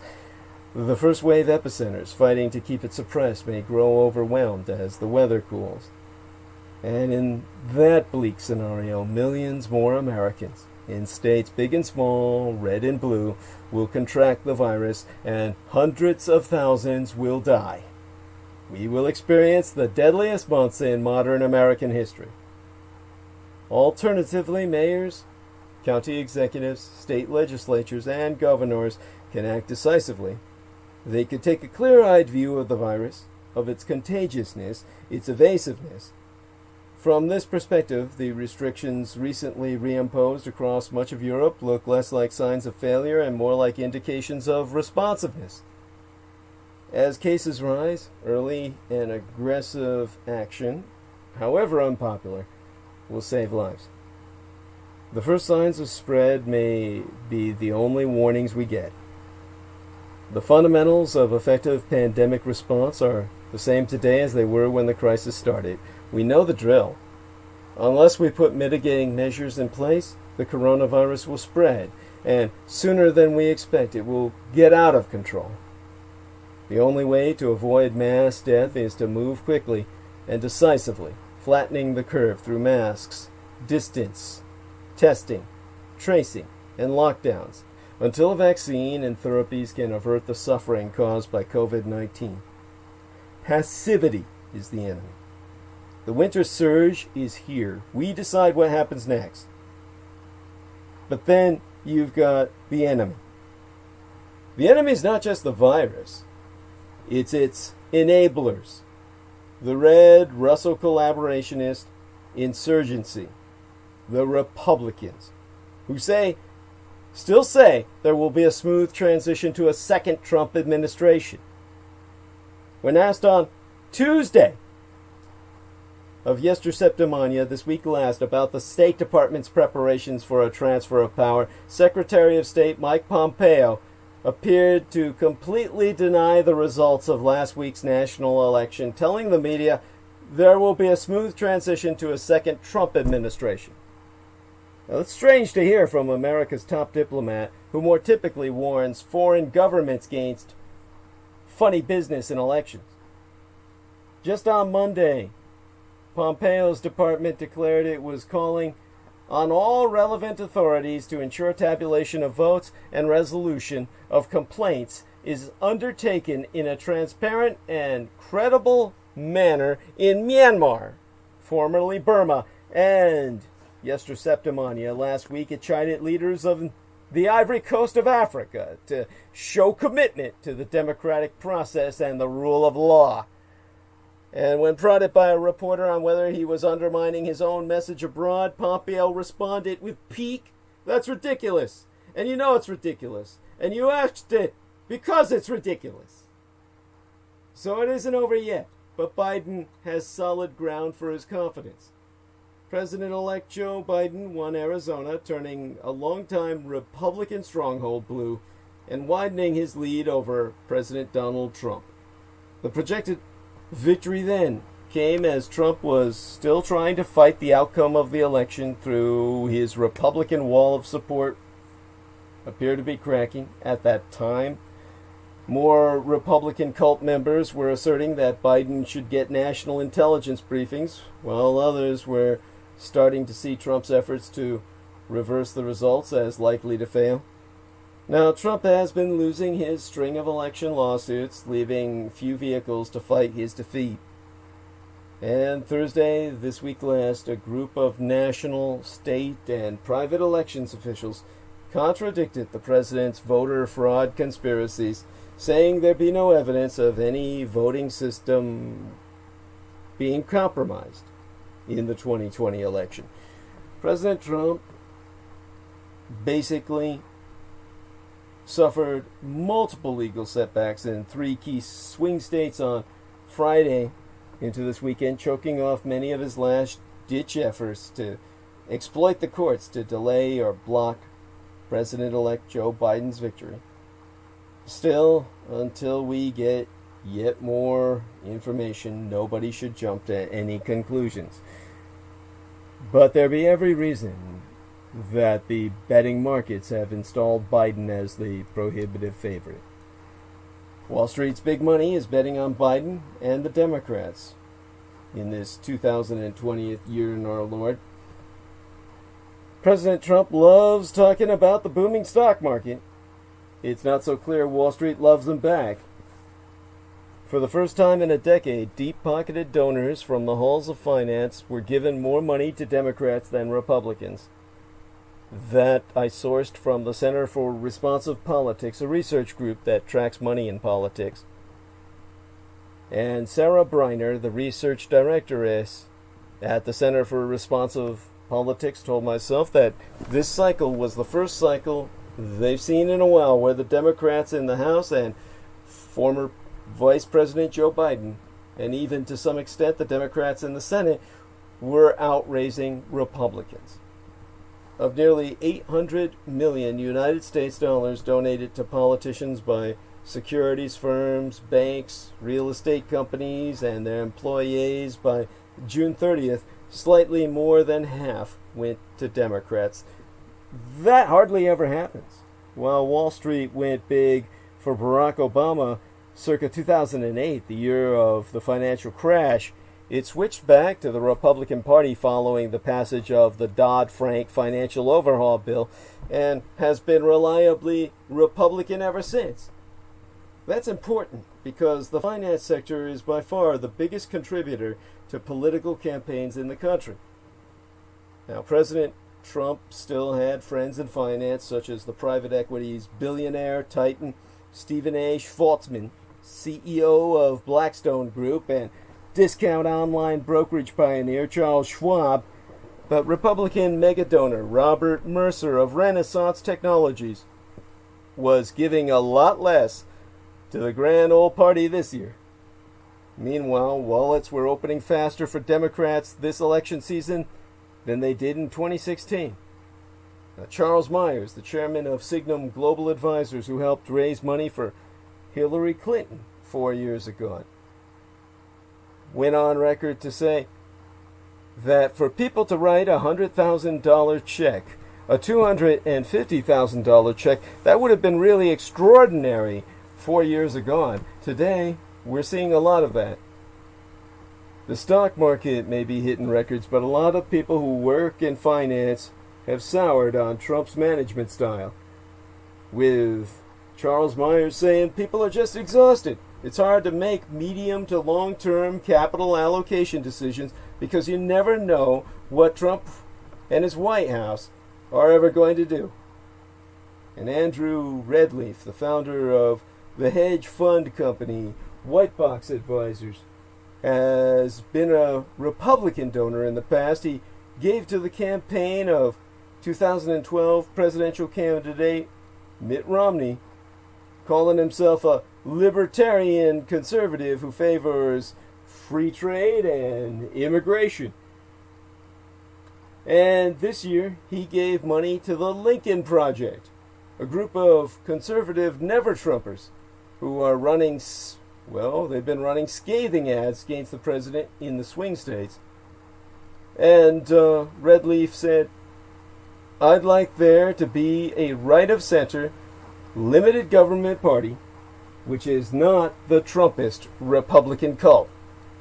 Now, Redleaf is wary of Democrats and has no particular affection for Biden, but the former vice president is a known commodity on Wall Street and is widely seen as a more centrist, acceptable alternative to more liberal Democrats who ran for president, such as the Massachusetts senatoress Elizabeth Warren. Now, Biden has also been a top recipient of financial industry money for decades as a senator from Delaware, home to financial and credit card companies, that it be. And when it came to Reiner, he said he's not somebody that the industry is particularly afraid of, so I think we would see them kind of hopeful that he would be a more moderating influence, whereas Trump can be quite unpredictable. Now, I myself would argue that everything that Trump does predicts his ultimate karmic reciprocity. In other words, everything he does comes back to bite him in the ass. Trump's perfect phone call foretold his 2020 loss. Even as far back as July of yesteryear, Donald Trump knew that Joe Biden posed a major threat to his chances of winning a second term. And that's why Trump told the Ukrainian president, Volodymyr Zelensky, on a call last summer, that there's a lot of talk about Biden's son, that Biden stopped the prosecution, and a lot of people want to find out about that, so whatever you can do with the Attorney General would be great. Biden went around bragging that he stopped the prosecution, so if you can look into it, it sounds horrible to me. Yes, I'm taking you all back to the perfect phone call, in Trump's own words, the one in which Trump's barely hidden quid pro quo. The United States does a lot for Ukraine, so how's about Ukraine digs up some dirt on Biden, led to his eventual impeachment by a Democratic-led House and his acquittal by the Republican-led Senate. What's clear in that phone call is that Trump was worried about the possibility of having to face the former vice president in 2020 and wanted to bloody him up a bit, actually disqualify him, in the early days of the Democratic primary. After all, just a month before Trump made the phone call to Zelensky, he had told ABC News' George Stephanopoulos this about accepting dirt on a potential opponent from a foreign country. He said, "It's not an interference. They have information. I think I'd take it. If I thought there was something wrong, I'd go maybe to the FBI. If I thought there was something wrong, what a coincidence. Not." Remember that Trump is the consummate cable TV addict, and there's ample evidence that he was already following the Democratic race for the chance to run against him well before the Ukraine call or his comments to Stephanopoulos. All the way back in February of 2019, the Associated Press, in a piece headlined, "Trump the Pundit Handicaps 2020 Democratic Contenders," well, they wrote this. I'll read from it now, calling it up on screen. In tweets, public remarks, and private conversations, Trump is making clear he is closely following the campaign to challenge him on the ballot.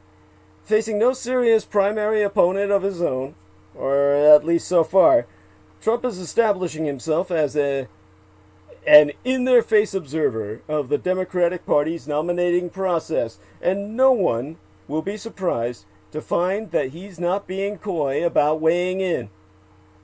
Now, a month before the Zelensky call, Trump waxed political on Biden and his chances, unintentionally revealing in the process his concerns about facing off against the former VP, the Veep, after referring to Vice President Biden as a loser who had been pulled, well, the way Trump said it was, Biden had been pulled off the trash heap.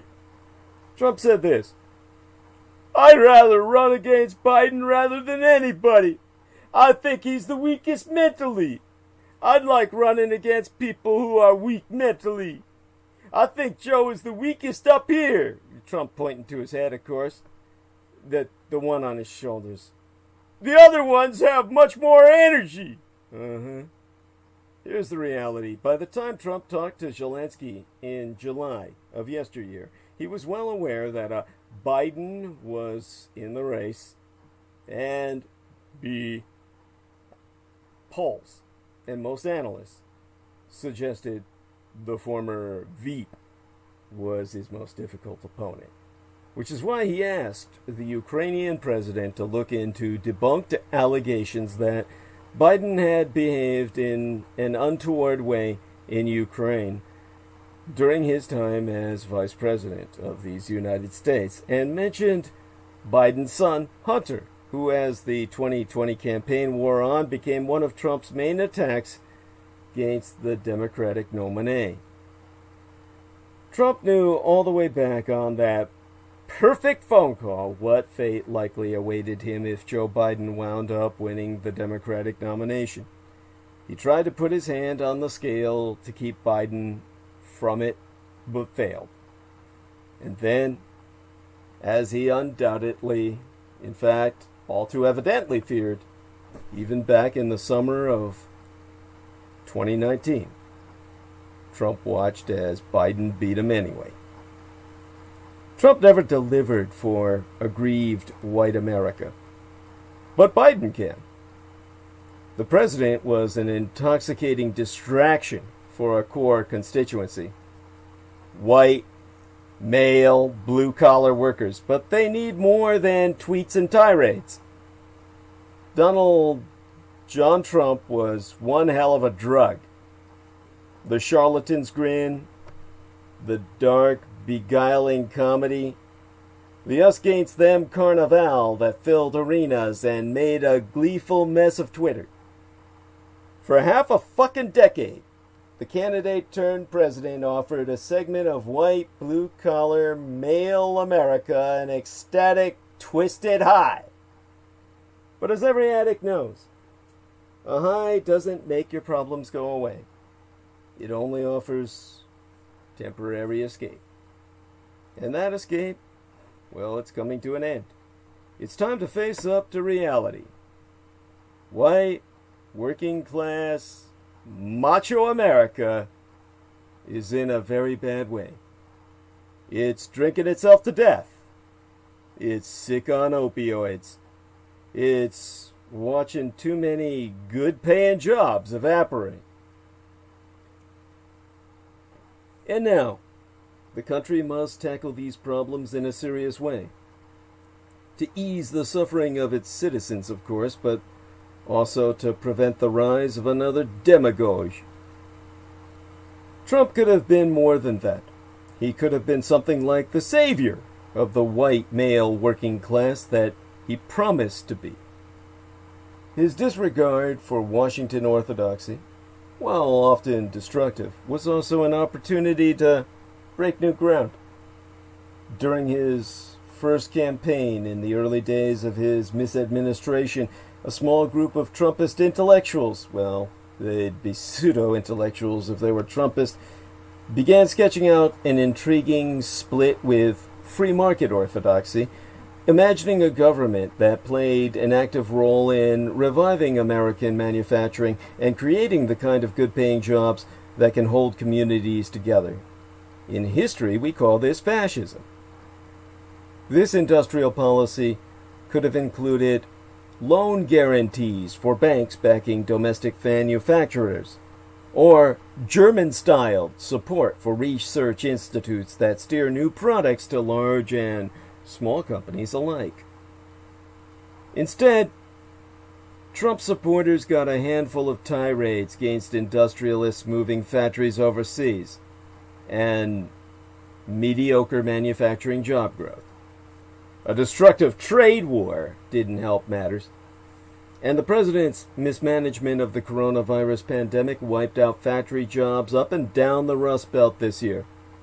There was a 10% decline in manufacturing employment in Michigan and similar losses in Ohio, Indiana, Wisconsin, and Pennsylvania.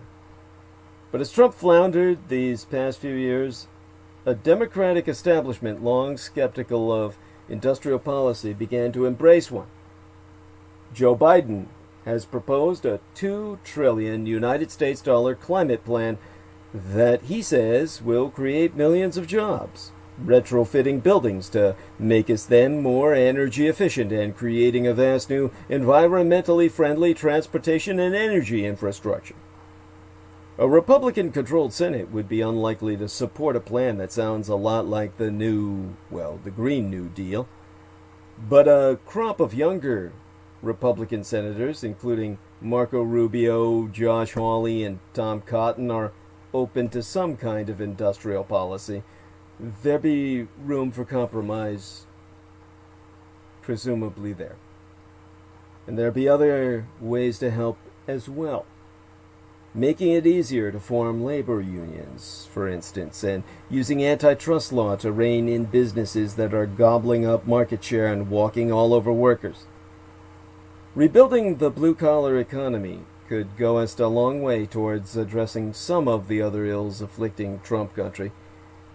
Back in 2015, the husband and wife team of Angus Deaton and Ann Case, both Princeton economists, made a startling finding. Death rates for middle-aged white Americans were rising, even as they declined for middle-aged black people and Latinos. Poorly educated whites, they found, were driving the increase. And the culprit was not heart disease or diabetes, but deaths of despair, suicide, alcoholic liver disease, drug overdoses. In a book published this spring entitled Deaths of Despair and the Future of Capitalism, the economists wrote that many of the accepted explanations for this surge just don't hold up. Yes, opioids are more readily available, but that hasn't led to an especially high overdose rate among better educated white people. And poverty doesn't appear to be a major driver either. Black and Latino people are poorer than white people on average, but have not seen the same spike in their communities of opioid abuse. Deaton and Case, the Princeton economists, settle instead on the hollowing out of white working-class life, a decades-long decline in wages for non-college educated white men, and the rise in precarious part-time employment, day labor, contract work. That economic slide has been matched by a worrisome social deterioration. Fewer white, blue-collar men are even going to church. And fewer are going home to any wives. Just 4 in 10. Less than half.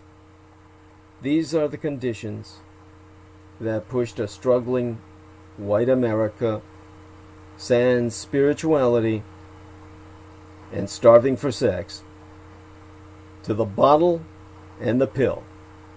And they played no small role in the Trumpian affliction of the last 5 years. That affliction will not go away with a shift in political power. Even out of office, Trump will remain a potent narcotic. But America will wean itself in time, and then even before then, it must do the work of recovery. Trump gave white America a raw deal, and black America took note.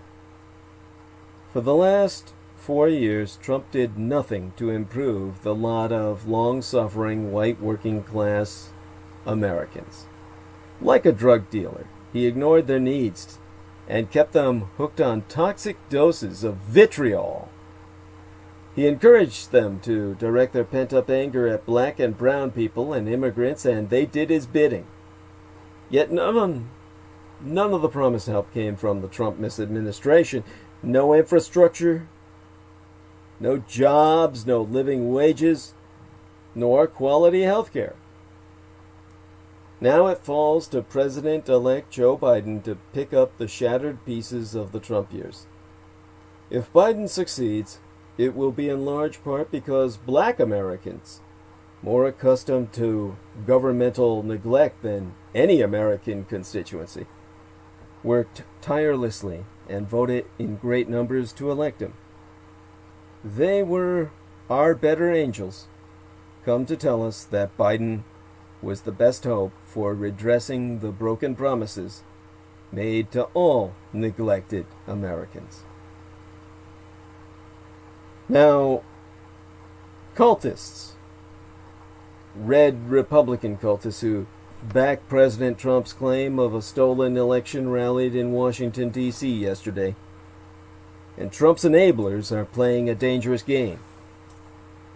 Remember last weekend when Joe Biden was declared president-elect and it seemed like the madness would finally end?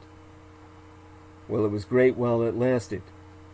We had about 48 glorious hours after Joe Biden was declared the winner of the presidential election, and before it became clear how all in Trump's Republican cult, the cult of the Red Gods, was on his destructive lies about a stolen election. Briefly, those of us among the 78 million and counting Americans who voted for the Democrat, and probably many others, got to enjoy his victory, to see our grown-up leads, and to feel the sweet relief of hearing our next president saying inspiring things about our country and comforting things about its future. Last weekend, as the first woman-elected vice president, a woman of color at that, stood beside him, Biden said, "Let this grim era of demonization in America begin to end." Then, by Monday, it came as clear how thoroughly Donald Trump was going to cling to the lie that he had actually won the election. And worse, how many of his fellow Republicans were prepared to double down on his transparent fiction. And so, the last week has been an exhausting sludge fest. Just as exhausting and sludge-filled, just as god-awful as the 250 Trumpian weeks that camest before it. Trump's behavior has been utterly bereft of dignity, but it has also been entirely predictable. His repeated refusals to commit to a peaceful transfer of power, his constant claims that the only fair election was one he'd won, and his disdain for democracy in general were the tells. He will almost certainly leave the White House eventually.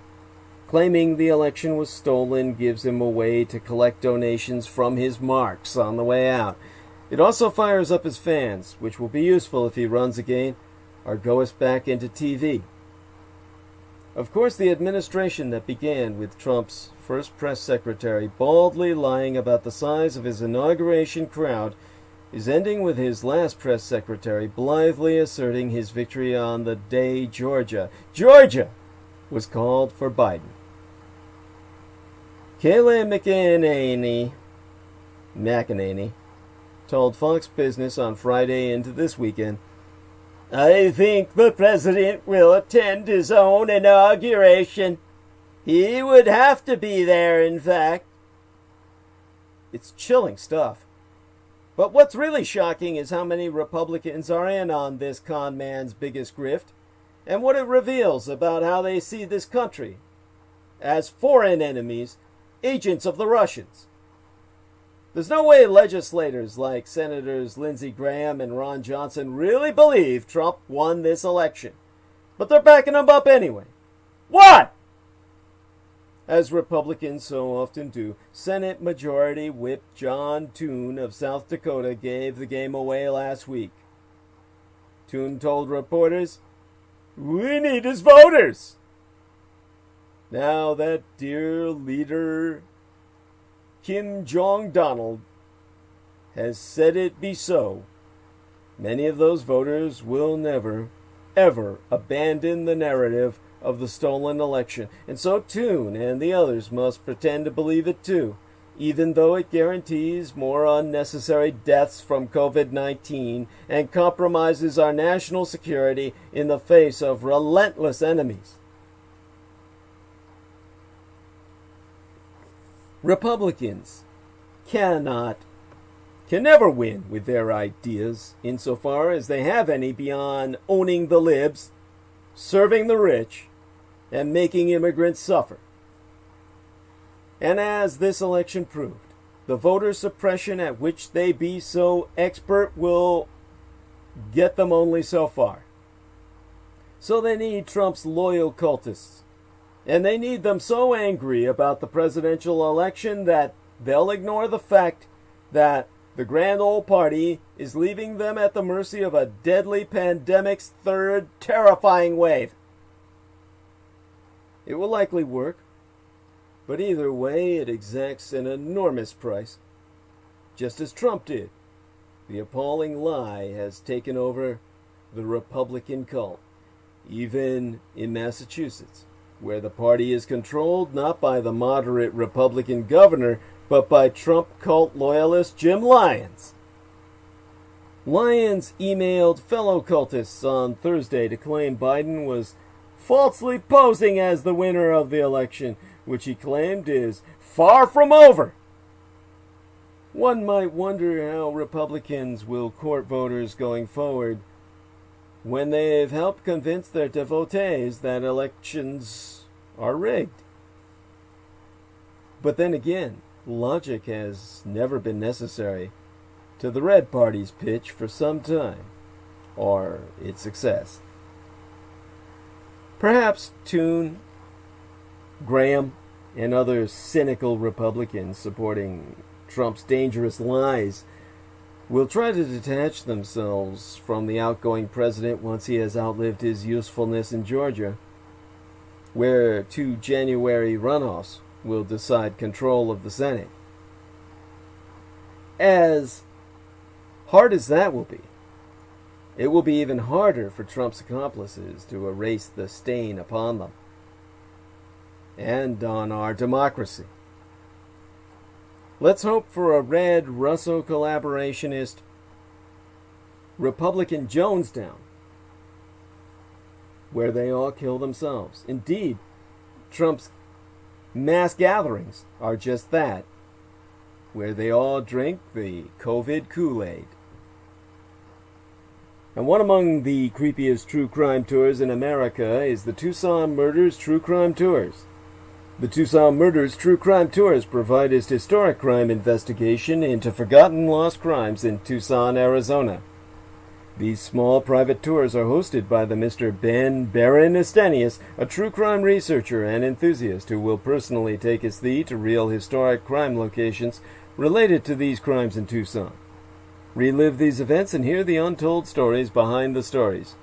The Baron Ben specializes in the seemingly ever-developing case of the late serial rape killer Charles Howard Smitty Schmid Jr., alias the Pied Piper of Tucson. An aftermath tour. See theunfinishedman.com. And that's where you'll find excerpts from Ben Estenius' book, yet to be published, and scenes from his cinematic documentaries currently in production. But other cases, such as the strange case of Morris Brady, the Dr. George Marvin Tejardine case, and the Red Rapist are also within his repertoire, as in fact are all the crimes that shocked the Southwest throughout the 1960s, the very decade I myself entered this vale of tears. These devastating crimes stained a city so deeply they may never be removed. For tour information, contact the TucsonMurders.com. That's spelled Tucson, Tucson, with the word "the" in front of it, the TucsonMurders.com, or telephone the Baron Ben himself to personally guide your tour at 1-520/323-3406. That's 1520-323-3406. And neglect not to subscribe to the Man of the Soil YouTube channel. Just look up Man of the Soil on YouTube, and when you see the video of the young white blonde with big tits wearing the green Ace Hardware t-shirt, then you know you've got the right place. And after that, you can check out the more legit videos of Ben Estenius in his racing jumpsuit, standing right beside his sprint car, talking about how great AstroTurf is, the grass you never need to water or mow, and you've known that you've hit the right place. After that, you can check out the real important videos of the aerial drone footage of Ben Estenius' various landscape architectural projects. In the interim, the Republican Party is not a political party. It is a cult. The Grand Old Party no longer stands for anything other than the personality cult of Trump. Enough is enough. Republicans' fealty to Trump imperils America itself. Before scolding Democrats for demanding the president concede, Senate Majority Leader Mitch McConnell said, "The president is 100% within his rights to challenge the clear election results in court." When the president refuses to concede, it has a tangible impact on the nation's future. Indeed, if you really look back in history at what the concession is all about, you're going to find that, well, concession is not a norm, but a premise of presidential elections. It's not the norm, but the premise of presidential elections to concede when you have lost. Democracy depends on good losers.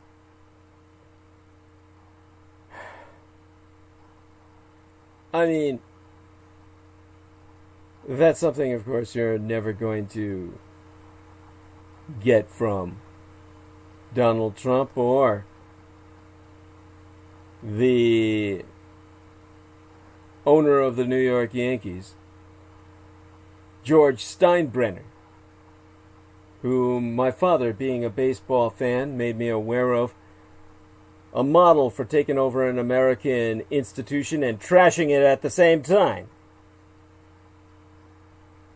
Vince Lombardi, a New Yorker, coaching at Fordham and with the Giants before he went on to Green Bay and immortality, once said, "Show me a good loser and I'll show you a loser." Though the American form of good sportsmanship was almost invested in the city of New York, the peerless Christy Mathewson of the early 20th century baseball giants was so honest that umpires were said to have consulted him on close plays. The New Yorkers can't deny their own special traditions of sore losers. Leo DeRocher, before Trump's time, nice guys finish last. But George Steinbrenner's outrages and absurdities as the owner of the Yankees in the 1970s and 80s presented Trump with a model for taking over an American institution and demolishing it simultaneously. Steinbrenner, whom Trump called a great friend, routinely pioneered new frontiers in poor sportsmanship, even berating his own best players. He sneered at his Hall of Fame outfielder, Dave Winfield. I got rid of Mr. October and got Mr. May. Though Mr. October himself, Reggie Jackson, hardly had a pacific relationship with him either. Steinbrenner's quintessential sore loser moment came in 1981, when, after the Dodgers beat the Yankees for a third straight game in the World Series, he claimed to have injured his hand beating up two much younger Dodger fans who had taunted him in an elevator, something that basically no one believed, assuming instead that he had punched a wall in rage and hurt himself. The Yankees went on to lose the series in New York. That's pretty much the working model for what Trump has done this month. Lose, have a tantrum, and blame the opposition for his bruises. The difference is that New York sports writers were skeptical of Steinbrenner's stories, but Republican leaders are not, or pretend not to be, skeptical of Trump's lies. So sore losing is a subject unto itself, to be placed alongside the gracious kind. It is no accident, after all, that the ideal of good sportsmanship, unknown to the ancient Greeks, arose in the 19th century. Good sportsmanship grew up with parliamentary democracy as a kind of mimic liberal institution. Learning to lose graciously is part of living, and in good opportunity, an equal opportunity political world, it is the quintessential foundation thereof. Good sportsmanship implies the enduring legitimacy of the other side, and the natural oscillation of winning and losing as something normal, not something fatal, to be feared. The idea of shaking hands with the other side after a loss is so fundamental to our democratic morality that at the height of the pandemic lockdown, when that Michael Jordan documentary was everywhere, we were still upbraiding Isaiah Thomas of the Pistons for failing to congratulate the Bulls after the Pistons lost a series all the way back in 1991. A handshake is expected because it demonstrates your commitment to the rules of the game. And so the columns and pixels this week have been filled with examples meant to be tutelary or shaming, but there's no shaming Trump, of concession speeches passed by gracious presidential losers. John McCain's concession from 2008 is rightly replayed again and again as a speech not merely grudgingly correct but actively admirable in its lasering in on the historic magnificence of the moment and its special significance for African Americans. Let there be no reason now for any American to fail to cherish their citizenship in this, the greatest nation on earth. And just from recent vintages, one can add McCain's speech, gracious concessions from Jimmy Carter. I urge all of you to join in with me in a sincere and fruitful effort to support my successor when he undertakes this great responsibility as president. George H.W. Bush. There's important work to be done, and America must always come first. So we will get behind this new president and wish him well. And yes, Al Gore. Now the political struggle is over, and we turn again to the unending struggle for the common good of all Americans and for those multitudes around the world who look to us for leadership in the cause of freedom. But there is also an American tradition of sore presidential ticket losers. One need only look at McCain's running mate, Sarah Palin, standing silent by his side as he conceded, but obviously raring to speak, to recall that she had to be prevented from saying the wrong thing. And then there is what, until this week, had been seen as the lowest moment in American political bad sportsmanship. Richard Mulhouse Nixon's press conference after he lost the race for the California governorship in 1962, the year before my late sister was born. His famous statement, "You won't have Dick Nixon to kick around anymore," still resonates and reminds us that right-wing fantasies about every rejection being the result of a hostile media did not begin this year. Digging further back into history, there's also the fascinatingly ambivalent concession speech of one of the few American presidential losers who had at least some right to be sore. That's Samuel Tilden, Democrat of New York, who, after the notorious election of 1876, got shafted. He won the popular vote by far, but then lost the electoral vote at the hands of a supposedly bipartisan electoral commission, which in ways that make one uneasy about any potential contemporary appeal to the Supreme Court, ended up voting on straight partisan lines. And Tilden, speaking in this city, well, the city of New York, which my father oft identified with, when the election was finally settled, circa 1877, said, "In the world's history, changes in the succession of governments have usually been the result of fraud or force. It has been our faith and our pride that we had established a mode of peaceful change to be worked out by the agency of the ballot box.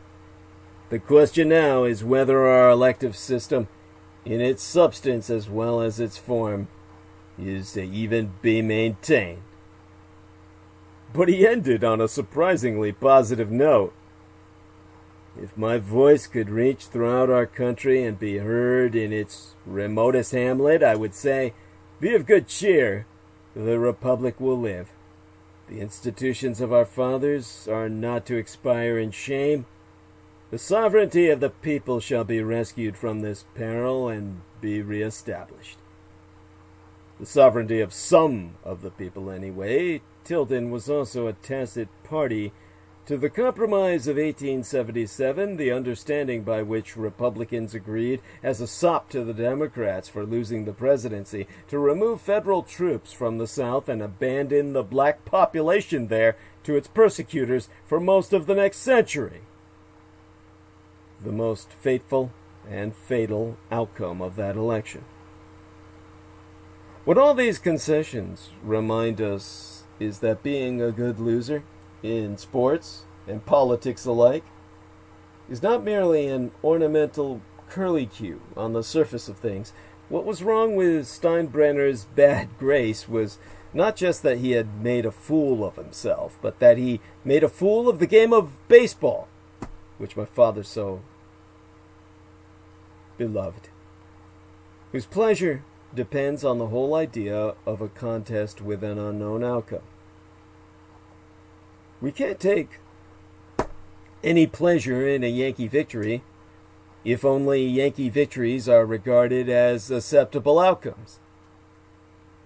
Granted, my father always said the Yankees are a bought team because they almost never lose, but graciously accepting the outcome, however painful, is not a norm of baseball. It is the very premise of baseball, without which the point of playing the game itself becomes lost.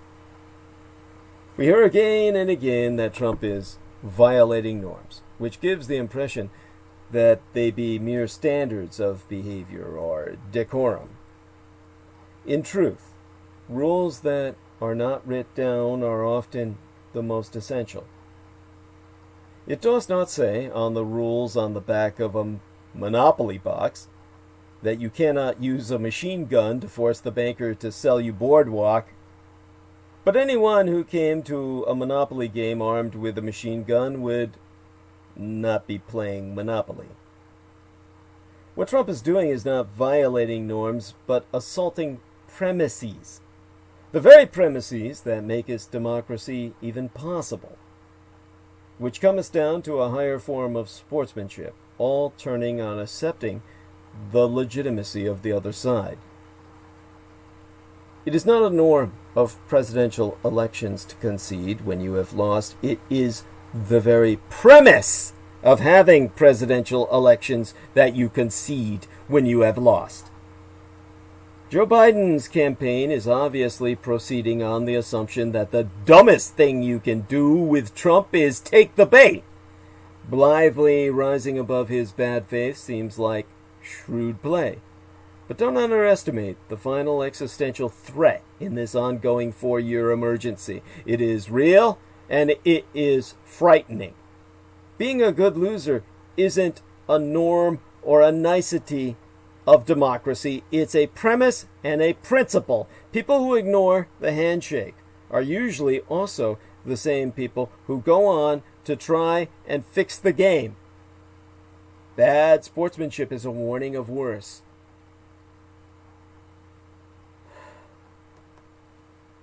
Now, why are the Republicans enabling this? The Republican Party has spent 4 years enabling Donald Trump, backing up his lies, defending his most egregious misbehaviors, shattering all long-standing democratic norms to keep his, and by extension their, grip on power. But by refusing to push him to concede an election he clearly lost, they're truly following him off a cliff and threatening to take America with them. Donald Trump lost the popular vote by well over 5 million. He was handily trounced in the Electoral College, too. There be no real question that Trump lost the election and Joe Biden won. And yet, predictably, the president who has spent his entire time in office denying the facts that are in front of his orange face is insisting that the clear results of this election must be the result of malfeasance. We know that to assuage his own ego and maintain his position, Trump will say and do just about anything. We know that he is not a statesman or a person who cares about anything beyond himself. We know he is happy to tear the nation apart at the seams if it means he gets what he wants. And we know that many members of the Republican Party have thus far aided and abetted him. But there was some question of when enough would be enough. Surely there was some line the president could cross that would directly imperil America itself and make its Republicans finally say enough. Now the president is mounting what in any developing country would be called an attempted coup d'etat. He is spreading outright lies about America's system of free and fair elections, claiming he won when he did not. His sycophantic legal team is pulling issues out of thin air to undermine the American system of voting. Trump is wielding his power to try to install himself as an unelected leader. He is refusing to concede so that he might find some way to illegally grab power, and Republicans are letting it. The president is 100% within his rights to challenge the clear election results in court. So says the Senate Majority Leader Mitch McConnell before scolding Democrats for demanding the president concede. Let's not have any lectures about how the president should immediately, cheerfully accept preliminary election results from the same characters who just spent 4 years refusing to accept the validity of the last election. But these election results are not preliminary. They be clear and decisive. And Democrats did not refuse to accept the results of the 2016 election. Democrats did insist on looking into foreign interference into that election and asked the necessary questions about the president's interactions with foreign adversaries. But Democrats did not refuse to concede. They did not undermine the democratic process and American confidence in a free and fair vote. Trump is refusing to concede so he might find some way to illegally grab power. And the Republicans are conspiring that he do just that. So this isn't about letting the president have his temper tantrum, or as one red Republican official put it, humoring him for a bit. This is about whether Americans can trust in our system, and whether Americans will trust in our system. America will hopefully outlast Donald Trump, and hopefully it will outlast every person alive today. But America is as much an idea as it be a landmass. Our democracy is an agreed upon set of rules and norms, many of them written, but many of them customary. Americans have always sought to make the rules fairer and to extend more rights and privileges to a wider swath of people. That's what the civil rights movement did, and the women's movement too. But the goal was to get in on the system, not to undermine its legitimacy. What Trump and his Republican enablers are doing be a wholly different thing. They aren't saying that the system is unfair because it excludes some people who deserve to be a part of it. They aren't even saying that they lost because the rules were unfair. They are saying that one side cheated, that the system is rigged. Once that cat is out of the bag, once you sow widespread distrust in the entire concept of free and fair American elections, it's nigh impossible to put it back in the bottle. When the president refuses to concede, it also has a real tangible impact on our nation's future. The incoming president needs to be fully briefed. He needs to be able to staff up and start to put his team in place so that he can hit the ground running. It's bad for the country if we slow that process down, and it's especially dangerous during an escalating pandemic. Joe Biden is facing an enormous public health emergency that experts predict will worsen this winter, and he needs to be able to manage it as efficiently as possible.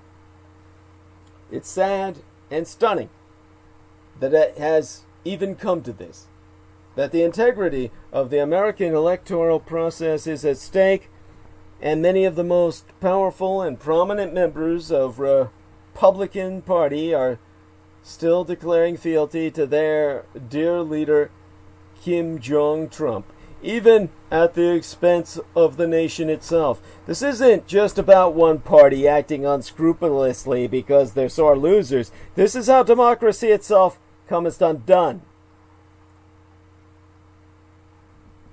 The tragedy of today's Republican Party liest partly in how far it has tumbled from its self-elevated heights. This is the party of Lincoln and Theodore Roosevelt. It is the party that built interstate highways, championed family planning, founded the Environmental Protection Agency, opened relations with Communist China, confronted the Soviet Union, and managed the collapse of communism. It is the party that under Ronald Reagan welcomed refugees. It is the party of men who exemplified decency like George H.W. Bush and adherence to a moral compass like John McCain.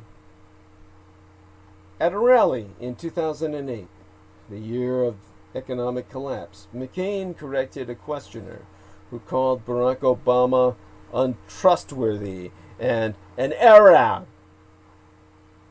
McCain then turned around and told the crowd, "No, ma'am, he's a decent family man, citizen that I just happen to have disagreements with on fundamental issues."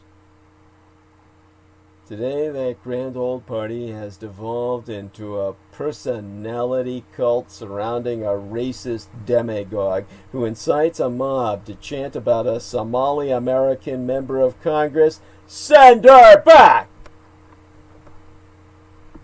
Elected Republican officials with a very few brave exceptions, like Representative Will Hurd of Texas, protest the label racist, but not the racism itself. Senate Majority Leader Mitch McConnell even says that Trump is onto something. Trump is onto something. He has seized on the ugly nativist streak that runs through the anti-Catholic riots of 1844, the Chinese Exclusion Act of 1882, the internment of Japanese Americans circa 1942. Most men grow after becoming president. Trump has not only shrunk, but has also miniaturized all the party elders with him. The collapse of the Republican Party is not just about this month's fecklessness. And as The Economist noted in a recent cover article, this is a global crisis in conservatism. From Australia to Britain, Italy to Brazil. The new right is not an evolution of conservatism, but a repudiation thereof.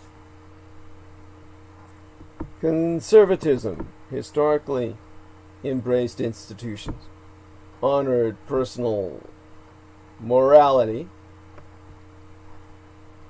and disdained personality cults. Now it has latched on to charismatic, dissolute nuts who overthrow institutions like Boris Johnson of Britannia, Jair Bolsonaro of Brasilia, and our own Donald Trump. A recent analysis in the Times by Sahil Chainoy found that the Republican Party is to the right of mainstream conservative parties in Britannia, Canada, Germania, and to the right even of groups like the National Rally, formerly the National Front of France. On the international spectrum, GOP, the Grand Old Party, is not a center-right party, but an extremist force. Thinkest of how the Trump Republican Party, well, think of how it used to define itself pre-Trump. Pro-family, tough on fiscal policy, and strong on national security. On family policy, Republicans tore children from immigrant parents at the border and are now trying to rip apart health insurance for 21 million Americans. If the Republicans' lawsuit to overturn the Affordable Care Act wins, 133 million Americans will also lose protection for pre-existing conditions. The Republicans sued to end the health insurance law because of a revulsion for Barack Obama, and they be incoherent about the consequences. When a judge asked the Justice Department attorney, August E. Flentier, if a stay should be lifted so that Obamacare would be dismantled immediately, he sounded horrified, saying, "We think it's great the stay is in place." On fiscal policy, Republicans disgraced themselves, well, in 2009, during the Great Recession, when not a single Republican Party member of the House of Representatives backed a desperately needed fiscal stimulus. Despite Obama, Republicans were willing to let Americans lose jobs, homes, and savings, supposedly because of their concerns about deficits. Then under Trump, those same Republicans approved a tax break that was far costlier, with the benefits disproportionately going to corporations and zillionaires. This year, the Trump administration expects the budget deficit to surge to $1 trillion United States dollars, which means we be terribly positioned for a recession. But those same fiscal hawks are silent. They prove themselves unprincipled opportunists. On national security, Republican firmness towards Russia disintegrated the moment it was needed, when Russia interfered in the 2016 elections. The Obama administration shared intelligence about Russian interference with 12 congressional leaders in September of 2016, seeking a bipartisan warning, including those running elections around the country, about Russia's reactions. Republicans led by McConnell blocked any serious response, thus enabling Russia's assault on American democracy and placing Donald Trump illegally into the office of the president, the office of the executive, the commander-in-chief of all our armed forces. Meanwhile, we have a president who vigorously defends Russian dictator Vladimir Putin and jokes with him about getting rid of journalists. In polls, Republicans are more than twice as likely to approve of Vladimir Putin at 25% as of Nancy Pelosi at 9%. Folks, if we have a two-party system at the very least, we need a center-right political party in this country. Yet today's Republican Party is not that steadying force of the past, but it is rather a bizarro blood and soil movement that stands for nothing larger than one bombastic hothead. That's why the 2020 elections mattered so much. One of America's great political parties has lost its compass and its concern for the issues that once defined it. Only were it walloped at the ballot box, perhaps it would wake up and rebuild itself to become again the principled conservative party that America needs to balance out what we must have. Because the Democratic Party is a disaster. Instead of the Republicans waking up Wednesday, midweek last, morning facing a reckoning, it's the Democrats that have some soul searching to do. Democrats had a theory about this election, and they executed on that theory nearly perfectly. The problem? The theory was flawed. Democrats picked a moderate white guy to be their nominee because they thought he was the most electable. They then recruited their top picks to run in Senate races from Maine to Iowa to Montana to South Carolina to Texas to Kentucky and Kansas. All of them were among the best funded Senate leads, the best funded Senate class of candidates ever. And all of them lost. Democrats' only pickups look to be in Colorado and Arizona, not enough to win back control of the Senate. Democrats not only didn't win the Senate, but they lost seats in the House. There's now talk of a revolt against House Speaker Nancy Pelosi. That could be her most serious challenge yet. I'm seeing a lot of sneering, and that's dismaying. There is let me take a break here for a second and rehydrate myself. Basically, I'm hearing crap like, we should just let the South secede. Or, Indiana is the worst state in the Midwest. It has no redeeming qualities. In regards to Flint, Michigan, when the electoral map was showing the district as red, I heard people shout, "Don't come crying to us asking for clean water." All three of these statements are ones I myself have seen stated by supposed liberals in regards to the areas of the country that went Team Red. These sentiments are common in the comments section of just about any liberal news or opinion site. There be a sneering contempt for the South and Midwest that oozes from in between every line like those I've related. This concept that there are the good and the righteous blue states and that conversely there be the bigoted and evil red states is endemic to the left. Never mind that the South is home to America's largest populations of LGBTQ plus or lesbian, gay, bisexual, transgender, queer, alternative lifestyles people, as well as the largest concentration of black folks in the country. Never mind that in red states anyone on the left has to fight through decades of calcified voter suppression and intimidation. Never mind that the most racist place I've ever been hasn't been when I've visited the Deep South or rural Indiana in one case, but instead my hometown area of upstate New York, well, the hometown of my late and sainted father,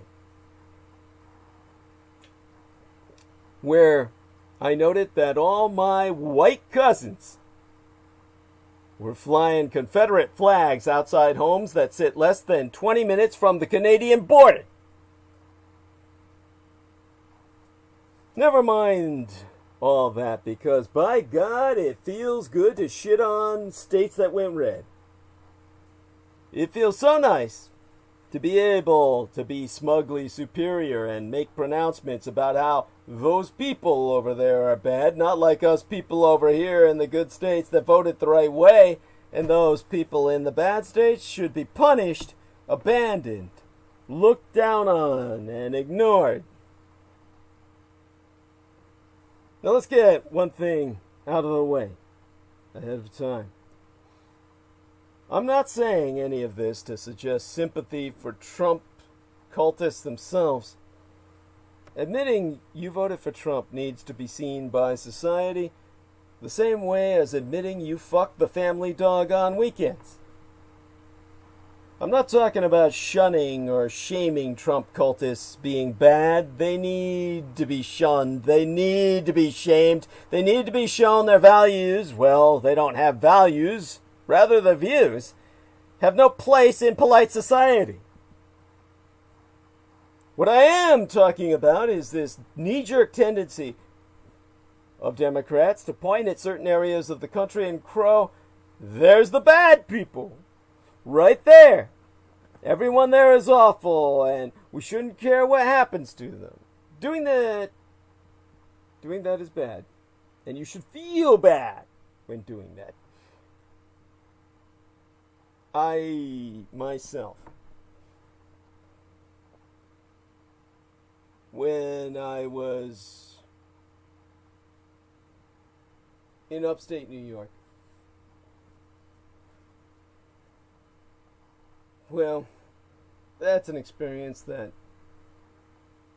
I don't even want to relate right now. But here we are in a world that's quickly changing, quickly falling apart, and we have changes in identity that people cannot even adapt to.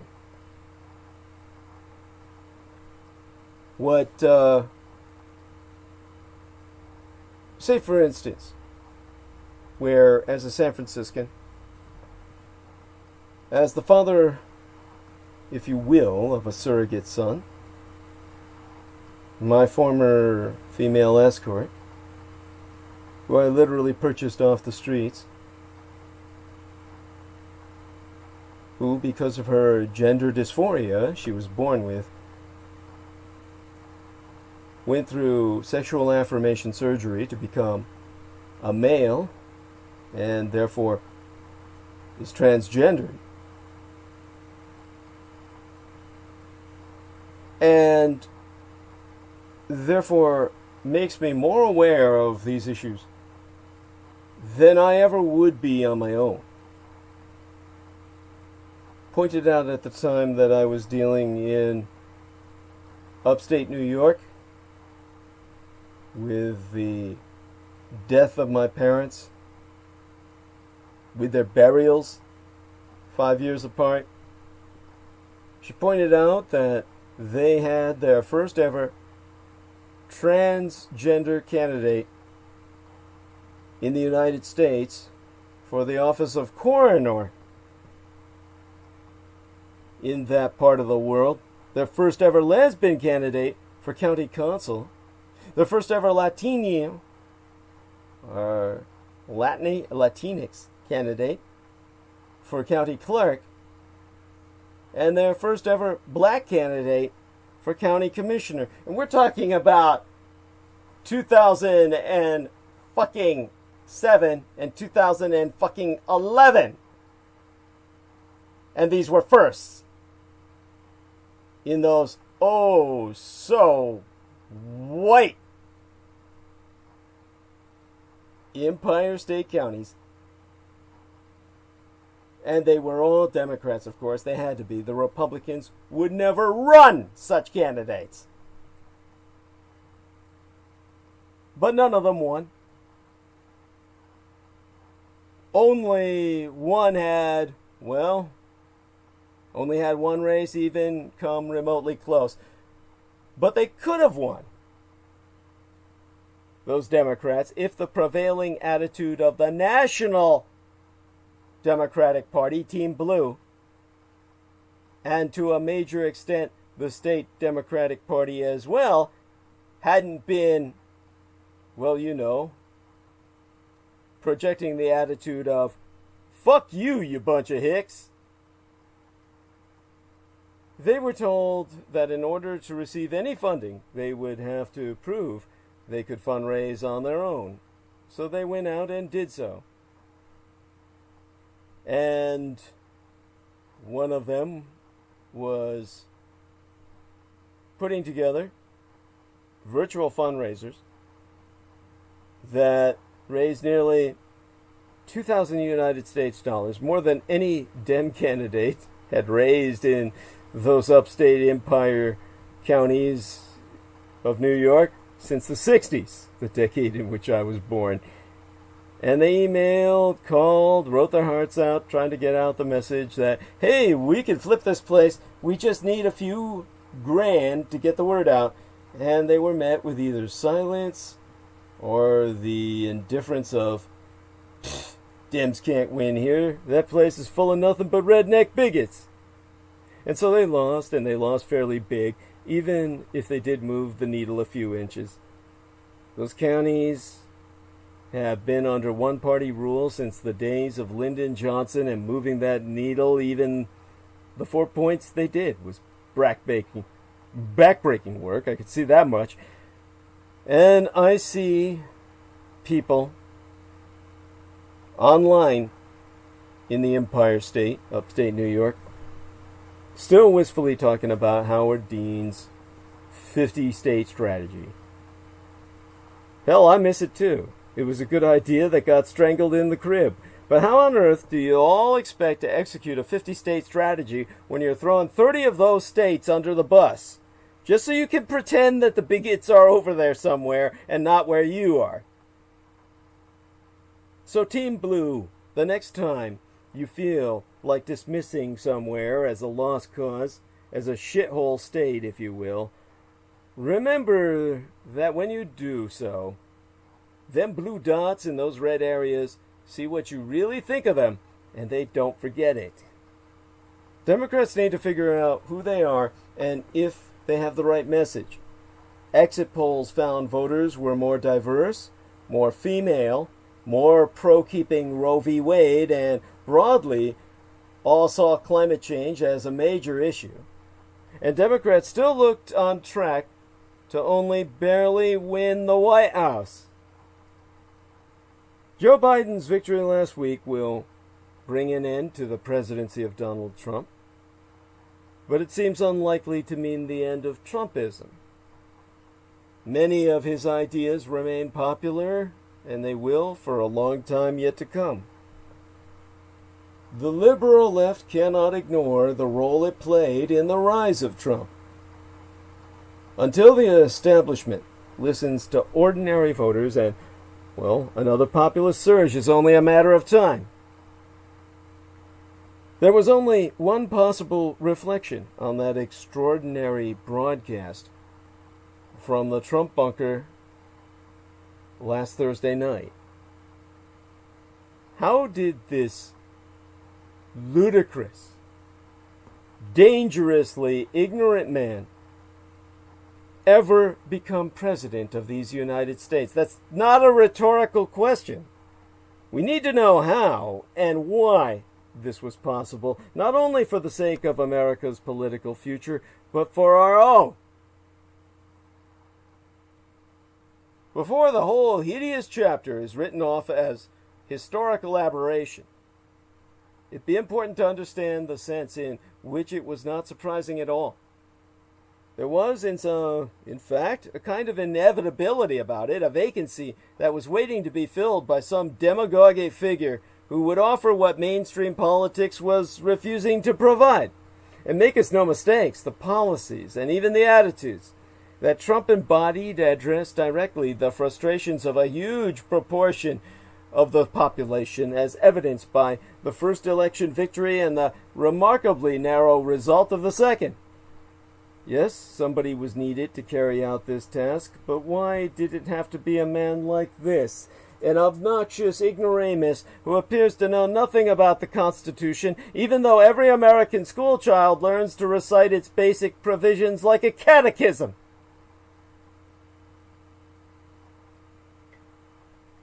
Well, the answer is quite simple. If you make his certain views unspeakable, then only the unspeakable will be prepared to express them. A clue lies in that infamously damaging remark made by Hillary Clinton during the 2016 campaign, in which she described Trump supporters as a basket of deplorables. The essence of democratic freedom is argument and open debate. You entered the game on the assumption that this is a principled contest, not a mud fight. So you do not just castigate and condemn your opponents, treating their position as beneath contempt. Which is not to say is that you must be gentle or even courteous. I fully understand the view that some political opinions are so malign that they must be met with anger and hostility. But how much more effective to attack the deplorable program with devastating accuracy, to rip the position to shreds with rigorous criticism, to disprove its claims and undermine belief in its effectiveness. Like we did with the little hairy mini-me, well, hairy round his mouth like it's a fucking fish cunt, and his bald skin, well, his skinhead top, his shiny bald plate,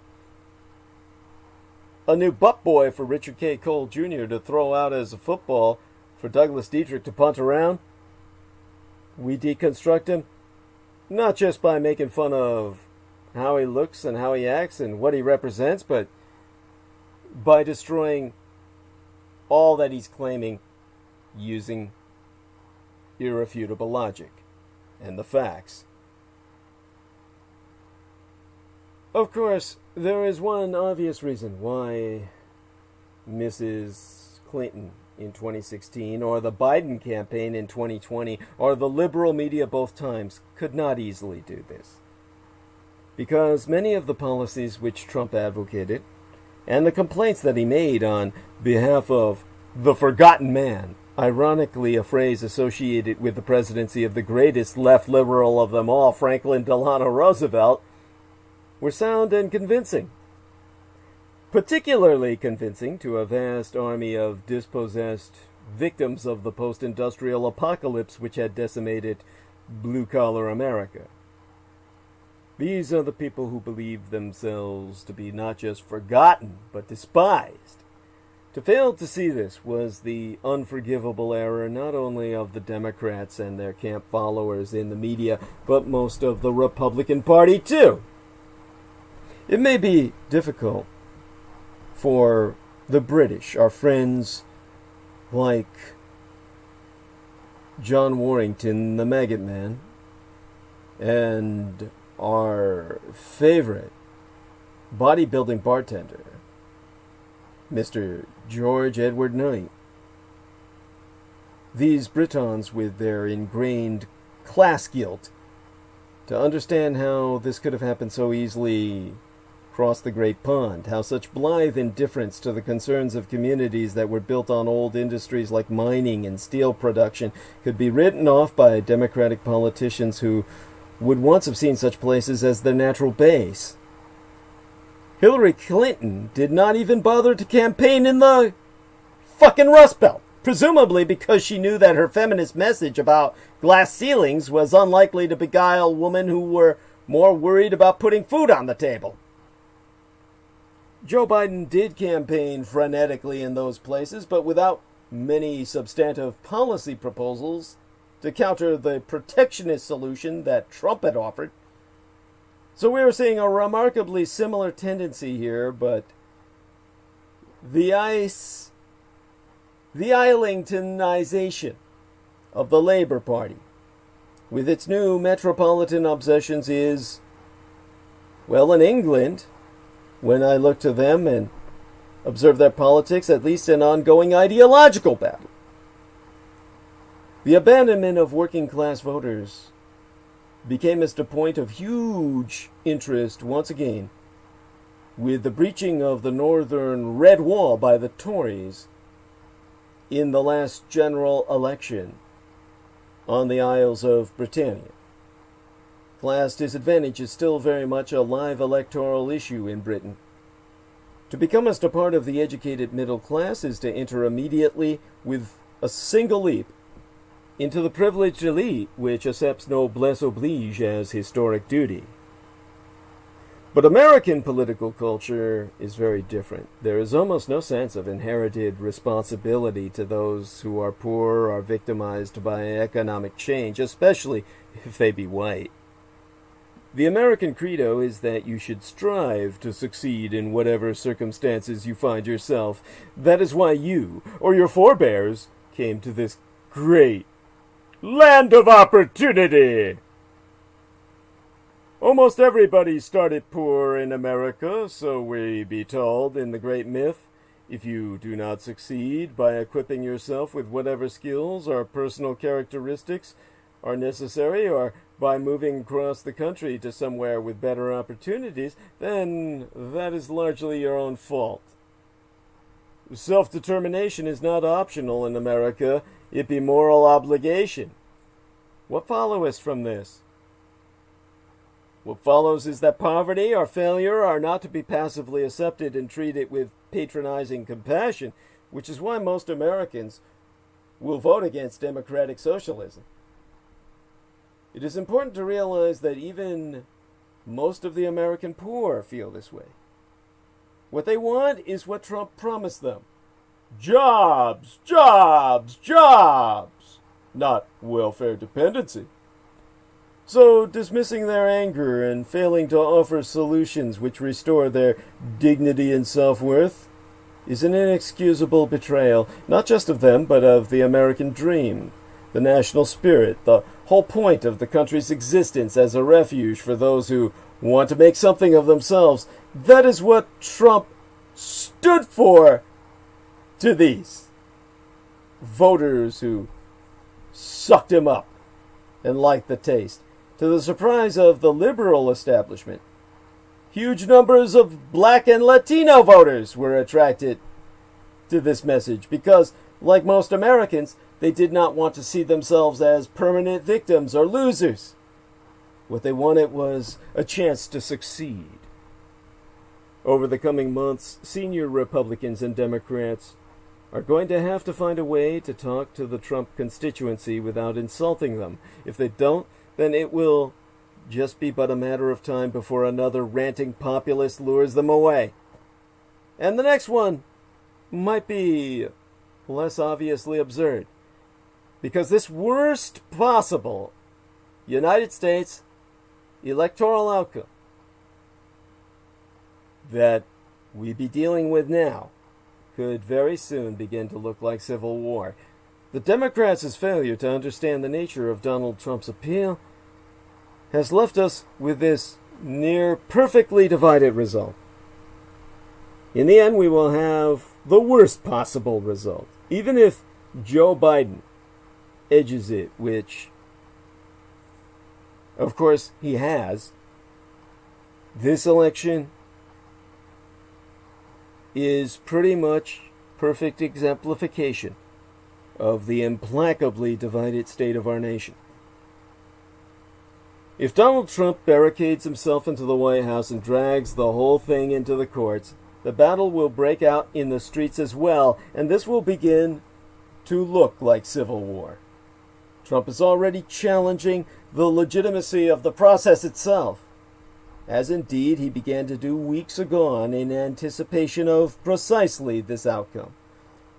But let's wait for that next chapter. The tanks are not yet in the streets. What matters most now is an analysis of what has, or seems to be, happening.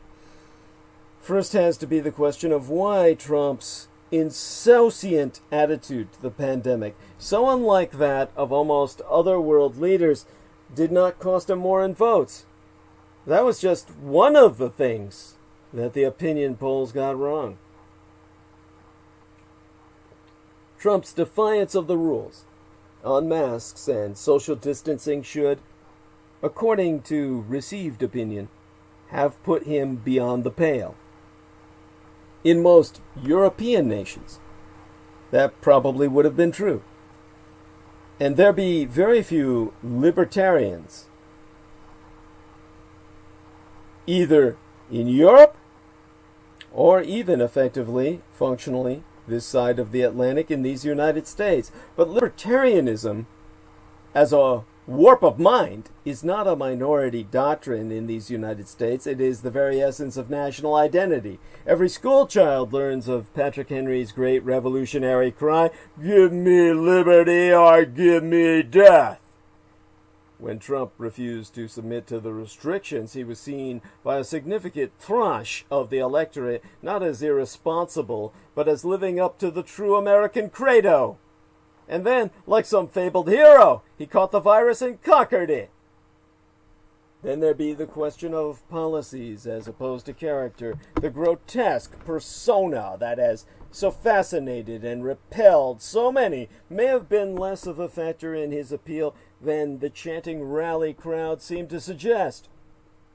His reforms of the tax and regulatory systems made a material difference to huge sections of the American economy and to vast numbers of taxpayers. On the jobs promise, he had apparently delivered a lot. The appearance thereof, much of what he managed to achieve, could have been done by any sound Republican president, especially with control of both houses of Congress. You have no excuse not to be able to deliver something. But they were done by him, and he could legitimately claim the credit. Not talking about the economy, mind you, which was left as sound as it was by President Barack Obama. The trap for liberals and the Democratic Party was that in attacking Trump and his character, they were also seen as, well, they were seen to be rejecting his economic solutions, and that made them appear to be indifferent to the desperation of Rust Belt America and the concerns of large numbers of struggling middle-class people. What would have happened if the Democrats had shown more interest in those policies? Instead of insisting that everything Trump was proposing had to be tainted by his repugnant behavior, which will certainly become more egregious, yet he managed, or still manages, to win a second term. Why couldn't they ask themselves why his program had so much appeal for precisely the sort of blue-collar Americans that Democrats used to regard as their own? Still, the fact that they did not explain us why the business world welcomes Biden's victory. President Trump may be slow to acknowledge Joe Biden's victory, but the business community was not. The nation's biggest business lobbying groups, the Business Roundtable, the Chamber of Commerce, and the National Association of Manufacturers, all issued statements of congratulations. That Saturday, last weekend, the Business Roundtable said, While we respect the Trump campaign's right to seek recounts, the call for investigation of alleged voting irregularities where evidence exists, and to exhaust local remedies, there is no indication that any of these would change the outcome. And the Chamber of Commerce said it stands ready to help break through the gridlock and help get things done through collaboration and good governance. And so you might wonder, why are these business organizations so quick to embrace a president-elect who has vowed to increase their taxes and boost regulation? Well, the answer is partly a recognition of reality itself. The election is over, but it goes beyond that. Business views a Biden presidency as not altogether any bad thing. The Biden economy hinges on COVID-19. President-elect Joe Biden has an ambitious economic agenda, but first he will have to deal with COVID-19. COVID-19 is threatening the economy. So are McConnell and the Republican Party. Now,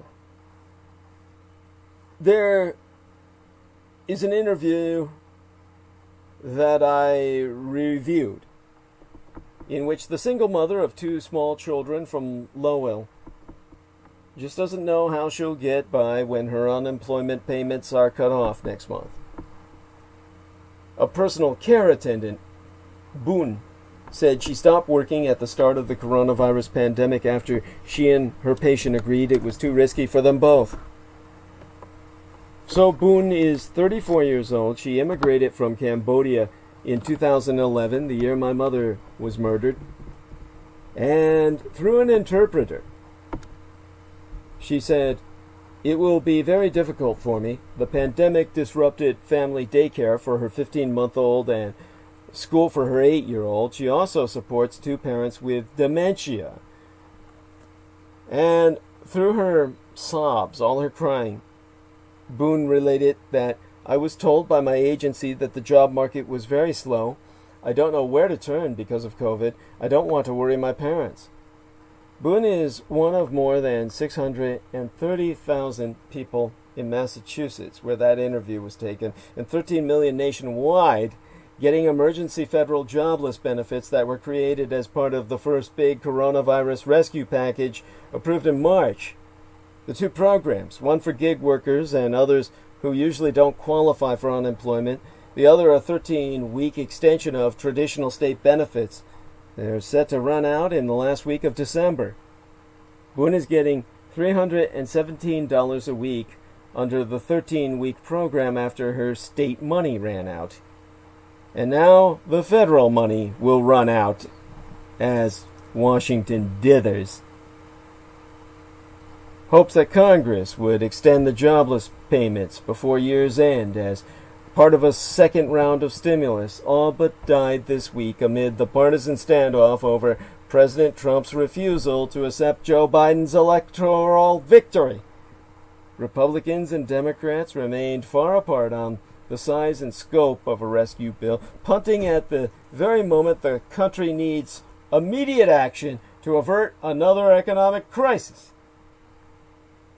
Jason Furman, a Harvard Kennedy School economist who served as chair of the Council of Economic Advisors during Barack Obama's second term, has said that people are suffering and the economy is at risk.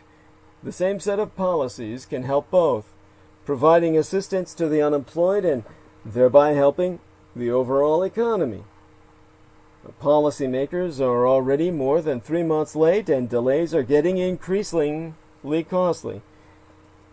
The list of pressing pocketbook issues isn't limited to unemployment assistance. Proposals that have been put on the table include up to 1,200 United States dollars in direct payments to households, like those that went out earlier this year. Another slug of loans or grants for small businesses struggling to stay open. Aid for renters and homeowners who cannot make their monthly payments. And money for state and local governments that may be forced to cut jobs and reduce services to close budget deficits caused by the pandemic. The Democrats' package would cost about 2.4 trillion United States dollars, while Senate Majority Leader Mitch McConnell said 500 billion United States dollars is as high as his party will go. Trump has expressed willingness to spend far more than Senate Republicans, perhaps as much as 2 trillion United States dollars. But the White House indicated Thursday that Treasury Secretary Stephen Mnuchin would no longer take part in any negotiations.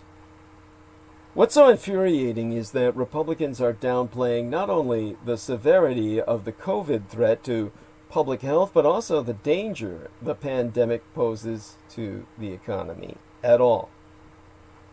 Most national Republican leaders have stood behind Trump's ludicrous claims, which he repeated this week, that the health crisis would soon be over. And they argue that the economy's recovery since the shutdown-induced collapse in March and April means that the amount of stimulus spending sought by Democrats isn't needed. The economy has indeed rebounded more quickly than many forecasters predicted. But McConnell is ignoring the summer's momentum has cooled along with the weather. The intensifying pandemic with record numbers of cases and hospitalizations has pushed a growing number of states and cities to put together restrictions on restaurants, gyms, and social gatherings. Among the most troubling economic trends, there be new claims for jobless benefits, which be a proxy for layoffs, and they've dropped steadily and dramatically over the past 6 months, but are still running at more than 3 times the level before the coronavirus outbreak.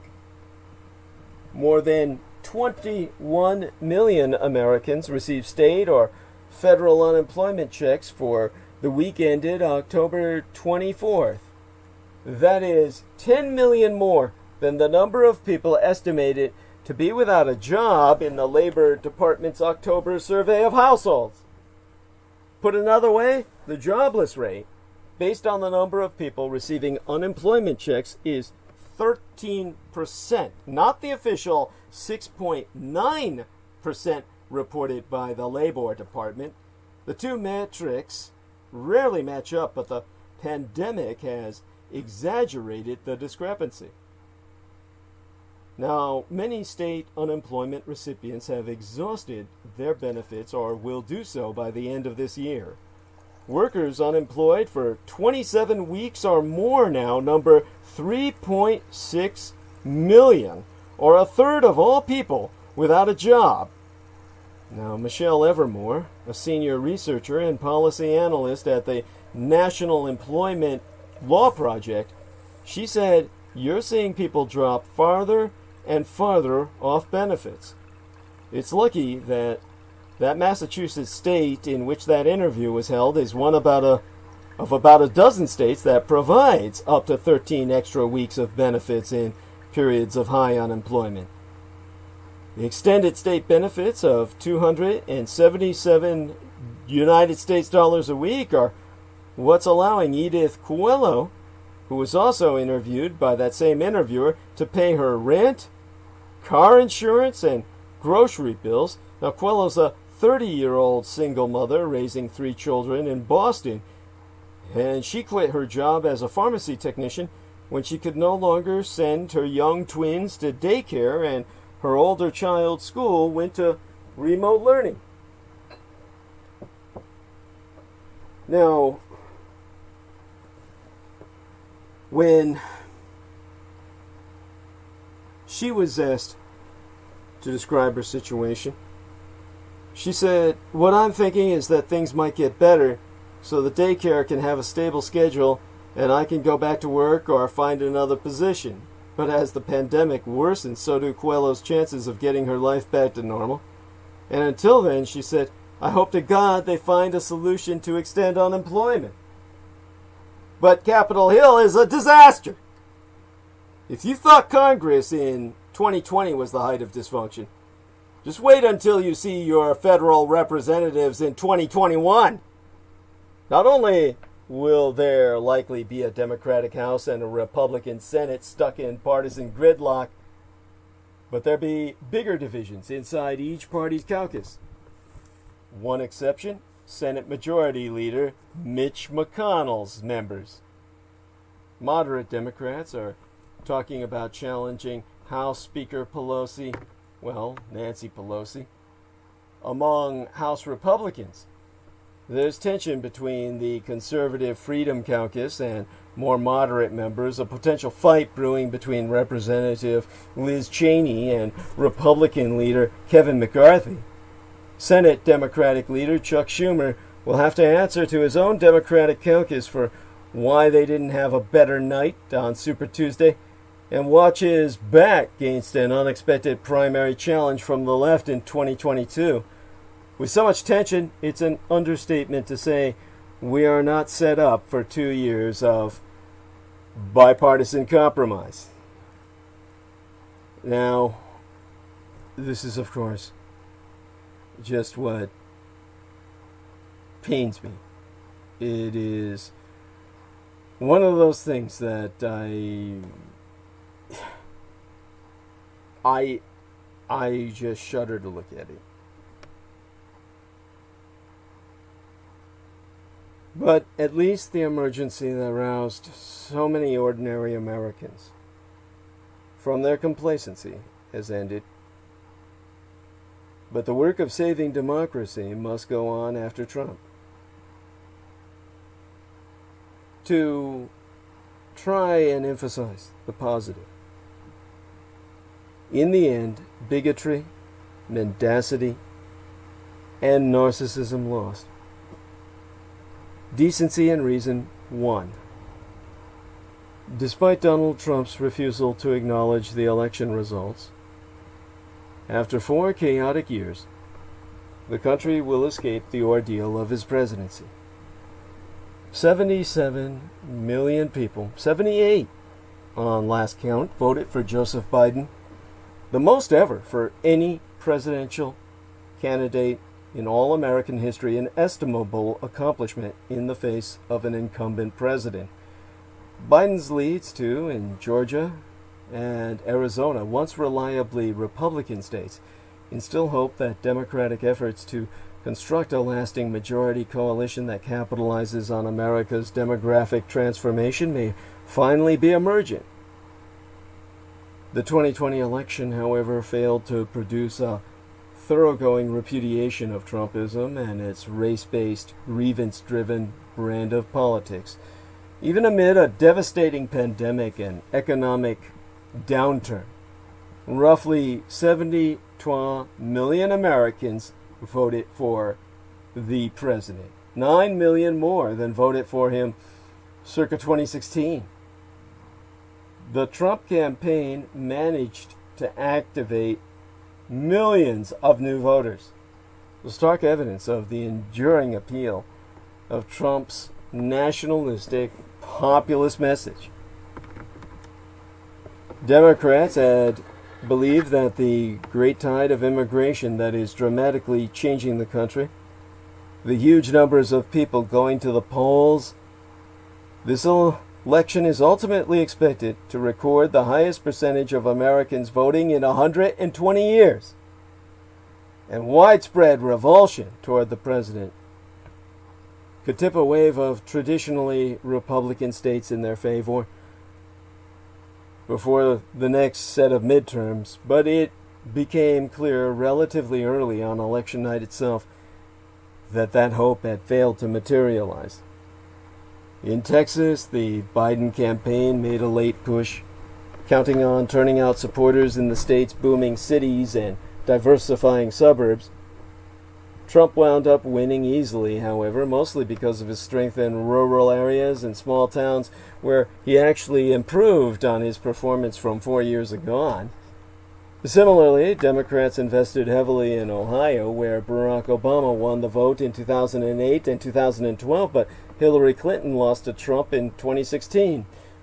Trump's 8-point victory in the state, matching his 2016 margin against Hillary Clinton, was so complete that he even defeated Biden in Mahoning County in northeastern Ohio, a place with deep Union roots. The aging industrial town of Youngstown is the county seat, where a Republican presidential candidate had not triumphed in nearly half 100 years. Nationally, Democrats had hoped that Trump's toxicity would sweep them to victory in down-ballot races, but the party lost several seats in the House, and the near certainty that many Democrats had felt about taking back the Senate evaporated. Though if Democrats are able to eke out a Senate victory in January via the trois runoff races in wild Georgia, a challenging task, sans alarm about Trump driving voters to the polls, the party will achieve a 50-50 split in chamber, with Vice President Kamala Harris able to cast deciding votes. The election results reinforce just how entrenched the country's partisan divisions have become. The nation's most fundamental racial, ethnic, religious, geographic, and cultural divisions are now interwoven with the identities of its two major political parties. The Grand Old Party has become increasingly reliant on voters in America today that resent the ways the country is changing around them. They're overwhelmingly white, religious conservatives, people sans any college degrees whatsoever, and residents of small towns and rural areas of the country. By contrast, groups that support the Democratic Party, the young black African Americans, immigrants, gay, lesbian, and transgender peoples, the college-educated, the city dwellers, largely celebrate these social and cultural shifts. Exacerbating matters, the members of the opposing parties are increasingly cut off from one another. They live in different neighborhoods. They get their news from different sources. They spend their Sundays differently. Voting preferences today are driven as much by intense loathing for the opposing party as they are by genuine policy differences. This combustible situation resembles the manner in which the country was riven by disagreements over slavery prior to the American Civil War between the states. In a book entitled How Democracies Die, published in 2018, the political scientists Stephen Levitsky and Daniel Ziblatt documented the ways in which President Trump resembled authoritarian leaders around the world with his undermining of democratic institutions and norms. A cornered, unhinged Donald Trump, unwilling to concede the election, remains a dangerous prospect for this republic over the next few months. But Trump's exit, though restorative, will not cure American democracy of its implacable partisanship. A worst-case scenario for this country, as sketched by Levitsky and Ziblatt, is one in which partisan rancor continues to rise, turning America into a democracy without guardrails, in which partisan rivals become its enemies, political competition descends into warfare, and our institutions turn into weapons. This is how liberal democracies have crumbled around the world. A long list of priorities awaits the Biden administration. Bold measures are needed to address the twin crises of the pandemic and the economy. During his campaign, Biden outlined an expansive agenda on healthcare, immigration, education, policing, and climate change.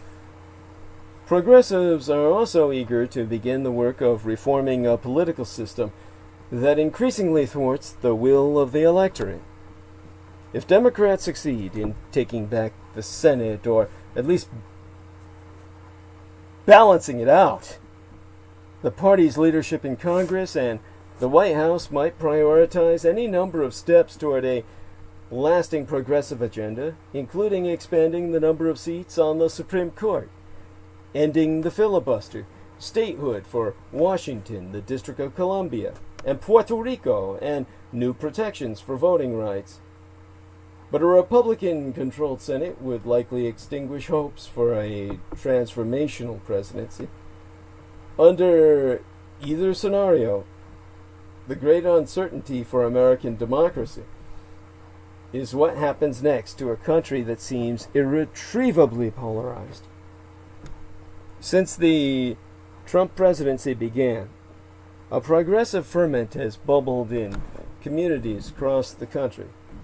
The Women's March on January 21st of 2017, which may have been the largest single-day protest in our country's history, launched 4 years of demonstrations in response to the moral crisis of misadministration. Ordinary citizens, many of whom had never protested before, particularly college-educated, middle-aged, suburban white women, propelled that movement. Collectively, their organizing represented an inflection point in civic engagement, which had been declining in this country for years. Many of the groups that formed after Trump's inauguration redirected their energy to campaigning for Democrats during the 2018 midterm elections, helping the party retake the House.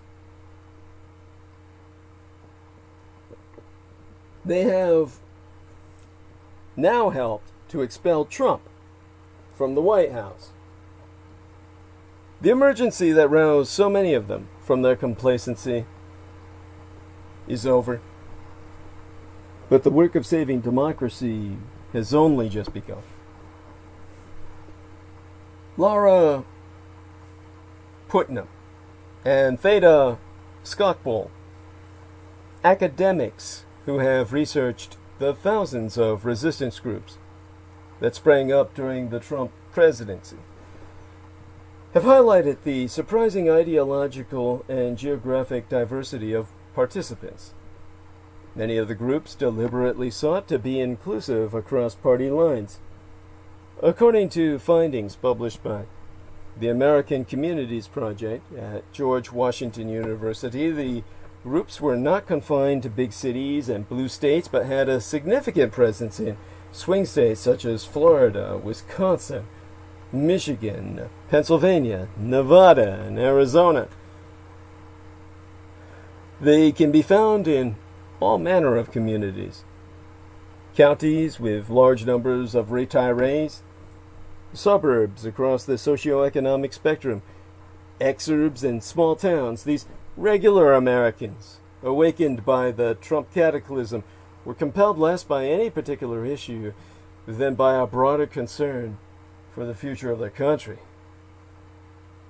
Putnam, a historian at the University of Pittsburgh, has written in Upending American Politics, that's the name of his book, Upending American Politics, published last year, that the motivation she heard over and over from these groups was centered on protecting American democracy and reclaiming citizen ownership on public life.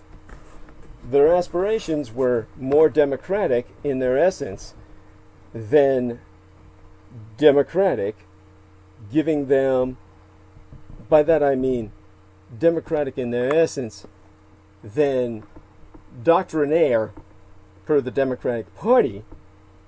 Their aspirations gave them potential in a world without Trump to draw partisans from both sides.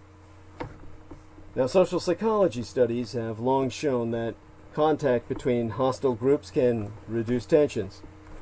More recent research focused specifically on political rancor confirms that finding, and notably identifies forging a sense of community as a key mechanism in diffusing partisan hostilities. Now, one experiment found that just having people read an article that extols the virtues of America and Americans, and then writing a brief paragraph about the positive aspects of America and their pride in being American, was enough to soften people's views about the opposing party.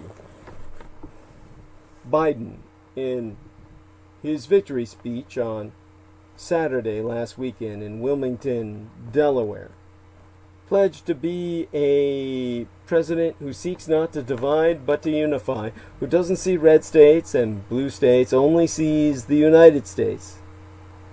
It is a message he staked his campaign on and now plans to make a central theme of his presidency. And so, on Saturday of last weekend, he said, "We have to stop treating our opponents as our enemies. They are not our enemies. They are Americans." He is hardly the first politician to make such an appeal, and the Republicans inevitably will view him as an avatar of the party they loathe. But ordinary citizens conveying Biden's sentiment to their friends, neighbors, co-workers, and family members might actually succeed in rekindling an American identity that is resolute against intolerance and injustice, promotes inclusion and respect for all, and brings us closer to the ideal of one nation, indivisible. Now, in his new memoir, as I had said earlier, Barack Obama himself says his historic election opened a wave of bitter and divisive turmoil.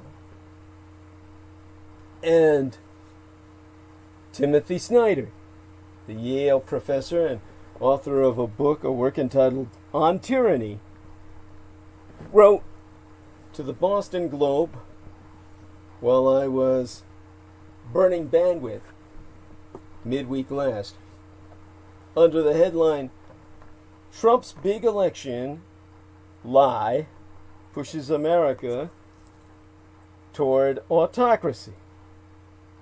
And per his article, well, let me just read therefrom. "Clinging to power by claiming you are the victim of internal enemies is a very dangerous tactic. Don't underestimate where this can go. Underestimating Donald Trump is a mistake that people should not go on making. Laughing at him will not make him go away. If it did, he would have vanished decades agone. After all, a claim that an election was illegitimate is a claim to remaining in power. A coup is underway, and the number of participants is not shrinking but growing. Republican lawmakers find ever new verbal formulations that directly or indirectly support Trump's claims. The longer this goes on, the greater the danger to the Republic." So, Trump's big election lie pushes America toward autocracy. Clinging to power by claiming you are the victim of internal enemies is a very dangerous tactic. Do not underestimate where this can go. Now, of course, the rest of his article is pretty much crap. It basically goes into the typical Third Reich parallels. The whole idea about how the Nazis emerged to power. Bullshit. That does nothing to tell you what's going on in your situation, because Americans are not fucking Nazis and never fucking have been. And whatever happened in Europe, the Europeans are dealing with by progressive liberal socialism, the Americans blame the Europeans, the Germans, by projecting everything onto them that the Americans themselves embody. And with that scapegoating power, the Americans simply retreat back to their hovels with their computers to lose themselves online in echo bubbles that prevent them from ever coming to compromise. So, the end result is that we have a situation where only conflict can emerge. And that will be based on an ideology of a stolen election, a claim of violation and illegitimate government. All of this just proves that there be no hope for peaceful reconciliation but one. Now, what I really dislike about the column that was published about the parallels between what happened at the time in Weimar Germany and the United States is not simply because it's a cheap shot and they go on just saying the same old regurgitated crap you've heard forever about the Weimar Republic and how Germany transitioned from Republic to Reich. A very specific situation that is entirely inapplicable to so many other situations we've got going on worldwide in different cultures. All of this is indicative of something that needs to be addressed by, in this case, turning to American history, not European history. So, when you see this article by, it was published in the Boston Globe Wednesday, and the Yale professor Timothy Snyder went to town, and here's what it said in brief, so I can deconstruct it to a degree where it needs to be deconstructed. Tim Snyder says, when you lose, it's good and healthy to know why. In the First World War, the conflict that defined our modern world, the Germans lost because of the overwhelming force assembled by their enemies on the Western Front. After the Americans entered the war, German defeat was a matter of time. Now, this is all total fucking bullshit. To finish the paragraph, yet German commanders found it convenient instead to speak of a stab in the back by leftists and Jews.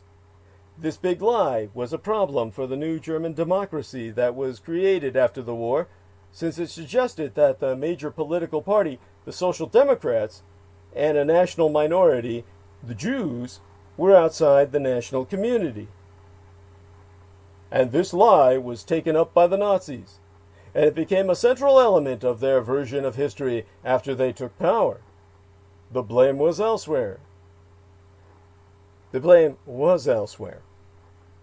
And the reality was, and you can look this up yourself, you can vet this yourself, Germany won the war in World War I. They won the war militarily on the field of battle, on the field of honor. They defeated Tsarist Russia. One of the ways they did this was through espionage, taking Vladimir Lenin, putting him in a boxcar, sending him into Russia so he could rabble-rouse the gangster element, the criminal underworld, and take excommunicated bank robbers like Joseph Stalin, turn them loose in the Russian civilian population behind the lines, and bring down a dynasty. All this resulted in German victory that was manifest in the Brest-Litovsk Treaty. Brest is a city, B-R-E-S-T. Litovsk is spelled L-I-T-O-V-S-K. The Brest-Litovsk VSK, yes. The Brest-Litovsk Treaty resulted in the majority of Russia's fertile lands, their industries, and their manpower turned over to the Germans. This means the Germans won Ukraine, the Ukraine, Belarus, White Russia, and all the Baltic littoral, Estonia, Latvia, and Lithuania. All of these belonged to Germania and everything between Germania and that eastern frontier. All of this was signed over to the Germans, and because they had attained so much so fast, they could now turn to the west, and with these millions of new recruits under German command, all the food they needed, they could roll over the western trenches as if they were nothing but what they had become at that moment, speed bumps. This included the speed bump of the American Expeditionary Forces. World War I, the Americans invested nothing near what they invested in World War II. This was not a D-Day. This was not a massive invasion of Europe. This was a goddamn expeditionary force. This was a march of several columns that was easily isolated and destroyed with all the resources the Germans now had. The only strength the Americans had, the only reason they were inserted in area, was to serve as vectors for the ultimate American weapon. The American Army and Navy flew. Incepted in cantonments in the middle of the United States, the heartland, bred into the bodies of conscripted convicts from out of California, San Quentin, stuck into unrefrigerated boxcars with live chickens, sent to the middle of the United States in a long train ride that infected them all with the viruses of the chickens through their fecal matter, particulating in these enclosed boxcars and landing, infesting the lungs of the soldiers forced to breathe in all that chicken shit. They incepted hemagglutinin 1, neuromoldase 1, H1N1, the original avian swine flu. Then as these Americans became deathly sick, they sent them as an expeditionary force, nothing but vectors for disease. They arrived in coffin ships deporting in nominally neutral Spain, whom the Americans had defeated in the Spanish-American War, and then contracted their services as a port into Europe based on offering them some remuneration, reparations, for stealing their empire. The Americans arrived, the majority of them dead. The Europeans began to contract the disease. The living ones were thrust into the trenches where they infected everyone else. And before you even knew it, 100 million, then 100 billion. Well, it felt that way at that time. If it were today's numbers, proportionately, it would have killed the population worldwide by today's standards of a third of the human race as we stand, biblical in its murder rate. The American Army and Navy flu killed more people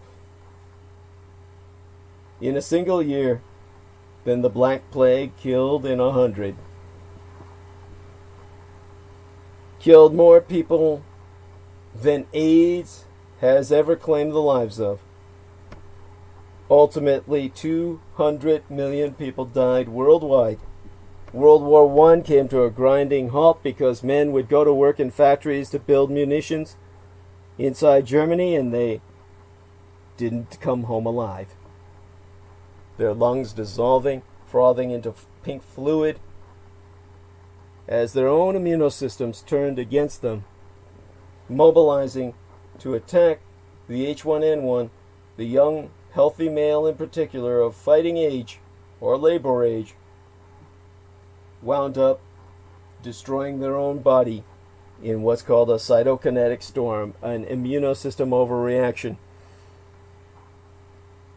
Thus did the Americans bring peace upon the earth by sundering the dynasties of Europe, creating a desert and calling it peace. This is, of course, the external agent of what turned German victory into worldwide defeat. This was the war that mankind lost. And Woodrow Wilson established what he called the New World Order, based upon the New World of the American Hemisphere, the New World of the Age of Discovery, that which was quote-unquote discovered by Columbus, the world of North and South America imposing its will to redraw the map of the Old World, particularly Europe, the dismantling of the Austro-Hungarian Empire, and the world that mattered. That was taken up by the Nazis. That was why everyone went back to the ad locutio, the Roman salute, what Americans think of as the Sieg Heil, or the Hitler salute, so that no Europeans would shake hands ever again, and thereby spread the germs, the American germs, unto each other to devastate the European population ever again. So, this was the reality that Americans never face, because the Americans don't face reality. This is why the National-So̶Ialistiche, the Nazis, and Adolf Hitler, who led them, my biological father, hated America.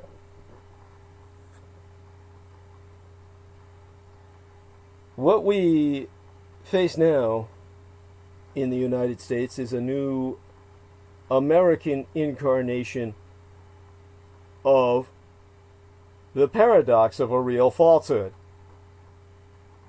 That Donald Trump's defeat was not what it seems, that the votes were stolen from him by internal enemies, by a left-wing party. He tweets, "Where it mattered, they stole what they had to steal." He claims that his votes were all legal votes. thereby by definition, ergo by definition, those for his opponent were not. Underestimating Donald Trump is a mistake that people should not go on making. Laughing at him will not make him go away. If it did, he would have vanished decades agone. Nor will long-standing norms about how presidents behave makest him go away.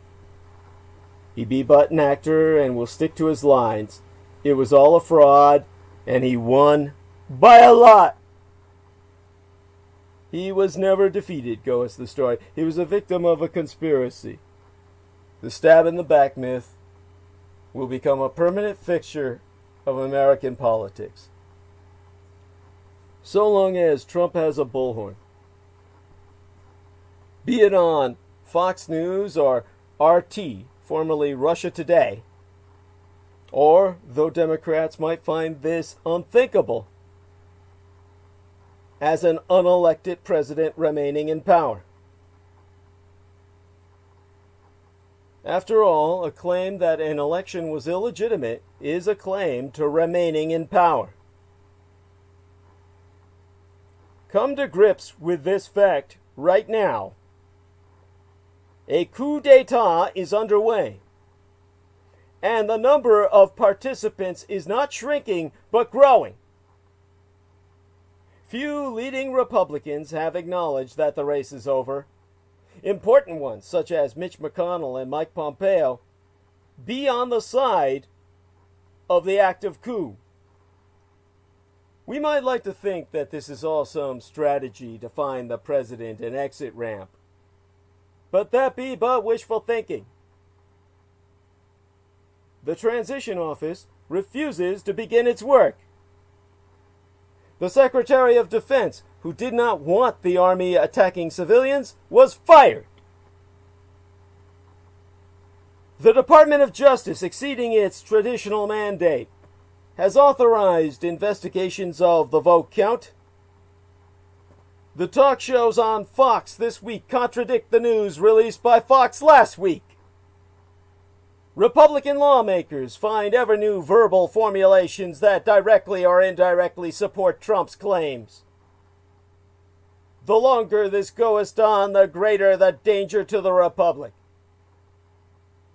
What Trump is saying is false, and the Republican politicians know it. If the votes against the president were fraudulent, then Republican wins in the House and Senate were also fraudulent. The votes were on the same ballots. Yet conspiracy theories, such as that ever-cited stab in the back, have a force that goes beyond all logic. They push away from a world of evidence towards a world of fear. Psychological research suggests that citizens are especially vulnerable to conspiracy theories at the time of elections.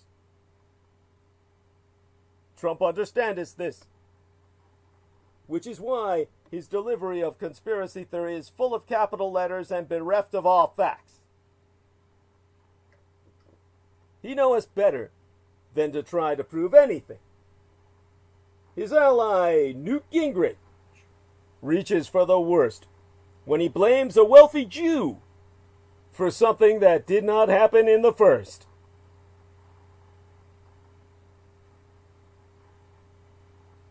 Yes, history shows us where this can go. If people believe an election has been stolen, that maketh the new president an usurper.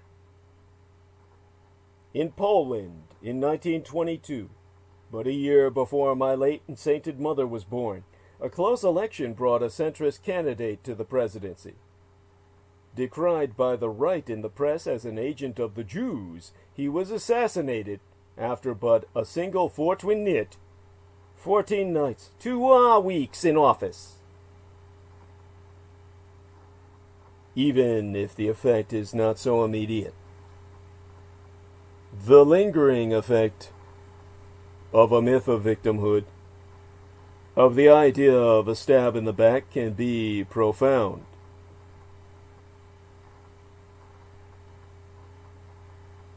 democracy can be buried in a big lie.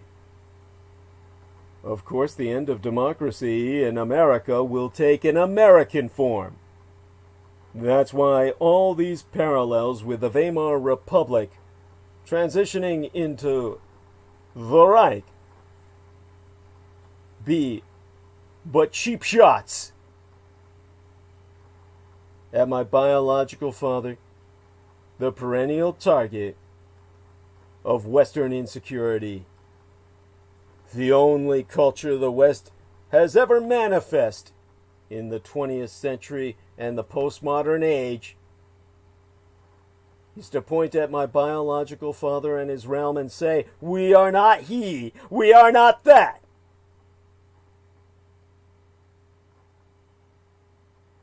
What are you? You are not that. Because you're not all that.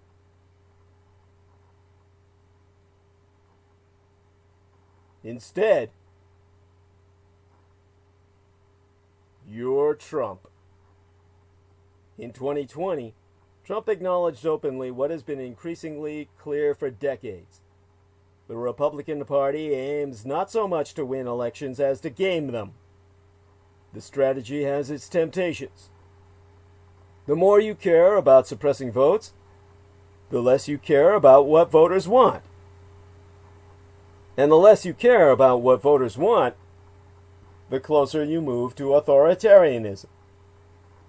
Trump has taken the next logical step. Disenfranchise voters not only before, but after elections. The results of the 2020 elections can only be read to mean that Republicans can fight and win by hook and crook, but they cannot fight and win on any issues. So reading the results as fraudulent instead takes the Republicans and our country on a very different journey away from the issues through a cloud of magical thinking toward inevitable violence. Because if you've been stabbed in the back, then everything be permitted. Claiming that a fair election was foul is preparation for an election that is foul. If you convince your voters that the other side is cheated, you are promising them that you yourself will cheat next time. Having bent the rules, you then have to break them.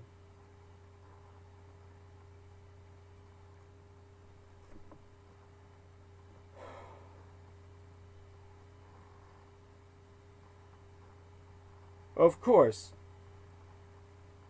what the column writ that was published in the Boston Globe by Timothy Snyder, the Yale professor who wrote the work entitled On Tyranny, has pointed out, is based on the American obsession with my biological father's accession to power, using him as the template for all situations in the West to which his template does not even apply. But the closest parallel of history by way of Weimar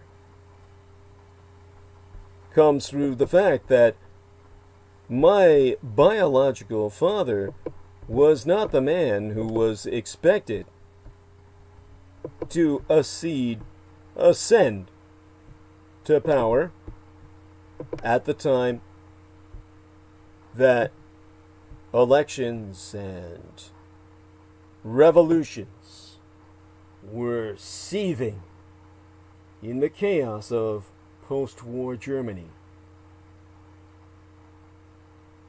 Politicians broke democracy. Conservatives did so in Weimar Germany in the early 1930s, being wrong to think that they would control what happened next. Instead, someone emerged better adapted to the chaos, who welded it in ways that they neither wanted nor expected.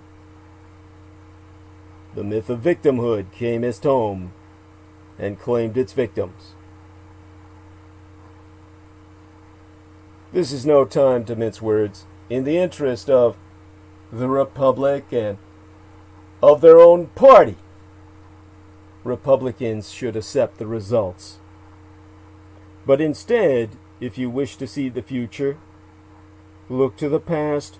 Look to your past, not across the Atlantic, to the post-war chaos you created with your plagues. Look instead to the plague of slavery, the lost cause of the South, and how Trump wrapped himself in the Confederate flag, transitioning from that lost cause to the lost cause of Trumpocracy. Like the Southerners who could never get over their loss in the American Civil War between the states, Trump has nothing left but his own mythology. Joseph Biden's clear defeat of President Donald Trump, announced on Saturday, November 7th, after 4 days of counting, is, a week later, still not enough for Trump to affirm Joe Biden's victory. Biden's win supposedly ended what had been called the most consequential American election of all times. But, for reasons of his own, Trump is still holding out.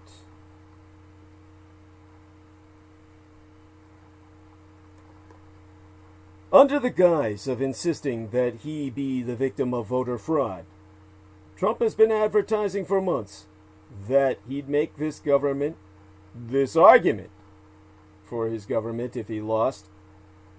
Trump is denying Biden and our country the chance to begin any orderly transition of power. That Biden is the most experienced person in modern history to enter the presidency will help. But he faces the toughest situation confronting a new president since Franklin Delano Roosevelt took office in 1933, the same year as across the Atlantic my biological father Adolf Hitler ascended to power as Chancellor of the Weimar Republic in the midst of the Great Depression. Given the raging pandemic and economic collapse, Biden's challenge may be even more difficult. Most of Trump's opponents recognize that the election didn't fulfill their ardent desire for an overwhelming repudiation of a president they despise. They must also face the fact that Trump retains an exceptionally large cult following. Almost 10 million more people voted for Trump this time round than in 2016. The Democrats fared much worse in the elections for the Senate and the House of Representatives than the polls had predicted. The polls were wrong again, with the Senate probably remaining in the hands of the Republican master strategist Mitch McConnell, unless the Democrats sweep 2 runoff elections to be held in Georgia in early January. The most alarming conclusion about Trump's presidency is how perilously close the United States came to a breakdown of its constitutional system. If Trump had succeeded in his efforts to reverse the election, clearly futile from the outset, American democracy could have been destroyed. So perhaps the biggest lesson from Trump's presidency is just how fragile the American Constitution is, and that timorousness before those who would undermine it enhances the dangers. It may take us a while before Trump's genuine, if feral, political talent is fully understood. Trump succeeded in politics largely by appealing to Americans' basest instincts and exploiting the country's ingrained racism. The first words he uttered as a candidate were a vicious denunciation of Mexican immigrants as rapists. Trump understood, as do his fellow populist leaders around the world, that a great many people are drawn to bombast. He also benefited from his P.T. Barnum-like showman's instincts. The image of Trump and his wife descending on a golden escalator in 2015 is indelible. Though he was politically damaged by it, Trump didn't pay the price he deserved for his disastrous mishandling of the pandemic because he understood and played upon the contempt that many of his supporters have for experts. He pressed for policies reflecting his understanding that people didn't want to be secluded in their homes, that parents wanted their kids back in school, that small businesses wanted to reopen, and that a lot of people don't want to be ordered to wear a mask. Being spectacularly denied another term as president, the greatest reversal of Trump's life has landed him in the camp of those he holds in the most contempt, the losers. Although Trump is far from the first presidential candidate to take a loss badly, some never get over it. His reaction has been volcanic. Though he has largely been cooped up in his office or playing golf, the sham campaign that Trump is running ostensibly to nullify the vote is clearly intended to avoid that loser tag. If in the process of solving his ego, Trump delegitimizes not only the election, but the entire American political system, so be it! These are the opportunities for machination by our enemies in Eurasia, the Sino-Slavic Synaxis. Trump continues to wield government power until the inauguration on the 20th of January next year, which gives him many opportunities for machinations. On the Monday after the vote, he began a purge of the Department of Defense, dismissing the Secretary of Defense, Mark Esper, the man who refused to fire on civilians in the name of Trump, with a tweet, and replacing him with a relatively inexperienced loyalist. Other senior Pentagonal officials have also been sacked and replaced by people Trump trusts more. Do these sackings simply reflect Trump's ample capacity for spite, or is there a darker plan afoot? Esper, for example, had openly opposed Trump's desire to deploy federal troops to put down violence in the streets of what he terms Democrat-run cities. There is also a brutal internal war within the administration over declassifying intelligence that Trump believest will absolve him of the charge that he received Russian help circa 2016. Because Trump remains the dominant force in their party-turned-cult, party-cum cult, the Republicans, some with an eye on the 2024 presidential election, are refusing to object openly to his tearing at the sinews that hold the country together. Trump's eschewing of the ritual congratulatory telephone call to Biden, thus setting an example for other Republicans, was the least of it. It's clear that Trump and his allies are up to something larger. On the eve of Barack Obama's first inauguration in 2009, Republican leaders met in the Capitol and decided on the unprecedented objective of defeating his every initiative as president. Trump is going further, bent on crippling Biden even before he's sworn in. There be no inhibitions here. The danger that Trump presents to the American Republic, indeed the world, won't disappear after the 20th of January. At that point, there be no inhibitions on him other than those imposed by his own ambitions. One worry among current and former intelligence officials is that, though Trump didn't pay much attention to his intelligence briefings, he possesses information that would be of great interest to all America's adversaries. All of them be willing to bail Trump out from the deep financial hole he be in. He must nigh immediately begin repaying 400 million United States dollars in personally guaranteed loans. Trump out of power will have other worries as well, even if he pardons himself before leaving office.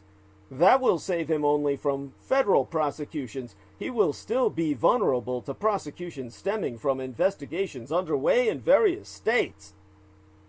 The astonishing outburst of jubilation that broke out across the United States and in nations around the world following Trump's defeat was testament to how frightened all people have been by his presidency. Our relief was premature.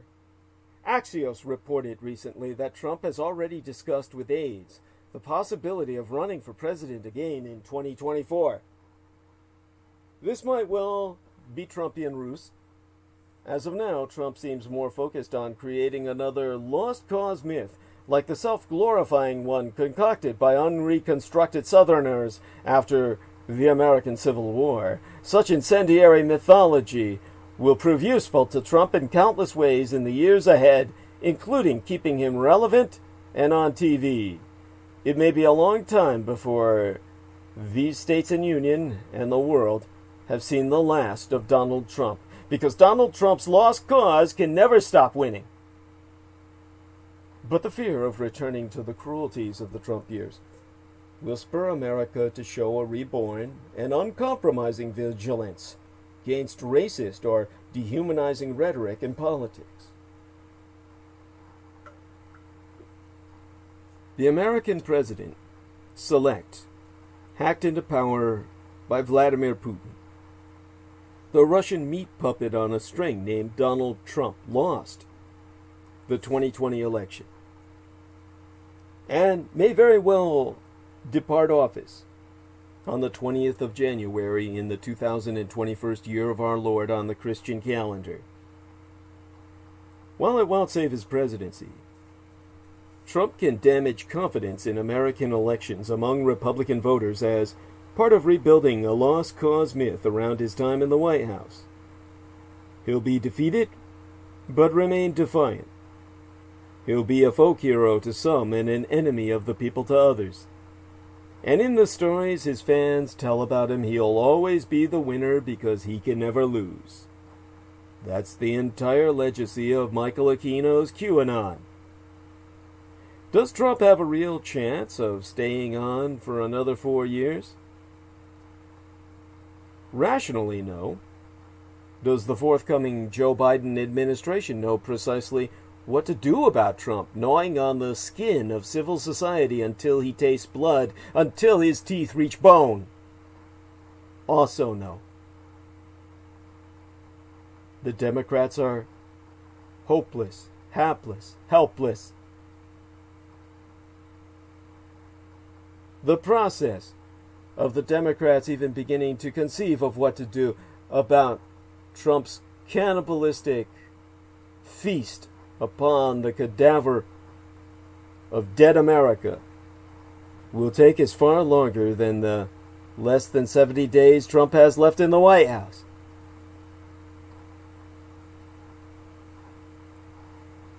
These foreign think tankers, VASILIÁS LYCÁON, an assistant professor of political science at Mississippi State University, told TRT World, "I don't think Trump wants to stay in office. He wants concessions for a peaceful transfer of power. It helps Trump build a post-presidency political career. This includes access to political influence and, consequently, money. And that's the Bernanke who focuses on the social dynamics of insurgencies. A complete and utter fool."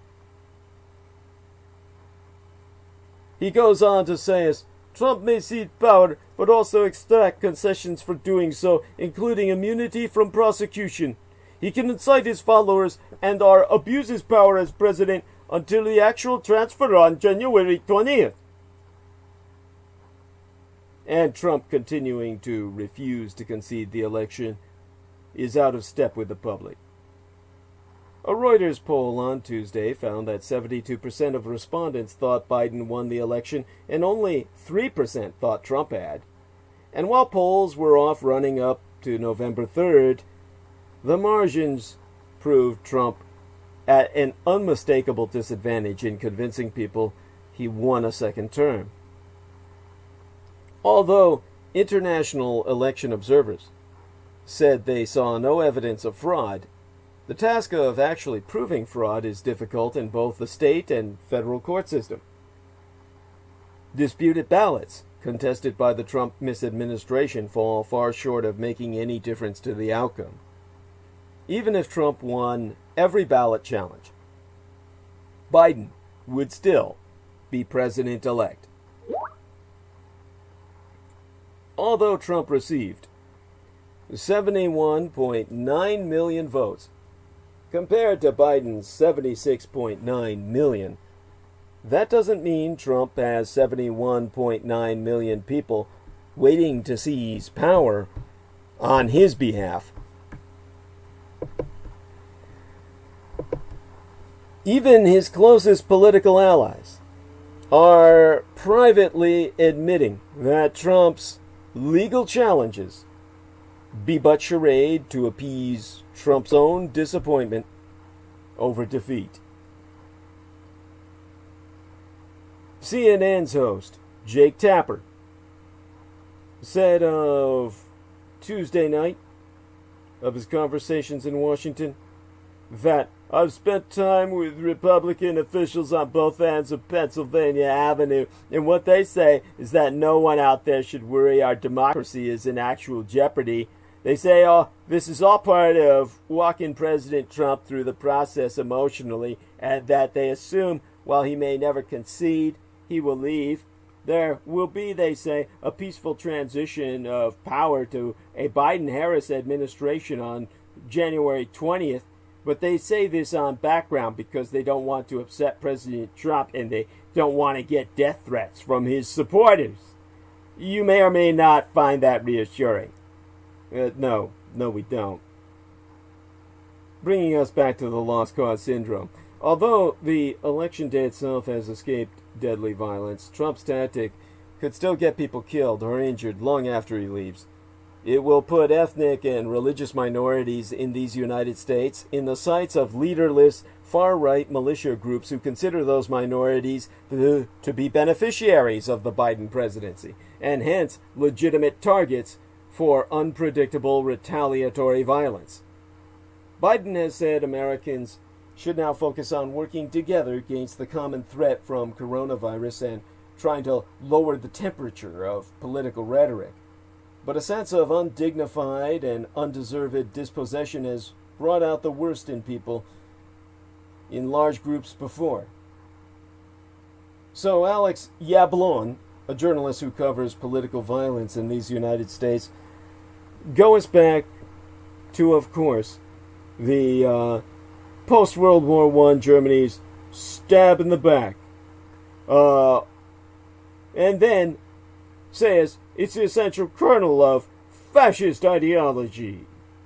Of course, this is the kind of bullshit that ignores the fact that fascism was an economic ideology for the industrial age, not something based on losing any election. Then Alex Yablon says it's the same as the post-Civil War Confederate lost cause.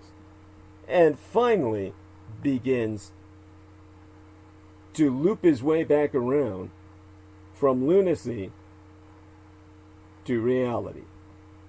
The Confederate lost cause myth said that Southern slavery was a noble, misunderstood institution. The Union wanted to destroy it not because it was evil, but because they wanted to pillage the South and impose their coarse culture by force. In 500 years, Americans could still be arguing over whether Trump was a monster, a messiah, or simply the lesser of two evils. How bad things get depends more on Trump himself and the fringier elements of the media sphere, and the willingness of politicians to play along with Trump's resentment of the electoral outcome that could turn that slow burn of lost causerism into a roaring fire. Now, after years of Trump insulting top military brass, there's little those officers will keep in terms of listening to Trump after Biden's inauguration, even if Trump delusionally demands they do. Joe Biden is going to be president. That's not really a question. The military is an avowedly nonpartisan institution that wants nothing to do with keeping Trump in power. It is markedly less far-right than the police. There's simply too many people of color in the military for it to be otherwise. But even though there's no military junta on the horizon coming to save Donald Trump, that doesn't mean his delay in recognizing defeat won't cost innocent lives. Already, the White House's unwillingness to start the paperwork on the transition has delayed plans for rolling out a coronavirus vaccine under the next administration. The bravery of masked vote counters working round the clock, risking their very lives indoors and in close quarters in Georgia and Pennsylvania stands in stark contrast to the petty complaining brought on by the loser of the presidential election. That average people have more quiet courage than their elected leaders have loud bombast may be good news for the future of American democracy. Some of them have faced death threats from Trump cultists as well, but unlike members of Congress, they don't get to hide behind deceptive press releases praising Trump for hopelessly clinging to the Oval Office desk. By one measure, the furor over the election is as predictable as it be irrelevant. That was at least the observation of Stephen Spohn, a disability rights advocate who lives and votes in Pittsburgh, Pennsylvania. Stephen Spohn is confined to a wheelchair since birth due to a bone illness. And Spohn says that the United States government needs to start saving the lives of people like himself who be at serious risk of falling victim to a pandemic that has already killed more than 300,000 Americans, sickening more than 100,000 a day since the start of November.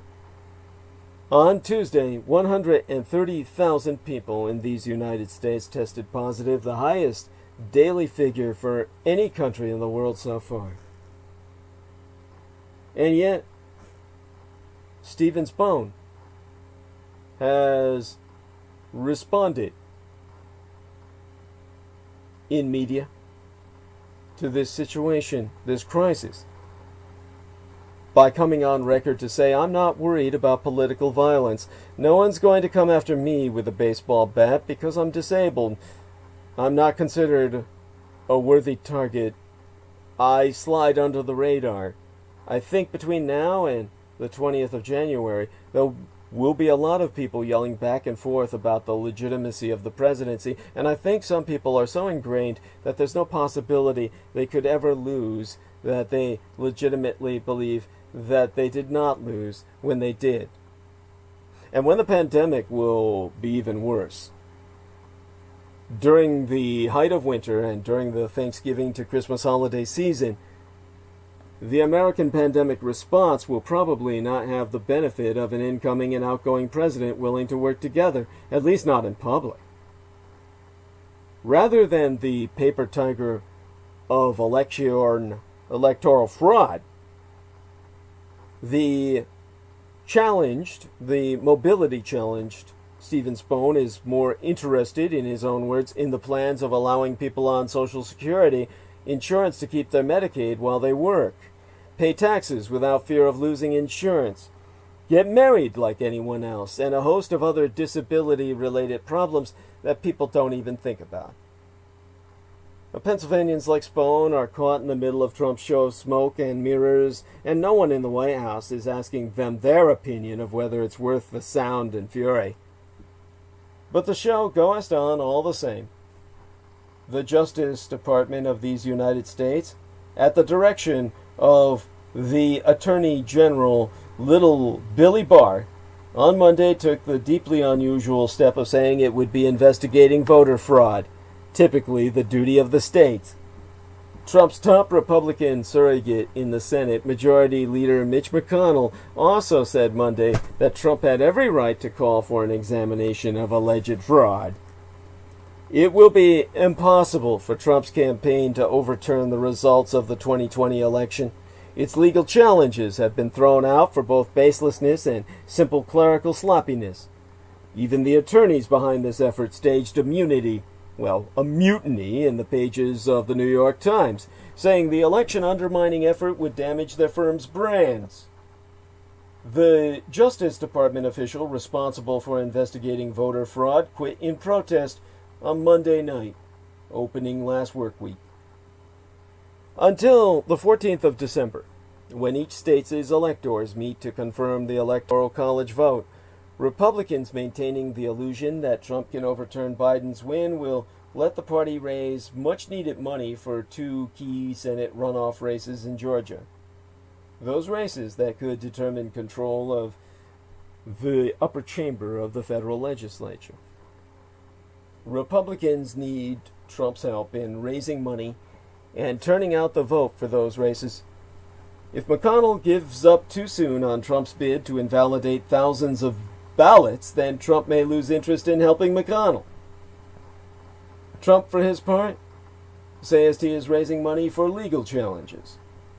But the fine print of those donation receipts says the cash can also go to paying down the campaign's debts. And Trump is happy to sow doubt about the election result if it saves him money. Republicans have consoled themselves with the fact that they will likely keep their majority Senate and gain seats in the House of Representatives where Democrats have the majority. Trump being out of office may offer them advantage. Military technology writer Kelsey D. Atherton has gone on record to say Trump's second term becomes more valuable as a rhetorical lost cause to champion instead of a present reality. Kelsey D. Atherton has added that there won't be much of a showdown on January 20th that could delay or foil the inauguration. This year's ceremonies will almost certainly happen with some kind of social distancing rules in place. With Atherton concluding, I think there's a pretty robust infrastructure to protect the executive, and I don't really see the right coming to D.C. to make a stand. Trump can legally run for office again in 2024, although he'll be 78 years of age. Republican leaders will want to mold that resentment at Democrats to motivate their voters in down-ballot races for years to come, promising that Trump or Trumpism will rise again, getting vengeance for a stolen election, raising the specter of illegal voting, a concept which has a lineage in these United States going back to the end of the First Civil War. Trump ran on a platform promising to bring an anti-multicultural, Confederate mentality into the White House, and his last acts in office will be a celebration of that legacy. Keeping black people from voting was a top priority for Southern slave states after the war. To stop illegal voting by black people, they made it illegal for black people to vote. When that didn't work, lynch mobs would brutally kill black people who dared to vote. It's with that same spirit Trump and his allies are undermining the results of the 2020 election. Tens of thousands of black citizens in urban districts of Pennsylvania, Michigan, and Georgia defeated Trump with their ballots. Trump's legal team is engaged in a desperate bid to invalidate them. Much as questioning the legality of those votes is a tactic that has a lineage that dates back to the years following the American Civil War between the states, when black men in the solid South briefly had the right to vote, protected by the 15th Amendment. That right was only guaranteed by the presence of federal troops in the defeated Confederacy. But for about a decade after the war, many southern states had black lawmakers and governors. Once federal forces left the South in 1877, during the Great Compromise of 1876, which resulted in the Union retreat in effective defeat from Dixie. In the following year, that 1877th year in our Lord, a brief black political flowering was crushed under the boot heel of the planter aristocracy.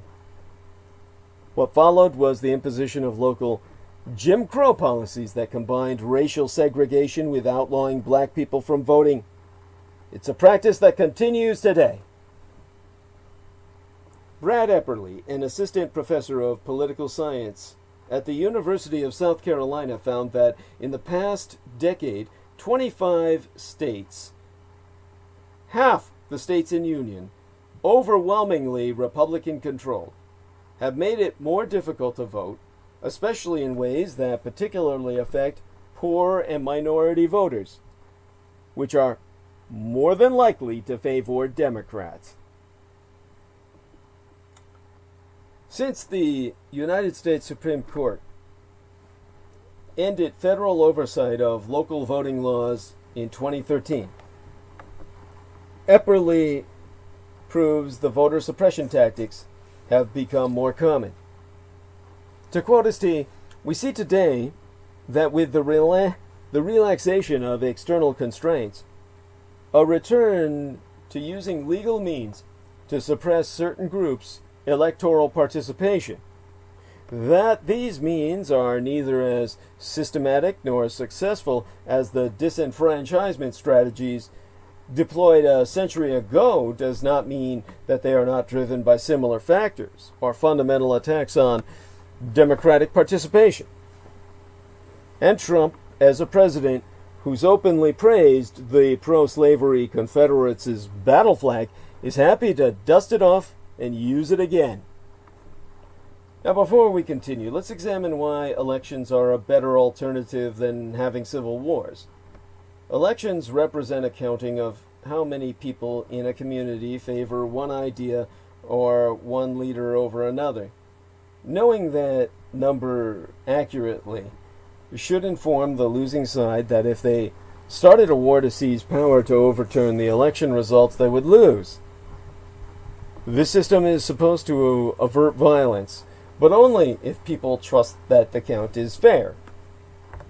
As the American poet Walt Whitman wrote circa 1884, that a U.S. election is a swordless conflict, the peaceful choice of all. Whitman, who himself was a corpsman, a male nurse to Union soldiers in Washington during the American Civil War between the states, knew the horror of a transfer of power gone wrong. In that case, 1860, slaveholders decided to preserve slavery with bullets when they didn't think ballots would work. But this president is no poet. He's a boxing promoter who likes to watch other people fight for fun. He compulsively starts fights. And the amount of inflammatory commentary Trump has left behind as president will continue to start fights for decades and decades hence.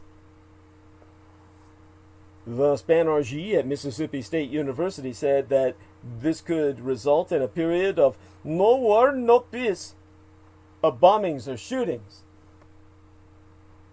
I am betting myself on sporadic incidents of violence in some states. Aye, especially by pro-Trump cults, but no major conflict, for that source is from Banerjee. In a recent article, Banerjee argued that the availability of guns, the far-right sympathies of local law enforcement, and America's rugged rural terrain mean the preconditions for insurgencies are already present. But those preconditions do not mean these groups have an advantage in the long term or possess the organizational capacity to overthrow the government. Now, to go back to sourcing Banerjee, insurgent group fragmentation may prevent a civil war that seeks to topple the federal government. Loosely tied groups of small organizations may be sufficiently powerful to prevent state and federal authorities from controlling rural areas, a phenomenon that has occurred in parts of India, Myanmar, and the Democratic Republic of Congo. So in the long term, as Banerjee sees it, the fact that most people in these United States live in cities or in suburbs means that rural insurgents are unlikely to win the sympathies of the majority of Americans or even crucial swing states. Incidents of partisan violence so far in 2020 have shown that armed rural militias are often hesitant to venture often into the center of urban areas where they fear attack by rivals and are unfamiliar with the territory. But what about the armed men who will remain loyal to Trump indefinitely after work with the authority of the state? Police, considering Trump to be the president long after he's left the White House, will pose dangers to the public, especially if those police choose to use and abuse their power for partisan purposes and racist violence. Now, per Atherton, we might start seeing the police poured over the military's requirements on recruits. White supremacists still join the military, but there's a process for kicking them out.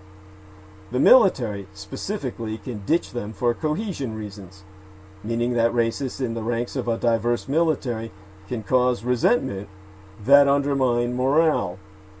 Since the integration of the military, a top priority for the Pentagon has been to squash anything that looks like racial violence happening inside its ranks. Police, right now, do not have those same standards. How the federal government will implement ideological screening in local police departments is less clear, or what happens to officers deemed unfit for service.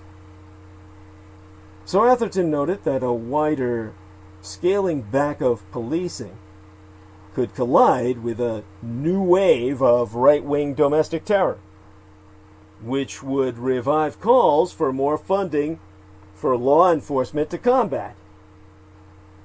This is the vicious cycle of the white supremacist police and the white supremacist militias coordinating, conspiring with each the other to create the threat that demands more law enforcement, both of them, with their aim to annihilate, exterminate the colored peoples of America between their forces. Shrinking, bloated police department budgets will not save the United States from civil unrest on its own. And neither will leaving disbanded police officers to become private security mercenaries. The solution requires a holistic approach. Ambitious police reform will only work when combined with wider expansions of the social safety net and better funding for the country's public educational system. These reforms will take us decades. All of that is part of asserting the legitimacy of the rights in the Constitution, which will also need significant amendments if it is to remain a legitimate document in its own right. Abolishing the office of the presidency, or limiting its powers, would be the best start. And other major shifts have come after periods of violence. The Civil War prompted the United States to outlaw slavery through the 13th Amendment, but it did not outlaw racist police. And for millions of black and brown Americans, that oversight meant something still too close to slavery and colonialism remained. It came in the form of unaccountable, bigoted law enforcement authorities controlling their movements, bruising their bodies, and taking their lives. Those law enforcement agencies have been suspicious or hostile to politicians' attempts to increase oversight of their activities. Biden's victory was not the overwhelming repudiation of Trumpism, but it was a serious setback for Trump's vision of a practically unrestrained, politicized police force. A Biden administration will mean more aggressive regulation of police by federal legal authorities. Abolishing policing as it is today in these United States and building an equitable social democracy in all the states in Union are parts of the continuing effort to end slavery since 1865. Calling thousands of votes cast by black people illegal is part of the continuing effort to maintain slavery since 1865, a tactic Trump has endorsed as the Confederate president he be. A generations-long struggle to create an economy, a justice system, and an electoral system that is more fair and humane for all must begin as soon as possible. If insurgent groups attempt to challenge it in the name of restoring apartheid and excusing police brutality, then they will find opposition that is now more motivated by the abuses of the Trump misadministration committed against migrants and minorities. A fear of returning to the cruelties of the Trump years will spur America to show a reborn and uncompromising vigilance against racist or dehumanizing rhetoric in politics. They'll be able to present hundreds of thousands of Americans dead from coronavirus as evidence of the danger of letting another Confederate president ever assume office again. It would be a bad bet for anyone to underestimate the sincerity and mettle of that renewed resolve.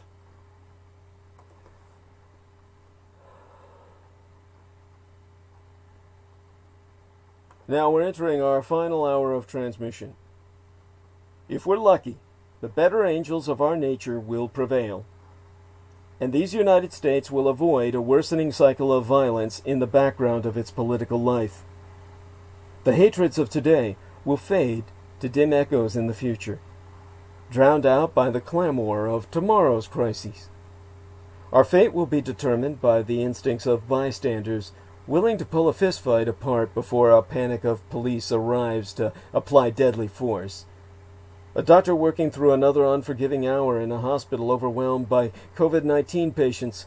Someone talking their armed friend down from a nihilistic frenzy of suicidal rage. Or a teacher helping her students understand a new language or an old history that was never exposed until Douglas Dietrich made his face and name known, that he become the target of these very nihilistic nemesis of life on Earth. Those pivotal, unnamed, and unrecorded moments requiring calm and courage are the contests that will really count in America. Those aren't lost causes. But the presidency is. Who heard, and I say this as a teacher talking to the classroom, who heard me say dismantling the presidency? Who heard me say that? Who registered that? Donald Trump is proof that the United States presidency is broken and democracy be in peril. Donald Trump broke the presidency. It's time to get rid of the job altogether.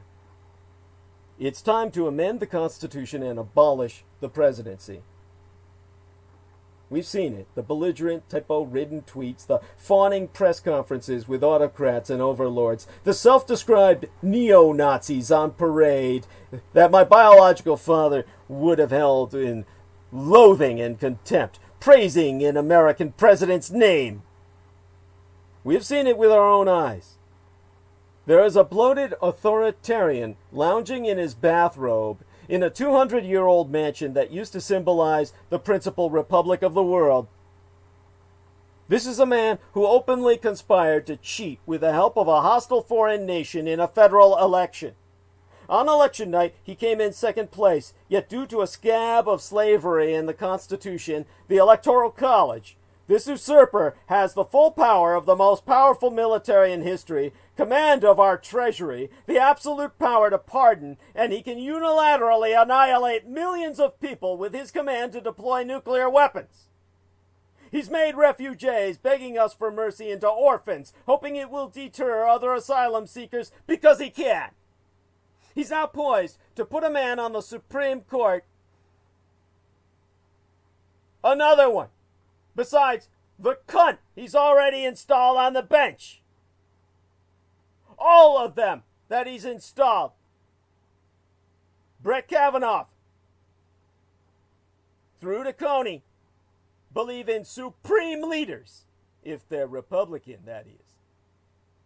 Russia attacked our country, an act of war. The target was Hillary Rodham Clinton and liberal democracy, and they hit their mark. If you're stunned that President Donald Trump is still in office because he's so horrible and so unpopular and so obviously corrupt, you're not alone. The overwhelming majority agrees with you. Only about 25% of eligible voters voted in 2016 for President Grab 'em by the pussy. Yet the majority was, by all evidence, powerless to stop him. And impeachment did not remove Trump from his office. That is the other bad news that I have, is that impeachment is now impotent. The remedy in our Constitution for a treasonous turncoat who got into the White House on a technicality is impeachment. But guess what? Impeachment has never gotten rid of a bad president in this country. Not ever. Bill Clinton finished his term after being impeached. The threat of impeachment got Nixon to step down, but impeachment as a whole has failed. It's never lived up to its promise. It failed to remove President Andrew Johnson, described by his own contemporaries as the vilest, radical, and most unscrupulous demagogue in the Union. The main charge against Johnson was that he ignored the authority and will of Congress. It was then that a group of concerned citizens saw a monarchy in the making and drew up a petition titled Memorial Regarding the Abolition of the Presidency. Their idea was to copy the Swiss Republic and make the executive branch a federal consul sans veto power. Mid-19th century Americans' trepidation that an emperor could follow an idealistic revolution was well-founded. They'd witnessed that very thing in France with the ascension of Napoleon Bonaparte. The petition makes the case that the three branches of government are not equal. The petition so reads, Congress is more dependent on the President than he be upon Congress. The President has the elements of power. Congress has but words. He can act. Congress can but talk. That pamphlet, printed in 1868, a copy of which I stole from the federal government, offers that a constitutional monarchy is still a monarchy, and the exorbitant powers of the executive branch are borrowed from monarchs, which makes it impossible to ever hold a president accountable. And if the president be above the law, they argue, he be an autocrat and not a small d Democrat. To save democracy, we must abolish the presidency. Because in 1973, that very idea came up again a few weeks after the second inauguration of Richard Mulhouse Nixon, when Pulitzer Prize-winning historian Barbara Tuchman wrote a piece in the New York Times asking, should we abolish the presidency? Barbara Tuchman, the authoress of the book Stilwell and the American Experience in China, the introduction of which Lena Shea was kind enough to scan that we could put it upon my website, douglasdietrich.com, argued that Congress is at fault for the executive branch becoming too powerful. She wrote, responsibility must be put where it belongs, in the voter. The failure of Congress is a failure of the people. 18 months later, Richard Nixon resigned. His successor gave Nixon a blanket pardon, ratifying that he was, in fact, above the law. Barbara Tuchman also touted the Swiss Republic's use of a consul in lieu of a hero-like father figure. But I myself would probably be most inspired by Comedy Central's The President Show, starring the comedian Anthony Atamanuik. With his searing Trump impersonation, Atamanuik is introduced as the 45th and final president. We can make that happen. My fear isn't Trump, it's that the next autocrat is most likely smarter and savvier than Trump. Well, anybody could be. Every partisan from every niche of American politics should be alarmed. We have a branch of government that stinks so bad it's wafted over the entire nation and its outer territories. The entire world smells it. We're in trouble. The presidency is broken. Our little democratic experiment is in peril. We can amend our constitution to save the republic. Abolish the fucking presidency. Power to the people. Power to the Congress, which represents them, theoretically. Make the co-equal branches of government more equal. Give us a council of boring bureaucrats who will do their job, serve the people, and leave after their term ends. Because, as our forefathers be deemed to believe, democracy is worth fighting for, even if you have to fight a mad king for it. The United States must abolish the presidency to save democracy. Abolishing the American presidency would not just be good for Americans, but good for everybody else on planet Earth as well. It's time to abolish the American presidency. If there be any lesson from the last 20 years the world can learn, it's that the office of the presidency has become one of the most dangerous institutions on the planet, both to Americans and everyone else on Earth. It's possible to still have a person who is in charge of things the United States government does, but the sweeping powers of the presidency should not be in the hands of a single human being. It doesn't matter to which American political party that person belongs or what values they say they hold on the campaign trail. The presidency itself is the problem. Comedy, as I've resorted to, is America's doomsday bunker, the refuge in which its citizens have been able to weather crises, big and small. Why, but last month, yestermenses, Chris Rock, the black African-American comedian, in his opening monologue on the return Saturday Night Live's new love shows, outlined some glaring problems. He did not express excitement about President Donald Trump's challenger, former Vice President Joe Biden, winning the office. But rather that Biden's term should represent an end of the era of American presidents. Indeed, to quote his Chris Rock, I think we need to renegotiate our relationship to the government. Does it work? I think Joe Biden should be the last president ever. We need a whole new system. Do we need a president? Or just figure out a new way to do the job? What job do you have for 4 years no matter what?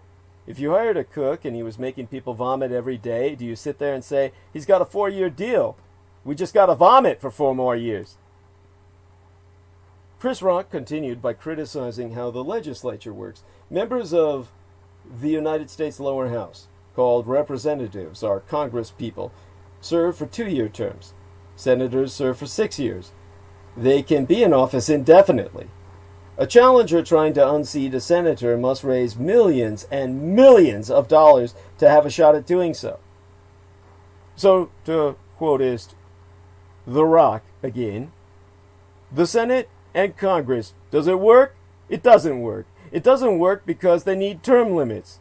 We agreed in the United States that we cannot have kings, but we've got dukes and duchesses in the Congress making decisions for poor people, rich people making decisions for poor people. That's like your handsome friend giving you dating advice. Well, that brings us back to democracy and the White House that squelches it. Reforming Congress is a topic for a different episode, but Chris Rock's characterization of the Senate as a collection of dukes and duchesses speaks to the problems with the executives. Rather than having a head of government, Americans now have a God King for hire. And with technological changes unforeseeable at the start of the Republic, the presidency has taken on almost superhuman responsibilities that no human can safely discharge. On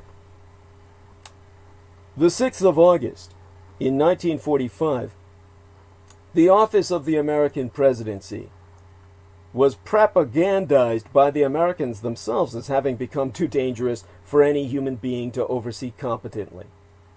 With the dropping of what the Americans propagandize and mythologize as the first nuclear weapon, which it was not, but this is the myth we're addressing in the American mind, on Hiroshima, Japan, and 3 days later, within 72 hours on Nagasaki, decisions undertaken by President Harry S. Truman, the office of the U.S. presidency, became too dangerous for the world. Now remember, Truman did not make that decision. He basically carried out the decision of Franklin Delano Roosevelt. He had no choice in the matter. He had to do that. And because it's propagandized that it was his choice, even though it was Roosevelt's, kind of like the Affordable Care Act or Clinton Care being credited to Obama because he became president by the time it went into effect. And then it became known as Obamacare when it was really established by the Clintons. That's how Truman basically is siamized with the bomb when it was Franklin Delano Roosevelt's, basically his, what you'd call his final order. Now, beyond the damage to civilians with a terror weapon that automatically rendered the executive office a criminal affair, more than that, American voters had no idea that the secret project to build the bombs was even underway. Now, because they were so heavily propagandized, they would have been salivating for it to be dropped and demanded more, without thinking about Japanese retaliation, because they were propagandized into believing the Japanese could not retaliate.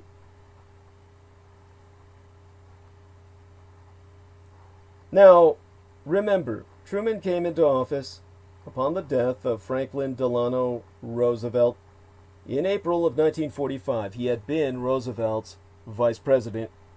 Roosevelt, of course, ordered the dropping of the bombs. But bear in mind, beyond the fact that Truman had no choice in dropping the bombs based on the final orders of a president via his dead man switch, when I die, throw this at the Japs. This is all I got left.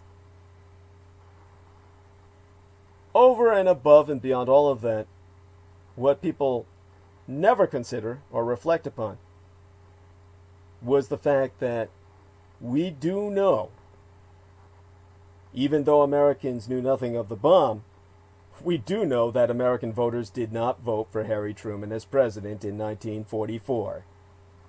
His position of what was propagandized as unprecedented power in human history came about as a matter of accident. The distance between democracy and the White House has grown only greater since then. Is it possible for any government, whether a direct democracy controlled by 1 million people or a totalitarian state controlled by one, to be responsible for a single nuclear weapon? It seems reasonable to suggest that trusting one person with that power is more dangerous, well, the more dangerous option of the twain. Abolishing the American presidency would not just be good for Americans, but good for everybody else as well. As I speak to you, Burning Bandwidth, as your host tonight, this morning, on the 16th of November, 2020, basically, we are still dealing with election night. 90 million Americans voted early, a record turnout. But even that number only amounts to less than 1% of the world's population. It is certainly not fair for only a tiny fraction of the world's population to be responsible for a decision that affects so many others. It's not fair to foreigners, and it's a burden to American voters that they should not have to even bear. It would be impractical to grant the rights to vote to everyone on Earth. Other states would see it as an infringement on their sovereignty, and rightly so. It would be impossible for American presidential candidates to campaign across 24 time zones. And it would not relieve the key problem of people overseas being held hostage to the absurd vagaries of the American electoral system. Reducing the importance of the presidency in American political life will also defuse potential attempts by foreign governments to influence the outcome of our presidential election, a phenomenon that the internet made inevitable. Having a president at all is a bit like setting the country's password to just 1, 2, 3, 4, 5.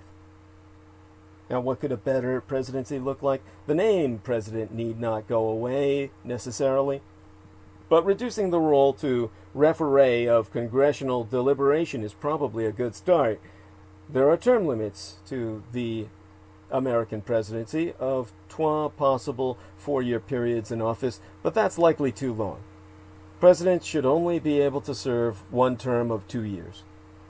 And then there's the issue of foreign policy making and national security.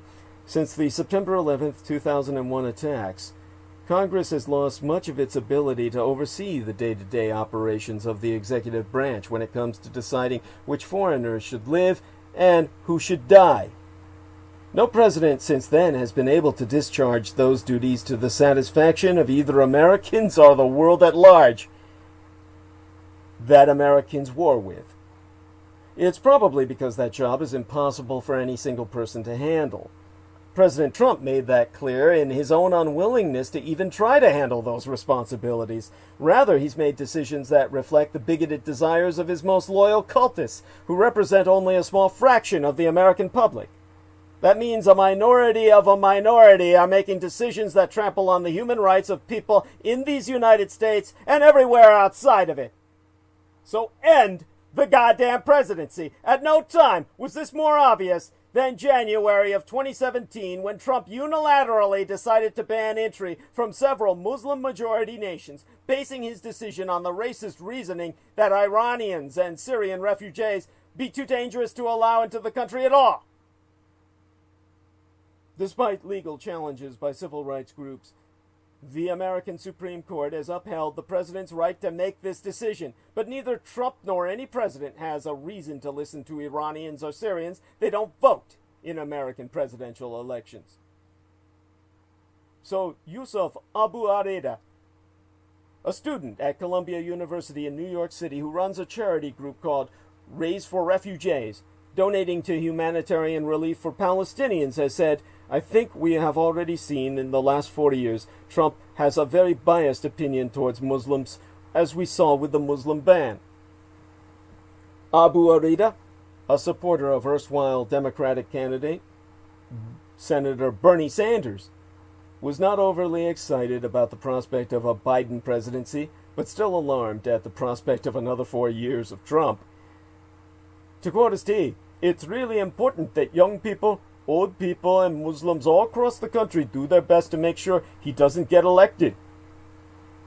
The only solution to the kind of fear and loathing aroused by the American presidency is to end that institution entirely. Doing so will put people like Abu Areda, people who care about the fate of vulnerable people, outside of these United States. Their voices have been suppressed by the power of the American president to make life or death decisions without their consent or approval. Such as Trump siding with the Israelis to forever oppress, if not ethnically cleanse, Abu Areda's Palestinian people from the surface of the world.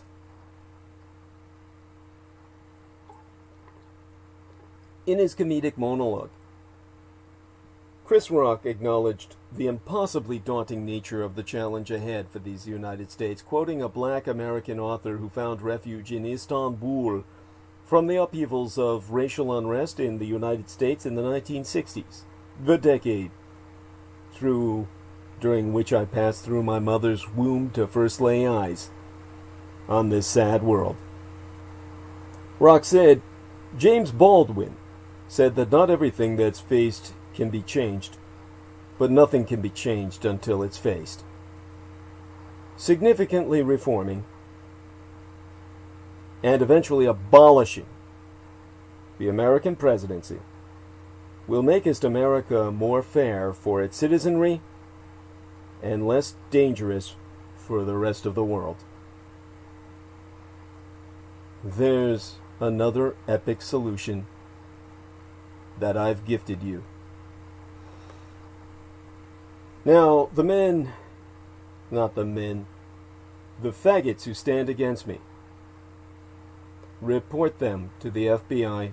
These are domestic terrorists.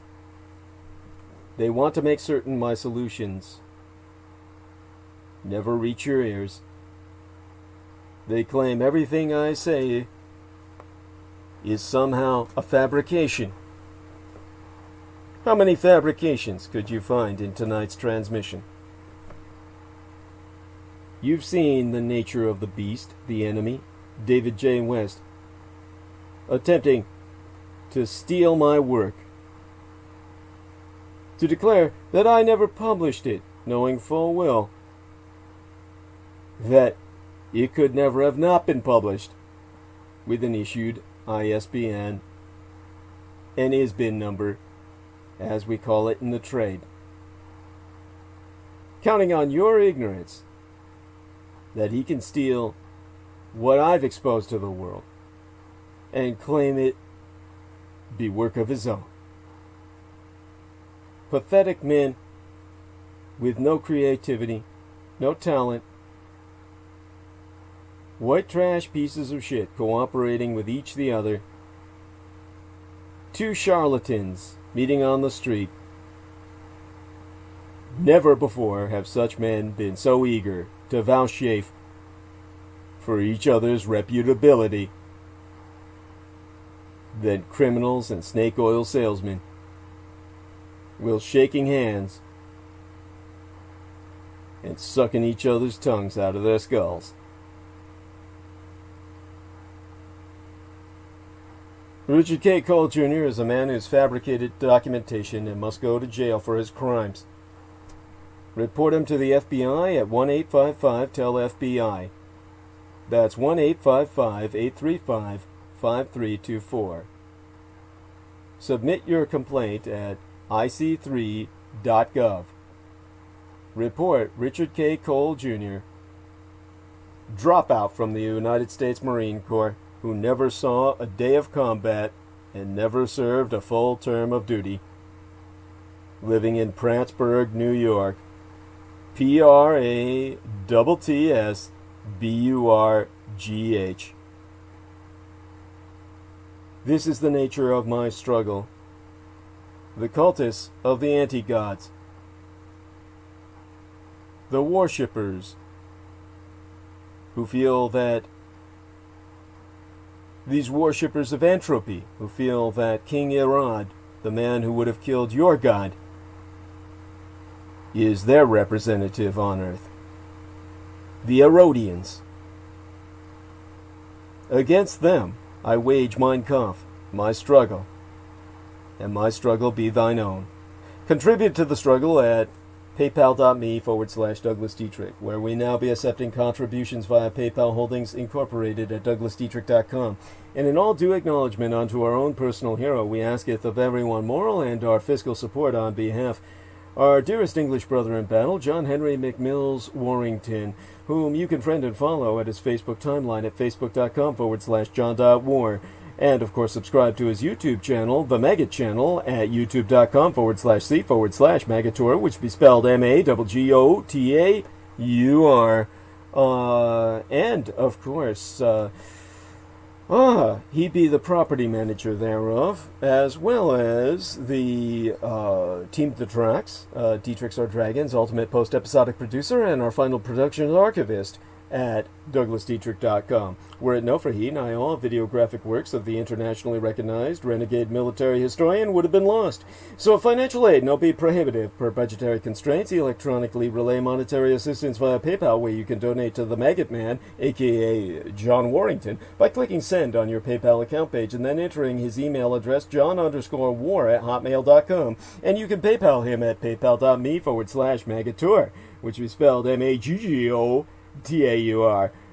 He is the man, of course, who of his own initiative downloaded the majority of what I've produced on and published on YouTube, and therefore we were able to reconstruct my legacy when it was scrubbed from the internet no less than thrice, 3 times, rendering him the bridge between the Akashic records and the data matrix of the material world, and thereby enabling my persona to interact with you tonight in context of a legacy online that you can reference. And that alone renders him, in a very real sense, my creator. And now you, too, can do your part to help in the fight against total annihilation. And that is the ultimate objective of the worshippers of the Red Gods, the Herodians of the cult of the Kings of Edom.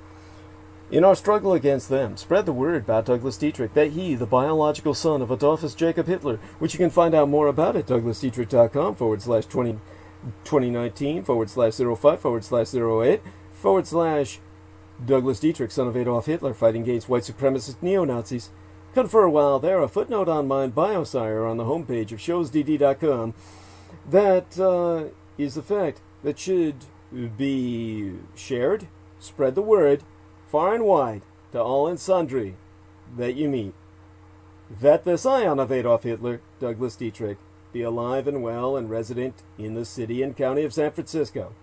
And if at all possible, encourage those others, enlighten them to electronically relay their contributions at paypal.me/Douglas Dietrich. For people are forever asking, Renegadus Humanus Arma Ab Mesa Erudicio, the renegade human weapon of mass instruction, what they could do to fight the pedopathophallocracy, such being our present Slavo-Western government by patriarchy of pathological pedophiles.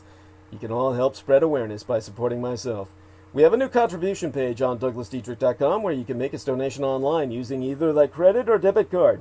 Simply go us to douglasdietrich.com and click the yellow donate button, which will take you to the PayPal page, or you can click the red donate button, which will take you to the credit or debit card page. Well, that'll both be on the same page, the homepage of showsdd.com, where you can use your credit or debit card. And aside from that, you will then there have access through the red button to the archives, where you sign yourself in as reward for your sponsorship. All sponsors will be granted exclusive electronic access to both my video graphic and audio recorded archives through to this year, from the 2011th year in our Lord, the very year mine own late and sainted matriarch, the Grandma Dame Diana Lin Tzuchin Takabayashi Hideko Dietrich, was murdered, assassinated, and I immediately aftermath Sanjuichi Sensemi, the 3/11 terror attack against the Fukushima Daiichi, our Big One cluster of nuclear power plant facilities on site, the 7,000 Isles of the Greater Japanese Empire, when 'twas deemed by much Native American cosmological reckoning that the first rays of the dawning of the sixth world broke upon us,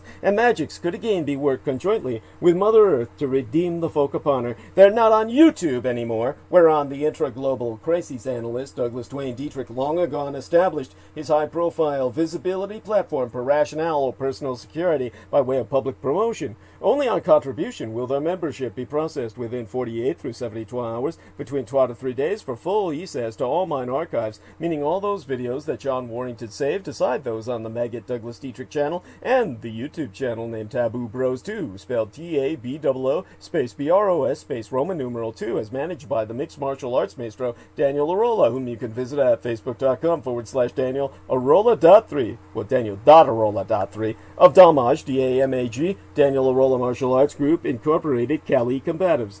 Optionally, mail either checks or money orders, never cash, to the personal residential address of the Mr. Douglas Dietrich, which itself be listed on douglasdietrich.com, well, douglasdietrich.com/donate-2, to get my physical mailing address. The most important thing being that people regularly donate what they can within their means. Foremost among Axis Daddy D's donors, aside his mistress and managers, Selena Khan, and my web mistress, Lena Shea, be our most beloved greater British brother in battle, the Team Drex, Dietrich's or Dragon's heavyweight lifting keeper of the spirits, and YouTube, Bizarre HD channel managing mixologist, George Edward Knight, whom you can friend at facebook.com/George.E.Knight.7.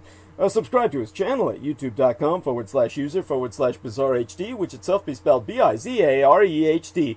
He being mine own personal hero who has substantially delivered towards my salvation from the streets, and whose self-produced videos entitled How the United States Won World War I and Why We Are Still Legally at War with the Third Reich both be factually substantiated per mine own expositions. See his next production, currently under production, trailered at youtube.com/user/bizarrehd, his bizarrehd channel. And, of course, this is entitled, the production itself, The Thousand Year Reich-In-Exile, subtitled, The Third Reich's Flügelrad and Hanabu Technology. Indeed, the last Dietrich Gluvius, the son of Dietrich's or son of a dragon's, Enkel corrupted as Dracula's. Expositions via YouTube would not be possible sans generous benefactions from my listeners on a monthly basis. The Amerasian agent of the Peacock Angel, Tavush Maliak, be the only person on the surface of this world with the insider knowledge and experience necessary to lead thy resistance against the Russo sub-satanic occupation and anti-godly insurgency, it bearing no end of emphasis that Judy, Anglo-corrupted as Jedi, literally Master D, or the Master of Enlightenment, myself is not paid to articulate mine expositions, and have never once been remunerated for my services rendered unto thyself and all thy holdest dear, at incomparable sacrifices to myself, most tragically of all my loved ones, in my most singular and quite unenviable role as the ultimate public informant at personal risk. Still at large, your taxation cannot support myself, as I be denied access to the United States Department of Veterans Affairs benefits and or services due dishonorable discharge. So again, go to paypal.me/Douglas Dietrich and enter mine remunerative compensation. The very survival of the human species be at stake, and I am not exaggerating. Do not wait. Donate now. It be appreciated beyond my ability to express in any language. As well, forget not to subscribe to the Douglas Dietrich YouTube channel at youtube.com/C/Douglas Dietrich and click that notification bell in order to receive notifications that live streams have started. Even if you be subscribed, you will only receive notifications if you select all in notifications. To reemphasize, subscribe to the Douglas Dietrich YouTube channel at youtube.com/C/Douglas Dietrich. And tune in at 8 p.m. Eastern Daylight Time. That would be 5 p.m. this side of the North American continent, on the left coast, the west coast, the Pacific coast, 5 p.m. Pacific Daylight Time. On Wednesdays and Sundays, well, certainly on Sundays and every Wednesday, and click on that notification bell in order to receive notifications that live streams have started. Finally, most importantly, above and beyond all else, subscribe and support at DouglasDietrich.com and donate at paypal.me/Douglas Dietrich. Sponsors will be granted exclusive access to the online archives, including all video and MP3 recordings of Douglas Dietrich from 2011 to the present. And make certain that you go to GoFundMe. And at the GoFundMe, make certain that you avail yourself of the ability to support myself so that I can continue serving you as I always have by donating to the GoFundMe that is entitled Urgent Contribution Professional Studio Supplies, organized by Douglas Dietrich. That must be Peter Moon who's come online with us to say good morning. Is that the case? Yes, it is. I just was going through and I saw that you were still live. Yes, only for a few more moments because we're reaching our 12-hour limit, so I have to shut down soon, but not just yet. So how's your morning going, good sir? Well, I just kind of got up and just hit the computer and was looking at what was going on and saw that you were still yakking. Well, definitely appreciate that. Definitely appreciate your checking in with us, and it's very good to speak with you. I'm going to basically refresh myself now. Put out the let me see, 4:35 a.m. Wait for an hour, and then put out the food bin. I was telling Peter Moon the other day about how after a certain hour of the night, back in the old days when bars were open till 2 a.m., I used to refrain from putting the food bin out for the Meals on Wheels to deliver my home-delivered meals until I could put it out till about 2 a.m. in the morning when bars were closed. Time after that, maybe till about 3, because people are still exiting the bars. There's still people on the streets. But what's really frightening about it is the people who, when you put the trash out at night, you hear people in the dead of night. We're talking about between 3 a.m. in the morning till 5:30 a.m. in the morning. Those are probably the darkest, coldest hours when you hear people going through the garbage, and it's just like, I don't want to go out at night to confront them if I were putting out the food bin or anything else. It's just who needs that? So I was telling Peter Moon about that. By the way, when he visited myself in San Francisco with his lovely wife Paula, they must both have seen this. I'm sure Paula saw it too. You said you saw my hand reach out for the food bin. Reaching out from the door, I could just see a hand, and I could see the food bin there, which is basically a cooler. And it looked really creepy, I said, oh, this must be Douglas, not because it was creepy, because I recognized you had a food bin, so that's gotta be his house. And all I could see from the angle was this hand reaching out, it was really good. Oh my God! Oh, that's thank you. That's delightful, and so. Definitely appreciate your joining us, and are you there, Derek Talley? Let's see if he's still with us, because our man Jameson Reese had to drop off. He was physically unable to stay up for the night, I guess. Kind of things caught up with him. I was barely making it through when I was talking about COVID-19. I actually started repeating myself when I was, which is probably, Peter Moon will agree, that's probably apropos. The subject can get quite turgid, just flaccid after a while. So I'd like I'm here. Oh, there we are. Good, sir. So both of you gentlemen, Derek Talley and Peter Moon, as I said, I don't know if you heard this, Derek, I was our man Jameson, he dropped off because he was unable to maintain his consciousness after he held on for a long time, but nobody's as cracked out as I am and able to go throughout the night like that. So both of you gentlemen do say good morning to our audience and wish them the best of days, and I'm sure both of you men will have a good day too. Okay. Yeah. Good night, and glad I got to say good night. Oh, by the way, Peter, do tell people about Skybooks USA, and tell them about your particular latest book, and just let them know how they can find it and order it. Well, go to skybooksusa.com if you're interested in the books that I published. The latest one is The Etheric Crystal, which is the 7th in the Transylvanian series. But you can pick it up and read it fresh, because I always give a nice preface before the book explaining how we got there. But that's my advertisement for skybooksusa.com, and also visit the timetraveleducationcenter.com. Wonderful. That's delightful. Thank you so much. And definitely, Derek Talley, you as well. Let people know what a good day they should have. Well, thank you, Douglas, for such a good transmission. I'll go back and listen to what I missed so far, but I was going, thank you, and have a good day. Yes, thank you so much. And so definitely, both of you gentlemen, I very much appreciate you both, love you both as brothers, and of course Peter Moon's more of a father figure.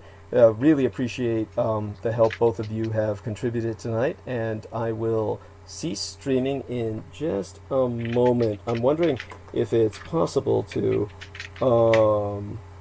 let me see, just get rid of some of these trolls. Now that Jameson is not here to rid myself of them, I'm just kind of looking through them. I guess I'll just, hide their comments. I'm not quite sure what to otherwise do. They have the stupidest names in the world.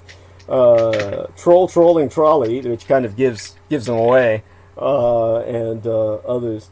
HCN is claiming his dad was incarcerated as a newborn in 1941. Which wouldn't be possible unless he were, of course, Japanese, or conceivably Italian or German. So, always a potential there. At any rate,